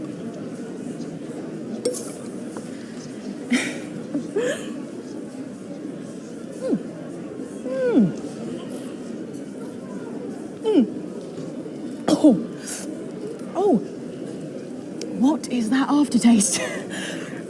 Just too much flavour to be contained in one taste. No, it says here, contains grade D innards, and then it just says miscellaneous in brackets. The D stands for delicious. Well, I think we better throw it back to the studio before you all see my miscellaneous innards. Thank you to Johnny Hamsleeves for taking time out of your busy schedule to bring us this live beer advert. I'm off to the movies, Megan. Thanks, Robin. Lucky you, and enjoy the movie. The Automated opens in cinemas across the territories this weekend. What a star-studded event, eh, Stacey?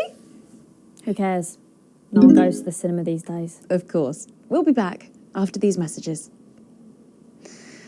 I still go to the cinema. You should get yourself a video recorder, like the one at the home. Yeah, I've got a video recorder. It's just not the same, is it? You're right, it's better. No unevens chatting and chewing all the way through. Oh, what about a kiss and cuddle on the back row? Doesn't that happen anymore? In public? What's wrong with you? Nothing's wrong with me. Feeling better? All right, you are. We've got to get set up for heat rash. I think Ronnie's on something. I know he is. It was on his rider. Apparently it's medicinal. Ronnie's always high. Give him orange juice. My God, she speaks. He's a stupid cunt. And just like that, you wish she wouldn't. We seem to be a bit bunched up at the end. Oh, don't worry. It's SoCo. It's what now? It's... Oh, here's Megan. She's going to be interviewing you. Hello. Hi. This is her...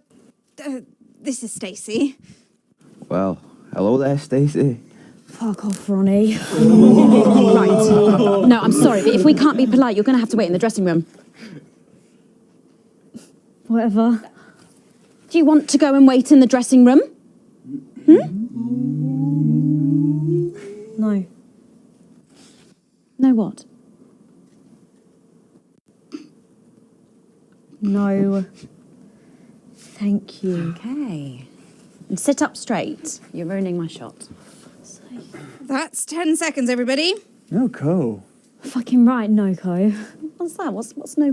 Bring in 5, 4, 3. Welcome back. For our final segment tonight, Stacey and I are delighted to be joined by Heat Rash. Their new album, Girls and Why We Love Them All, comes out this weekend. So let me see if I can get this right. It's Nolan, I write the songs. Ronnie. That's what it says on my tattoo. Oh, you've got a tattoo of your name on yourself. Okay. In case he forgets it. This raconteur, you must be Chinny. Why do they call you Chinny? It's because of this ugly old thing. I don't know what you mean. Oh, God, you're so fucking embarrassing. Dale. Crikey, Dale, you do not look old enough to be in a band. I get that a lot. I'm actually 23, the oldest one. I have a growth disorder. God, I'm so sorry. I didn't know that. It's so cool, Preeti. He's only messing with you. He's actually 58. Okay, right, I see. You're going to be a handful, aren't you, boys? Mum. And you must be TP. What does TP stand for? Tiny prick. It stands for team player. I see. How long have you had that nickname? Ever since Nolan decided Terry Prodance was a shit name for a member of a boy band. No co, Ronnie. Yeah, no co, Ronnie. Sorry, what does no-co mean? It's the opposite of SoCo. Fuck's sake. So-co. Yeah. So cohesive. You pretees say cool. Right, okay. Thank you, Stacey. Sorry about her. Not your fault. She's uneven. So you guys met through a popular show on one of our rival channels, didn't you? Yeah, team players with a Z. So how did that work then? Well, actually, Dale and I knew each other from school. We were actually classmates. And Fuck's sake, Nolan, mate. Give someone else a chance. We all went on team players. We all auditioned. The judges put us into bands. And, yeah, we went to their houses and they just put us into bands. It's an example of how we're greater than the sum of our parts when we work in harmony. And occasionally singing it. So every week on the show, they get these bands and they give them a song that the producer just found from under the bin somewhere. Actually, I write the songs. And the public would phone in and decide which song they like best. Right, and then the losers would be eliminated. Yeah? Mum. What? No-co.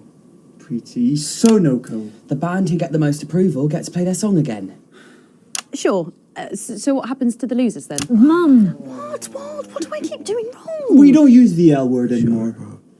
What, you mean losers? Would you please stop saying that?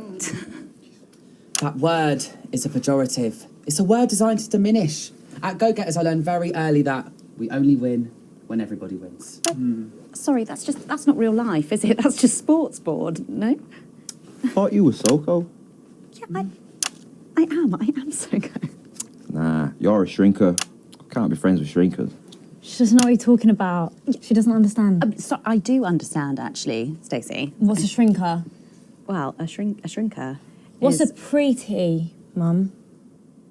I think it means someone who's older, doesn't it? Pre-territories. It's someone who turned 18 before the new future. We call you pretees. Uneven. Mimis. Nonks. It's not her fault she's old. She can't help it. I'm not that old. I'm trying to help you here. I don't think I need your help. See? Total Mimi. Is that so? Yes, obviously.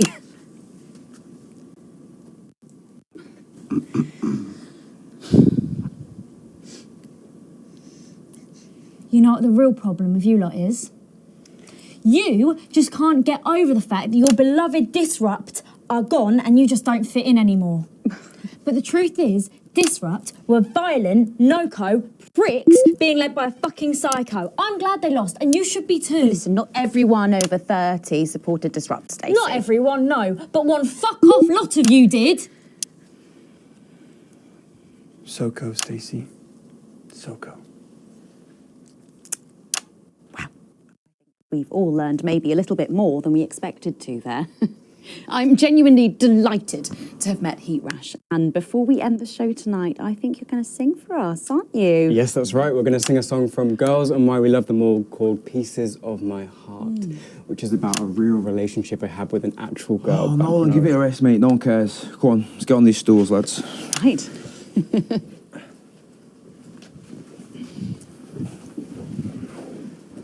So, Stacey, could I get your contact? Oh, she's 15. Go on, piss off and sing your song, Terry. Christ. Right you are.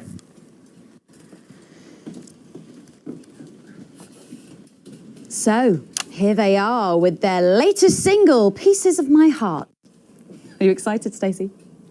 Not for me, no. I only listen to blip music and a bit of jizzcore. Pop music is... Ah, yes, I know I meant to mention this earlier. Here they are. Apparently, these newfangled boy bands change singer all the bloody time. Try and follow along, eh? Keep the shot on whoever is currently singing the lead vocal.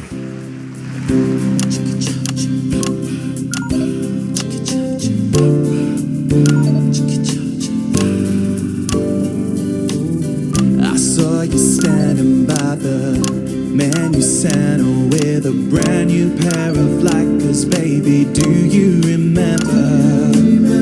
You took the first of the pieces of my heart. We wandered into a bush and grabbed a vodka instead. Took our assets and our wealth and drew them out of the bag. I gave you little pieces of my heart. I didn't know two hearts could ever feel like this, girl. It's like you were custom made for me by Remington's fist. I take all of the loves that didn't last and leave them in the uneven past. Share the new future as my bride. You snatch me inside. There's no need to hide all the times that you cried. As my old man used to say, you blow me away. I just want you to stay. I don't want you to pay. You make me crazier than Neil today. On Liberation Night, girl, I was sitting beside you.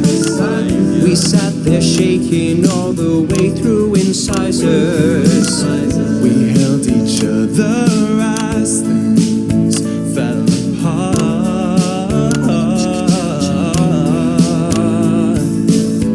We took a train through all the territories and we threw away the rules and wrote our personal stories. You took a dozen pieces of my heart. I didn't know that life could ever feel like this, girl. It's like you were custom made for me by Remington's fist. I take all of the loves that didn't last. I leave them there, the uneven past. Share the new future as my bride. Snatch me inside. There's no need to hide all the times you have cried. As my old man used to say, blow me away. I just want you to stay. I just want you to play. You make me crazier than Neil. Make me crazier than Neil today. And now I'm staring at your membership card. There's your picture beaming brighter than a handful of flowers. I'm trying to find the pieces of my heart and leave them in the uneven part. Share the new future as my bride. You snatch me inside. There's no need to hide all the times that you cried. As my old man used to say, you blow me away. I just want you to stay. I just want you to play. You make me crazier than Neil. Crazier than Neil. Crazier than Neil today.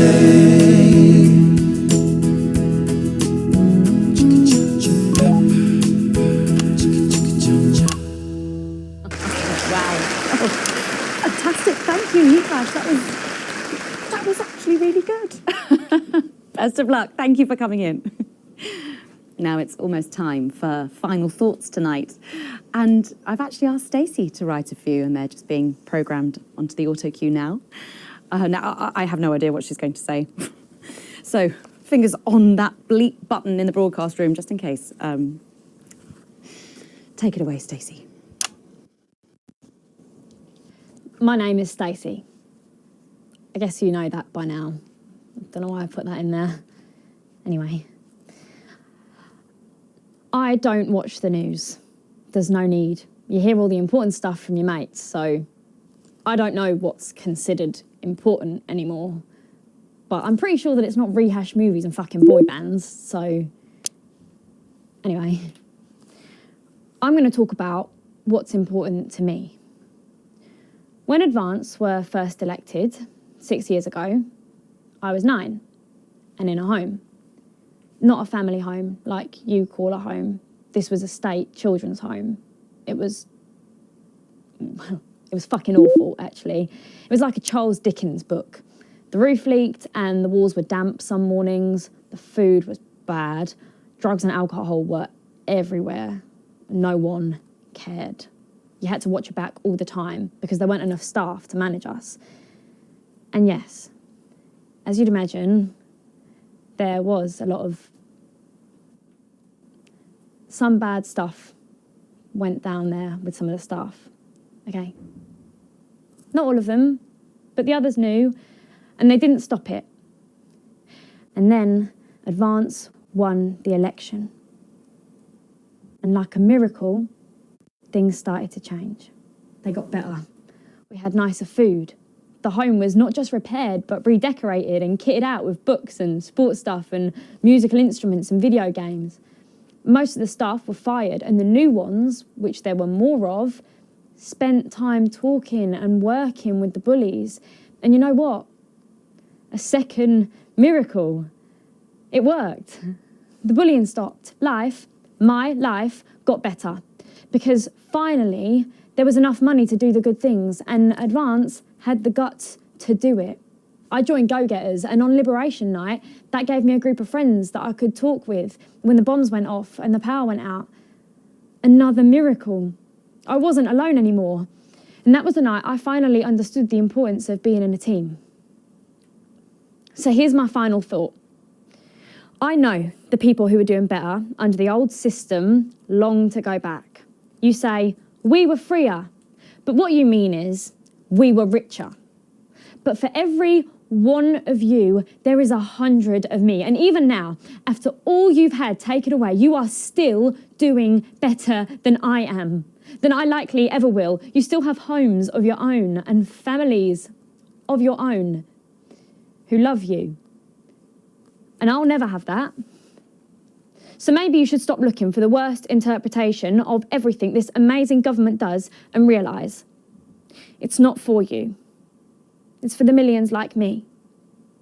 And you can cry and bleat all you want, but you're never going to get your money back because it's already been spent on miracles.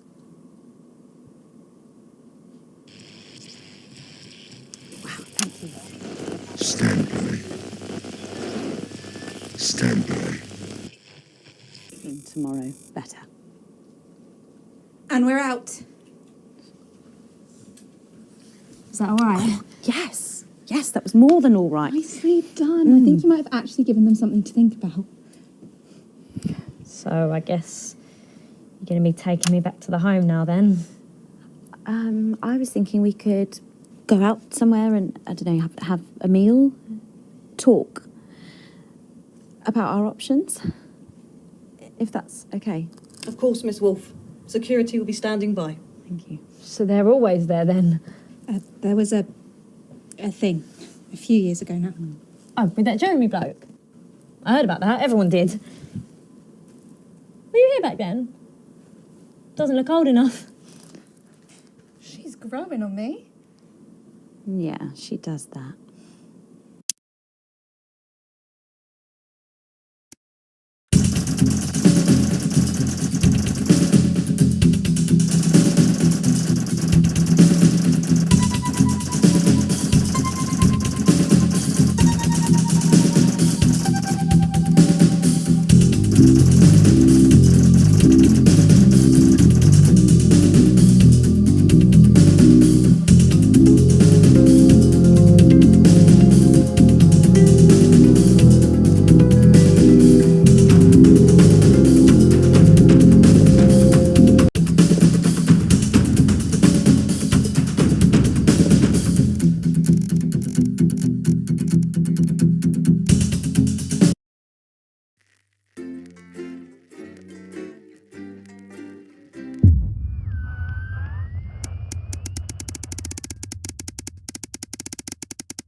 good evening.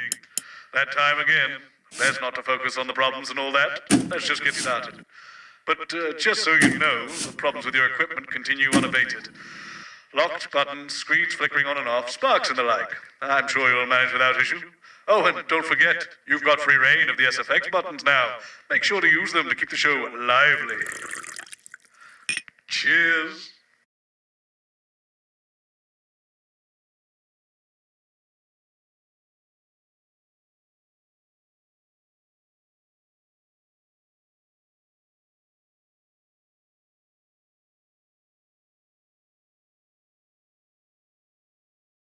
What have you got me? Nothing, Colin. No, come on, seriously. Not even a cake? I'm sorry, no. Okay, no worries. How old are you then, Cole? Okay, here we go. Big smiles. I've actually gained a year. I celebrated 44 last year, but it's actually this year. It's brilliant. You're 44. I'm going in 5, 4, 3. Good evening and welcome to the Nightly Show. It's so good to have you with us tonight. I'm Megan and I'm joined, as always, by the inimitable Robin and Patrick. How are we? Well, we have got so much going on tonight. I'm excited. I'd say I'm about a 12, Megan. On the excitement scale? Yeah, exactly. We have got so much SoCo stuff coming up. We sure do. We have celebrity chef Jordan Rankley, who will be cooking up a storm. We'll be announcing the winners of our big competition, Visions of the Future. And we'll be joined by a very special guest for a game of Wheel of Truth. And I'll even be showing you how to make your own Leaders' Day gifts. We've got all of that and so much more tonight on The Nightly Show. Coming to you live from the channel. We're not just soldiers. We are doctors, scientists, and poets. We are all these types because we are you. We will look for the truth, and unlike this channel, we will show it to you. You will hear some frightening things about this government. They are chilling, and they are true. We have the evidence. Understand this. There is something wrong with the food.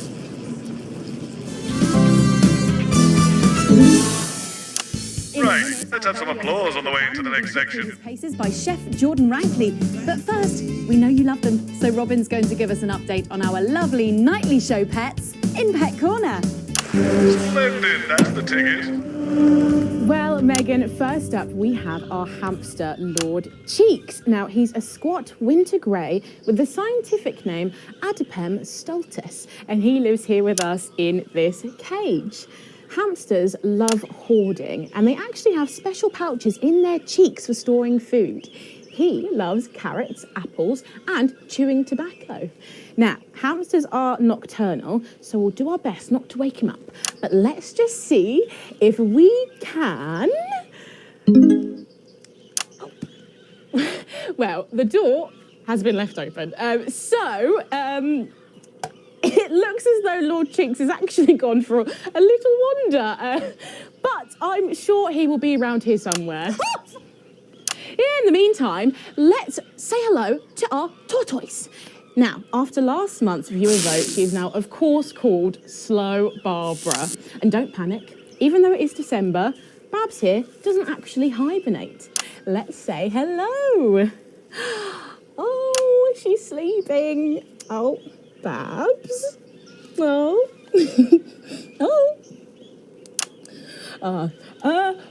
Those are our Nightly Show pets, Megan, both alive and well. Back to you. Spice it up with some audience responses, Alex. Or some very similar animals at the same time tomorrow. Now then, I hope you're hungry, because if not, you're about to be. Patrick Bannon is with Chef Jordan Rankley, and they're going to be showing us how to knock up a delicious apple pie. It's time to go into the kitchen. Into the kitchen. That's right, and I'm joined here by Chef Jordan Rankley. Welcome to the Nightly Show kitchen. How does it compare to the kitchens you're used to? I love the colours. It's vibrant. It's fresh. It's fun about all the arseholes. Yes? Sorry? What? So, you own 6 restaurants, you've been awarded 9 Ballon Massifs across your career, and you've worked alongside the best chefs in the world. Tonight you've got me. Oh, are you worried? Am I fucking worried? Are you worried? Are you fucking worried? Yes. So, what are we making today, chef? So, we've got a family over for Leaders' Day. Yeah. They're hungry. We're going to make them a delicious apple pie. Ooh, lovely. It's got sweetness, it's got the acidity of the fruit, and then you get the richness of that pastry. Incredible. Wow, okay, so where do we start? So, we've got to start by making our filling. So, we've got about 1 kilogram of fresh cooking apples here. Fucking beautiful. And we're going to slice these up perfectly. Yep. And then straight into the pan. Your new show, Demon Kitchen Heart Eater, starts on Friday here on Channel 1. So, tell us about that. So, teams of young chefs come into my kitchen, and one by one I destroy them emotionally. And if there's time, I teach them some basic knife skills. Fuck me, Patrick. What are you doing? What? Shit. Is that how you cut? Fuck, you'll lose a fucking finger. Oh, don't worry, I've got spares. Right, so once we've done that, we set these aside whilst we make the pastry. Yeah? Yep. Boom. Yeah? Okay. Sugar, butter. Yep. We mix that together, and then a whole egg. Yeah. Okay, egg. What are you doing, you fucking donkey?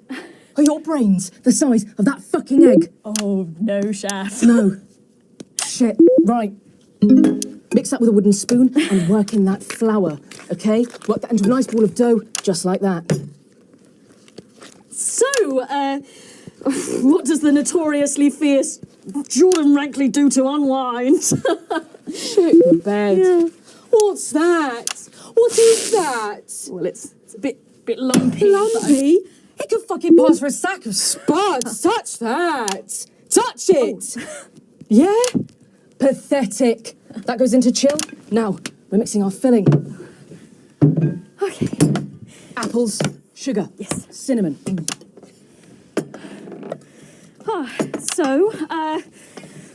You own 6 restaurants across 5 territories. Which is your favourite? Are you mixing that or fucking it? What? Are you going to light a candle? Take it out to dinner?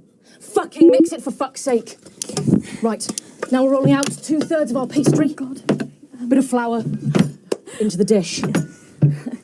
And the filling goes next, right? Absolutely right. Oh, lovely. Okay. Then we're taking the remaining pastry, rolling that into a round, and that goes on the top. Beautiful. Lovely, okay. Right. Brush a bit of water around the rim. Right, yeah. Beautiful. Now press gently all the way around. And we're cutting 5 slashes very carefully for the steam. And then brushing the whole thing with a beaten egg. Lovely, okay. Egg. Ta-da! What do you think? Oh my God. You, come here, you. That's a disgrace. I'd rather jam my eyeballs up my fucking arse than look at that. Yeah. I'd rather use my tongue to tie my shoes after a fucking shit-kicking contest, do you understand? Then it goes in the oven for 45 minutes. Oh, put your fucking head in the oven while you're at it. Useless. You, come here, you.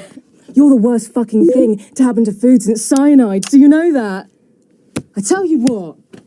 Fuck off! Oh. Get the fuck out of here! Fuck off! Yes, okay, well, while I do that, let's go now to Megan and Robin, who will be announcing the winners of our competition. Visions of the Future! Don't forget the SFX buttons. Well, that looks delicious. If you want to follow along at home, then make sure you write in with a stamped addressed envelope and we'll send you the fact sheet. So, Robin, look at all these amazing entries to the Vision of the Future competition. Yes, we challenged you to show us your predictions of the future and we were just inundated with entries, weren't we, Megan? From wacky inventions to global problem solving, they are all amazing and we had the best time looking through each one. It was so tough narrowing it all down, so we have some amazing runners-up. In 3rd place, drumroll please, we have Hamish, who's 3, from Lunwelly. He calls this still life and the future of God, and it really blew us away. Just just look at the line work here, and I can really feel every passionate stroke of the brush. If you look here, you'll see a beautifully rendered, what I thought at first was a smiley face or perhaps a cat. But I think if you really look, you'll see it's actually a representation of the seeming futility of death through the eyes of the living. Indeed. He's also chosen to just leave a lot of it blank, which I think is really interesting. If you know Hamish and his work, of course, he loves focusing on the negative space rather than the image itself. Stunning, absolutely stunning, and such talent from one so young, Megan. But next up we have our second place entry. So in second, drum roll please, we have Keith, 41 from Dungley's. Yeah, Keith, we were sort of aiming this towards our younger viewers, but still, he has sent in his idea of the future, which he's calling Ravaged Earth. Indeed, he says in his really rather detailed notes, deprived of basic resources, society will resort to a brutal system of weekly battles to the death where only the victor may breed. He also says at the bottom here, either that or about the same, but maybe a bit worse. I really love his attention to detail. You can see the sort of gladiatorial arena, and then what I can only assume is Keith himself pulling off this chap's head and shouting, "Come back to me, Linda!" Oh, Keith, maybe if you spent more time outdoors and less time entering children's competitions, she might not have left. Special one there. And finally, of course, it's time to reveal our winner. All our runners-up will receive a day out at an inflatable Happy Land on an industrial estate just off the A40. Sorry about that, Keith. But our lucky winner will win the chance to spend the day at the Department of Change to see how our teammates are actually making the new future a reality every day. And the winner is, drum roll please. I'll help you with that. Peter Clement. I didn't like him much. I thought his Man of the People act was just that, an act. But in the 6 years since he's been gone, I started to wonder if he was the only thing keeping the brakes on the team. And I'm wondering if Julia Salisbury realises that when she reflects on his passing. Or worse, that she knew all along. Because then, of course, it's not reflection, it's motive. Seems to have gone a bit haywire in what I can only assume is an ominous sign of things to come. Lovely, Lola. Well, if our winners have inspired you to make some artwork of your own, do keep sending them in, and yours could be displayed in our gallery here. Well done again to everyone who took part. We're going to take a break now, but when we come back, we'll be playing the Wheel of Truth and making some lovely homemade gifts. Don't go away. We'll be back after this. That's the Right. From what I can tell, the vision mix is getting even worse for wear, Alex. I expect things will be more challenging in this next segment, so be careful. Don't take any unnecessary risks. Not like what we're putting out actually matters anymore. I'm on the bus. Not tonight. I'll get cars arranged for you both. Find me when you're done and I'll take you out through the loading bay.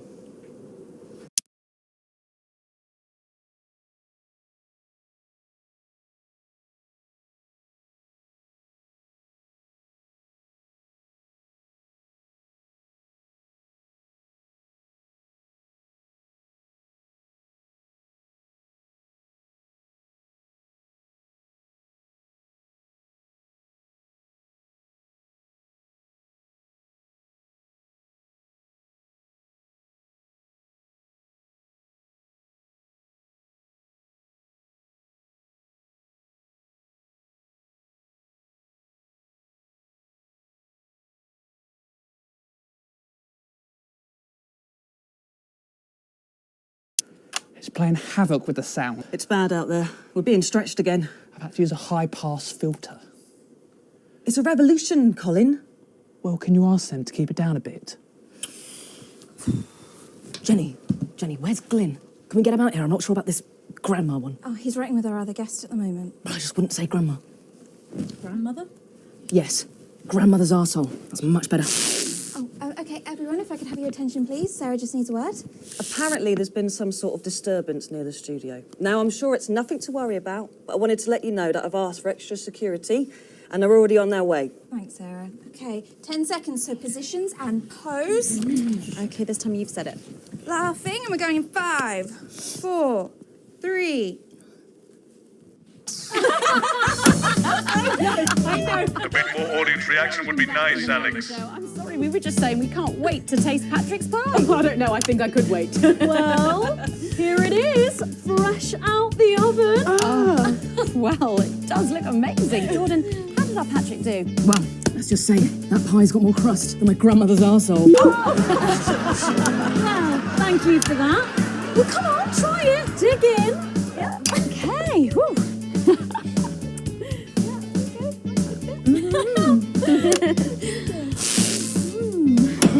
Oh my God. Oh Lord. And a little glass of comfort for Robert, I think. But now you better go and get ready for that next feature. Every night we play a game of Wheel of Truth with our celebrity guests. But I know what you're thinking. Megan, we've only got one celeb guest. Well observed, viewers, well observed. Well then, I better bring her out. One for the State of the Nation. Guest, what do you think? And one for me. Best-selling author, lawyer, and thinker. I mean, she's only the bloomin' team leader. It's Julia Salisbury. Prime Minister Julia Salisbury. Oh, welcome, Julia. It's so good to see you. Oh, Megan, you look incredible. Stop it, I was just about to say the same thing. Now, don't get too comfortable. It's time to head over to Robin and Patrick as we play Wheel of Truth. With SFX, less is more, Alex.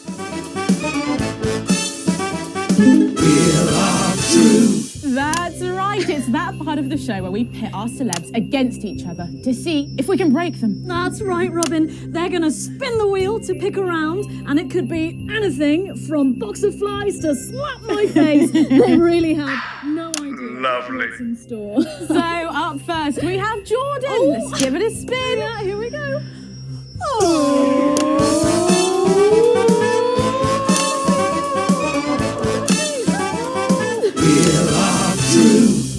Okay, let's see what you've landed on. Okay, it's fact or fib. Fact or fib? Jordan, is it true that you've been known to order takeaway for a dinner party and pass it off as your own cooking? It's one fucking time. One time. Well, I think if that pie was anything to go by, you did them a favour. Not so fast there, Julia. Fact or fib? We've heard you've got a very interesting way of saving time during the laundry. Oh my God! Go on, why don't you tell us about it? You absolute no, I can't. Okay, so don't joke. Okay, Once, we fought and died for the right to an informed choice.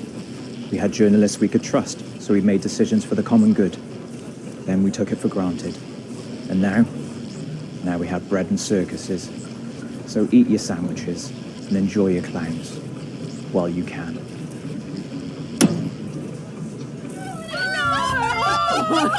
No! Honestly, raise my taxes. We're clearly not paying you enough. Come to my dressing room after the show. We'll sort you out. Are you blushing, Patrick? Is all this talk of bras embarrassing you? Blushing? I'm not blushing. Come on then, you, Julia. Spin the bloody wheel. Let's do it.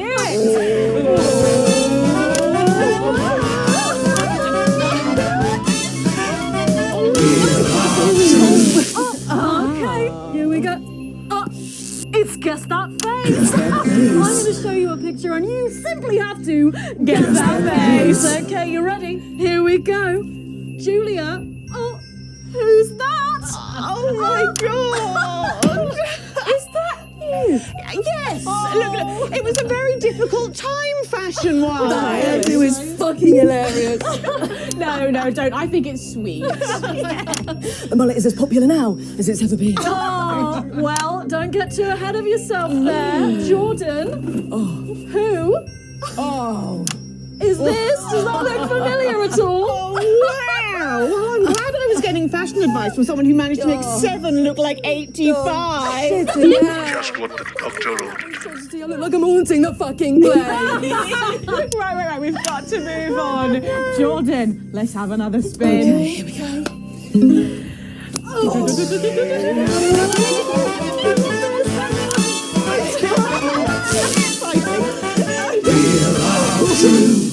Okay. Is it's my go, Patrick. You go on. Sorry, I'm so keen. The water's going so much. Oh, well, you're in for a treat. Yeah. It's fat or fish. Okay, if you look under your podiums, you will find a lovely fish smoothie. Now, I'm going to ask you both a question, and all you have to do is answer it honestly, or else you'll have to drink the smoothie. Okay? Are you ready for the question? Yes. Here we go. Yeah. Which of your esteemed hosts is the more talented one? What a cop-out. Oh, God. How is it? How is it? Fucking nutrient. Oh, we made it extra fishy. I need my fucking mouth. Do you know how much these taste buds are worth? Well, we've got time for one more quick spin, so go, Julia, go!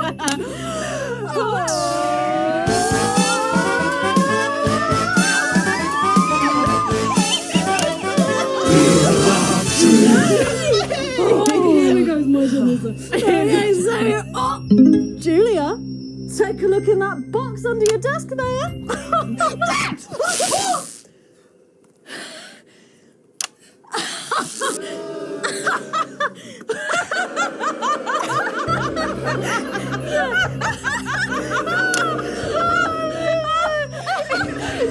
I think Lord Cheeks is trying to get in on the game. Oh, bless him. Julia, what have you got in that box? It's not cheese, is it? Another one, Mr. Bozeman. Don't mind if I do, Mr. Bozeman. Bling balls? What am I supposed to do with these? Well, give it a go for us. But I have absolutely no idea what I'm doing. Come on. Do it. Do it. I will do it. Do it. Do it. She's doing it. She's fucking doing it.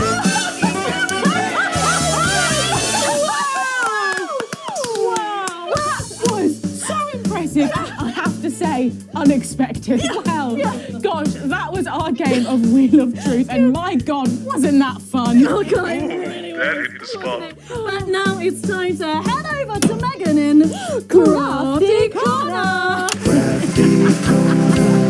That's right, you join me in Crafty Corner, where today I'm going to be ably assisted by Julia. Come on over here. Goodness me, I don't know how you're keeping your dinner down. I can still smell that fish. Well, to be honest, I've had worse. I used to eat at Peter Clement's house. Oh, well, I hope you've got your artsy hat on, because today we're going to be making something very close to my heart. It's our little studio. Look at that. Isn't it adorable? All of us there on the sofa. Wow. Oh, it's gorgeous. Oh, is that all you in there? Yeah, it is. If we can just get a little zoom in, there we are. Oh, I don't know about you, Julia, but I always leave my holiday shopping to the last minute. Oh, every year. I do it every year. Well, luckily these make amazing gifts. Shall we get cracking? Oh, well, not much left in the bottle. Start. Pity not to. Shoebox here. And Julia, that's it. Grab those scissors. I just want you to get rid of this front panel here. Perfect. Will do. Are you big celebrators in your house, Julia? Oh, yes. No, in my house, we show our love through food, like big dinners, loads of drinks. Absolutely right. That's the best bit about any holiday. It's all that food. This bit as well. Absolutely right. Cutting along the line there. Do be careful with the scissors at home. Make sure you're being supervised if you are a child. There we go. Fabulous. There we go. Okay, so it's going to look a little something like this, and I've got one here I made earlier. We painted it with a bit of poster paint, white to match our lovely curtains here in the studio, but you can obviously have whichever backdrop you like. Like a nice shiny gold number. Well, exactly right. So we're going to make bits of our set now to put in the studio, perhaps a little desk. So I'm just going to grab this piece of card. I've just got it from a little cereal box packet. I think I'll give you this one, Julia. Shall I? Thank you There so you much. go. And all you need to do is cut along the Lovely. lines there. Fabulous. So what's the best part of any Leaders' Day dinner, do you reckon?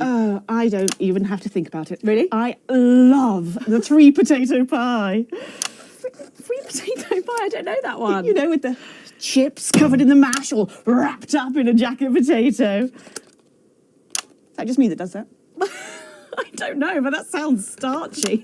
Well done, Julia. So now she's folding over a little bit there. What it's going to look like at the end is this little rectangular shape there. And we're going to pop it in the middle.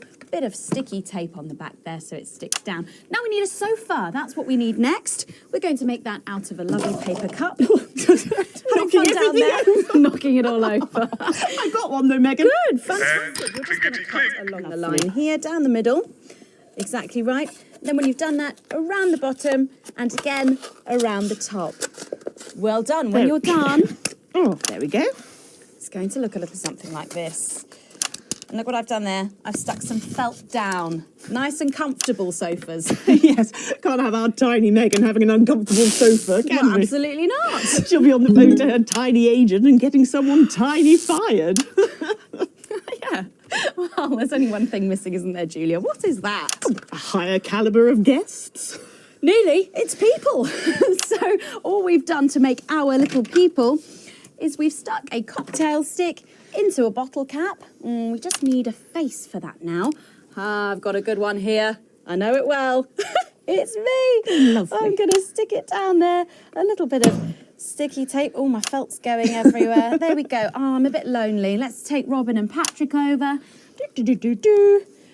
Sitting down on the couch over there. There you go. And well, I'll make myself just comfortable just there. Yeah, there we go. And these, of course, are all made and cut out of our favourite newspapers or magazines. So you can have any guests you like. Julia, is there anyone else you'd like in a studio? Oh, yes. Well, I'm going to be playing Wheel of Truth with Ronnie from Heatrash. Nice. Yes, put that away.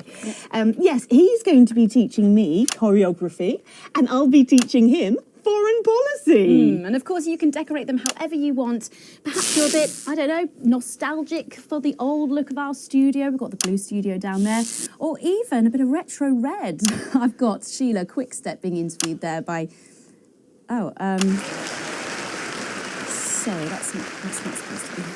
Oh, Mama, that's please. Oh, bloody hell, is this still on? It's time for a break. When we come back, I'll be on the couch of chat talking to some of you, and I just cannot wait. We'll be back after these messages. Why do we bother, Alex? What's the point? It's not like this is even close to journalism anymore. I guess I just blanked. How did I let it get this far? You did remember. You're coming with me.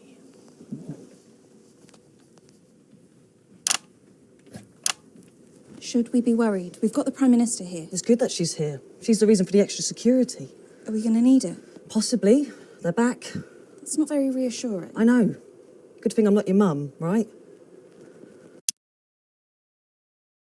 Clear as day, sowing division, undermining our lives and threatening our achievements. They use freedom of speech to justify their discriminations. They use tradition and history to justify their need to oppress. They want more than their fair share. They put themselves before the team. In a disrupt world, they would decide what women do with their bodies. They would decide what kinds of relationships are natural. They would exploit the vulnerable for personal gain. And they would eradicate betterment in exchange for a noose. They see themselves and their narrow view of... Both at the same time, Colin? I'm quadruple jointed. That is not a thing. Oh yeah, contortionism runs in my family. The Sprongs are huge in circuses and casino heights. There would be. And brothels, obviously. Oh, crikey. Everybody okay in here? Yeah, thank you. Yeah, we would be if you stopped asking us questions like that. We're expecting troublemakers, but nothing serious. You might hear some noises, but it's nothing to be concerned about.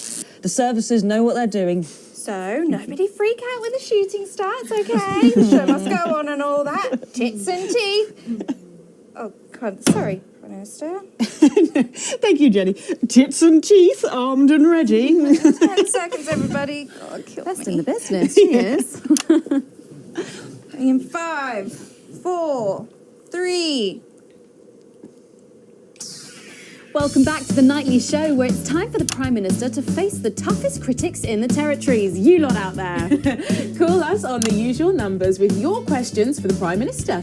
First up, we have Humphrey from Hamble Bamblebrew. Lovely place. I'm hoping to retire there. Oh, good choice. Are you there, Humphrey? Hello, Humphrey. We appear to have lost Humphrey.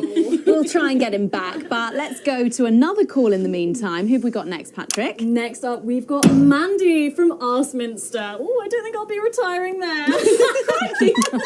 Hi, Mandy. You're through to the Prime Minister. What's your question? Hello? Mandy? What's going on, Jenny? Oh, we try not to talk to the crew. Jenny? The lines are down. Oh, well, call down to maintenance and get... We can't. All the lines are down. Well, apologies to our viewers at home. We seem to have a few technical gremlins making mischief behind the scenes. So while we're getting back up and running, Patrick has a couple of questions that were sent in by our viewers earlier this week. I do? It's your letters. Oh, yes. yes, no, of course I do. Well, our first question is from Patricia, who lives on Camera Avenue. And what she really wants to know... Lock the door! Don't! Lock the fucking Don't do this, CCO! Seal the doors! You're Jenny, aren't you? Come here. Don't be afraid, Jenny. We're not here to hurt you. We're not here to hurt anyone if we don't have to. All I want you to do is to keep the show on the air. Do you understand? Just do your job and everything will be all right, okay? Don't be afraid, Jenny. You two, on your knees over there. Move! So, this is the famous couch of chat, eh? I don't answer questions at gunpoint, Mr. James. Oh. You're not at gunpoint, Prime Minister. They are. Oh, please don't kill me, please. Nevertheless, if you think I'm going to answer to you, then I'm afraid you don't have to answer to me, Julia. Are the doors locked and sealed? Yes, sir. No one's getting in or out. Good. All clear. Good. Thank you. Yes, good. Jeremy?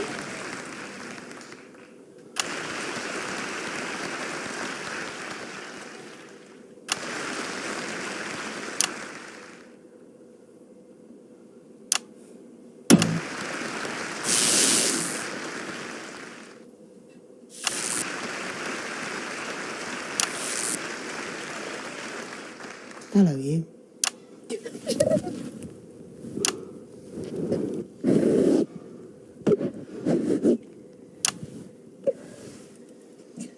Why didn't you make contact? It would have only put you in their crosshairs. I'm sorry. You're a rotten, selfish bastard. Yes. Keep the show going for me. Of course. Let them go, Alan. There'll be no killing tonight.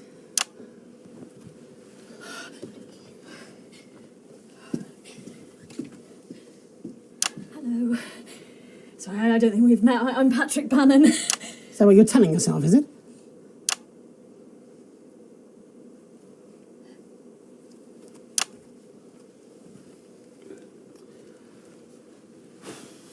Sorry for barging in. Hate what you've done with the place. Me too. Would you like your spot? It's yours now. You wear it well. So, let's talk, shall we? Armed security are on their way, Mr. Donaldson. I know you know that. Well, we'd best make use of the time we have then, eh? Well, I'll leave you to it then. No. I think you should stay too. For safety. For balance.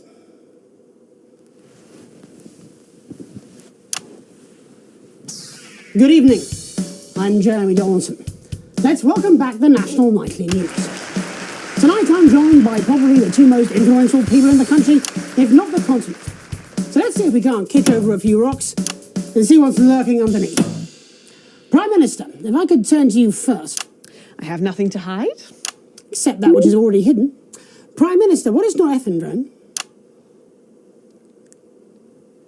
I beg your pardon? Norethindrone. It's used in birth control, among other things. If you haven't heard of that, perhaps you could enlighten us in regards to agrobacterium tumefaciens. I have absolutely no idea what you're talking about, Mr. Donaldson. Well, that suggests a lack of attention to detail, Prime Minister. It's a bacterium used in the genetic modification of an organism. And I found traces of both these substances in every single one of the menu centre food boxes that I've had analysed, from across the territories, if you're wondering. What exactly are you suggesting? I'm not suggesting anything, Prime Minister. I'm just pointing out the facts. Oh my God. Is that why Kate and I can't have... So you blamed it on the radioactive clouds from your bombs? Before Stacey, we tried so many times. Prime Minister, is there something wrong with the food?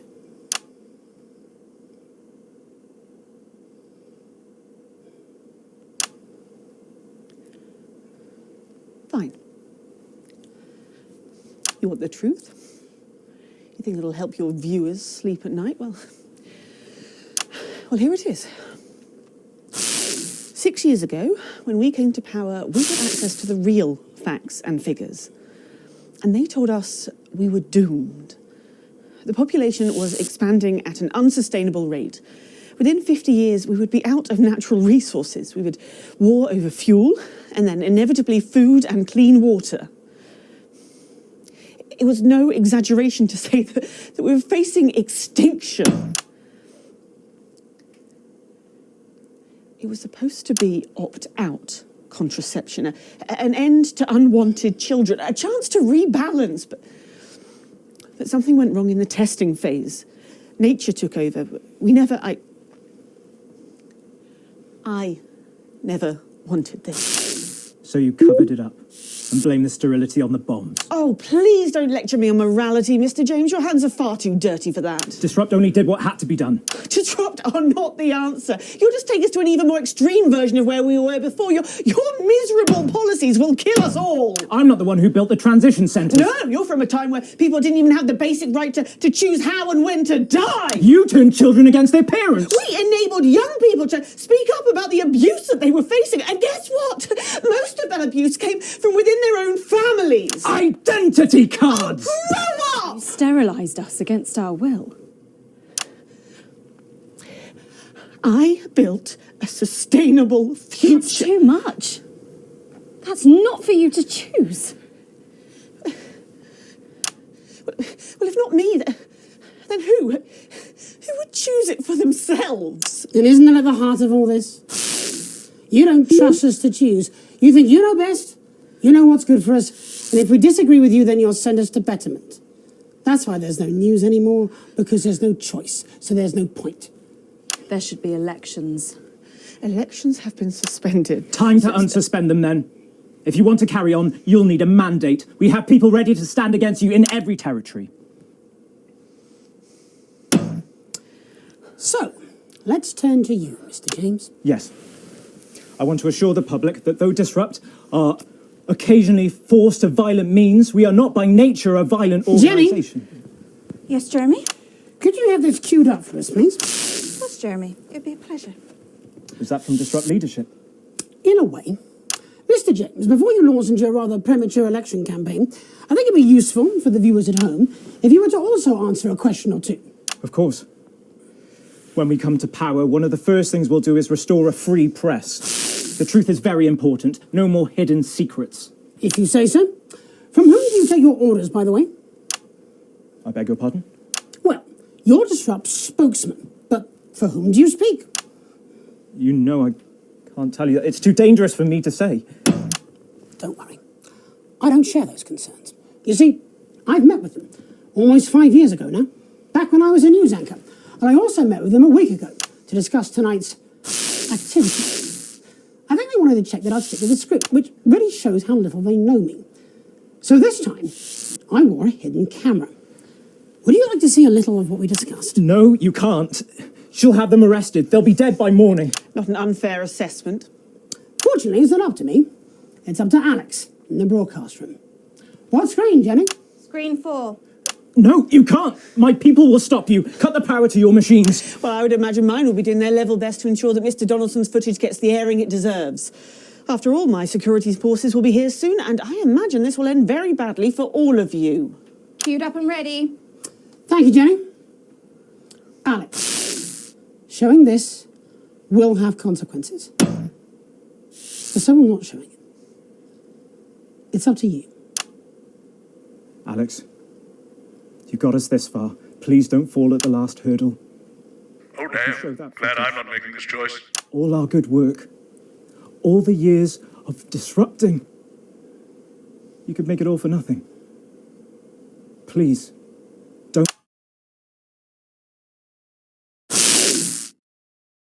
And you're absolutely certain in your research? It's unpalatable but true. Advance are covertly sterilising the population. Why don't you just release this through your normal channels? Mr. James is surprisingly efficient rabble-rouser. The peasants respond to his more earthy qualities. But you, Mr. Donaldson, are a face they trust. We did not risk our operatives' lives to rescue you out of altruism. And afterwards? Once all this is out in the open? We anticipate considerable unrest, possibly riots. Followed, of course, in the restoration of democratic elections, under our control, of course. Nature abhors a vacuum. You, Mr. Donaldson, will create that vacuum, and we should be there to fill it. That will take considerable resources. From what I understand, Advance took your wealth. The visible billions, yes. Some markets still prosper. There will always be addicts. And those with carnal desires for livestock of all ages. A lucrative business indeed. And then there are the foreign powers, outside the territories. Those who fear to follow the fate of my glorious Erkistan. For them, no price is too high. Folks like us are always well-resourced. You need have no concern about that. We have the required funds to fight and to win. And once the fight is done, to make sure this aberrance is never seen again. A return to the natural order of things. The wheat rises to the top and the chaff is burned away. No more living side by side with ill-educated savages. Let the plebs pile up in the ghettos. Yeah. Strict order, an end to ungodly acts. Everyone back in their place. Including our Mr. James. It amazes me how he cannot hear the Damoclean sword as it dangles above his head. Oh, he was an ignorant bull. He sees only the red cape in front of him, never the hidden blade. And so it is with the low orders. They are lost in this new world. They will gladly walk back to Old One, and they will be ours again, as it should be. Excellent. Excellent. You set me up. No, Alan, you did that to yourself. Now do you understand what you're doing? Do you understand why we have to? Pathetic. Neither of you recognises your own reflection. How long, Jenny? Not long, I imagine. For any of you. Security are outside. They've been here for 5 minutes, but they're not doing anything. Turns out there's a lot of them who wanted children. We're already a few minutes over, Megan, but with ratings like this, Bozeman's no fool. Do you want to take us out? It should be you. It should be both of us. You start. Before we go tonight, one final thought. There's so much to digest here. What's happened tonight in this political circus? The tent is collapsing and the ringmasters have lost their glitter. There will be elections. Soon, I'd imagine. You'll be able to choose. These two will run. A choice between a shit sandwich and a cold cup of soup. A circus of horrors. Two extremes, both offering their own form of misery. You can choose advance and be equal. In cages, like performing lions. Or disrupt and be free. To struggle and starve. Or you can do something different. You can run. You can stand. You can stop promoting the way things are and change it. You're good people, and you are sensible people. You know the difference between right and wrong. So stop whinging and do something. Take responsibility, because if you don't, it'll all be left to these clowns. And that's the worst circus of all. My name's Jeremy Dawson. And I'm Megan Wolf. Have a transformative night. And then make tomorrow better. And we're out. You're done. This programme, this channel, all No, of Julia, you. not them. We're done. They got us both. Your security team say they'll escort you when you're ready. We can call you a taxi, Alan. Where would I go? Wherever you want. Am I under arrest? I think you know you've made that impossible, Mr. Donaldson. My bosses won't be pleased with you. Child sex traffickers and wannabe dictators are the natural enemies of the reporter. We should go and see Bozeman. We'll do it together. Yes. And then we'll burn this set.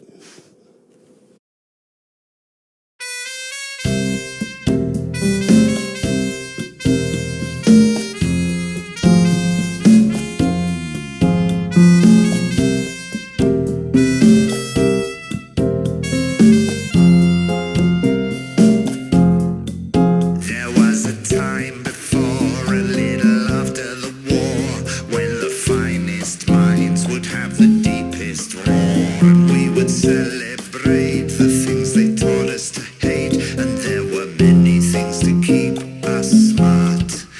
They closed the libraries and gave us cable TV. They gave us people who know nothing as celebrities, gave us sugary food, drugs to regulate our mood, and they took all the things that make us smart. Keep me out of the stupid. Keep me out of the dark.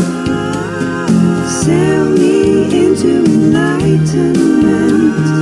Let me disembark.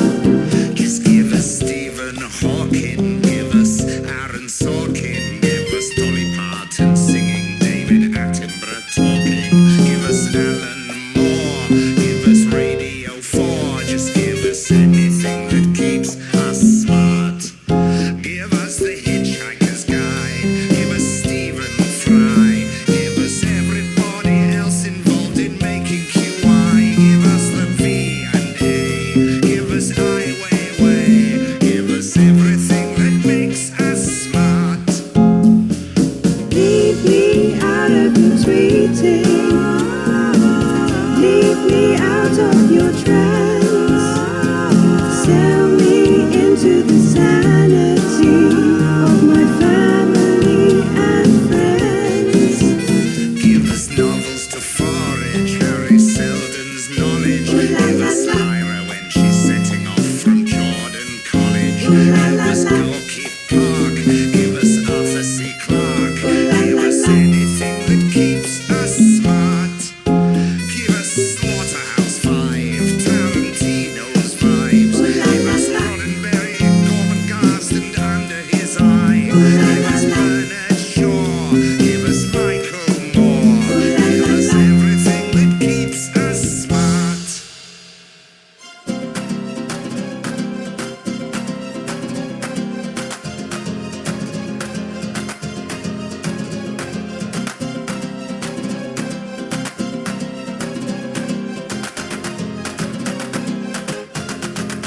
Give us a chance to grow in ways we never dreamt of before. A college of enlightenment and music and more. Lead us deep into temptation through that beautiful door. Give us anything to keep us smart. Give us oranges and clockwork. Give us 22 catches. Give us Morrison, Milligan, and Gaines dispatches. Give us Sylvia Plath. Give us Tolstoy and Kafka, and anything that keeps us smart. Give us Reinhardt's Dice, Winterfell's Ice. Give me Frank Sinatra singing that they named it twice. Give us Frodo's Journey. Give us Bert and Ernie. Give us anything that keeps us smart. So I guess in conclusion, we're expecting confusion and an ever-growing incidence of self-delusion. So we'll all complain inside our echo chambers, and there's nothing left to keep us smart. Just give me Stephen Hawking, give me Aaron Sorkin, give me Dolly Parton singing, give me Attenborough talking, give us Alan Moore, give us Radio 4, give us anything that keeps us smart.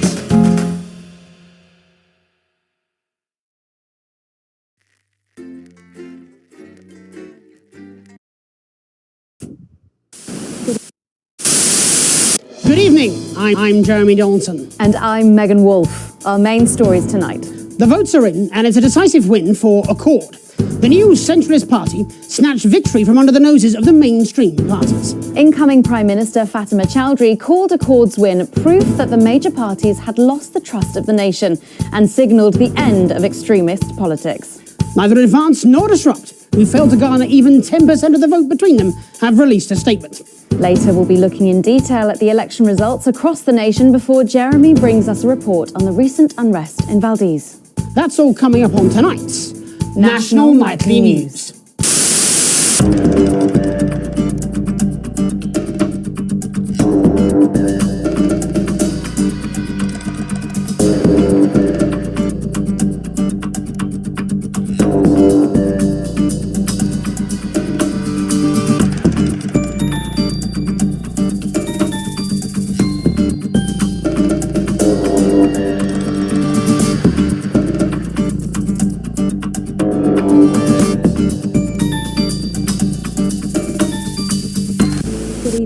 I'm Megan Wolf. And I'm Jeremy Donaldson. Our main headlines tonight.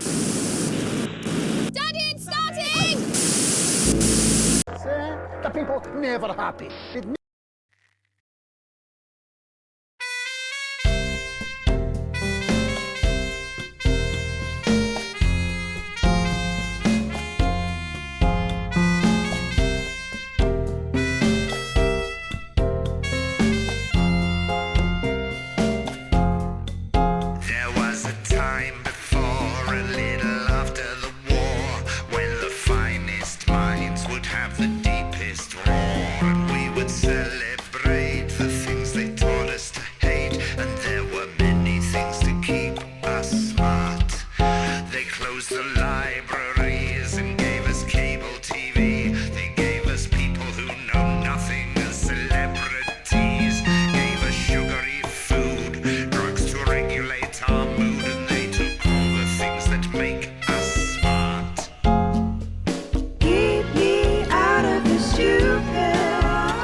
Dying is another man's job. Crying is another man's job. When country calls, he stands up tall and proud.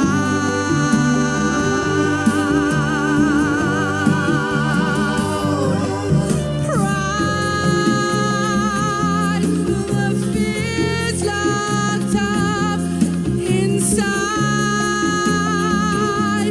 the pain that he abides, the secrets that he hides.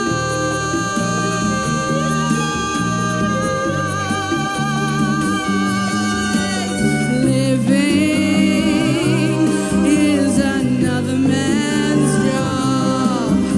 Forgiving is another man's job.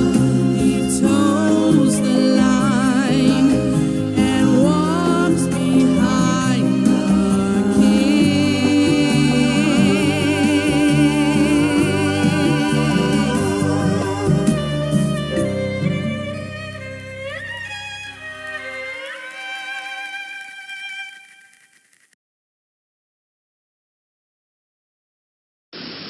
Tonight on Channel 1, I'm going to be grouting with pop star Skinny. And I'm going to be showing Arthur and Katie from the Sunny Happy Playhouse team how to tell their bits from their pieces. So be sure to tune in to Channel 1 tonight for a new improved season of Just the Job.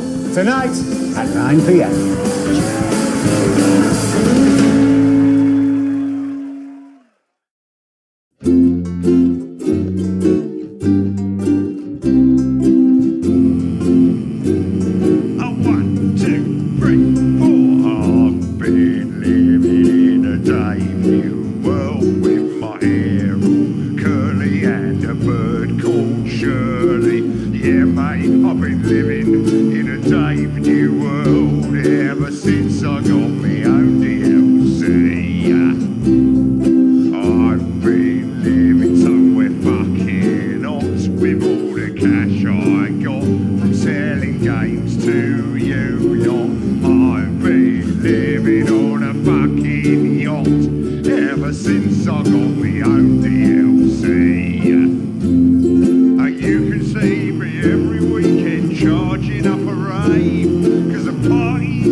It's the number of blind dates I've been on when no one turned up, followed by the worrying number of lumps under my left arm, the date my childhood sweetheart married my best friend, the age my cat was when I ran him over, the number of conversations I've had with my father, and the exact time that my mother walked out of the so hard for me to remember.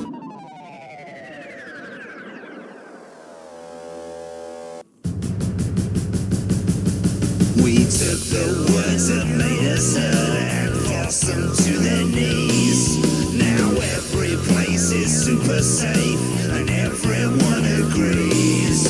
We took the fine unfettered minds and shaped them to a die.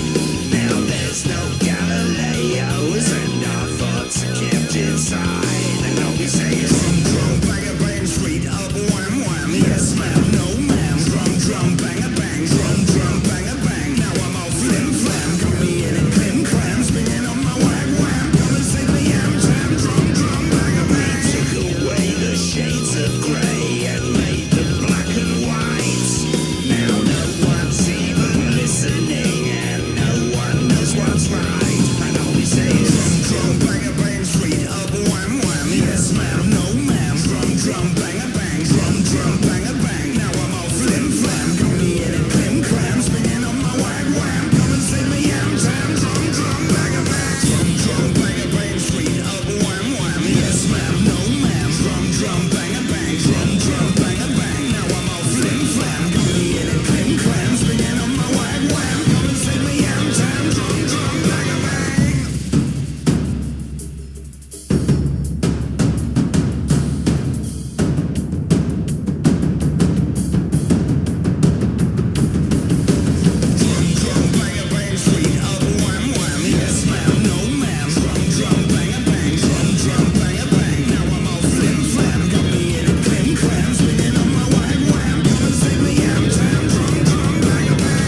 Gary Kibberley. You join me for the CFL Championship Cup semi-finals. The Fluffers versus the Meows.